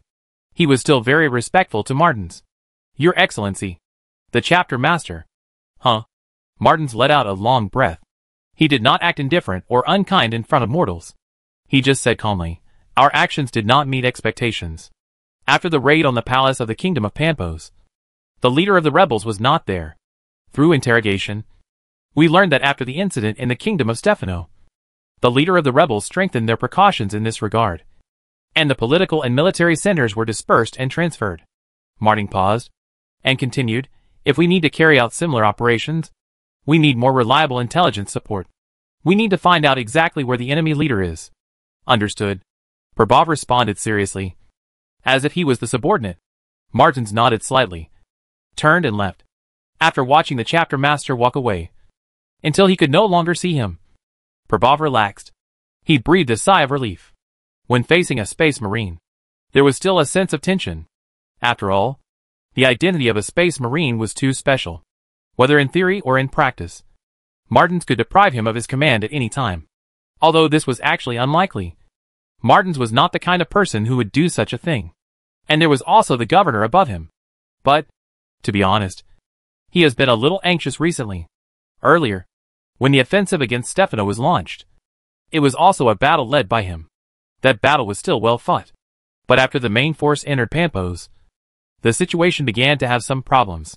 The offensive of the coalition army was still so unstoppable. Once the armored cluster was deployed, the enemy front would be defeated. The ordinary infantry of the coalition forces, no matter from which angle, were very weak, even compared with the Stefanos. Their equipment may be similar, but the soldiers' training, tactics, discipline, morale, these are all different. To be honest, the so-called knights and sentinel mechas in the coalition forces of various countries are not as good as the Stefanos.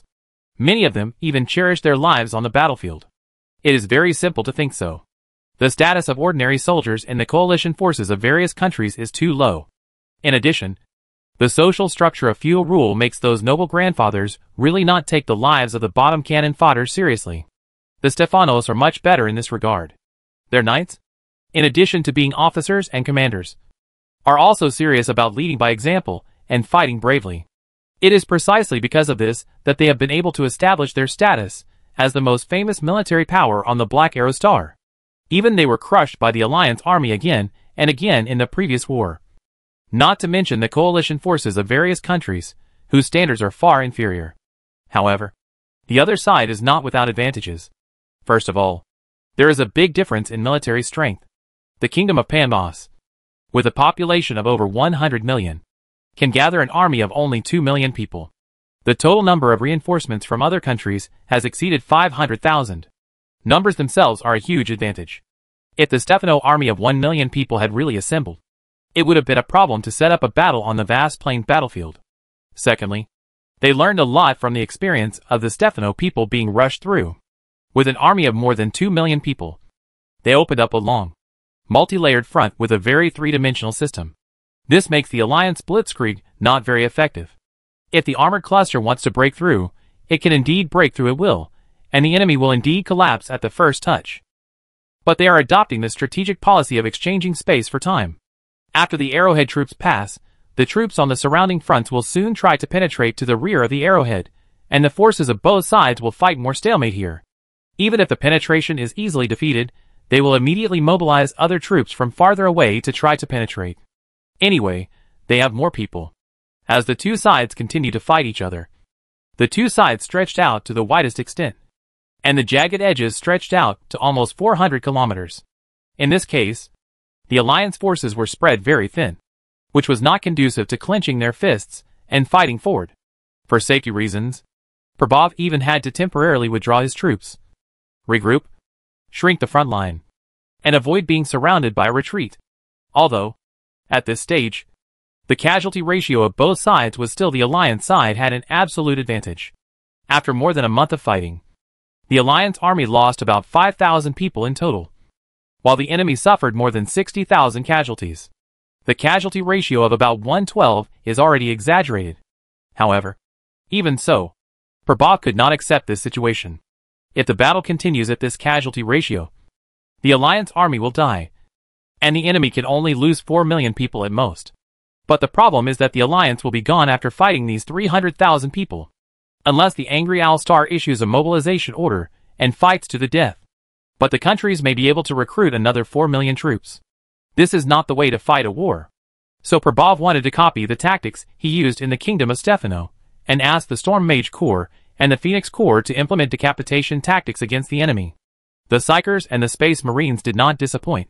They once again successfully broke into the enemy palace and turned the world upside down. However, knowing that the Stefano people suffered a great loss under this tactic, and that he really had no way to deal with the decapitation action of the Space Marines, how could King Pampos stay in his palace foolishly, waiting to be beheaded? He ran away long ago.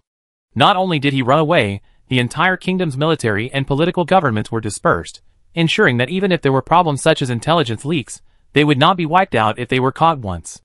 The decapitation operation against the enemy leader failed, and Probov's army could not quickly break through the distance of thousands of kilometers, break through the three-dimensional defense line formed by more than 2 million troops, and enter the capital. Therefore, there was no way to replicate the glory of the Battle of Stefano. Probov even heard that the King of Panbos had already designated 15 heirs in a row, and arranged them in order. This meant that he had already made up his mind that he would be finished. From this perspective, although the coalition army was not defeated, its offensive was indeed blocked. Although he felt that it was a little difficult to accept, and even a little embarrassing, Probov still tried his best to think of the next solution.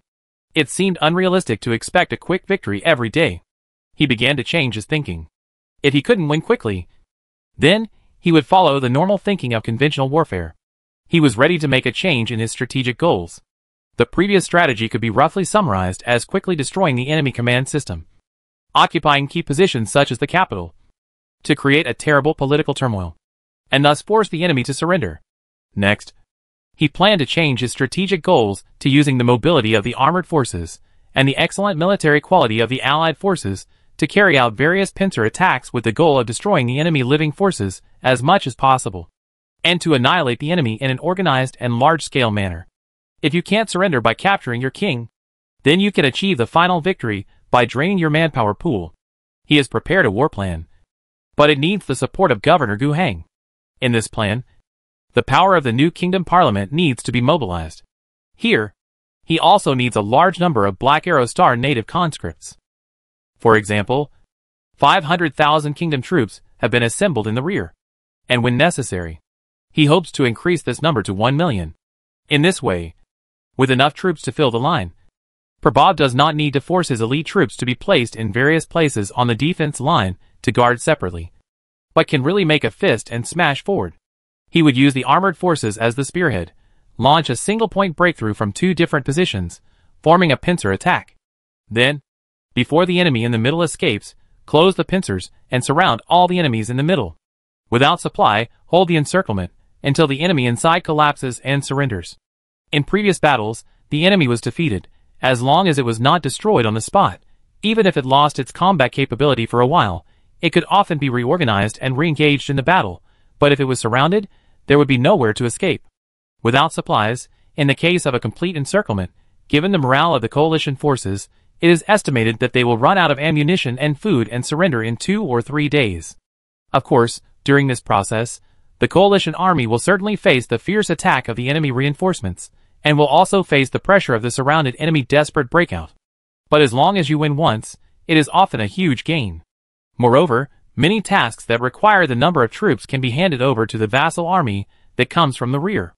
It can also be handed over to the Space Marines. The battle with their participation will greatly reduce the losses of the party.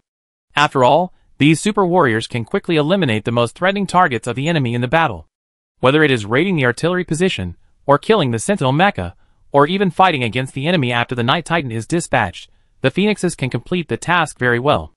Prabhat boarded the Wind Falcon fighter to the capital of the Lumen Kingdom, Pinzer, with a nervous mood. He was going to report in person. When Gu Hang met Prabhat, he had just finished another meeting. Originally, he had another plan next. He had to pay attention to a person he had always been curious about, and who had been changing. But Prabhat came, he still patiently met his general. After listening to Prabhat's report, Gu Hang was a little dissatisfied. This was not quite in line with his expectations. He was also hoping to replicate the glory of the Stefano battle again, and have another beautiful surprise attack, Blitzkrieg, to eliminate Panpos, the #1 power on the Black Arrow Star, within 2 or 3 months, and include the territory and population of this kingdom into the new King's Council.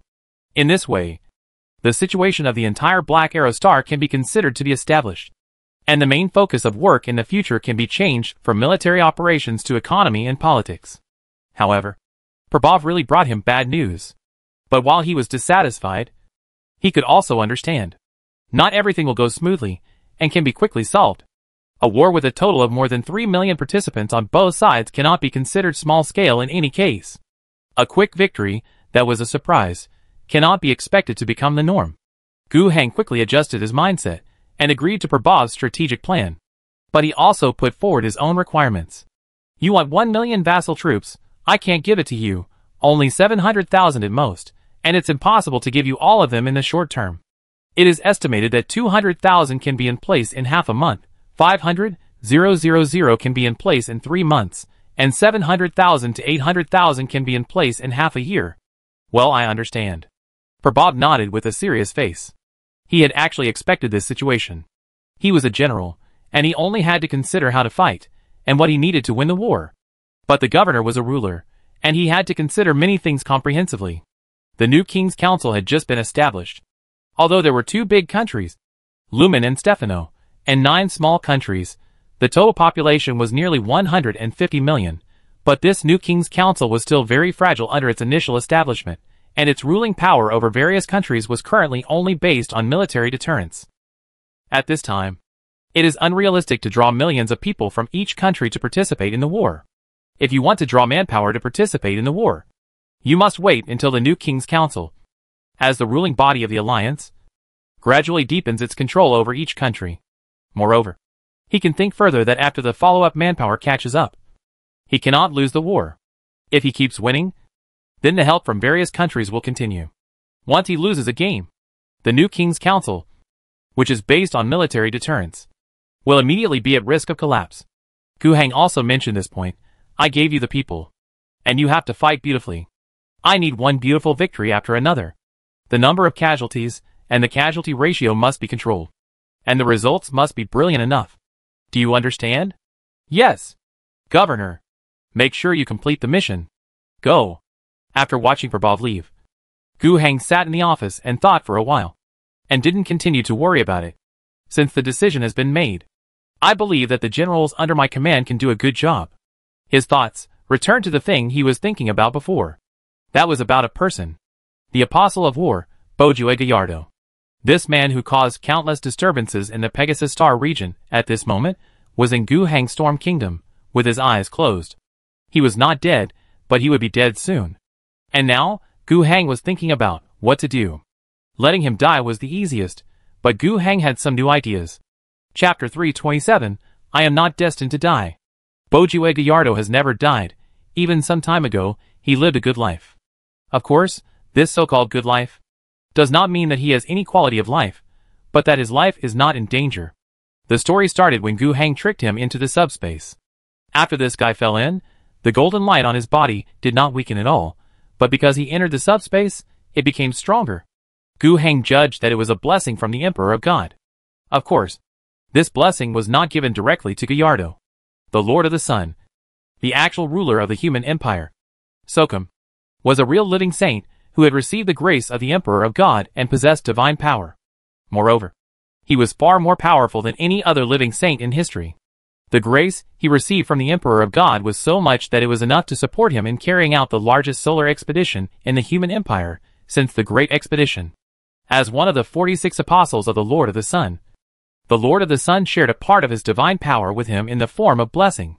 It was precisely because of this power that Gallard was so calm in the face of the attacks of a group of demons on Koroja 3. At the same time, after he fell into the Devil's realm, he was no longer blocked by the curtain of reality, and could directly connect to the spiritual network of the Emperor of God. This blessing power became even more majestic and powerful. If a mortal were to go in, even a space marine, he would probably be corroded by the plague and turned into a festering corpse in a short time. But the divine power bestowed by the Emperor protected him, making him unaffected by the evil magic of the warp. Of course, being in a space controlled by one of the 4 most powerful evil gods in the warp, showing this power unscrupulously, it would be a conspicuous bag, and would definitely be targeted. Gallardo also realized this cleverly. He consciously gathered his power and hid it in his body, just to ensure that he would not be corroded by the rotten evil magic. In this way, the probability of being targeted and besieged by demons in the subspace is reduced. At this point, he can probably protect himself in the domain of the loving Father. As long as he doesn't provoke a powerful demon, he can last for a long time. When Gallardo was trapped in the domain of the loving Father, Gu Heng had left a beacon on him. It had no other function, and was not discovered by Gallardo. Gu Heng used this beacon to silently observe his condition from time to time. Gu Heng still had some respect for this guy. Although he was in a desperate situation, he never despaired, and never gave up. After protecting himself, Gallardo kept looking for ways to escape from the subspace, and wanted to return to the real world. But that was not easy. At least in this year, he found many ways, but never succeeded. Gradually, Gu Heng felt more relieved. Although he would not die for a while, it was not much different from being dead. He could hold out for a year, or 10 years, or 50 years. However, things had changed recently. The divine power in Gallardo suddenly began to rapidly decline. He himself certainly noticed this. Before this, Gallardo, who had a calm mind like an old dog, was really anxious at this moment. Before the divine power completely disappeared, he made a final and resolute attempt to leave the subspace. He almost burned all his divine power. If he didn't burn it, it would be gone soon. He tried to tear open a crack to return to the real world. He failed without a doubt. After exhausting the remaining divine power that would not be replenished, he fell into a coma, and the crack back to reality was not successfully torn open. If things ended here, Gallardo would be dead. But Gu Heng took action. When he fell into a coma and lost consciousness, Governor Gu, who had been observing silently, opened a passage to his storm kingdom and pulled Gallardo over. This was just a random move. In fact, Gu Heng had not yet figured out how to deal with this person. When he was first trapped in the abyss hell, if he had died directly, that would have been fine, which was Gu Heng's goal. And now, after a year, the situation has changed a lot. Gu Heng has some other ideas. The most important of these is the information implied by the divine attenuation on Gallardo's body. Gu Heng calculated the time of this attenuation, which is roughly the same as the time when the Sun Lord investigation team, who were supposed to go to Karogia, suddenly decided to go back home and not come back after halfway through the journey. Did something happen to the Sun Lord? In fact, this idea did not just come up now, nor did it just come up for him. When the investigation team suddenly couldn't say anything, it had already caused a lot of discussion. They didn't dare to talk much openly, but there were all kinds of things said behind the scenes. Some said that a major change had occurred in the Sun expedition. Some said that the High Lords of the Empire finally couldn't stand the Sun Lord. Some said that the Sun expedition was about to end. Among these statements, the statement that something happened to the Sun Lord Sokum himself was the least mentioned. This epic hero is too famous. And he is not too old now. Only in his 60s or 70s. With life extension surgery, ordinary dignitaries can live over 300 years old. Not to mention Sokum. He is a living saint. Even if I think about it, I dare not say it. But now, combined with what happened to Gallardo, Gu Heng feels more and more that it is not the Sun expedition that has gone wrong, nor the great changes in the imperial political arena, but the Sun Lord himself has had an accident. Sokum, maybe he is dead. There is no doubt that this will trigger a huge political turmoil in the entire universe. The solar expedition that many people hate is likely to end here, and the political structure of the entire empire will be reshuffled. As for Gu Heng, those political turmoils cannot be said to have no impact on him. But this is a grand trend, and with his current ability, it is impossible to intervene. All he can consider is finding his own opportunities in the turmoil, trying not to be the one who suffers, but to strive to be the one who benefits. Oh, that's not right. To be honest, Gu Heng is not completely incapable of stirring up trouble in the imperial political arena. Gallardo is just a loophole. So Gu Heng fished him out. He didn't put him back into the real world directly, but put him in his storm kingdom. Of course, before that, Gallardo had already fainted and lost consciousness. Gu Heng didn't want him to see anything he shouldn't see. After thinking it over again and again, he had decided to let him go. But before that, there are still some operations to be done. How does Gallardo feel about Gu Heng now? He is probably a very capable planetary governor. After being used by him with some common means, he finally thought it through and chose to bow his head and start raising money. When Mingyan City was attacked, he fought side by side with him, and was the only useful one among so many people at that time. In this case, if Gu Heng directed and acted in a play to save him from the abyss, he should be able to gain the gratitude of this war apostle. But Gu Heng didn't intend to do just that. Trust this man's character? Unless Gu Heng is stupid. The power of psychic energy is surging, and the ability to tamper with thoughts begins to take effect in the unconscious Gallardo's brain. In the past, Gu Heng would not dare to do this. Although the divine power of Gallardo was only given by the Lord of the Sun, and not directly from the Emperor, its strength is still very high. It is almost impossible to bypass the protection of divine power, and tamper with Gallardo's thoughts and memories. But now, without the divine power, Gallardo is just like an ordinary person, and Gu Heng can do whatever he wants in his mind. Of course, for the sake of caution, Gu Heng did not do anything too big. He did not tamper with the other party's memory. Nor did he do a big mind surgery like he did with Ness Lumen. He just implanted a thought stamp very lightly. And the content was very simple. Gu Heng is a good friend who cannot be betrayed. That's all. The reason for being so cautious is that if Gallardo is released back to the real world, he, who has been in the abyss of hell, will definitely be subject to strict scrutiny from all sides. Gu Heng dared to perform a major operation on Ness Lumen instead of a rough mind transformation, because he was afraid of being investigated. Gallardo, who would definitely be subject to stricter scrutiny, would not even dare to perform a major operation, although the probability of being found out is not high. Once something goes wrong, it would be a big deal. It's better to be more stable. However, Gu Heng didn't have much hope for this matter. Whether Gallardo can pass the review, in addition to the hard factual issues, there is also a strong political background. In the case of a huge change in the Sun expedition, even when the Sun Lord himself was in trouble, was he really infected by the abyss? Was there any sign of corruption in him? Was he still himself? These factors were just prerequisites, basic conditions. Whether anyone wants him to die in the court of trial is the key to a higher level. But Gu Heng can't help him with these things. Can he pass the review smoothly? Can he regain his status? Can he regain power? You have to do your best. Gu Heng just treats this as a casual move. If it works, it's the best. If it doesn't, Forget it. However, if he wants to make this move, it won't work on Black Arrow's star. It just so happens that he has to go to Kurogia number 3 again recently.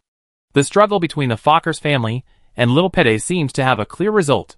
The Fokkers family got the governorship of Kuroga 3 as they wished, and a core member of the family named Ivan Fokkers will take this position. It is not too surprising that they can get the position of governor of Kuroga. After all, the plague demon invasion on Kuroga 3 is now in progress. For the time being, only the Fokkers family, which has a deep connection with the Dragon Eagle 3rd Legion, can solve it.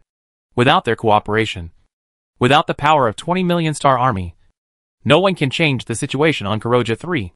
The new leader of the Pegasus Star region is a person appointed by the Dragon Eagle Star region government, who happens to be named Ivan Martinelli, a senior official of the Star region government, belongs to the same political faction as Pedes. Pedes' death as a scapegoat has aroused sympathy in the Star region government. He himself is from a political faction in the Star region government and has been rooted in the Pegasus Star region for many years. He is considered a core member. Pedicai's death was helpless, but it did not prevent them from pushing another person from their own faction to take up this position. From this point of view, the two families fought evenly. The chaotic situation was largely ended, but Gu Heng did not think it would really calm down.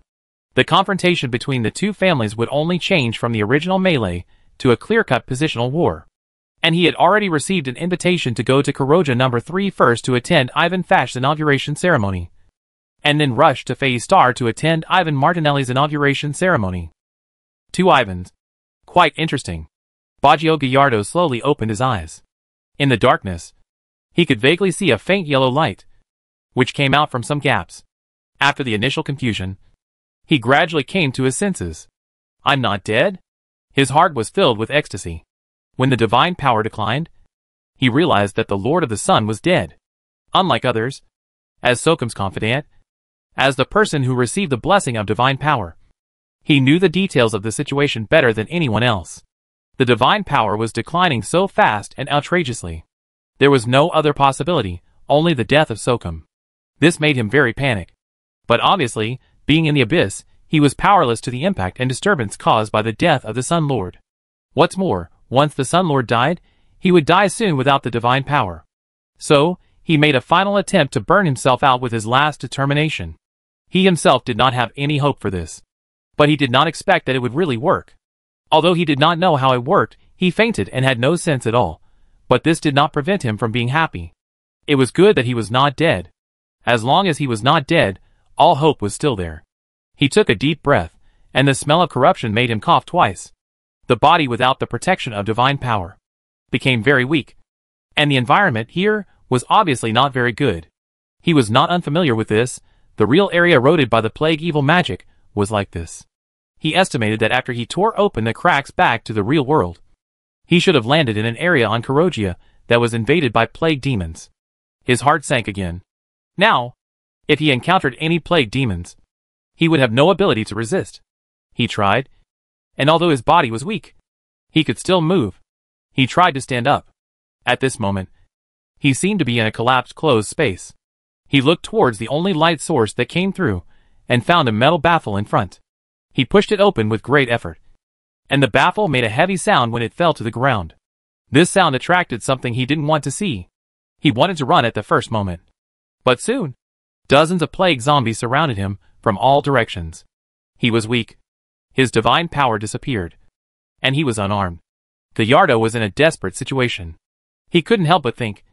He had escaped from the abyss of hell, but he was going to die at the hands of some of the lowest level plague zombies? At this moment, behind the plague zombies, dense gunfire sounded. A beam of flashlight shone in front of him. He vaguely heard someone shouting, "Governor! It seems to be here." The mood that had just sunk to the bottom suddenly rose again. I really shouldn't die. Chapter 328, Did my brother die in vain? Gallardo felt that, even though the divine power had left him, the Emperor of God still favored him. When facing desperate situations, he was always able to survive, and this was the best proof. In the abyss hell, his last struggle allowed him to escape successfully from there. At this moment, when facing the desperate situation of being overwhelmed by dozens of plague zombies, the rescue came at the right time. This timing even made him feel quite suspicious. How could it be such a coincidence? However, he quickly dispelled his concerns in this regard. After the plague zombies around were eliminated, Gallardo saw a dozen elite soldiers wearing exoskeletons, holding laser guns, and approaching from the darkness. A dozen pairs of goggles that were slightly red in the darkness appeared very cold, but made people feel quite at ease. And behind these elite soldiers, an acquaintance of his was striding towards him. That was Gu Heng. His mind quickly remembered the scenes before, when the two fought side by side. At that time, Gu Heng showed a strong psychic power. He did not think there was anything wrong with Gu Heng hiding his strength before. It was just a routine practice. And such a powerful psychic, when he escaped from the abyss of hell, was able to sense the violent fluctuations of the subspace power, and then take action, which was normal. After all, he himself didn't know how long he had been unconscious after he tore open the curtain of reality and returned. It should not be a short time. Long enough for Gu Heng to find him.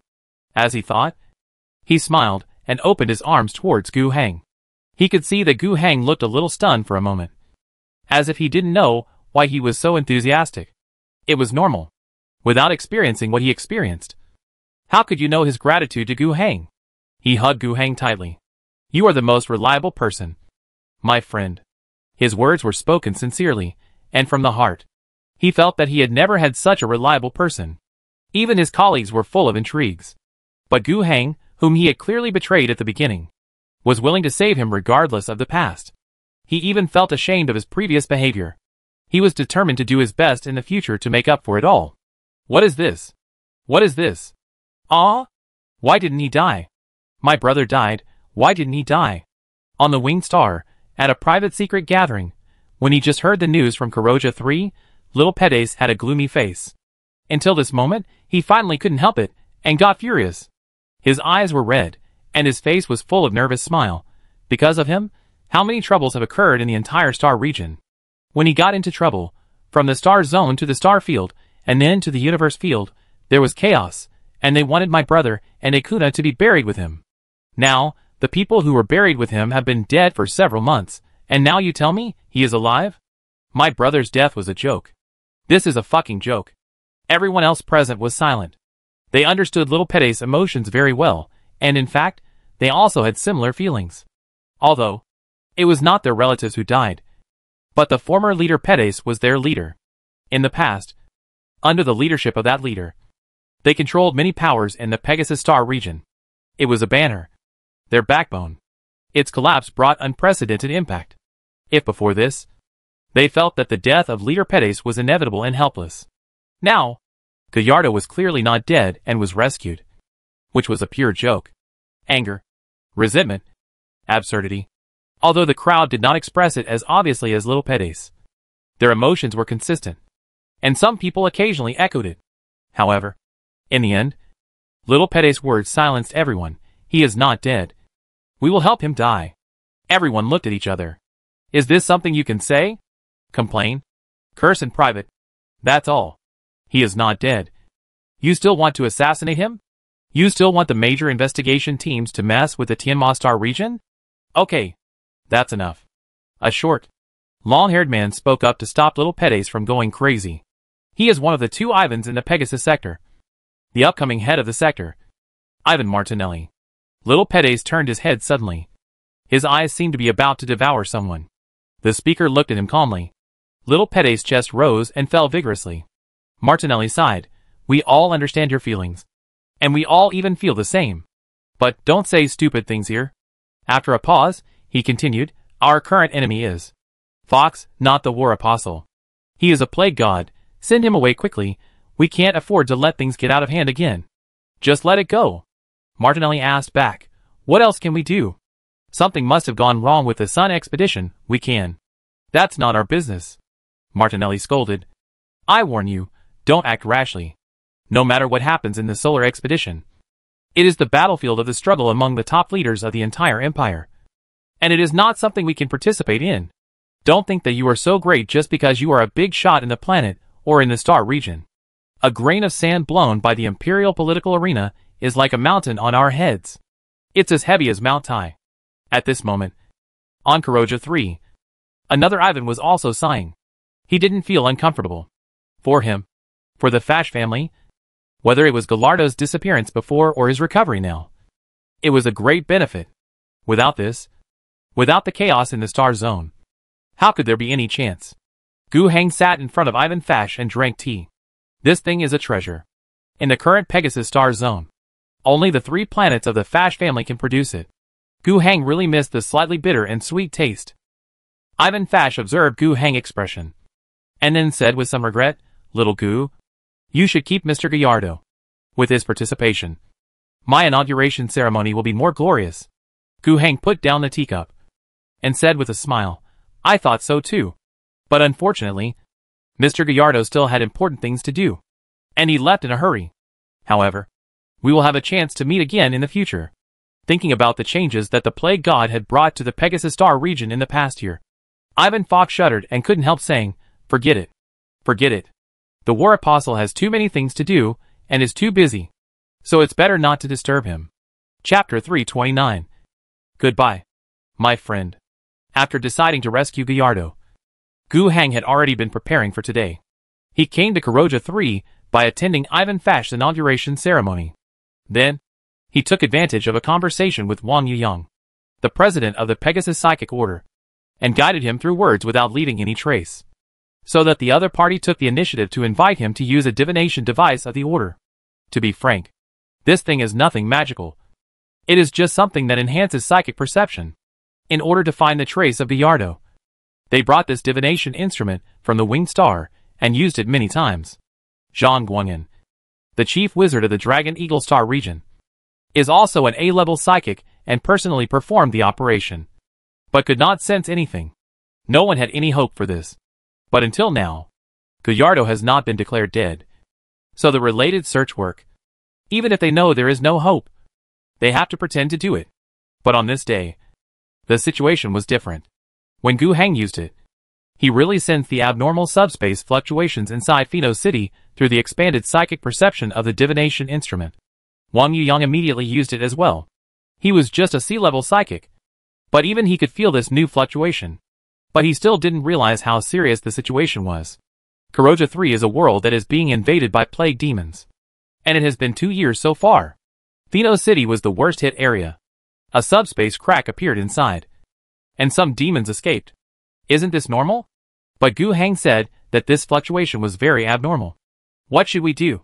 Wang Yuyang didn't feel anything special, but he didn't dare to say it. You are an A-level psychic, and you have the final say. He could only agree to avoid appearing incompetent.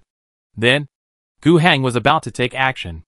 All parties were actually unwilling to start a war based on a piece of unreliable news. But Gu Heng didn't need help from others, he had the power to do it himself. The Angry Bear Legion in Pheno City always maintained an army of 100,000 people. And, when he came to Angry All-Star this time, he also brought some elite soldiers from the 10th Brigade. The Angry Bear Star Army opened the way. The elite soldiers of the 10th Brigade invaded. Gu Heng personally participated in the action. Gallardo returned just like that. After being rescued, before the news came out, Gallardo had a very in-depth conversation with Gu Heng, and they talked for a long time. For Gu Heng, the main purpose was to confirm Gallardo's attitude during the conversation, to see if the mind-tampering seed with full favorability that was implanted before had worked. After the whole conversation, the situation was still very optimistic, and the effect was very good. Gallardo's attitude towards him was very enthusiastic. And it was not just enthusiasm, nor was it just an attitude towards his savior. With Gallardo's personality, he was not grateful and had no feelings. Under normal circumstances, how could he feel so much affection for his savior? I will still be grateful, but it is limited to gratitude. What else do I want? But now, Gallardo's emotions are obviously more than that. Between the words, there is also closeness, trust, and the feeling that Gu Heng is his own. This is different. During the conversation, Gu Heng always had a smile on his face. He was quite satisfied with his improvement in mind tampering. Although there is no major surgery, the conditions for comprehensive mind tampering, but an inconspicuous minimally invasive implantation surgery, combined with performing some actions in the real world that are in line with Gallardo's consciousness concept. The effect is also quite good.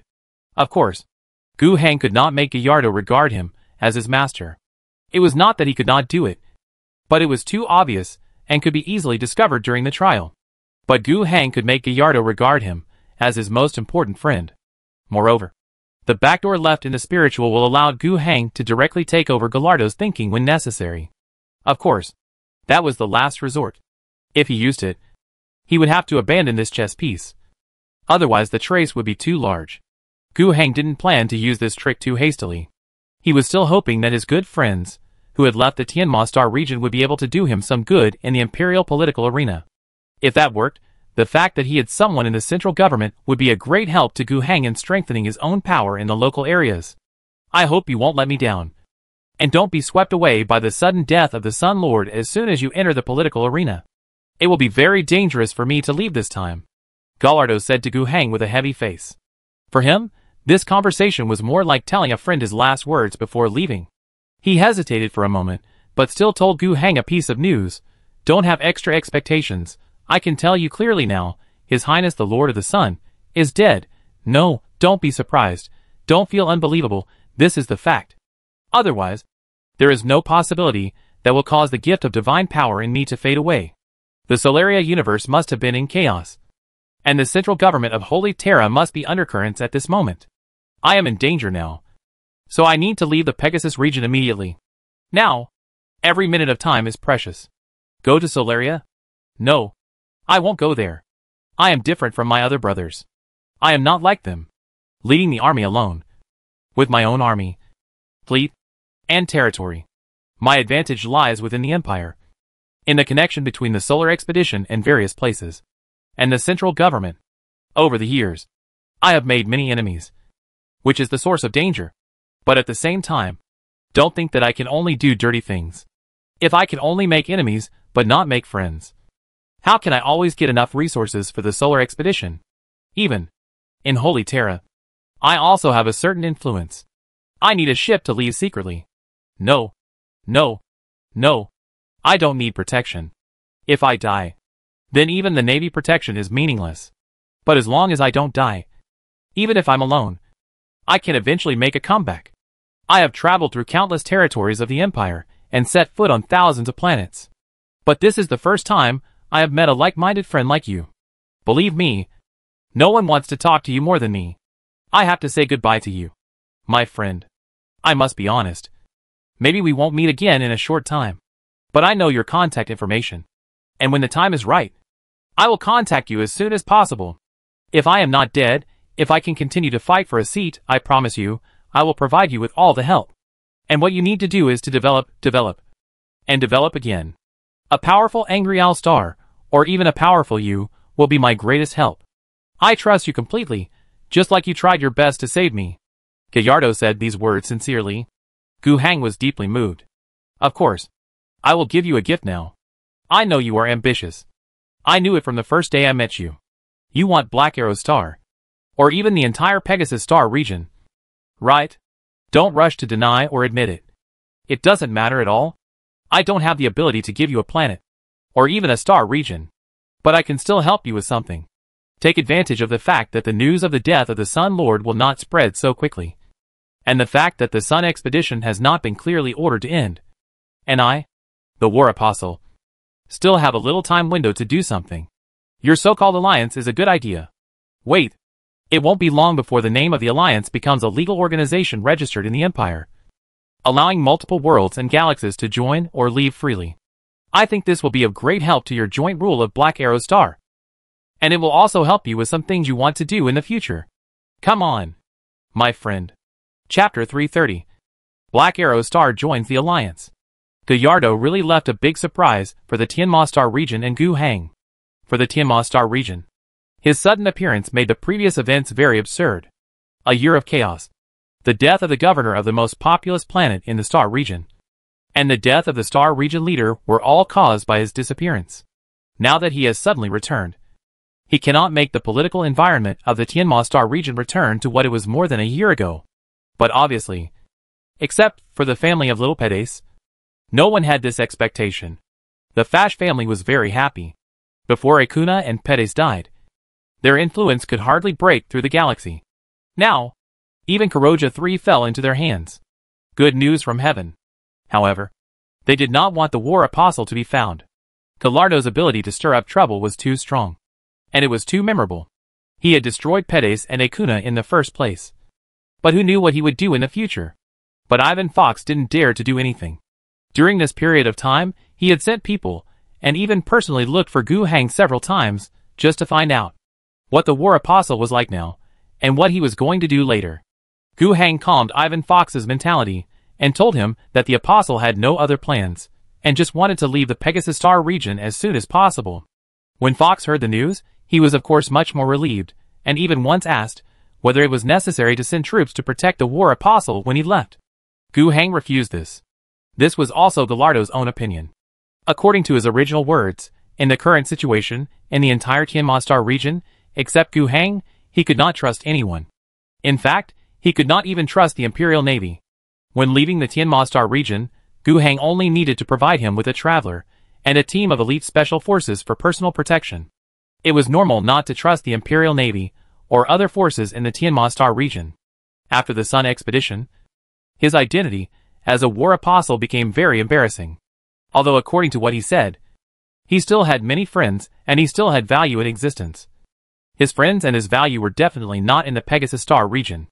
Now he has lost his divine power, and has become a mortal, an ordinary person, which makes him very vulnerable. With untrustworthy people accompanying him all the way, he will be killed by anyone who wants to kill him. He only believed in Gu Hang. Gu Hang was still very reluctant about this invitation. Traveler, until now, the Alliance has not been able to achieve mass production, and all parts are produced by black boxes, and then transported to the so-called shipyard on the port of Angrial Star, but in fact it is just a small place that can barely assemble parts to assemble the Traveler. Since the acquisition of the Traveler technology, Angrial Star can produce such a spaceship every 4 months, worth 1.8 million tax coins per ship. So far, the Alliance has only 4 ships. Sending Gallardo away means giving him 1 ship for free, plus a company of elite soldiers? However, after thinking it over again and again, Gu Hang agreed. If you want to get a profit, just treat it as an investment. The return on investment will come soon. This is the alliance that Gallardo told Gu Hang about before leaving. To sum up, the core of this gift is that the alliance is now a legal interstellar organization registered with the central government of the empire. Planetary governors can freely join the alliance, become a closer economic and political alliance, and form a joint planetary defense force. This situation is not common in the entire empire, but it still exists. The relationship between planets is always because of the economy, because they need to face the same military pressure, and they come together. However, generally speaking, this relationship can only take effect through communication between planetary governors and reaching some cooperation agreements. The relationship between the two parties is equal in theory. If you want to maintain this unified and cooperative relationship from a higher dimension, then you need to build it on the Star District government. At the same time, the Star District government can also mobilize some forces belonging to the Imperial official, such as the Star Army and the Imperial Navy. To put it bluntly, the first is mutual assistance between administrative agencies at the same level, and the second is joint action under the coordination of the superior administrative agency. The former is not mandatory, and it is up to you to say it, while the latter relies on the mutual coordination of the overall government system. However, within the vast territory of the empire, the situation is too complicated. In some places, there is a need for an equal agreement relationship that is stronger than the conventional planetary governors, and an organizational existence that transcends the conventional administrative divisions of the Star District government. This demand may come from cross-Star District connections, special economic cooperation, or certain historical factors. A recent example is Fokkers 1, 2, and 3. These 3 planets are all in the hands of the Fokkers family. Although there are 3 governors, there is a family head recognized by the Empire as the co-lord of the 3 worlds. The reason why they can do this legally is that the Fokkers family, as a political entity, is also a legal interstellar organization recognized by the Empire. The main reason why the Empire approved their establishment was that when the Empire's great expedition reached the Pegasus Star region, they were already one of the rulers here, and they helped the Imperial Expeditionary Force to recapture most of the worlds here. In a sense, the Fokkers family can be regarded as bringing capital into the group. They were originally the masters of the 3 Fokkers worlds, and they were willing to fully submit, which also brought help. So the Empire recognized and legalized their rule. This is the so-called historical factor. In short, There are all kinds of completely different situations in the Empire, but they all need special treatment, so there are related loopholes. But this situation is relatively rare. Normally, the Empire will not approve the establishment of related interstellar cooperation organizations. At least, if Gu Heng wants to fight for it himself, there is no chance. The main reason is that he has no friends in the central government of the Empire, or in the higher-level government. Even if he wants to transfer some benefits, he has no way. In addition, the situation on the Angry Owl Star, to put it bluntly, does not meet the need to establish a legal interstellar organization. Why legalize your alliance? To facilitate your expansion and rule other planets within the Empire? What do you want to do? Moreover, let alone fighting for it. Before this, Gu Heng did not know that he could play like this, and did not know that there were such rules in the Empire. But it is obvious that the current situation is not normal, and Gallardo is not a normal person. He did it even though the alliance did not comply with the relevant policies at all. A document with the seal of the Prime Minister of the Executive Council of the Central Government of the Empire and the Eastern Universe Administrative Council was delivered to Gu Heng 1.5 months after Gallardo left. He did not doubt the authenticity of this thing, because along with this seal came the questioning of the current head of the Tianma Star region, the newly appointed head of the Star region, Ivan Martinelli, who was far away on the Flying Wing Star, sent his messenger to ask Gu Heng what was going on and why he didn't know about it in advance. Gu Heng thought for a while, and packaged the Gu family's internal strife that had occurred on Black Arrow Star, and the special trade relationship that Black Arrow Star had always had with the Gu family, and told the leader, and made it clear that Black Arrow Star itself was a compensation to the Gu family. They should compensate the Gu family themselves. And this legalized alliance organization legally confirmed the compensation. The alliance would only be limited to Black Arrow Star and Angry Owl Star, and would not expand. And he had no ability to expand. At the end of the conversation, Gu Heng also emphasized that this was a gift from the War Apostle, and it had been officially confirmed by the imperial government. Through this sentence, he wanted to tell Martinelli that you should not worry too much. It is nothing more than the connection between two small worlds with a small population. It is completely different from the structure of the Fokkers family. Moreover, you should not have any bad ideas. If you want to cause trouble, consider whether you can afford to offend the War Apostle. Sure enough, there was nothing further to say. Martinelli did not ask any more questions, and tacitly accepted what had happened. Gallardo, this guy, really did not brag before. He was indeed not like most of the War Apostles under Sokum. He was not a general, not a commander, not a lord. But the reason why he could be one of the 46 apostles, and obtain the divine power of sharing wheel, and woe with the Lord of the Sun, was of course due to his own ability and his special features. If before this, Gu Heng was really skeptical, Gallardo, even if he successfully left the Pegasus Star region, given all the shitty things he had done in the past, the many enemies he had made, and the fact that his biggest backer was gone, could he still make a comeback? But now it seems that there might be a chance. At least, Gu Heng has already seen the first reward. The alliance is legalized, and this gift comes at the right time. With it, Gu Heng rule over the Black Arrow Star will become legitimate. Before this, he was able to gain benefits from the Black Arrow Star purely by relying on force, and controlling the mind-tampering operation of the planetary governor, Ness Lumen. Later, as the leader of the alliance, Gu Heng had a series of rigid organizational structures, which allowed him to have legal and actual ruling power recognized by the Empire over the affiliated planets. In the future, if Gu Heng wanted, he could abandon the hidden danger of Ness Lumen and control the world. He could also legitimately establish a coalition government and a joint army without worrying about anyone using this matter to attack him. Things have become easier to handle. This legitimacy cannot be bought with 1.8 million tax coins. Gu Heng knew that he had made a fortune. He was looking forward to it. How many surprises can you bring me in the future? I wait and see. The communication and exchanges within the Empire are still too backward. Although interstellar communication can be achieved by using star language towers and psychics. In fact, conventional star language towers can only achieve star zone level communication at most. For star field level communication or even higher, it can only be achieved through larger star language towers. And information transfer stations must be established. The Tianma Star region does not have the conditions to directly contact Holy Terra. The largest star language tower is on Phase Star, and at most can only contact the capital of the Eastern Universe, Ziwei Star.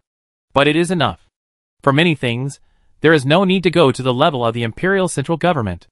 The universe government is enough to solve most of Gu Hang problems. Gu Hang very seriously sent out 2 copies of the application documents for joining the alliance written by Ness Lumen, the governor of Black Arrow Star, through the regular government information transmission channel, and also a copy of the alliance legal documents in his hand.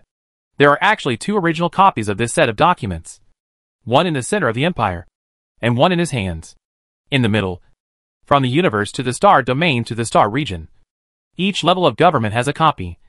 For verification, the alliance only needs to go to the universe level to obtain approval for new members. After receiving the application documents and approving them, they will send the 2 originals back to Gu Hang, and send them to Holy Terra for preservation, and then make 3 copies. Keep one for themselves, and send one to the star domain and one to the star region. In this way, the whole set of legal procedures is completed. As for whether the cosmic domain government will approve Black Arrow Star to join the alliance, Gu Hang is not worried about this. The possibility of not approving is very low. On the one hand, for the cosmic domain government, the Pegasus Star region is too far away, and the 2 places of Angry Owl Star and Black Arrow Star have a combined population of less than 500 million, which is too small. If you want to set up a small economic and military mutual assistance alliance, then go for it. The legal documents are all there. Why do you have nothing to do but hold back? In addition, the alliance is different from the Fokkers family in one key way. Fokkers must be limited in size, and the legal scope is only in those 3 worlds. But Gu Hang carefully read the document in his hand. In terms of size, Gallardo was careless and forgot to write it down. In terms of the conditions for joining, Gallardo was very considerate and said it very simple. If there is a need for economic or military cooperation, you can join in the name of uniting to jointly protect the Empire's territory. There are no hard conditions. Then as long as the local governor applies, the reasons provided are sufficient and complex, and the cosmic government does not know the specific situation here. As long as the documents are well prepared, the probability of approval is very high. If it is not approved, just modify the materials and apply again. The complicated bureaucratic system, isn't it for this? In fact, Gu Hang has not even encountered such a mess. After about 2 months, Gu Hang has received a reply, and received new documents. The alliance now has a second affiliated world, Black Arrow Star. So far, Gu Hang's last political obstacle to sweeping Black Arrow Star has also been eliminated. Chapter 331, is a mountain cannon also a cannon? The war on Black Arrow Star has not subsided at all because of Gu Hang's departure. The coalition forces established by the new King's Council currently have 500,000 troops, and have been deployed to the frontline battlefield. This is almost the limit of the troops that can be provided now. It is not the limit of each country. Currently, there are 11 countries that have joined the new King's Council, and the total population has reached 120 million. It is not necessary to draw 500,000 people from the regular army or the reserve forces, and then the lamp will be exhausted. But this is the limit of the new King's Council. This new organization was originally established under the military threat of the Angry Owl Star Army. Stefano was defeated in 40 days, which led to the surrender of the Iron Curtain Queen, and the 9 surrounding countries surrendered together because of this military deterrence, thus establishing the new King's Council. Its foundation is quite unstable. An alliance based on military power cannot face military dangers. If the alliance army cannot maintain its momentum, the kings will question it. If the alliance army suffers a major defeat, then they will probably turn against it immediately. Even the conquered Stefano is no exception. This martial country now relies on the suppression of the Iron Curtain Queen and leans towards the alliance. But there are still remnants of the defeated army secretly entrenched in various places. They dare not act rashly now, and stay in their local areas honestly. Even when they are being purged, they may not dare to get angry, and may directly obey. However, as long as the alliance encounters a major military defeat, then I am afraid that the warlords, kings, and lords, who are now tamed like dogs will immediately rise up. After all, serving the alliance as a dog is a way to survive. There is no other way. If there is a chance, who would not want to be their own feudal lord? In this case, we cannot withdraw too many troops. Otherwise they will question whether the alliance military strength is sufficient. Why do we need our people to fight?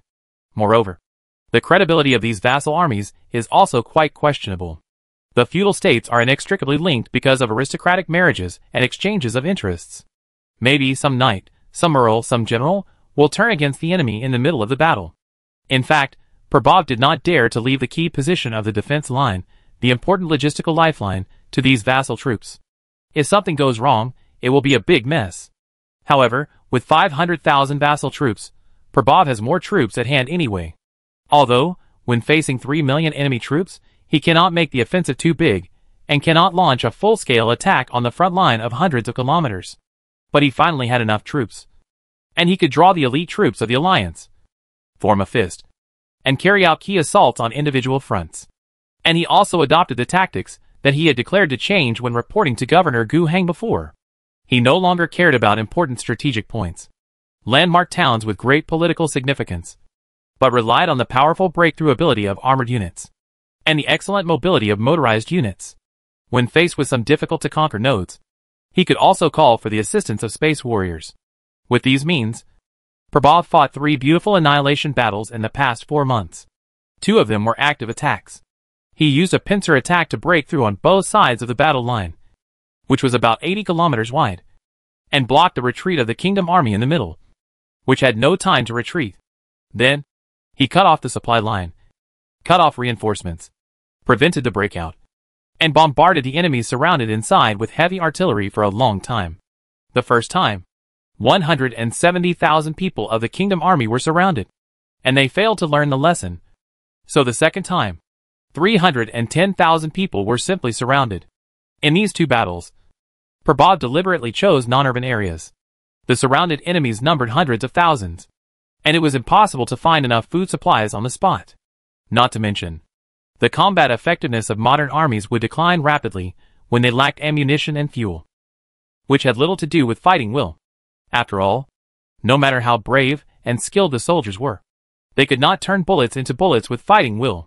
Moreover, these feudal armies did not have much quality at all. The final result of these 2 annihilation battles was that the Allied forces won a great victory. The destroyed troops were not all dead. Most of them became prisoners, and after being disarmed, they were sent to prisoner of war camps in the rear to do heavy physical labor such as road construction and trench digging. The kingdom army, which suffered a great loss, was not willing to give up. They organized a large-scale offensive, and they really spent a lot of money. The kingdom army had more than just numbers. In terms of ultimate weapons, they also have something that can pose a real threat to the Alliance army, 12 Night Titans. For these kingdoms on the Black Arrow Star, the most precious things are, of course, the Night Titans. Their power is beyond doubt. After all, the cost of 1 unit is 700,000 tax coins. And it is right here, after a long period of development, the existence of the Night Titan has gradually evolved into a symbol of a country's strength and a symbol of noble status. In fact, the so-called 7 powers of Black Arrow Star are 7 countries that can afford to buy, and more importantly, can afford to maintain, the Night Titan. This is a real national treasure, and it should not be used easily. The loss of one is a huge disaster and loss for the entire country. At present, there are a total of 12 Night Titans in the assembled kingdom army. The generals and nobles of these kingdoms also know what happened in the kingdom of Stefano, and they understand that no matter how powerful the Night Titan is, if it is unprepared and is attacked by the space warriors, who come to the side through the elusive direct teleportation ability, it will be destroyed in minutes. Therefore, on the one hand, they always strictly guarded the location information of the Night Titan, and constantly mobilized it. On the other hand, they equipped a large number of security guards. At the same time, they would always ensure that no Night Titan would be left alone. Moreover, the driver should not rest unless he reached the limit, even if the conditions were more difficult. The drivers of noble origin should always stay in the cockpit. Fortunately, at the level of the Night Titan, the technology of the life support cabin had been applied. Even if it doesn't have any particularly powerful functions, as long as it can assist in eating and excretion, the Knights can stay in it for a long time. Of course, they always need to sleep. During this time, there must be a mobile Night Titan to guard beside them. On this basis, the generals of the Kingdom Army will be very cautious when using the Night Titan. These reasons combined led to the fact that even if they had 12 Night Titans on the battlefield, they rarely appeared. In easy, simple battles, even if the Night Titan appears, it is meaningless, just icing on the cake. However, in overly dangerous battles, people dare not use the Night Titan. Otherwise, if one is destroyed, there will be a huge political crisis. It must be emphasized again here.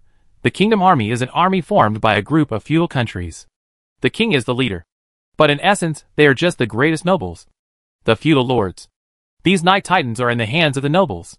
This means that they cannot be like modern armies. Once an order is given, they must follow the order and go to battle. Even if they know that it is a mission that will lead to their death. They must be determined to die and take on military responsibilities. In feudal armies, such things are unlikely to happen. To put it bluntly, for some nobles who regard Night Titans as their family assets, they can lose the battle, but they cannot lose the Titans. As long as Titan is not lost, even if they surrender to the Alliance later, their status can still be preserved to a certain extent. However, this time, the kingdom army still invested heavily. Several kings, together with several nobles, held a closed-door meeting for a whole day, and they decided that the situation must not continue like this. Otherwise, if the angry owl people continue to use their mobility advantages, firepower advantages, and armor advantages to erode their troops step by step, they would really leave all 3 million living forces here. After many parties reached an agreement, the large-scale offensive that the generals had been waiting for a long time, but had never been able to take shape, was launched. 12 Night Titans, collectively dispatched. 9 of them belonged to the kingdom of Panbos, and this was their entire strength. After all, this war took place on their territory, and they were of course the ones who needed to put all their efforts into it. The remaining 3 came from the other 3 powerful countries, each of which provided one. In the history of Black Arrow Star, it was a very long time ago that 12 Night Titans were dispatched to participate in a war at the same time. When 12 Night Titans formed a group, accompanied by thousands of sentinel mechas and hundreds of thousands of troops, and pressed forward, the Alliance front line would undoubtedly be unsustainable. What is the strongest point of the Alliance army? In addition to armored strength, it is artillery. The Angry Owl Star was transported to the Black Arrow Star by the merchant ship of Gu Trading Company, in addition to the weapons and ammunition used by the more than 30 kings of the Alliance. The remaining ones were mostly artillery and shells. These weapons were delivered to the vassal army for use. With the artillery density far exceeding that of the enemy, they were able to fight against the enemy, who outnumbered them on a long front. But in the place where the 12 Night Titans and thousands of sentinel mechas were concentrated, they could not be stopped anyway. Even the Alliance main force couldn't stand it. The Night Titans fired missiles, and howitzers bombarded them from a distance. But conventional firepower could hardly shake them. Under their firepower, the sentinel mechas charged forward in the hail of bullets. And the machine guns could also pose a terrible threat to the Alliance soldiers' positions. The Kingdom Army's conventional artillery was far inferior to that of the Alliance. But the number of mountain artillery assembled was sufficient. With the cover of armored forces in front, they could advance to a relatively close place to fire. And the threat should not be underestimated. Mountain artillery is still artillery. Not only was the Alliance position breached at a single point, but the entire defense line of hundreds of kilometers began to shake significantly. The several infantry regiments of the Alliance that blocked the enemy in front of them suffered heavy casualties, and almost had to rebuild their numbers. Some artillery positions were even captured by the enemy rapid attack, and were completely destroyed without time to evacuate. For 7 consecutive days, the Kingdom Army launched a wave of offensive climaxes, pushing the Alliance defense line back 80 kilometers. This was an achievement they had never been able to achieve since the war began. In addition to the changes on the front line, they did cause considerable casualties. There were 6 regimental-level flags captured alone, and more than 20 officers above the colonel level were confirmed to have been killed. Although more specific results are still difficult to count, this is undoubtedly a heavy blow to the Allied forces. All this happened in just 7 days. The brilliant victory even made the King of Panpos personally send a letter to congratulate the knights on their victory. Similarly, this victory also made the Black Arrow people start to imagine that the Alliance was nothing great. It was just that we did not use our full strength at the beginning. However, everything changed on the 8th day. The victory of the Kingdom Army, advancing the front line by 80 kilometers. Can it be considered a victory? In Prabhaw's opinion, not necessarily. When the enemy frontal force was in full swing, he let part of the troops resist in layers on the front, reducing the number of enemies, consuming the enemy supplies, and slowing down the enemy speed. The troops that undertook these tasks did indeed suffer huge casualties, and Prabhav was also very upset about this. After all, when he led a brigade to fight a blocking battle outside the city of Pincel, and was almost annihilated. The number of casualties was not as high as it is now. However, he has now been able to harden his heart. The sacrifice at this moment is for a greater victory.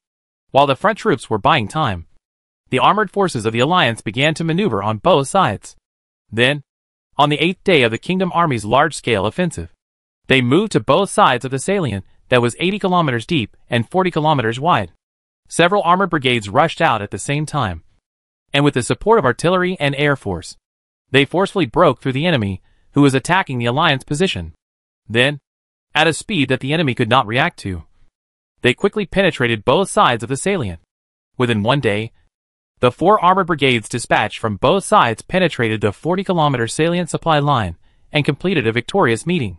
This means that the salient created by the enemy has become a pocket for them to put themselves in. Chapter 332, The Decisive Battle. Seriously speaking, encirclement does not mean victory.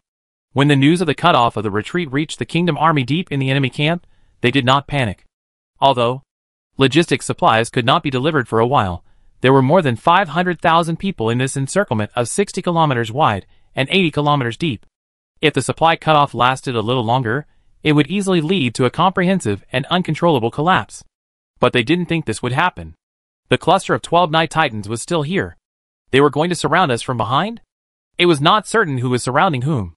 They did not continue to attack forward, but instead separated a part of their forces and went behind them.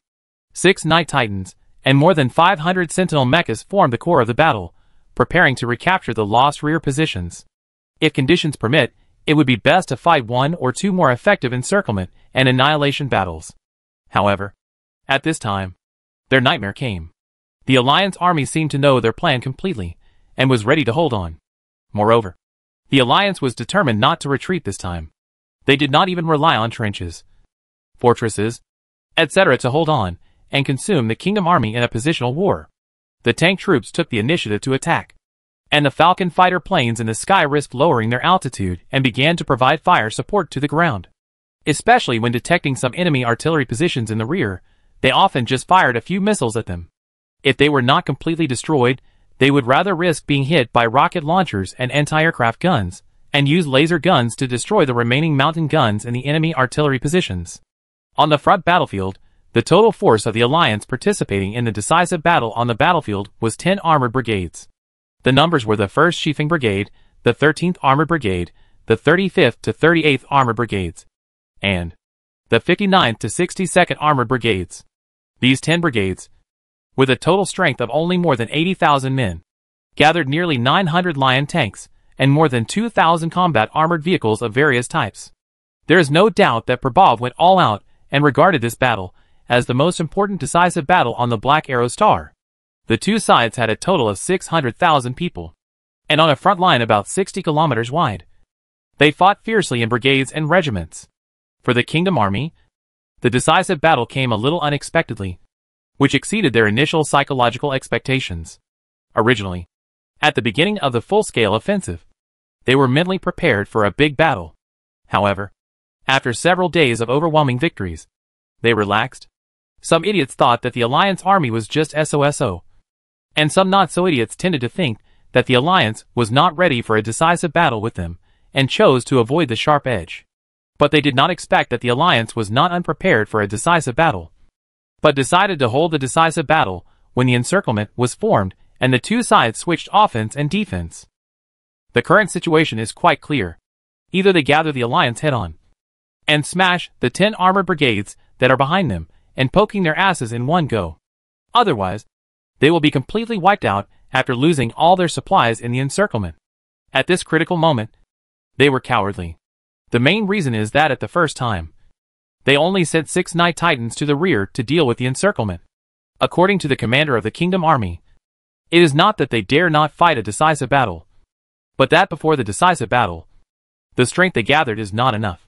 First, retreat these 6 Titans and the main force, and wait until the 12 Night Titans gather, and then turn back to fight this decisive battle, and you will have a better chance of success.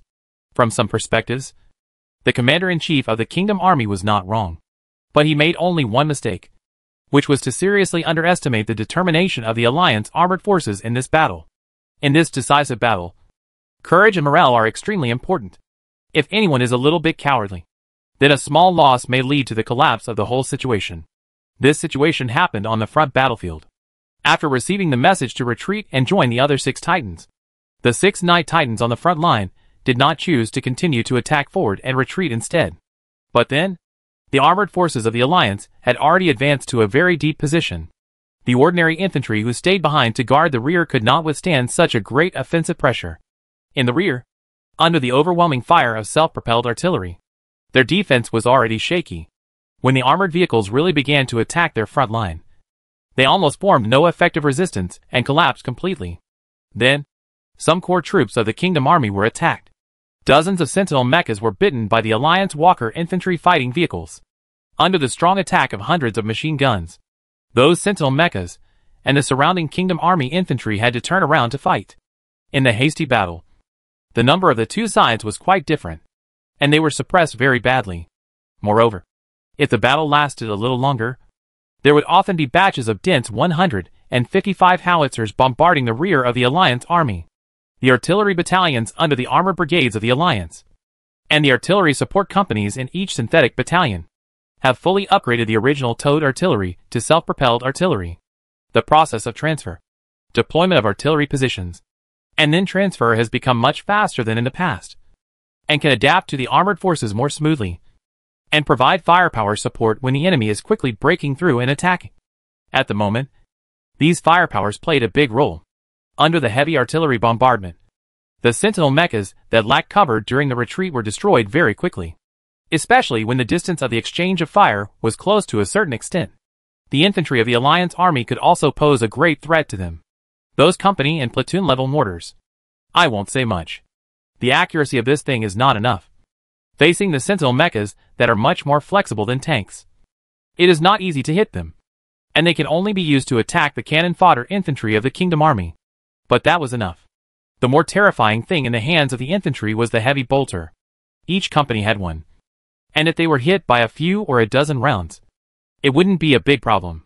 But if they were hit by a bunch of rounds, then even a tank might not be able to withstand it, not to mention that the armor thickness of the Sentinel mecha was much worse than that of heavy armored vehicles such as tanks. The machine guns and bolter machine guns on the infantry fighting vehicles, the heavy bolter machine guns of the infantry company, the long-range 155 heavy artillery, dozens of Sentinel mechas and thousands of royal troops, under such fierce firepower, they couldn't hold out for long, and soon collapsed completely. Surrender? There were not many who escaped, most of them were killed on the spot. After this happened several times in a row, the 6 Titans that were retreating also felt something was wrong. The blood loss was too severe. In less than half a day, they lost more than 30,000 troops.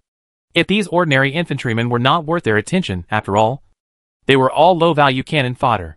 Then the loss of hundreds of Sentinel mechas that could not be ignored. Sentinel mechas are also very expensive, very important combat machines. And what's even more terrifying is that they are clearly just doing a routine tactical retreat, retracting their fists, so that they can punch harder next time. But looking at the current situation, their tactical retreat is tending to develop into a complete collapse. The 6 Night Titans gathered together, forming this core area. There is no big problem, but the other parts are at risk of being completely destroyed by the Alliance military vanguard. They couldn't help but start to struggle. Although their 6 Titans were the most important, if they lost all the other troops, it would not be good news in the next decisive battle. After all, with only Titans, without infantry, without the protection of Sentinel mechas, it would not be easy for the Night Titan to exert its full strength, and it would be easy for someone to find its weak point and destroy it. They discussed whether they needed to go back to provide support, and gather the troops together. However, while they were still thinking about the so-called next decisive battle, for the Alliance's army, the decisive battle had already begun, and it had already reached the climax of this stage. While they were still hesitating, they were caught up. At the beginning, what appeared in their field of vision was the 61st Armored Brigade, which belonged to the Alliance Central Army Group. The reason why they could recognize it was that the brigade, and the battalions and companies under it, embroidered their unit numbers on the red battle flags, which were flying high on the armored vehicles, so they could see it at a glance. More than 60 Lion tanks gathered together, each of them keeping a distance of about 20 to 30 meters. The tank guns were raised high, and while marching, they would suddenly retreat from time to time. or use high-explosive shells to bombard the Kingdom infantry, or smash a Sentinel mecha with armor-piercing shells. More than 150 infantry fighting vehicles accompanied them, interspersed around, providing additional fire support. The brave and elite infantry not only did not shrink back, but marched between the tanks, and even in front of the armored forces. They seemed to have no fear of death at all. With the support of the tank guns and infantry fighting vehicles in the rear, and accompanied by the fire of the self-propelled artillery in the back, they launched a coordinated attack. Often after the heavy firepower was over, the Kingdom army had not yet recovered from the deafening sound of the artillery, and the infantry of the Alliance had already appeared in front of them, only a few dozen meters away, and the cold muzzles of the guns were almost stuffed in their mouths. Under this situation, the 6 Night Titans finally reached an agreement. They couldn't retreat any further. They had to turn around and fight. Actually, they couldn't retreat any further. At this distance, the Alliance self-propelled artillery had already fired howitzers at them, but they were blocked by the energy shield. The 6 Night Titans, who were determined to fight, were actually dragged into a decisive battle without much psychological preparation. But despite the fact that this was the case, they actually didn't have enough awareness at this time. After all, there was only one brigade in front of them. At the beginning, they had the mentality that they might destroy this brigade, or temporarily repel it, and then they could continue to retreat, and continue to follow the Commander-in-Chief's opinion to gather the other 6 Night Titans in the rear. Therefore, their counterattack seemed quite weak. They first launched a series of missiles. These missiles did destroy a lot of self-propelled artillery in the rear of the 61st Brigade, and in a short period of time, greatly reduced the firepower density of the Alliance. Then, they used the auto-loading howitzers on their arms to bombard the Alliance tanks. The precise bombardment could really destroy a Lion tank with one shot. Moreover, the auto-loading and multi-barreled guns made their firing rate quite fast. After the Titans launched a counterattack, the 61st Armored Brigade began to suffer heavy casualties. However, it must be said that the time when these Titans started to counterattack was still a little too late. The surrounding Kingdom army troops had already begun to disintegrate, and in terms of morale, the final blow was given to them by the numbers of 2 troops, which appeared on the front battlefield at the same time, one on the left and one on the right. They were the 1st Wind Quiet Brigade and the 13th Armored Brigade. These 2 brigade-level units have a total of 300 Lion tanks. When they came in groups, the tracks rolled up the yellow sand all over the sky, raising the atmosphere of the battlefield to its climax. The voice of the Night Titan resounded throughout the army. They tried their best to fire shells, destroy tanks, and try to stabilize the morale of the entire army. However, the effect was not particularly ideal. Finally, tanks, armored vehicles, and even infantry units rushed to a place not far from them, and opened fire at a distance of about a kilometer, bombarding them. The energy shields on the 6 Titans kept flashing, and the Alliance suffered huge casualties, forcing these Titans to fight with all their strength. A distance of 1,000 meters, for the Titans, it was already very close. They were not cowards either. After a brief discussion of tactics, 2 of them began to advance rapidly. In addition to long-range firepower, the Titans were equipped with gravity fists and super-large chainsaw swords, which were even more terrifying weapons. When they rushed into the tank cluster, 1 sword, 1 kick, 1 punch, a tank was scrapped. The energy shield did have 0 protective effect at close range, but they were accompanied by the Sentinel mechas, the most elite soldiers of the Kingdom army, and the firepower cover of the other 4 Titans in the rear. Under normal circumstances, the Alliance army could not actively enter the energy shield. They began to kill people everywhere. Then, suddenly, the most violent explosion broke out on the battlefield. The core of the explosion occurred on a Night Titan that was fighting at close range. An elite team wearing red power armor withdrew from the center of the explosion. That was naturally the Phoenixes. With the cover of regular troops, they approached the Night Titan, quickly eliminated the surrounding protective Sentinel mechas, installed hot melt bombs, and finally escaped unscathed. Chapter 333, The Titans are all finished. The Phoenix Regiment has been part of this battle since the beginning. Such a reliable force, Pavlov certainly could not ignore it. On the contrary, it was his trump card. He could realize that the Alliance army had a complete crushing advantage over the enemy in all aspects, except the Night Titan. Let these Night Titans fight freely. 1 Night Titan could easily destroy 100 Lion tanks. On the contrary, the conventional forces of the Alliance, but it was very difficult to threaten these terrible war machines. If they really want to fight head-on, they can only send enough armored troops as sandbags to be hit by others as human shields, and then use the tank's armor-piercing guns and the heavy artillery fired from the rear to wear down the energy shield on the Night Titan until it is broken and then destroyed. In this process, the losses are simply immeasurable. From the beginning, Prabhat did not want the war to turn out like that. It was too passive. If you don't use the Space Marine card in your hand, you be a fool. But after discussing with Captain Martins, he did not immediately put the Phoenixes out in the open. On the one hand, good steel should be used on the blade, and they are not needed in some ordinary battles. On the other hand, they have to hide their tricks to prevent the enemy from noticing them from the beginning and being on guard. Of course, those Night Titans are on guard when the figure of the Space Marines appears among the opponents. Who can ignore it? However, maintaining attention costs money. When the battle was so intense that they had no time to pay attention to other things, how could they maintain attention on the Space Marines, who had never appeared on the battlefield? So, the first victim just appeared. The Phoenixes ghostly rushed out from under the cover of a Lion tank. With a distance of less than 100 meters to the target, they could reach it in a few seconds with a full sprint. Some people were responsible for fire suppression, eliminating the Sentinel mechas blocking the way, and some people quickly broke through. After dodging the Night Titan's subconscious kick, he jumped high, lay on the Titan, attached the hot melt, and quickly left. The power of the hot melt bomb was still enough. More importantly, the hot melt placed close to the body was not affected by the energy shield at all, and it was no problem to destroy a Night Titan. After the first one, the second one followed. The two Night Titans who dared to break through the enemy formation. The final result was that they asked for a hammer and got a hammer. The destruction took only 8 minutes. The remaining 4 Titans were really a bit panicked. In front of them was a surging tank cluster, and behind them were a large number of self-propelled artillery.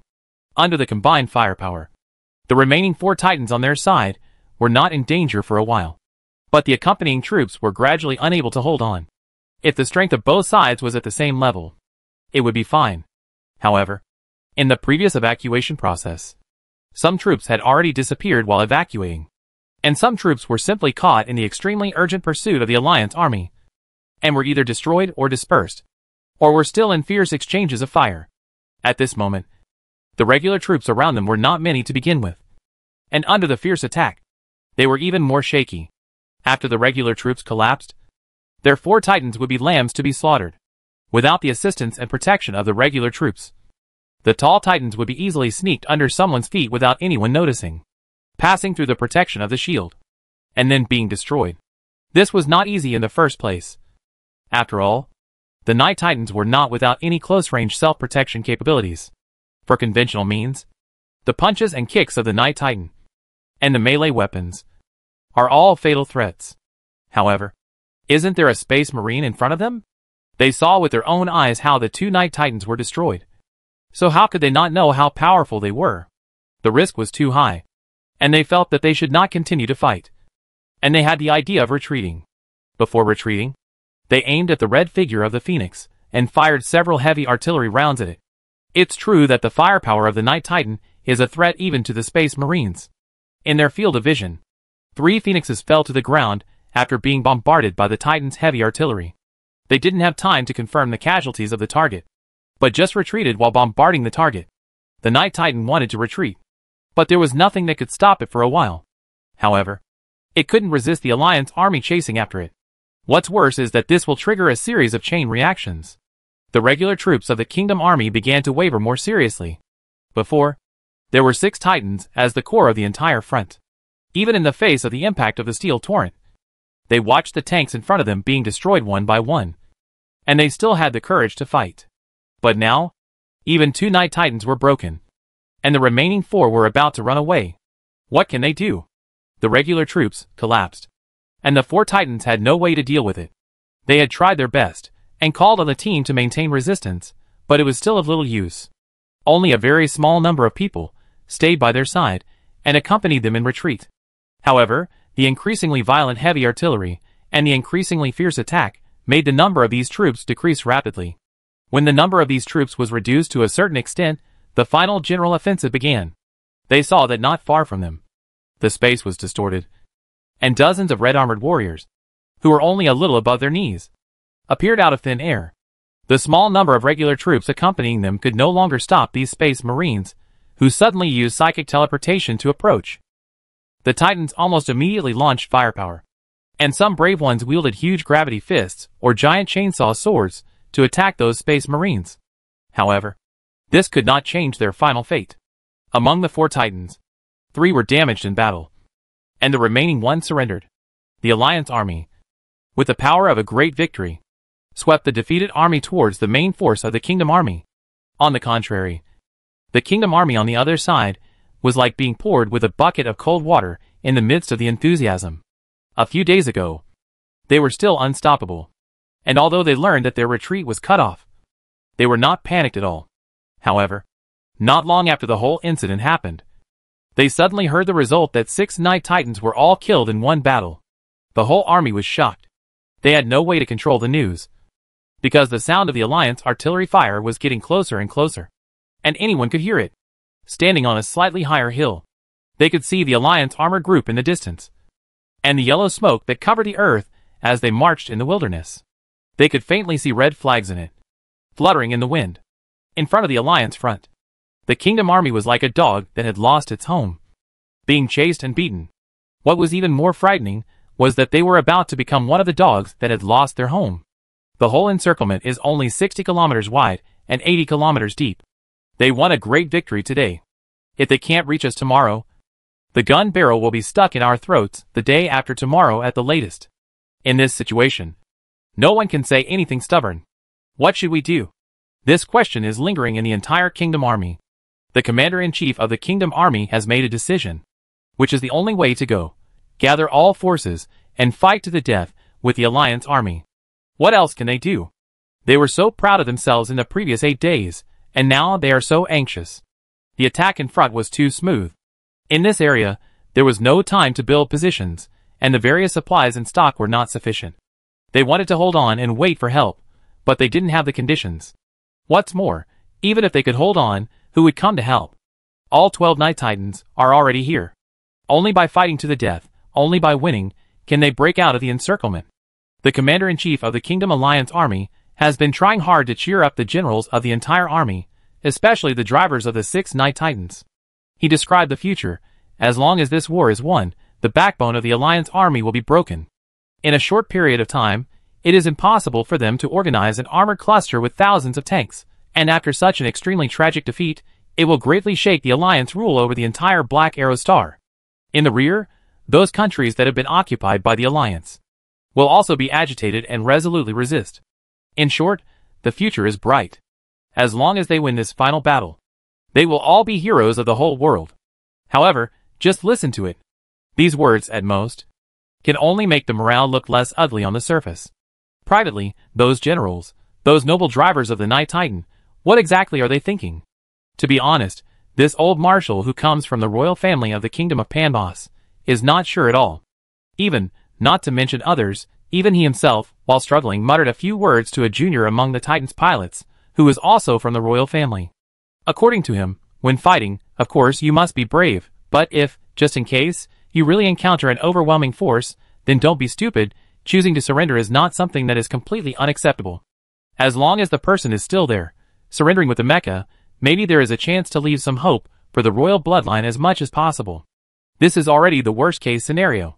Even the top commanders, the core Night Titans of the entire army, are in this mentality. How can the decisive battle be won? On the 3rd day of the formation of the Alliance encirclement, the climax of the 2nd phase of the battle arrived. And the result of this battle, one of the 6 Night Titans escaped, and it was really impossible to stop them. 3 were destroyed, and 2 surrendered. The Kingdom Army undoubtedly suffered a great defeat. And, compared to the first 2 active attacks of the Alliance, this was a much greater defeat. Earlier, Prabhav carefully selected and arranged tactics, and launched a beautiful pincer attack. He repeated the same trick again, making full use of the armor and firepower advantages of the Alliance army. In total, he only ate 500,000 kingdom troops, most of which were miscellaneous soldiers. And at most there were a certain number of sentinel mechas in them. For the Kingdom Army, it was only painful, but not a serious injury. In the past half-month, the result of this decisive battle was far more than just pain. This was a loss of annihilation. 11 Night Titans, more than 900 Sentinel mechas, 500,000 troops were either scattered, destroyed or captured. The Kingdom Army gathered together. The troops that carried out this all-out attack were completely annihilated. For the political situation of the King's Council in the rear, it was like the sky falling. Did they expect failure? Of course they did. In a war, everyone wants to lose, and wants to make up for it after losing. However, none of the ways they had thought of losing before were as tragic as this one. It was nothing more than being unable to attack the Alliance defense line. And it was futile. The worst-case scenario was that they were defeated by the Alliance armored forces and the Space Marines' counterattack. They might lose some Night Titans, and they might suffer serious injuries. But now, it was far from a serious injury. It was already the end. In the last 4 months of fighting, they lost 1 million soldiers and almost all of their Night Titans. More seriously, they lost their confidence in defeating the Alliance. They knew that this war would be difficult to fight. However, their mentality has changed. Most of them now think that this war cannot be won. Eureka Pampos, who was squatting in the prisoner of war camp, still clearly remembered the situation of the battle a few days ago. He is the youngest son of the current king of Pampos, a knight known as a genius, the youngest Night Titan driver in the kingdom in the past 100 years, and ranked 6th in the succession sequence established by King Pampos. But now, he can only squat here, like everyone else, including the most ordinary soldiers at the bottom, who he would never even look at, chewing on the hard-to-swallow synthetic starch block with cold water. But he has to swallow it firmly. Otherwise he will really starve to death.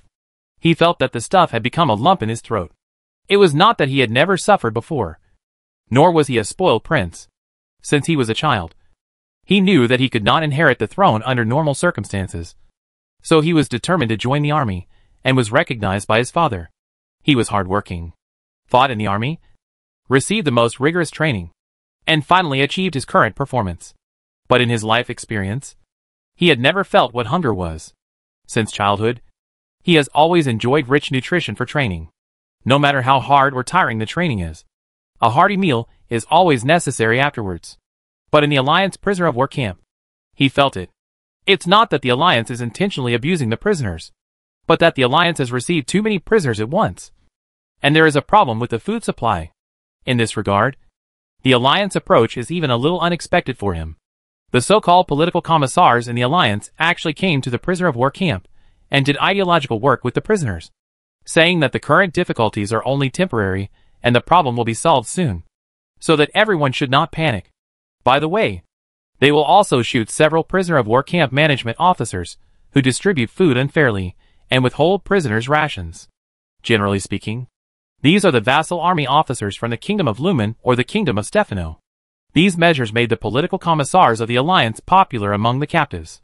The captives listened to the political commissars talk about how people live on the distant Angry Owl Star, the policies of the Alliance, and some changes that the soldiers had heard about in the Kingdom of Lumen in the past year. Prince Eureka found that the originally restless and frightened captives, under the condition of food shortage, miraculously became stable. In the past, this was something he would never have dared to believe. But now, after it happened right before his eyes, he was thinking. After being defeated and captured, he always wondered why the Kingdom Army looked so strong, but still lost in the end. Until now, he didn't understand the reason. But at least, he thought a part of it. Chapter 334. Father, times have changed. Eureka was still thinking about the role of the political commissar in the Alliance army, when a call woke him up from his contemplation. Eureka Pampos? Eureka raised his head a little uncomfortably. In his life, he had very few opportunities to be called by such a name. Of course, he still knew that he was being called. Standing not far from him was a woman wearing a long black coat with a strange symbol and a short knife on her waist. Although she was not tall, her sharp eyes made him shudder. Eureka stood up without saying anything, but her meaning was clear. The lady who did not look like a soldier, but seemed to be more special than a soldier, continued to say, "Come with me." So, Eureka followed her, and met a man who always looked like he was smiling in a temporary room in the prisoner of war camp. When the man saw them push the door in, he immediately stood up to greet them. He nodded to the lady in the long black coat, and said with a smile, "Thank you for your hard work, Ms. De Jong." "Yes," The demon hunter Milia de Jong nodded slightly. And then left. She still had a lot of work to do next. She needed to select a lot of people who were suitable to be released. And when the Alliance was going to rule the entire Angry Owl Star, she could help the Alliance government. She didn't have time to worry about it here. She helped to bring Prince Eureka here, just because she had been exploring the situation of this prisoner of war camp for 2 days, and was relatively familiar with it. In addition, there was another reason. She really didn't want to stay in that room. The man in the room, named Niko Ls Salahovic, who had been a colleague of her sister in the Alliance Jonsi College, was smiling all the time. But she really felt uncomfortable staying with him, as if she was being stared at by something all the time. According to her sister, the current dean of Jonsi College, Hales Morgan, Salahovic was not like this before. Suddenly one day, he suddenly got enlightened, as if he had received some inspiration, and had the ability to see through people's hearts. And if you talk to him for a little longer, you can be easily persuaded by him. Milia felt that it was more like bewitching. Of course, according to Hires, she herself seemed to have changed at the same time. The difference from Salahovic was that her enlightenment was to boost morale, teach students to be more loyal, and have a more outstanding understanding of ideological and political theory. After they both received some enlightenment and felt that they had grown a lot, Salahovic was transferred from Jonsi College and entered the Ministry of Foreign Affairs of the Union government. Milia de Jong did not expect that this person, whom she only knew in casual conversations with her sister, would one day work together on the Black Arrow Star. Although according to Hires, Salahovic was actually a very good person in essence. But, although she was not familiar with Salahovic and had not personally experienced his special ability, she did not want to experience it at all. Let the native prince experience it. At this moment, Prince Eureka felt like a spring breeze. Communicating with the diplomat was the most comfortable time he had spent since he was captured at the end of the war. The diplomat's words always hit his heart, making him unable to help but follow the other party's proposal. Finally, he nodded to Salahovic and said, "Mr. Diplomat, I will do everything I can to help you, and hope to end the war." Salahovic stood up and said to Eureka very solemnly and respectfully, "You are the most loyal subject of the Empire, and I pay my respects to you." A month later, Salahovic and Prince Eureka, who had changed into a decent outfit, boarded the Falcon to the heart of the kingdom of Pambos. He was a diplomat, and this time, he came here, of course, with a diplomatic mission. Sitting in his seat, he stared at Prince Eureka, who was sitting in front of him with his back to him, and his eyes were full of admiration. His next task, to a large extent, requires this person's help. For this reason, in the past month, in addition to constantly communicating with local historians and political scholars to learn about the political history and traditional culture of Black Arrow Star and understand the current political landscape on this planet, the rest of his time was basically spent on this prince. He used some of his old skills as a teacher at Jonsi College, and with the help of a military political commissar, he has been working on the prince's ideological work. The effect is remarkable. Although a month ago, he persuaded Prince Eureka to accept his proposal, it was not stable after all. After gaining enlightenment, Salahovic's ability increased greatly. But in fact, it was not as strange as the outside world transmitted, and he did not have any supernatural abilities. He was originally good at judging people, good at speaking, good at communicating, and now, he just has more experience in these aspects. He can better capture the mentality of others from some details that others can't notice, such as a little movement, micro-expression, change in tone, and he also has a more accurate grasp of his speech skills, including what kind of expression and tone he should use when speaking. The combination of these two methods is the source of his ability to see through people's hearts and bewitch them. To be honest, it's nothing big, but thanks to the governor's favor, he was transferred to the Alliance Ministry of Foreign Affairs. The work here seems to be more able to bring out his strengths than teaching at Jonsi College. So he came here without hesitation. He was honored to contribute to the governor. In fact, the next diplomatic mission is not simple. In the past month since the end of the decisive battle, the two sides have not actually reached any ceasefire agreement, and the war is still going on. Although the Alliance won a great victory in the decisive battle, it actually suffered a lot of losses. Although, after that battle, they also fought a few beautiful battles. But in the case of the enemy full retreat and contraction, they occupied more land, and the impact on the living force was not that great. The kingdom army certainly does not have the ability to win the war. But if it relies purely on military means, it will take a lot of time for the alliance to win. There is no need. So, what remains is his mission. Of course, one possibility is not ruled out, that is, the leader of the current kingdom parliament, the old king of the kingdom of Panbos, the largest country on Black Arrow's star, suddenly went crazy and captured and killed this diplomat after he landed. Then he would die. But he felt that this risk was not great. His guess was right. After he released the important prisoner of war, Prince Eureka, as a stepping stone and a gift, he received a considerable degree of courtesy. But it was just a courtesy. After the first meeting with the old king, after the two sides roughly exchanged the conditions for the truce, Salahovic lost the desire to have a serious talk with the old king. With his ability to judge people, he felt that the old king of Panpos really took maintaining independence as the final negotiation bottom line, and at most could only accept the delivery of a certain population, wealth, and the cession of part of the land, but was unwilling to give up sovereignty. The country wants independence, and it does not accept the alliance special ambassador to dictate the country's politics. And obviously, this is unacceptable to the alliance. From the beginning, there was no room for further negotiations. But Salahovic continued to maintain the progress of the negotiations. The old king is right about this bottom line.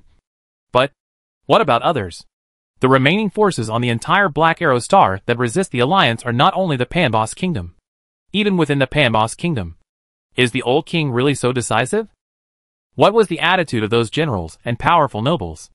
Under the pretext of peace talks, Salahovic frequently contacted high-level figures in the kingdom of Panbos. In fact, this was not in accordance with the rules. In theory, the only people Salahovic could reasonably contact were the people in charge of the connection with the kingdom of Panbos and the prime minister. But the prime minister was convinced by him, and many contacts with key figures were also conducted in secret. It was impossible for him to be able to secretly contact ministers and generals in other countries by himself. But isn't this the necessary help provided by someone? It has been 2 months since the end of the decisive battle. It has also been a month since Salahovic, as the ambassador of the alliance, came to the ruling area of the kingdom of Panpos. Peace talks and the exchange of armistice conditions have been going on. Both sides have fully exchanged opinions. Salahovic has held 4 formal talks with the old king of Panpos, but they failed to reach an agreement every time. It is unknown how many times he has negotiated conditions with various ministers. Both sides are testing each other's bottom line. At least it seemed that way.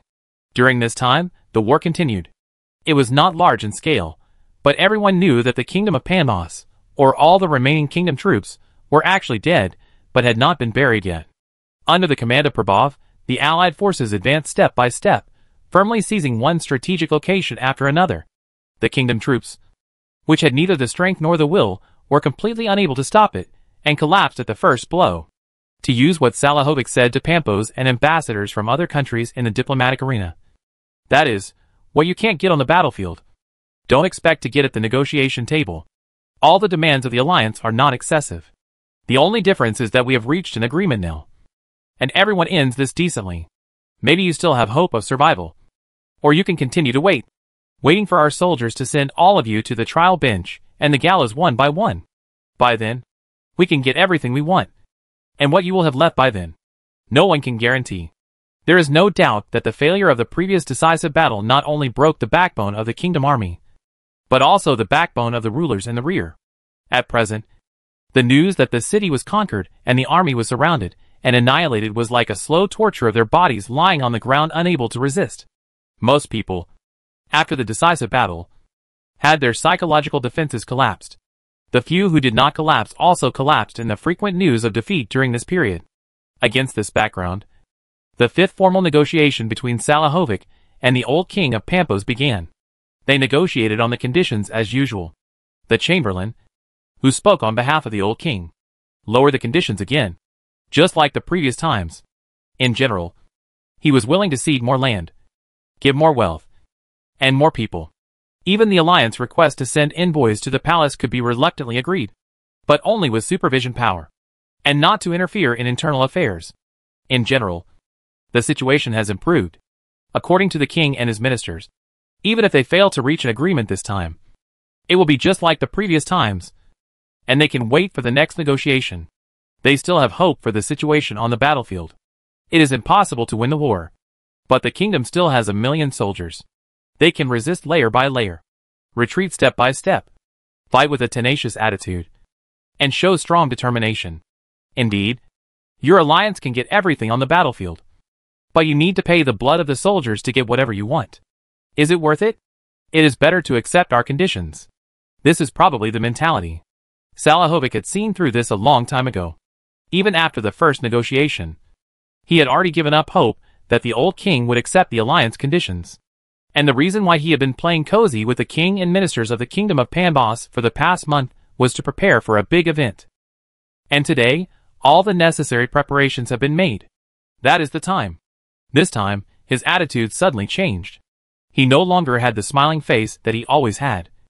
And he was no longer the man who made the Pambos people admit that he was a very graceful and gentle man in the past negotiations. His expression became serious and earnest, even a little fierce.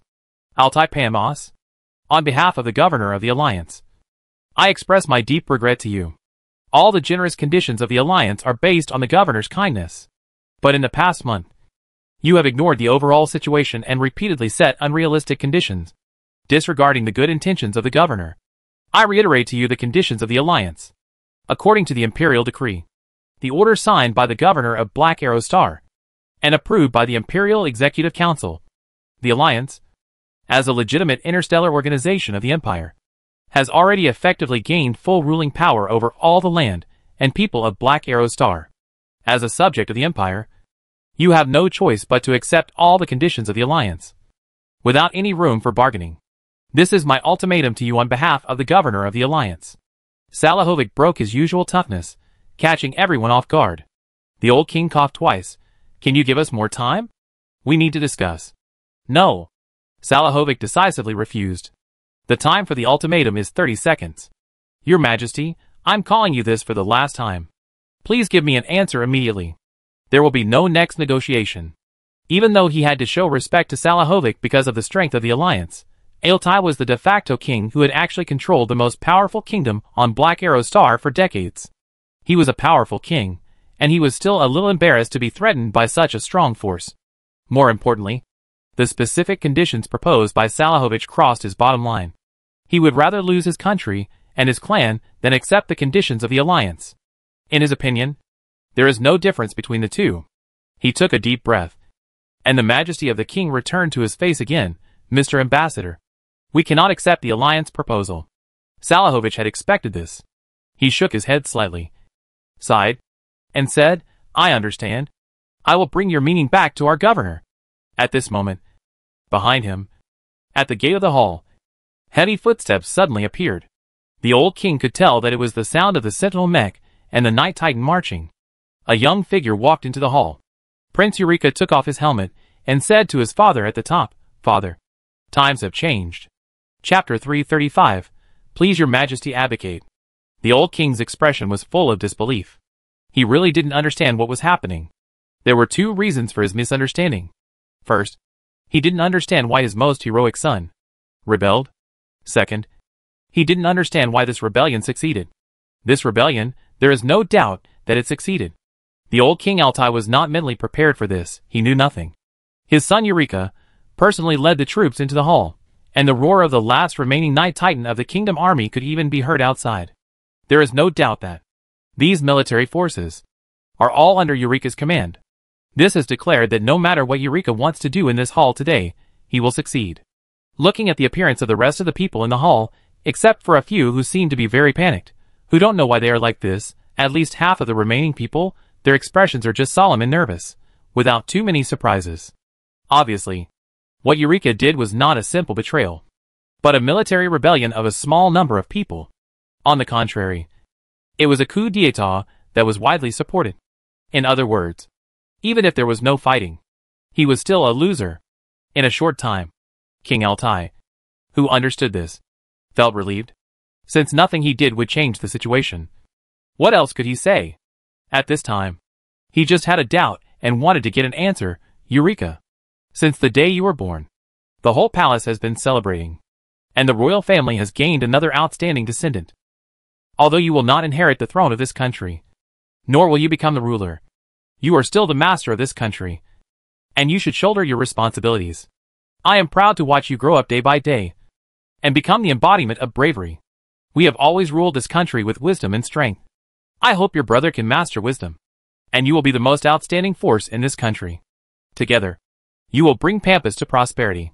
Until the alliance came, he destroyed the order we built in this world, and he also wanted to destroy our country. Eureka! What are you thinking? I don't believe you are afraid. Because of fear, my son will not do that. What exactly drives you to betray your father and your country?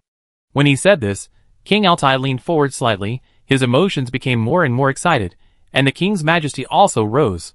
Salahovic, standing in the center of the hall, sighed slightly. It is said that no one knows a son better than his father, but it seems that this is not always the case. During Prince Eureka's life, he had experienced many hardships, but he had never experienced real failure. And this failure was too unforgettable for him. It was like a small sampan that had only experienced light wind and drizzle, and suddenly had to experience the strongest storm on the sea. After being defeated and captured, Prince Eureka's mentality had already collapsed. The core reason why he was able to convince himself was that this prince had been scared. It was because of fear that he finally turned to the alliance. This is a fundamental premise. His past beliefs collapsed. But it doesn't matter. In the long period of communication with Prince Eureka, Salahovic has rebuilt a new belief for the young prince. Salahovic looked at Prince Eureka and saw that the young man's expression was quite firm. He was not scared by his father. Eureka took a deep breath and said, "Father, you are wrong. I have never betrayed my motherland. For a person, the first identity is human, a citizen of the empire, a subject of the emperor. And the second identity is the so-called Black Arrow Starman, a Pan-Bosian." At this point, many people around him nodded. This is not entirely because of Salahovic's brainwashing. Don't forget that Black Arrow Star has always been an imperial world. Here, although the state religion does not directly control it, many churches have been built here. People are generally taught that the empire comes first, and the god emperor comes above. However, this point has not been taken seriously for a long time. The empire comes first, and the god emperor comes above. They are too far away, and they cannot affect the power status of the many kingdoms on the Black Arrow Star. However, until now, they suddenly realized that all this is not so far away. The alliance has been recognized by the empire, the ruler of the Black Arrow Star. This is written in black and white in the document issued by the Holy Terra Center. Why on earth do we have to fight the alliance with all our might? Fighting a war with our compatriots and our masters that we can never win. What else could it be but a huge mistake? Father, tell me, what is the meaning of our fight? You always say it's for the country. But our country itself is a false proposition. We are human beings, and we should fight for the empire under the inspiration of the emperor. But the alliance represents the empire, not us. For the people of Pampos? But whether it is the people on the Wrathful Owl Star, or the kingdom of Lumen, which has been under the jurisdiction of the alliance for a year or two, the people there live much better lives than the people of Pampos. All I can think of is for the power of the family. But I want to ask again. For one's own selfish desires, putting the lives of countless people and countless soldiers in the entire kingdom on the gambling table, and even becoming a traitor to the empire. Is it really worth it? This is a betrayal of the empire. We cannot win. Even for the sake of our family, we should fully accept all the demands of the alliance government, which represents the will of the empire. I also firmly believe that the alliance will give us a good explanation. I am a warrior of the kingdom, but I am even more of a warrior of the empire. Father, I can't watch you make mistakes again and again. You will bring the whole country and everyone into an irredeemable abyss. At this point, Prince Eureka knelt on one knee and said in a sad voice, "Please abdicate, Father." After he spoke, half of the ministers, generals, and lords in the room also knelt down. "Your Majesty, please abdicate." The old king of Altai slowly put back his leaning posture. He sighed deeply, sat weakly in his seat, and could not speak. The formal armistice terms have been signed. Altai Pampos will abdicate, and the Pampos kingdom will be inherited by Eureka Pampos. Altai will be tried by the Alliance military court, and he is accused of committing multiple war crimes.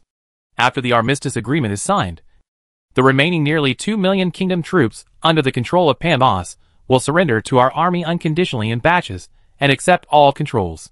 The alliance government officials and envoys can smoothly enter the new government of the kingdom of Pampos. assist them in reforming the government, and supervise the implementation of policies. After the surrender of the Kingdom of Panmas, we have already controlled more than 60% of the population on this planet and 72% of the available land area. The remaining countries will no longer have the power to fight against us. Governor, I am sure that we have now achieved a complete victory. Gu Heng put the document he had read aside. The situation is always moving in the direction planned by the General Staff of the Alliance. The war has ended here, and it can be considered to be basically over. Although there will definitely be some suppression actions and clearing actions in the future, even most of the remaining countries should follow Panboza's footsteps and surrender together. After all, they don't even have Night Titans. However, it is possible that some small countries, relying on various possible factors, continue to resist stubbornly. But in the end, those are just some minor problems. The entire Black Arrow Star can be regarded as officially becoming part of the Alliance. Gu Heng paid a great price for this, especially looking at the so-called decisive battle before. Although the Alliance army was under the command of Prabhav, it was considered to be unstoppable, annihilating various enemies along the way, and won the final victory. But in fact, as a price, the Alliance also suffered heavy losses. On the Alliance side, there were more than 200,000 casualties. Of course, most of these 200,000 losses came from the vassal armies. But the Alliance direct troops were not that comfortable. The Alliance lost more than 2,000 armored vehicles, including 477 Lion tanks, and more than 40 Falcon fighters were shot down.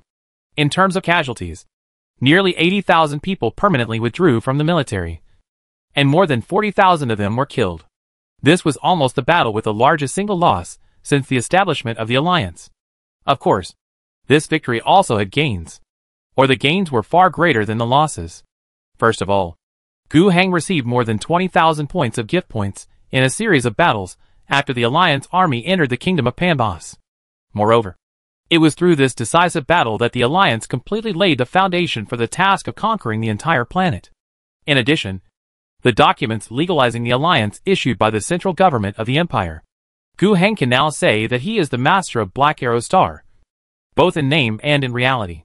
He is so eager to expand because, in Gu Heng view, this planet also has great development potential. The natural conditions here are actually much better than those of Angry Owl Star. Angry Owl Star may have been a good place in its heyday, but now it is a wasteland planet. Compared with Black Arrow Star, an agricultural planet that has not been overdeveloped, the gap is still very large. There are still 400 million people here, which is also 10 times that of Angry Owl Star.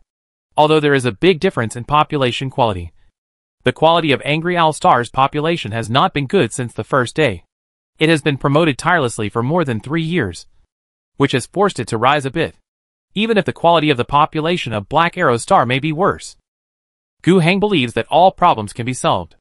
Later, Gu Heng will transfer Osina from Angry Owl Star. That lady, but she is the Prime Minister of the Alliance government, not just the Prime Minister of the Wrathful Star. Now that the Alliance has become an interstellar organization, which directly controls the two stars, then Osina must also supervise the Black Arrow Star. Gu Heng hopes to further promote political reforms on the Black Arrow Star. In the past, the model of the Lumen Kingdom was no longer applicable. To put it bluntly, Gu Heng rule on the Black Arrow Star was not very legal before, so the method he adopted was more like the way the sovereign governed the colony. But Gu Heng thinks this thing won't last long. If you don't treat others as human beings, it will be difficult for them to treat the Alliance as their own motherland and feel a sense of belonging to the Alliance. The biggest problem of the Alliance now is that the core population is still small. Especially after Gu Heng saw a large place like Korogia 3 with a population of tens of billions, he felt this way. So, the next reform on Black Arrow Star must strive to be localized. He needs to establish a highly centralized political structure on Black Arrow Star that recognizes him, so that he can mobilize the power of Black Arrow Star as easily as he mobilizes the power of Angry Owl Star. At the same time, some economic and productivity development models that have been proven to be effective on the Angry Owl Star should also be copied as soon as possible.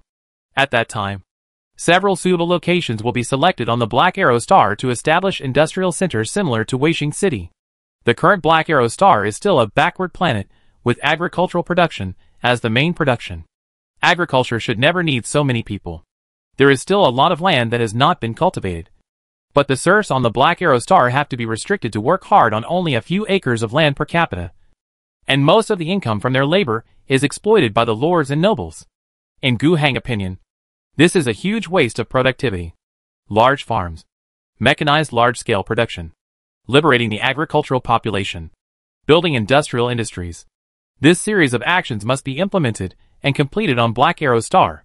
In this process, the nobles and landlords must be eliminated. Of course, at present, this so-called elimination should not be too cruel. And it should not be a physical elimination. After all, they surrendered. But the Alliance also has some existing experience to use. When the Beijing Valley area was recovered, the original manor owners were retained. And when the eastern provinces were recovered, the local rulers were retained.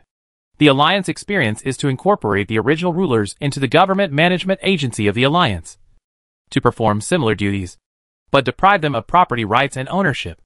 Those who own land will convert the land into a rank and enjoy the welfare policy of the Alliance.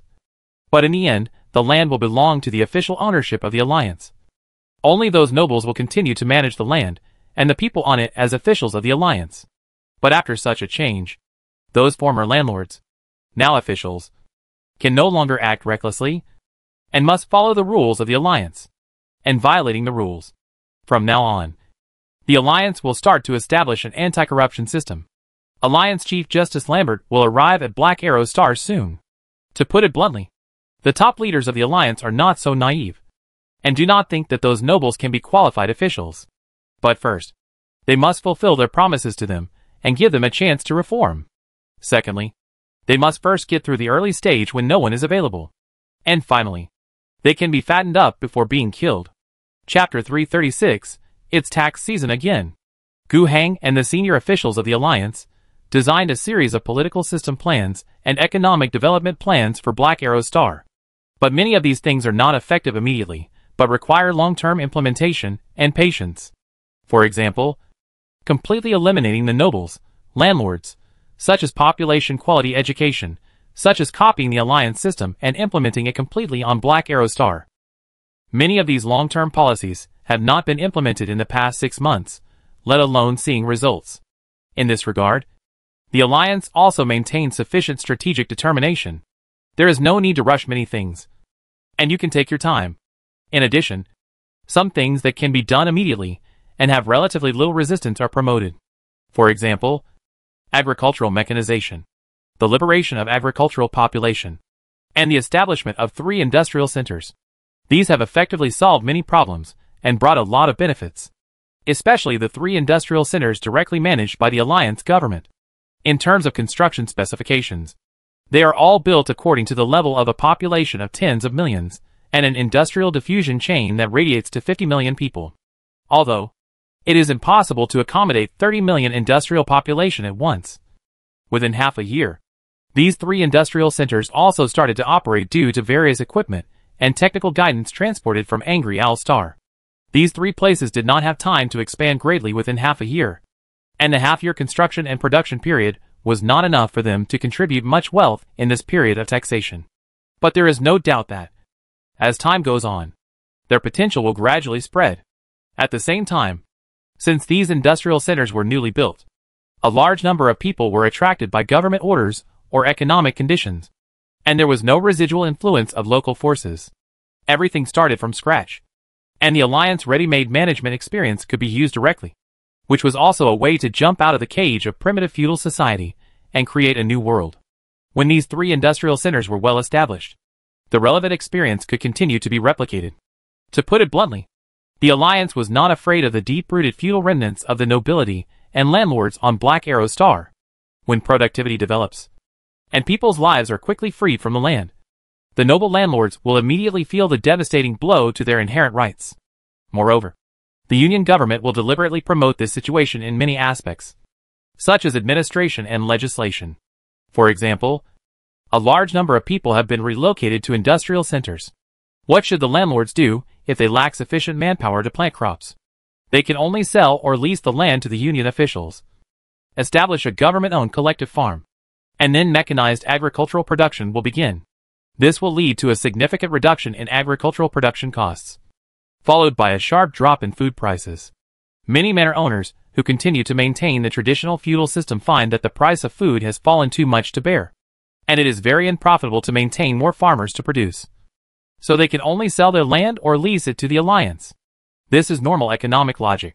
In order to make all this happen quickly, the Alliance has also passed legislation and law enforcement to establish the independence and liberation of farmers. Those who dare to restrict farmers and do not give hired farmers the standard treatment of their designated ranks will all be hit with an iron fist. What guarantees that all this can go on according to the will of the Alliance is a sufficiently loyal and powerful military force. The Alliance Independent Commission Against Corruption, led by Lambert, has demon hunters to do the execution. If demon hunters can't do it well, there is also the army. In just half a year, the general trend has formed on Black Arrow Star. Anyone who can see a little further knows that Black Arrow Star has not only changed the sky, but also the land and people's hearts. Thanks to the efforts of the propaganda officials of the Alliance, the farmers who were originally confused can now say a few words, such as, "We are all Alliance people. Hard-working hands can make you rich. The people of the Empire live and are equal." These are the changes that have taken place in just about half a year. However, the Alliance government has another important task in the past 6 months: the Imperial Tax. The Imperial Tax is a tight curse that weighs on every Imperial world and is never relaxed. This year, it is particularly difficult for the Alliance. There is no need to worry about the Imperial Tax on the Angry Owl Star, as it has been well prepared. 2 years have passed, and the tax on the Angry Owl Star is only 10 million tax coins. Although there is no Star District government to help bear 3/4 of the tax this time, the full tax must be paid. But with the current productivity of the Angry Owl Star, these taxes are not a problem. Today, the population of the Angry Owl Star has continued to grow in the past 2 years and has reached about 65 million people. Most of them, of course, came from immigrants absorbed from Kuroga 3. Most of them were settled in the industrial center of Weishing City and the mechanized agricultural production industry in the Beijing Valley area. A small amount was added to other provinces. According to the latest data, the annual industrial and agricultural output of Angry Owl Star has reached hundreds of millions of tax coins. The fiscal surplus of the planetary government has also reached 30 million per year. In the past 2 years, there is a surplus of almost 40 million, so it is no problem to pay 10 million in taxes. Moreover, you don't have to pay the full amount. The Alliance has the Angry Bear Legion, a star army. The Alliance provides the Angry Bear Legion with expenses, which can all be deducted from taxes. This is not a small amount. First of all, before this, Gu Hang applied for the expansion of the Angry Bear Legion. This is not something Gu Hang did for tax deduction. The performance of the Alliance's army in Kurogia No. 3 is obvious to all. It is the people of the Fokkers family, and the commander of the Dragon Eagle 3rd Legion, who hope that the Angry Bear Legion can expand its organization and better support the war on Kurogia No. 3. Instead, Gu Hang severely reduced the number of expansions they requested. If they expanded too much, they would have to send troops from the Alliance's homeland, and they would not be able to handle it. He only incorporated the 6 divisions and brigades that the Alliance's original Central Army group had sent to Kurogia into the Angry Bear Legion. Although 5 of them were the lowest garrison divisions, there were also elite troops such as the 59th Armored Brigade. The total value of these 6 divisions and brigades was more than 1 million tax coins. At the same time, there was also a part of the Angry Bear Legion's troops that had previously fought on the Black Arrow Star. When the Alliance came to fight the Black Arrow Star, it was to quell the rebellion, and applied for support from the Star Army, and received a response from the Angry Bear Legion. All of this followed legal procedures, including the Black Arrow Star Wars and the battle on Kurogia 3. After 2 years of fighting, the Angry Bear Legion had a total of 180,000 people, and lost nearly 40,000 people, which the Alliance made up for. In addition, the replacement of technical equipment such as tanks and armored vehicles after the loss, ammunition and logistics. All of this money, a total of 4 million tax coins. The expenditure on the Angry Bear Corps alone offset the 5 million. In fact, the Alliance only needs to pay 5 million, compared with a fiscal surplus of 40 million. It is a drizzle. However, although the situation on the Angry Owl Star is thriving, the Black Arrow Star is a big problem. The tax amount that the Black Arrow Star has to pay in 2 years is 80 million tax coins. If you want to do a good job of collecting taxes on a planet, you must not start preparing when the taxes are due. Otherwise it will be too late. In fact, in the past, Black Arrow Star was collecting taxes almost all the time. Every 2 years, the tax collection fleet of the Empire arrived to hand over the quota. In the past 2 years, Black Arrow Star has been at war. A large amount of resources have been consumed, and the Alliance government has only recently recovered the planet, and a unified and powerful government has not yet been established. How to collect taxes? The Alliance only has half a year left. The countries that fought quickly, or did not fight at all, had a stable tax amount. This part solved about 35 million. The many spoils of war won by the army in the war, the complete elimination of some resisting nobles, and the plunder of the treasury of the defeated countries such as Panmas. This part can also take out more than 20 million tax coins. Then, it is to pay the human tax. In the process of ruling the Alliance, Gu Heng emphasized a principle to the senior officials of the government countless times. That is, paying human taxes is not advisable. This will not only impact the credibility and stability of the government, but it is also very uneconomical. One person is worth 5 tax coins.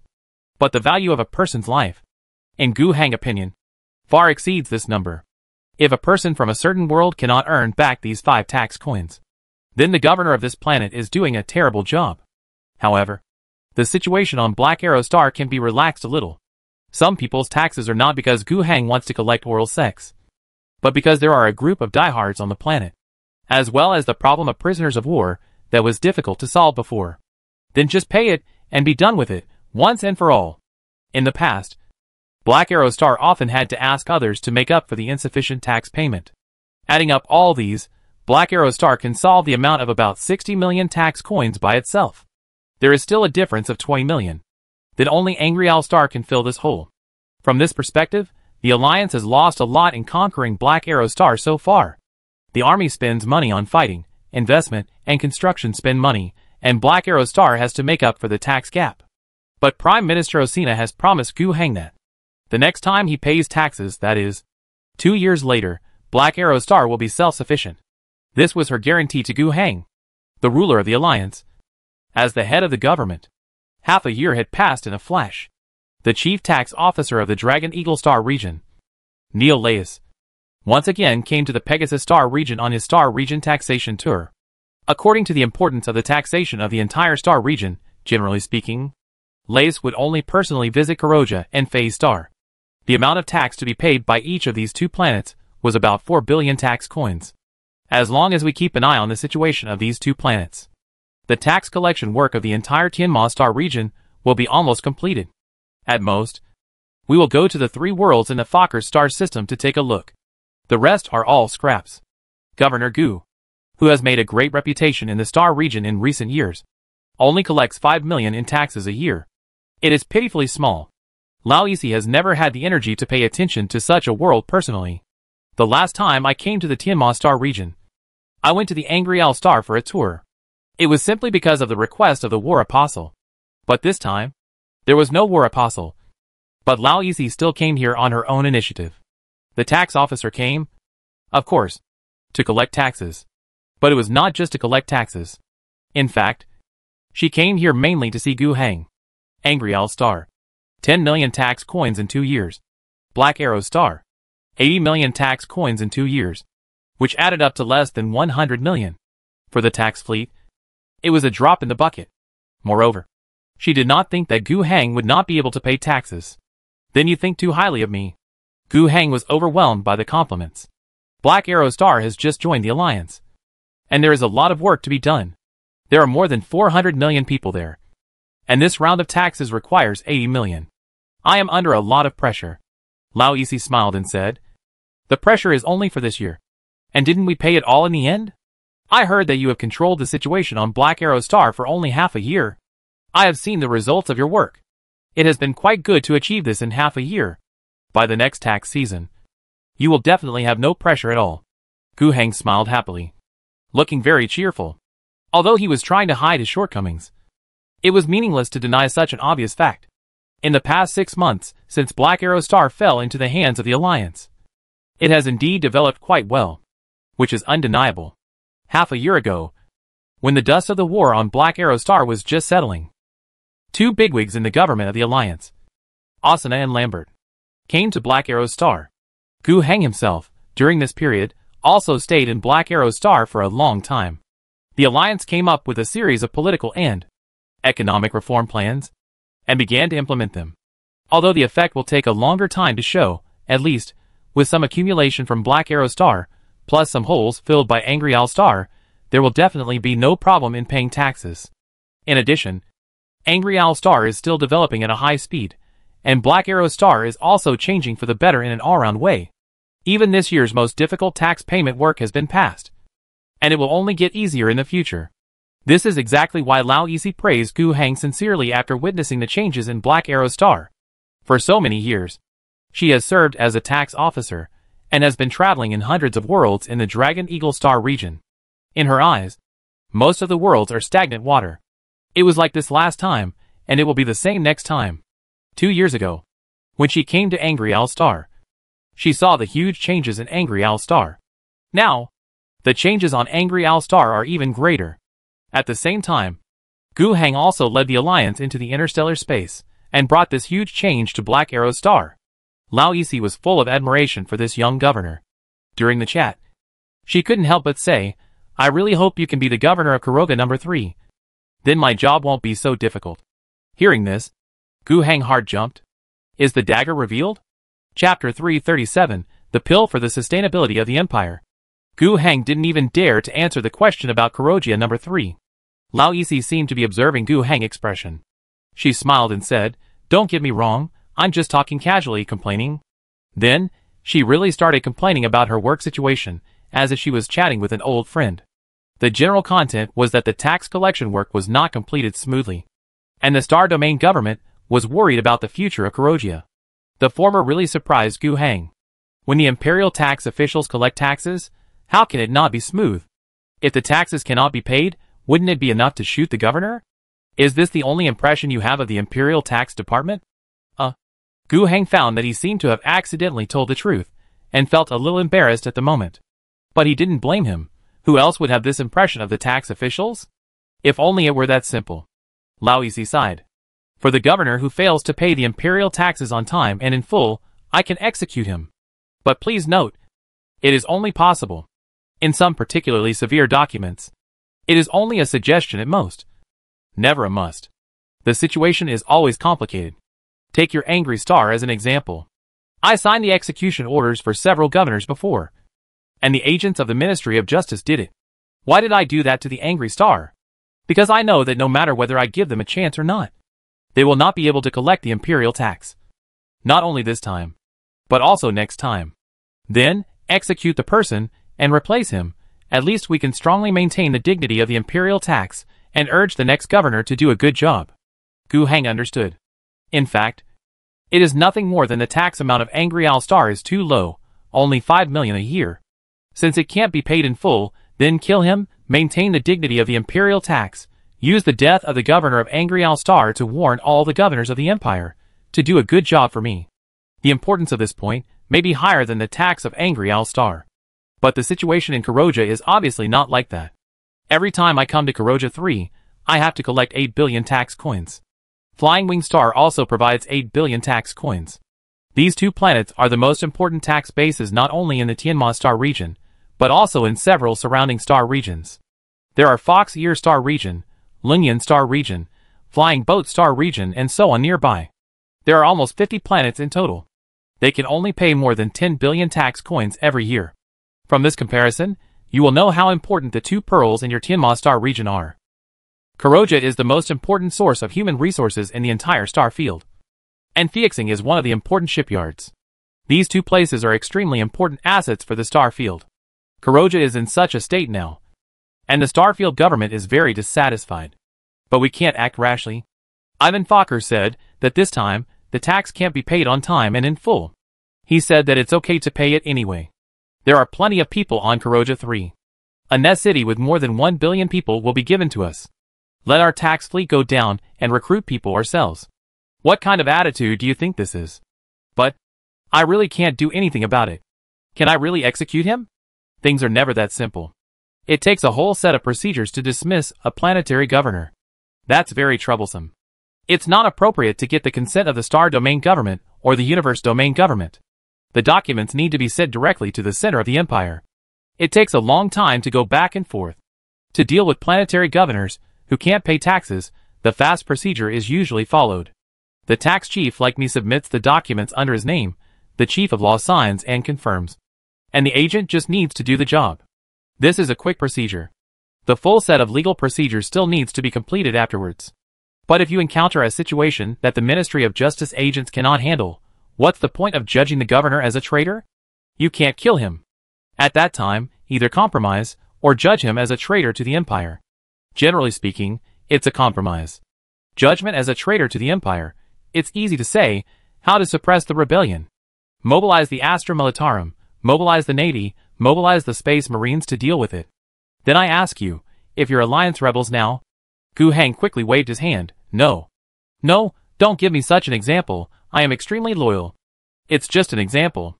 Lao Yisi said with a smile. If your alliance is declared a traitor to the empire, what will happen next? With the Pegasus Star region in such a mess now, where can I mobilize the forces to suppress the rebellion? At most, the Navy will seal off 2 planets. If we go to the ground to suppress the rebellion, the entire star region will not be able to spare the strength to do this. And that's even though your 2 planets have less than 500 million people combined.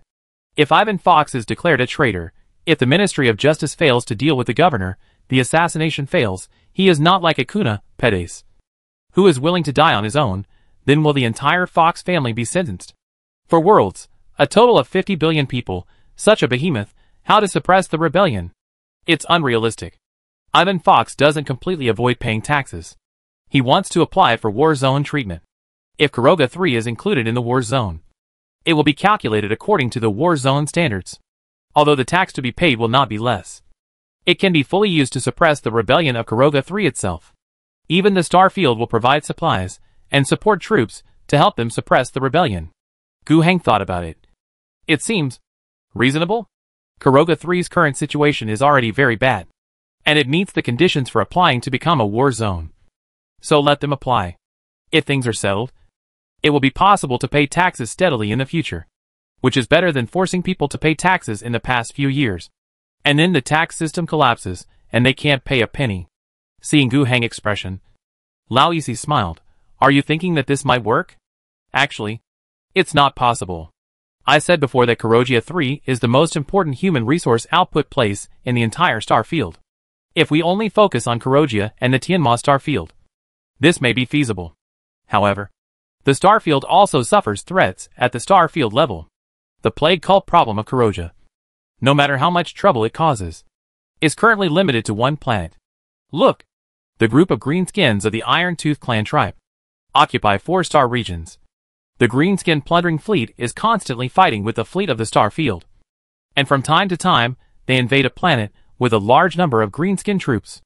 The star army of the star field is also on many worlds, constantly fighting cruelly with the greenskins, hoping to recapture some imperial worlds, led by the giant orc warlord known as Chieftain Iron-Tooth. The Iron-Tooth clan is the biggest and most festering wound in the entire star field. In the short time we have been talking, countless imperial soldiers and civilians may have died under the artillery and machetes of the greenskins on a certain war zone planet. Now, the Empire is taking a step-by-step approach to the areas occupied by the Iron-Tooth tribe, sweeping through one planet after another. After clearing a place, a large number of manpower will be invested to colonize the local area and consolidate the occupation results, to maintain the long front across more than a dozen planets. Whether it is the Imperial Navy, the Star Army, or interstellar colonization, a large number of manpower will be needed. Kuroga is the largest source of this manpower pool, without Kuroga transporting hundreds of millions of people every 2 years. The Starfield strategy against the Iron-Tooth clan will not be able to continue. Give Kuroga a few years to recuperate and solve internal problems, and the huge wound in the Iron-Tooth war zone will not stop bleeding. Which is more important? This is still a practical issue. Politically, there are people in your Pegasus sector who do not want Kuroga 3 to become a war zone. The current head of the Pegasus sector, Ivan Martinelli, and the so-called parliamentary faction behind him, have repeatedly told the Star Region government that Kuroga is an internal matter of the sector, and they believe that the Fats family can handle it. They are trying their best to prevent the war zone, trying their best to hinder the Fats family, just waiting for them to make a mess that cannot be handled, and then get rid of Ivan Fats. After listening to what Lao Yixi said, Gu Heng had only one thought: how big and powerful is the empire to be able to remain strong despite the powerful external enemies, the endless internal turmoil, and the leaks everywhere? Why is there always a mess everywhere? Is there really no place that can be considered peaceful? Sustainability pill. Right? At this point, Lao Yixi looked a little tired. She finally stopped talking about other things and said to Gu Heng seriously, I am very optimistic about you. Gu Heng, I think your achievements on the Angry Owl Star and the Black Arrow Star show that you are a very capable person. After escaping with his life, Gallardo spread the word that you were a very good governor, integrated resources for you, and created a legalized alliance mechanism. He is now doing well in the government of the universe. If he is willing to help you, you will be able to get a lot of help from a higher level. You also have the support of Gu Business behind you. Lao Yixi enumerated Gu Heng advantages, and then concluded, if you are willing, I can help you. As long as you can reach a political agreement with your current Star District leaders, Martinelli and the group of Pedes. Listen to them. Let the parliament support you. And I can mobilize the power of the Star District government to support you, and let Kuroja 3 join your alliance. Your current situation is still too small. There are only 2 planets with a total population of less than 500 million, which is nothing in the imperial political arena. If you work hard for a few years, control Kuroja, stabilize the 40 billion people, you will be considered a master in the entire political arena. To be honest, Lao Yixi patiently told Gu Heng so much from beginning to end. The core meaning is actually very clear. That is, he wants to help Gu Heng. Of course, this so-called help is not for nothing. On the one hand, although people praise you for doing a good job, it is realistic. But after all, the size is still too small for the entire star field. Being able to manage a village does not mean being able to manage a province. On the other hand, the support of the Gu family is not so decisive. After all, the Gu family is rich only within the scope of the star region, and it is still not enough when it comes to the size of the entire star field. These 2 factors can only be said to be somewhat useful, but not critical. The real key is the idle move that Gu Heng made before, which is to put Gallardo back. The guy who regards Gu Heng as his best friend and a partner who will never betray him. Sounds like he is doing very well. At least, he has made a splash at the cosmic level. Lao Yixi and the group of people behind her have already shown their inability to handle the affairs of the entire star domain.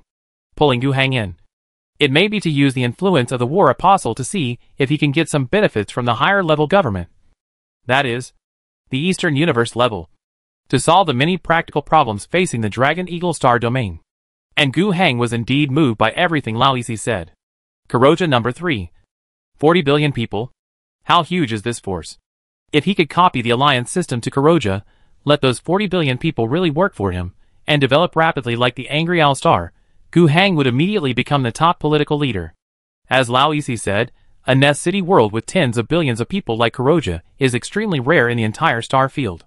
The Pegasus star region is one of the top star regions in the star field, and it relies on Kuroja and Wing Star to support it.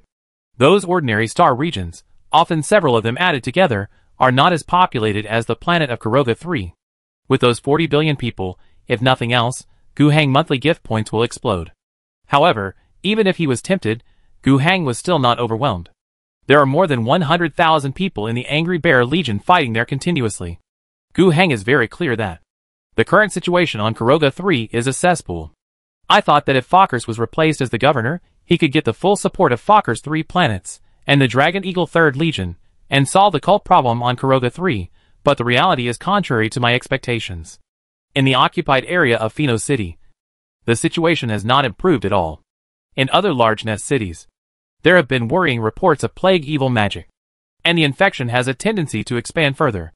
The Dragon Eagle Legion has almost come out in full force, and the Star Army fighting on Kuroga has reached a scale of 20 million. In addition, the Fokkers family has also invested more than 5 million of their own troops, and has recruited a large number of local planetary defense forces on Kuroga.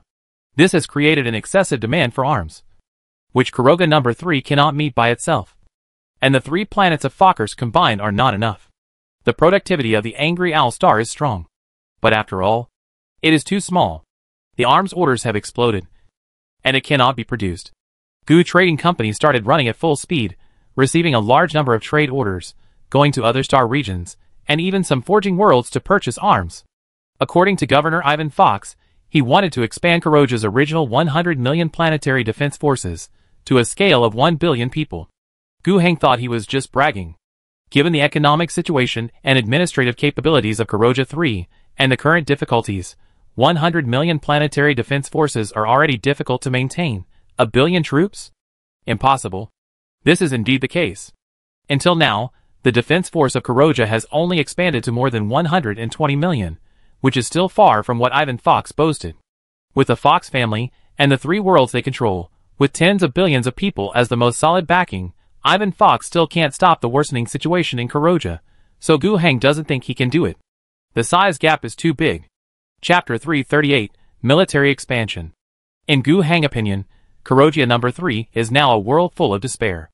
Let him be the governor of Kuroja. That is equivalent to asking him to jump into this cesspool with bare hands and purify it. It is too difficult. For him, Kuroja has only one function at this stage, to absorb population. In the past year, the Alliance has taken more than 8 million people from their end, migrated to the Angry Owl Star. This was obtained through the Support Act, through arms production and military support. The Alliance paid a lot for this. Of course, compared to the population gains, it is definitely a huge profit. The population suck from Kuroja has brought the population of Angry Owl Star to more than 65 million. It is enough to keep getting people. And Gu Heng does not want to touch anything else for the time being. Even the Black Arrow Star with a population of 400 million is almost indigestible. Let alone Kuroja with a population of 40 billion. Gu Heng has no ability to transform that extremely populous planet into what he wants. What's more, can you get such a huge benefit from Kuroja number 3 just by wanting it? Fox spent so much effort to get the position of governor, and if Gu Heng tries to snatch it, it will be equivalent to a direct war. Lao Isi said that. There is also a political faction represented by Martinelli, the so-called parliamentary faction represented by Little Pedes, to support him, but the key is how to do this? This so-called parliamentary faction refers to a political faction in the Dragon Eagle Star region. Its main core is the Star region government, and its philosophy is to strive for the position of the head of each star region and to support the party center of the Star region government. The former head of Pedes was the product of this plan. After Pedes' death, the parliamentary faction immediately selected Ivan Martinelli from the party and continued to hold the position of the head of the important star region of Tianma. But getting the position of the head is only the first step. Why did Pedes have the final say in the Tianma star region? Because the governors of Kuroja and Phase Star are his people. To put it bluntly, whether the words of the star region leader are counted depends on how many governors support him. A leader without support is just a decoration. Martinelli's words are not effective now, because the 3 planets of Fockers don't listen to him. And Kuroja doesn't listen to him either. The core of the parliamentary faction has always been to defeat Ivan Fockers and take back Kuroja. Can Gu Heng be a dog of the parliamentary faction? Obviously. It was impossible. If he really spent a lot of effort to stabilize the problem of Kuroja, it would be for his own alliance, not to be a thug of the parliament. This is a fundamental contradiction. If Gu Heng wanted to completely turn Kuroja into his own, he would have to stand on the opposite side of the 2 sides that were fighting fiercely over Kuroja. It was really impossible. After these thoughts turned over in his mind several times, Gu Heng basically gave up on this aspect. Of course, Gu Heng did not refuse directly. He smiled and asked if Kuroja really joins the alliance. Can it be turned into a war zone? I told you. That's unrealistic. My army has been fighting in Kuroja, and I know it very well. It's really rotten there. And Kuroja can't bear it if it has to pay 8 billion imperial taxes every 2 years. Don't we need a great man to come and save the world? You have already saved the Wrathful Star. And you are still saving the Black Arrow Star. Now let's save Kuroja. I am far from being a great man. Gu Heng refused to flatter him. The situation in Kuroja is completely different from that in the Wrathful Star and the Black Arrow Star. Unless the Star Domain government can fully support me, turn Kuroja into a war zone, and give me full support, and let me do it for a few years, there is no way to solve the problems there. When it comes to the support, Lao Isi is silent. If you can give so much support, what do you need to do? These supports are given to Ivan Fox. He has his own family as a backing. Can he solve the problem? Gu Heng saw through Lao Isi's thoughts. He felt that Ivan Fox didn't have this ability. But he just smiled and didn't argue about it. After thinking about it, Gu Heng decided to tell some of his true thoughts. Ms. Lao Yixi. In my opinion, there are many bleeding wounds of all sizes within the star field. Which is correct. But problems must be solved one by one. From small to large. From the key to the edge. Kurogia is such a place. It is relatively small, but critical enough. Instead of letting this wound continue to fester for the so-called overall situation, it is better to put in the effort to solve it first. If it is delayed, Kurogia's problems will continue to worsen, which will be the biggest damage to the overall situation. The Star Region government also knows this truth. Lao Yixi said this, and did not say anything more. Gu Heng understood it now. He was just perfunctory, and didn't really care about his suggestion. He also tacitly didn't say anything more. Lao Yixi also roughly understood Gu Heng's thoughts, and knew that he had no intention of taking over Kurogia 3, and couldn't help but feel a little disappointed. However, she was not particularly disappointed. This matter was originally just a whim after she saw the changes in Black Arrow Star and Angry Owl Star, and it was not a decision made by the Star Region government. If Gu Heng agreed, she might put in some effort to push him. If he didn't agree, that would be fine. If you really want to be more specific, the Fokkers family couldn't solve the problem. But Gu Heng, who has a shallow foundation, can definitely solve it? Lao Yixi stopped talking about this and instead reminded him of another thing. Although you are not very willing to be the governor of Kurogia, you still have to take some responsibility for the things there. After all, you have another identity. The commander of a Star Army Corps. Your Angry Bear Legion, in the next few years, will have to expand at least 3 to 5 times. Seeing that Gu Heng seemed to be about to speak, Lao Yixi waved his hand and interrupted. Don't rush to refuse. In fact, there is no room for refusal. This was initiated within the Star Army system, and the Military Affairs Department approved it in response to relevant requirements. No one here is causing trouble for you. It's purely because your army performed very well on Kuroga 3. The commanders of the Dragon Eagle Legion hope to increase the size of your legion. And the governor of Kuroga also applied to increase the size of your army. Gu Heng scratched his head. It sounds like there is really no room for refusal, he said, to expand the troops' personnel and equipment and logistical supplies. Lao Yixi immediately said, don't worry, everything will follow the normal procedures of the Star Army. Gu Heng was really relieved.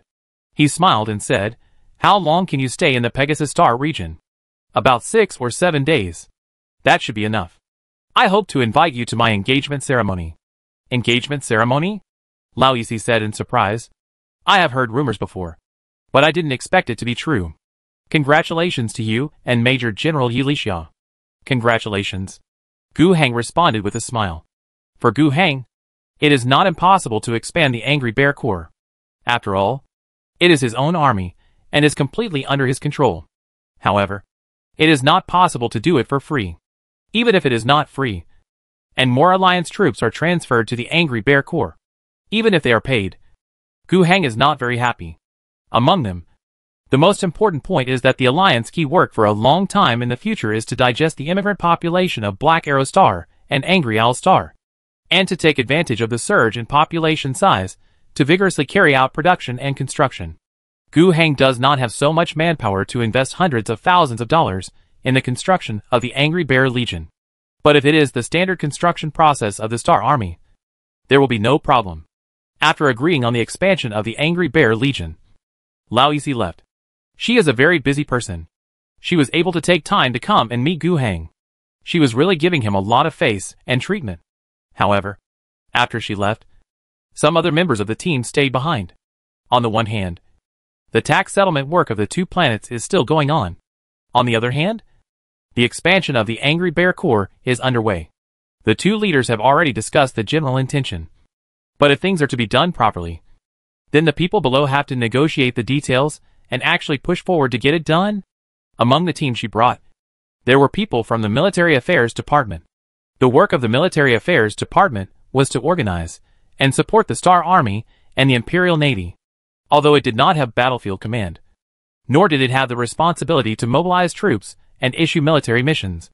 Logistics and the establishment of new armies were extremely important responsibilities. The person who talked to the Military Affairs Department was not Gu Heng himself, but the Logistics Department of the Angry Bear Corps. Oh! In fact, the Angry Bear Corps did not have any logistics department. It was just that the Logistics Bureau of the Alliance Military and Political Department hung a new sign. According to the bosses of both sides, the Angry Bear Corps will expand to more than 500,000 troops. Currently, the Angry Bear Corps has only 180,000 troops at full strength. There is a gap of more than 300,000 troops. According to the Angry Bear Corps' military construction mechanism, the newly added 300,000 troops were finally negotiated according to the military organization of the Alliance, and 30 new divisions and brigades were added. The newly expanded troops, with numbers ranging from 73 to 102, include 8 armor combined brigades and 22 infantry divisions. The total force is 320,000, and the total cost is 9 million tax coins, including the previous troops of the Angry Bear Legion. The total force is 510,000, and the total cost is 13 million tax coins. The money spent on building the army is secondary, and the cost of maintaining and using the army is also a high cost. If the battle is of normal intensity, it will cost more than the cost of building the army in almost a year. And if the battle intensity is higher, then the price will be unlimited. After all, in some high-intensity battlefields, a division may be destroyed in one day. But since the Angry Bear Legion has become the Star Army, all the expenses of these 500,000 people fighting in the war are borne by the Empire. The Alliance will provide all logistical support, including equipment and personnel. But these are all paid for by the Empire. And the Star Army, or the Military Affairs Department, needs to place an order with the Alliance. Moreover, for the additional 300,000 troops, Gu Heng does not want Black Arrow Star or Angry Owl Star to send them. So the Military Affairs Department will have to find a way to transfer manpower from other places. There are a lot of human taxes in the tax fleet. And the more important thing is that Karoja 3 is the place with the largest population. However, Karoja couldn't deliver 300,000 qualified soldiers. If there were such soldiers, they would have been sent to fight long ago. After several rounds of negotiations, the Military Logistics Department of the Alliance, the Logistics Department of the Angry Bear Legion, finally generously said that 310,000 regular manpower would be enough. And you would pay me the difference for the rest. And we would find a way ourselves. The difference was 1.5 million tax coins. In fact, the training of these soldiers and the training of the political commissars would cost Gu Heng 4,000 points of grace in the future. To put it bluntly, Gu Heng exchanged 4,000 gifts for 1.5 million tax coins. He didn't really want to do this business, but he had no choice. Even if the Military Affairs Department provided him with Star Army soldiers according to the so-called standard of 10 tax coins per person, Gu Heng would still have to train. Although, in theory, 10 tax coins per person should be a standard Star Army level soldier, which theoretically has reached the level of T5 soldiers and does not need training. However, everyone knows the actual situation. If we really want to accept those soldiers, it would be good if 1/3 of them can reach the T5 level, and the rest are just show-offs at best. Since we have to retrain them all, it is better to just accept ordinary people, as long as they are healthy. Soldier card. The training system will naturally raise the quality of the soldiers to the appropriate level. It can also save 1.5 million tax coins. Of course, this is not in compliance with the law, but compliance is something that people have the final say about. The bureaucrats in the Military Affairs Department have only seen people scold them for the low quality of the soldiers they provide. And this is the first time they have seen people asking for low-quality soldiers. Doesn't this give them the opportunity to take advantage of it? It was quite difficult to find such opportunities before. But now it is so easy to get this money. Of course, the big share has to go to the Alliance. But it would be nice to get a little share. People below are discussing the specific details of the military expansion. And Gu Heng naturally does not need to participate too much. He only needs to take a look at the report at the end. And the overall situation is roughly within expectations. In fact, soon, he will also leave his territory and go to Phase Star. His engagement ceremony was held at the starport of Phase Star. On the other side, it was Yi Lixia. This marriage was, of course, a political marriage. Ms. Wang Qi had been in contact with the Fofana family for a long time and decided on this marriage. This idea came from Wang Qi herself. She felt that, first, Gu Heng was old enough, and it was time to get married. Second, the Fofana family was a good marriage partner. One family was a member of the Imperial Chamber of Commerce, and the other had a very deep influence in the Imperial Navy. The marriage would definitely be effective. Third, In terms of political factions, after the death of Pedes, Fofana got out of the vortex of struggle between the parliamentary faction and Fox. At present, like the Gu family, they are both neutral third parties. This third party sounds comfortable, you don't have to fight with others, but it's not easy to be one. If you don't do it well, you will offend both parties at the same time, and be caught in the middle. A neutral person without strength will not be taken seriously, while a neutral person with strength will be feared by others. But in general, it's better to have strength than not to have strength. If Gu and Fofana join together at the level of a neutral third party, it will be a good reinforcement. Of course, at this point, Ms. Wang Qi has fully recognized her son's status, and will not act on her own. Before pushing this matter, she also fully consulted Gu Heng's opinion. Gu Heng agreed. Chapter 339, 100,000 Graces. Gu Heng hadn't seen Yi Lixiao for a long time. Since 2 years ago, Yi Lixiao led a naval ship, and the mission of close support stationed in the orbit of the Angry Owl star ended. The two met only once, when Pei Desi was about to die. Besides that, they rarely had any other communication. What was the relationship between the two? At most, they were partners with good cooperation, and it was a stretch to call them friends, not to mention having feelings for each other. Obviously, their engagement had nothing to do with love. It was a pure political marriage, a combination of interests. Gu Heng was not too obsessed with cleanliness, and he was not disgusted with political marriages. The two were not completely strangers. In Gu Heng's memory, they had dealt with each other on Fei Star when they were very young. And later, they spent another 2 years on Nushu Star. Although they did not really meet during those 2 years, they kept in touch a lot. The alliance started on the Angry Owl star, and Yi Lixiao escort in the planet's orbit was indispensable. If a political marriage must be made, Yi Lixiao is better than an unfamiliar person. What's more, Yi Lixiao is pretty, which fits his aesthetic taste. Of course, getting married and having a wife is secondary. He is the ruler of 2 planets, and he will not lack women, no matter how beautiful they are. The main thing is that the union of the 2 families does have great benefits. Then do it. In addition, Gu Heng has another consideration. The construction of the Navy is currently the weakest point of the alliance, but it is the hardest thing to make up for. As far as I can see, all the technologies related to the Navy and interstellar navigation are relatively advanced in the system's technology tree panel. Gu Heng has only extracted the starport technology blueprint and traveler so far. Other technologies such as compressed energy technology and anti-gravity engines are also needed for interstellar navigation. But they are not key technologies after all. To extract these technologies, it costs a huge amount of money, and they have to be extracted from high-level prize pools. In addition, even if they are extracted, the related construction work is also very costly and time-consuming. The so-called 10 years of army and 100 years of navy are not nonsense. The alliance needs to build its own navy, especially a strong navy that can be used. There are too many foundations to make up, and too much time to go through. This is of course a necessary step for the alliance to move towards the Starry Sea. No matter how difficult the road is, it has to be taken. But before it is completed, if there is a shortcut in front of you, then why not? Yi Lixiao Fofana is this shortcut. She herself recently finally got the fruits of her victory over the green-skinned orcs plundering fleet in the Wrathful Owl Galaxy, and was promoted to a formal Imperial Navy Rear Admiral. Although the Fofana family cannot be said to control the Pegasus fleet, they are also full of their students and old officials in that fleet, and they also have their own connections in the higher-level Imperial Navy Command. By marrying Yi Lixiao, Gu Heng can also use these connections. Of course, that doesn't mean he has taken the Pegasus fleet into his pocket. Even the Fofana family doesn't dare to say that. But at least, when the Alliance naval power is basically zero, he doesn't have to worry about being targeted by the Navy when necessary, as long as he pays enough. He also has a way to call on the Imperial Navy to do things. This is the value. Before leaving for his engagement ceremony, Gu Heng still had some things to do. He had accumulated a lot of grace points, and he had to find a chance to spend them. The source of such a large amount of grace points was quite complicated. War rewards were one aspect.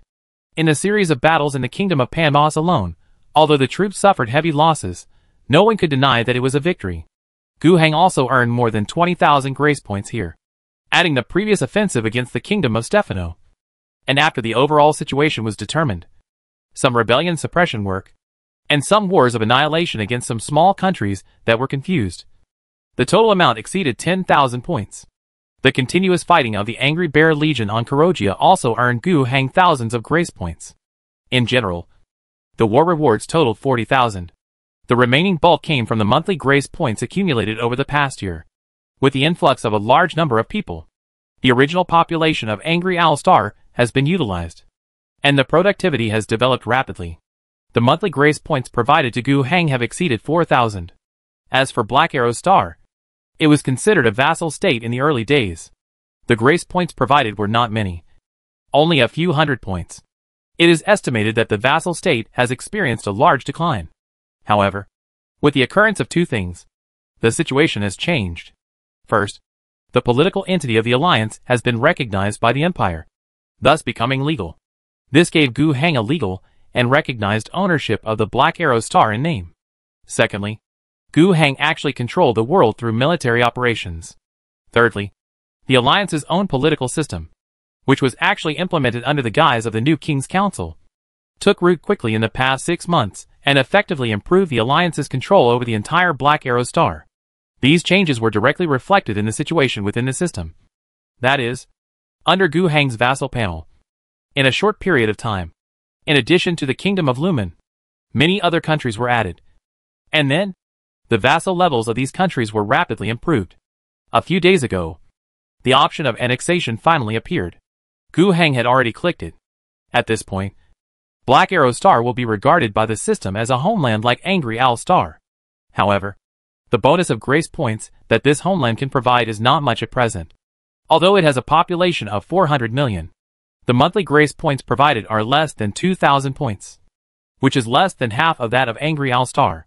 But Gu Hang was not too surprised by this.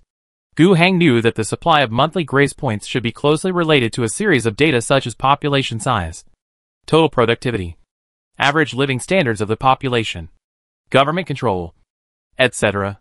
Moreover, the monthly increase in grace points is not directly linear with the increase of these things, but more like a ladder system, and it will rise a certain amount when a certain data is reached. If you want to raise the grace points that Black Arrow Star can provide to a more ideal level, you must calm down and build the entire planet in a good direction. This is exactly the goal of the Alliance. The grace points provided by Angry Owl Star have accumulated to about 50,000 this year. Black Arrow Star has just become a homeland. Before that, as a vassal, it did not provide many points, and accumulated less than 10,000 in a year. If we add the war rewards, the amount of grace points that Gu Hang received in the past year has exceeded 100,000 points. Of course, he doesn't have that much on hand now. After all, in the past year, it's impossible for Gu Hang to not spend any grace points. The main expenditure is concentrated on personnel. Through the hero interface, Gu Hang has been training talents, even including some natives on Black Arrow Star. If he feels that the person is quite reliable and good, he will train him as a talent. This hero interface is quite reliable. The talents that are enlightened are all in line with their original abilities and talents, and they also have good growth potential. They are more valuable than those trained on a large scale by the soldier card system. In addition, the loyalty of these enlightened talents, or those who have just entered important positions on the 2 planets, still needs to be guaranteed. Zhongxi Academy still plays an important role in this regard. Before those people take up their posts, they all have to go to Shifeng Zhongxi College. It is easy to deal with people on Angry Owl Star, but people on Black Arrow Star have to take the traveler to Fuxing City for further study. Gu Hang will also regularly spend some gift points in the advanced training class of Zhongxi College to transform these people into political commissars, directly in one step. Moreover, the Alliance is now gradually trying to arrange cross-border official work between the 2 places. For example, let some promoted officials from Angry Owl Star go to Black Arrow Star, or let those from Black Arrow Star come to Angry Owl Star. The former is more common. The Alliance's current few ships are almost constantly traveling between the 2 planets, mainly transporting various public officials and various official documents. This is also normal after all. The load capacity of the ship is limited, and they can only do these things. In addition to talents, the other is military replenishment. Whether it is on the Black Arrow Star or on Kurogia, the Alliance is fighting a war. The loss of soldiers is inevitable. At present, the largest source of troops for the Alliance army is still the Angry Owl Star. The recruit camp always maintains a scale of tens of thousands of people. and Gu Hang needs to pay thousands of gift points to train them. Then, when there are casualties in the frontline battle, the corresponding troops will be replenished, along with a series of things such as weapons, equipment, ammunition, etc., and sent to the front line to replenish the corresponding frontline troops. This will definitely not last long, including the part of the Angry Bear Legion that needs to expand its army. The total strength of the Alliance army will exceed 1 million. We should not rely solely on the Angry Owl Star for replenishment. Now that the Black Arrow Star has become our homeland, there is no need to maintain a certain ratio of soldiers. In fact, Thaddeus has been ordered to build several recruit training centers on the Black Arrow Star, to continue to recruit new soldiers on the Black Arrow Star, and to supplement the Alliance army. At the same time, a special recruit training center will also be established on Kuroja, specifically to replenish the losses of the Angry Bear Legion. However, the reason why this recruit training center is special is that the Angry Bear Corps does not have the power to recruit soldiers directly from Kuroja. Even if they are forcibly recruited, the system will not recognize it, and Gu Hang will not be able to train. They can only go through the logistics replenishment channel of the Star Army, which is essentially to send personnel as imperial taxes to the Angry Bear Corps for use, and then enter the recruit camp. In this way, these people can be counted as the reserve of the Angry Bear Corps, so that Gu Hang, the commander of the Angry Bear Corps, can directly train them. According to the imperial decree, these soldiers can only be used to supplement the Angry Bear Legion and cannot be used for other purposes. In general, the training cost of ordinary soldiers is not high. One gift point can train 100 T5 soldiers on 3 planets, in multiple recruit training bases, maintaining a camp of more than 200,000 recruits, so that the front line can be replenished at any time. It will cost less than a few thousand points of gift, and the pressure is not great. The real big expense is the construction of the Phoenix Legion. In the decisive battle on Black Arrow Star, the reason why all 12 Night Titans were destroyed was that the Phoenix Space Marines played a major role. As for the losses of the Alliance, in addition to thousands of armored vehicles, nearly 500 tanks, and more than 40 Wind Falcons, the Phoenix also lost a total of 6. From this perspective, it can be seen that the Night Titan is still a very powerful thing. After all, it costs 700,000 per unit. In comparison, the cost of the Space Marine Power Armor is only 50,000 per set, and the Terminator on Martins is only 800,000. Cost is not everything. Of course, the most valuable thing about a Space Marine is the soldier inside, not the armor outside.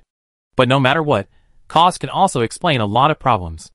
Martins will still be very sad about the casualties of Space Marines. But after all, it is different from before. Now the number of battle groups is growing continuously, so his mentality is relatively stable. In the past 6 months, Gu Hang has trained 12 new Space Marines, in addition to thousands of Special Forces elites from the 10th Brigade. Among these 12 people, 7 are from the native land of Angry Owl Star, and among the other 5, 2 are from Kuroja immigrants, and the other 3 are from Black Arrow Star.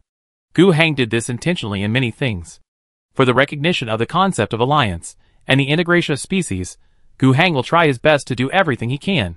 Although it is difficult to bridge the 2 planets, and to create an alliance identity in addition to the original imperial identity, human identity, planetary identity, and ethnic identity, it is not something that can be done in a short time.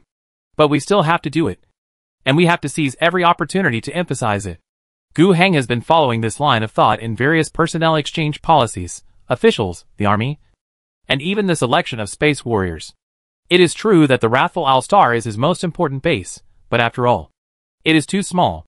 In the future, it is impossible to rely on the 45 million population to travel the Star Sea forever. It is necessary to expand the base. And the Black Arrow Star is the first step. These personnel-related gift points, in total, consumed less than 20,000 of Gu Hang. In addition to personnel, he has also spent a little on the construction interface in the past 6 months, mainly on factory construction. He has built more than 20 civilian and military factories in the 3 industrial centers on Black Arrow Star, and 10 on Wrathful Owl Star.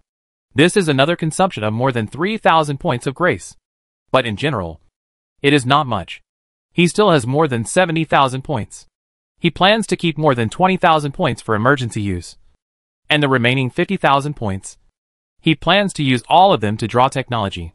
Chapter 340, Mercury Knight and Titan. The 1000 level, Although not drained, there are almost no good things left. The probability of producing only the basic level is too uneconomical. This time, Gu Heng threw all the 50,000 points of grace into the 10,000 level. Currently, the probability of shipping in the 10,000 level is still 100%, including 30% of epic level, 60% of elite level, and 10% of advanced level. In summary, the cost effectiveness is much higher than 10 times of drawing in the 1000 level. Gu Heng 5 consecutive draws produced 1 epic technology, 3 elite technologies, and 1 advanced technology. It's normal to have neither good nor bad luck. After the draws, the probability of the 10,000 yuan level has become 20%/40%/40%, which are epic/elite/advanced respectively. There is still a lot of room for exploration. At the moment, the 5 technologies just drawn are Ranger Type Night Mech Advanced, Feedback Power Armor Elite, War Dog Titan Elite, Adamantium Material Epic. Among them, the technology of the Warp Engine complements the last piece of the puzzle for Gu Heng to build a starship. The 3 necessary technologies for building a starship are Warp Recognition, which allows the starship to capture the signal of the astral tunnel, Warp Engine, which can provide power, an interwarp mode for astral travel, an astral force field, which can protect the spacecraft from subspace intrusion while traveling through the astral tunnel. Gu Heng had already drawn out the astral force field and warp recognition system before this. Now we have the warp engine. That's enough.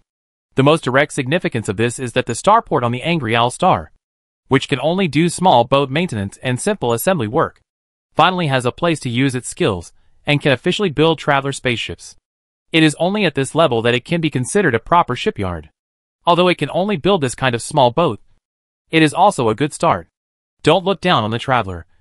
It is also 1.8 million tax coins per ship. If we really build 100 ships, forming a wolf pack fleet, it is not without use. Of course, the biggest use is still interstellar passenger transport, but it cannot be too far. Otherwise supply will be a problem.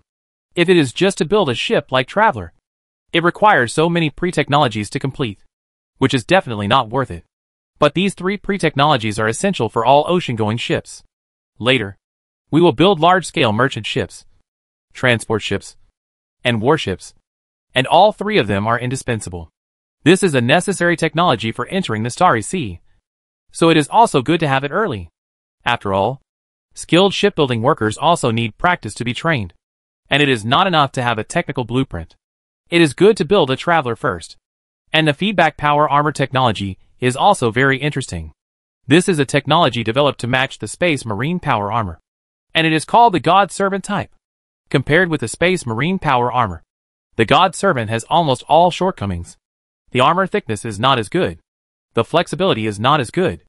The output power is not as good. The energy consumption is higher, and the logistics maintenance is more troublesome. Another key point is that it is expensive. The cost of the Wayne type that the Alliance currently has is twice that of the most common Tianyin type. And the cost of the Servant type feedback power armor is even more expensive than the Wayne type, reaching 130,000 per unit. It is more expensive, and the performance is much worse, which brings a unique advantage. Ordinary people can also use it. This so-called ordinary is not so ordinary. It still needs to go through more rigorous training. Of course, it is much cheaper to train a person who can use feedback power armor than to train a space warrior. After getting this technology, Gu Heng was also thinking about how to use it. It must be used as a cutting-edge combat force. Otherwise the cost will not be affordable. Space warriors don't need it. But it can be equipped to the special forces of the 10th Brigade. A few soldiers who have been trained to the T2 level can be equipped with these feedback power armors, and their combat effectiveness will soar. But Gu Heng suddenly thought of another point. If they are equipped with feedback power armors, will they play a role similar to that of Space Marines? I'm afraid not. Space Marines are strong in people, not in the outer armor. If we compare their combat effectiveness directly, the current special warfare elites, wearing an exoskeleton, carrying chainsaws, swords, and bolt guns, will still be beaten by the Phoenix. If they are equipped with feedback power armors, they may not be beaten to such an extent, but they will still be beaten violently. 10 people fighting 1 may not win. After all, let alone the performance gap provided by power armor. Even if there is no gap, the gap between ordinary people and Space Marines who have grown more than a dozen superhuman organs is still too big. Their reaction speed, instant information processing ability, and shooting accuracy are not on the same level. Even in the shooting event where both sides have the closest ability, the gap is still huge. Space Marines can really judge the shooting point at the moment when the opponent pulls the trigger, dodge in advance, or block with thick armor parts, which are all things that ordinary people cannot do. In most cases, the Space Marines would not give the other side a chance to shoot. The gap between the two sides is still huge. The only point is that T2 soldiers are much easier to train than Space Marines. However, this is true in the Empire, but not in Gu Hang. When Gu Hang trains a Space Marine, it is nothing more than another layer of screening. The 200 points of grace are used to train to the T1 level and exchange for a gene seed. Of course, because Gu Hang is in the process of screening the Space Marines, there will be about 100 times the number of eliminated people, among which there are not a few T2 soldiers, which are inevitable byproducts. Using feedback power armor, equipping these eliminated ones, turning them into poor version space warriors, mainly as a supplement to the elite cutting-edge forces. This is of course one way to use feedback power armor. It's just not cost-effective. Another way to use it is to distribute it to frontline officers in the battlefield to enhance their survivability.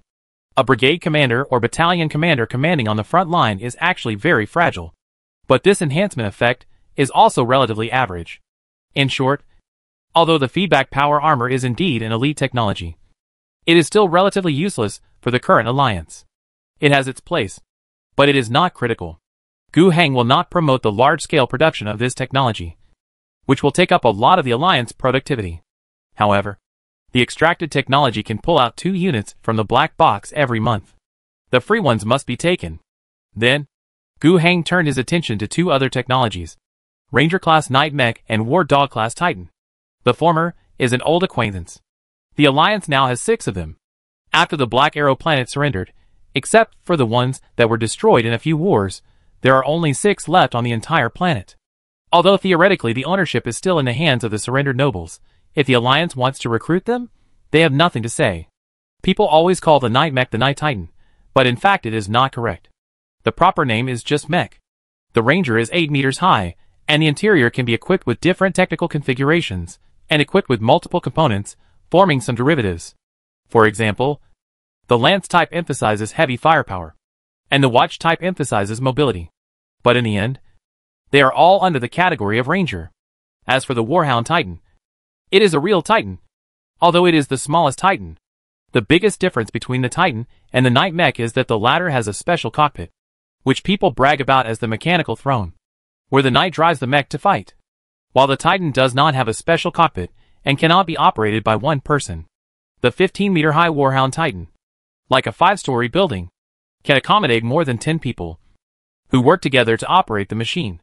Compared with the advanced Ranger Knight Mecha, the Warhound Titan is twice as big, reaching a height of 15 meters. With these 2 technologies, the strength of the Alliance army will be taken to a new level. No matter how powerful the Lion tank is, it can only be positioned as a consumable. At 4,000 yuan per unit, it is equivalent to a large armored cannon fodder on a high-intensity battlefield. But the Night Mech and Warhound Titan can be considered the main force of elite troops in any case. On the Black Arrow Star, a bunch of poorly equipped feudal troops, with some sentinel mechs, cannot bring out the power of the fierce Night Mechs at all. But even so, in that decisive battle, the Alliance had to pay an average of more than 40 tanks, hundreds of armored vehicles, 5 Wind Falcons, 1 Space Marine, and several infantry as the price to take down a Ranger-class Knight. If the Night Titan is placed here in the Alliance, there will be more elite armored troops in front, elite infantry forming a defensive position next to it, and sharp artillery coordinating to exert firepower advantages. The power that the Knight and Titan can exert will be greatly enhanced. It will be difficult for the Space Marines to get close to them. The Phoenix broke through the Kingdom Army's defensive position, which was broken with 1 poke. The Alliance military formation is not so easy to penetrate. A slight delay. The firepower of the Knights and Titans is enough to destroy the Space Marines. What's more, these 2 things, especially the Night Mech, can not only provide great help on the military level, but also have great political significance after the Alliance can produce them by itself, which is very beneficial to the Alliance rule over Black Arrow Star. Black Arrow Star is a place with a strong Knight tradition. Now, The Alliance has the ability to produce Sentinel mechs by itself, and the ability to produce Knight mechs by itself. Isn't this a miracle?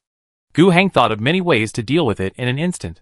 The establishment of the Knight Academy is, on the one hand, to be a military school, on the other hand, to train Knight pilots, and on the other hand, to strengthen the orthodox status of the Alliance.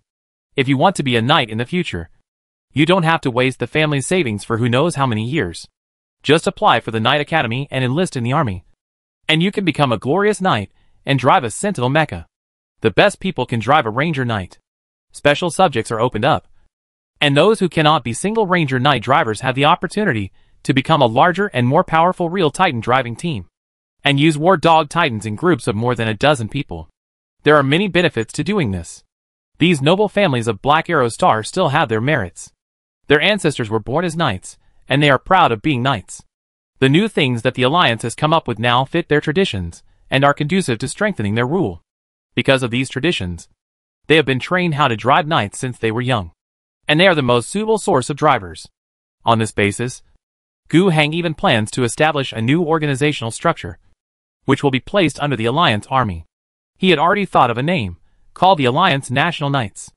Originally, he was going to call it the Black Arrow Knights, but after thinking about it, he rejected this name. The regional characteristics were too strong, which did not match the overall concept of establishing Alliance identity that Gu Heng had set before. This Alliance National Knights was not really a complete military organization. Its main purpose was to provide identity authentication, and to strengthen the sense of honor. The Knights on the Black Arrow Star bought into this.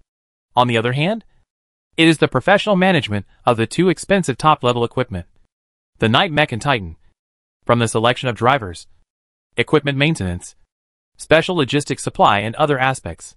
At the same time, the establishment of the Knights also makes it easier for the Alliance to flexibly and centrally deploy these top-level weapons in the war. After all, these top-level equipment are not suitable for direct allocation to specific army organizations. Otherwise, it will be troublesome to call them up. Of course, for the pilots of the Knight Mech and Titan, there is an important subject in their training, which is how to cooperate with conventional troops in combat. This part of the content is somewhat lacking in the original training system of Black Arrow Star, and it cannot keep up with the current conventional force model of the Alliance. The National Knights must work hard to explore this aspect. Scratching his head, Gu Heng even planned to build the first set of Ranger Knight production line of the Alliance on Black Arrow Star first. If this news gets out, it will immediately boost people's enthusiasm. Right? According to the production capacity of the black box. If the finished product is produced directly, the Ranger Knight will be produced every 2 months, and the War Dog Titan will be produced every 5 months. As for the production line, it is estimated that in half a year, each will be able to produce a preliminary one. Gu Heng had a communication with Wu Jiarong, and after talking about related matters, he roughly estimated that if the Alliance puts these two things into production normally in the future, and puts them on the Black Arrow Star, with the Pampos Industrial Center as the main production base for the Ranger Knight, and the Lumen Industrial Center as the main production base for the War Dog Titan, then it is estimated that after 2 years of construction and laying multiple production lines, it will be possible to produce about 6 Ranger Knights and 1 War Dog Titan per year. Black Arrow Star has accumulated so many years. Before the war, there were only about 30 Knight Titans on the entire planet. After the arrival of the Alliance, this kind of thing that could only be imported through foreign trade and exhausted the financial resources of a country to afford can be produced by itself. In 5 years, it can reach the accumulation of countless years in the past. This will strongly prove that the arrival of the Alliance is absolutely positive for Black Arrow Star. Gu Heng is already quite satisfied with this number. Then, he turned his attention to the last thing, which was also the only epic technology, fine gold material. When he saw this thing, Gu Heng was a little surprised. Fine gold can almost be regarded as the highest grade of materials used on a large scale in the Empire. I won't talk about higher and rarer materials, but only mention the things that can be used on a large scale. Fine gold is mainly used to build real Titans, rather than Knight mechs that are falsely called Titans. Fine gold is also indispensable in some key parts of starships, and it is also used when building Terminator armor. In short, with the advancement of technology, the production of high-strength technical products will inevitably bring higher requirements for basic materials. The large-scale use of refined gold is born for this purpose. However, The refined gold used by the Empire now is mostly natural products, either in the process of large-scale mineral mining.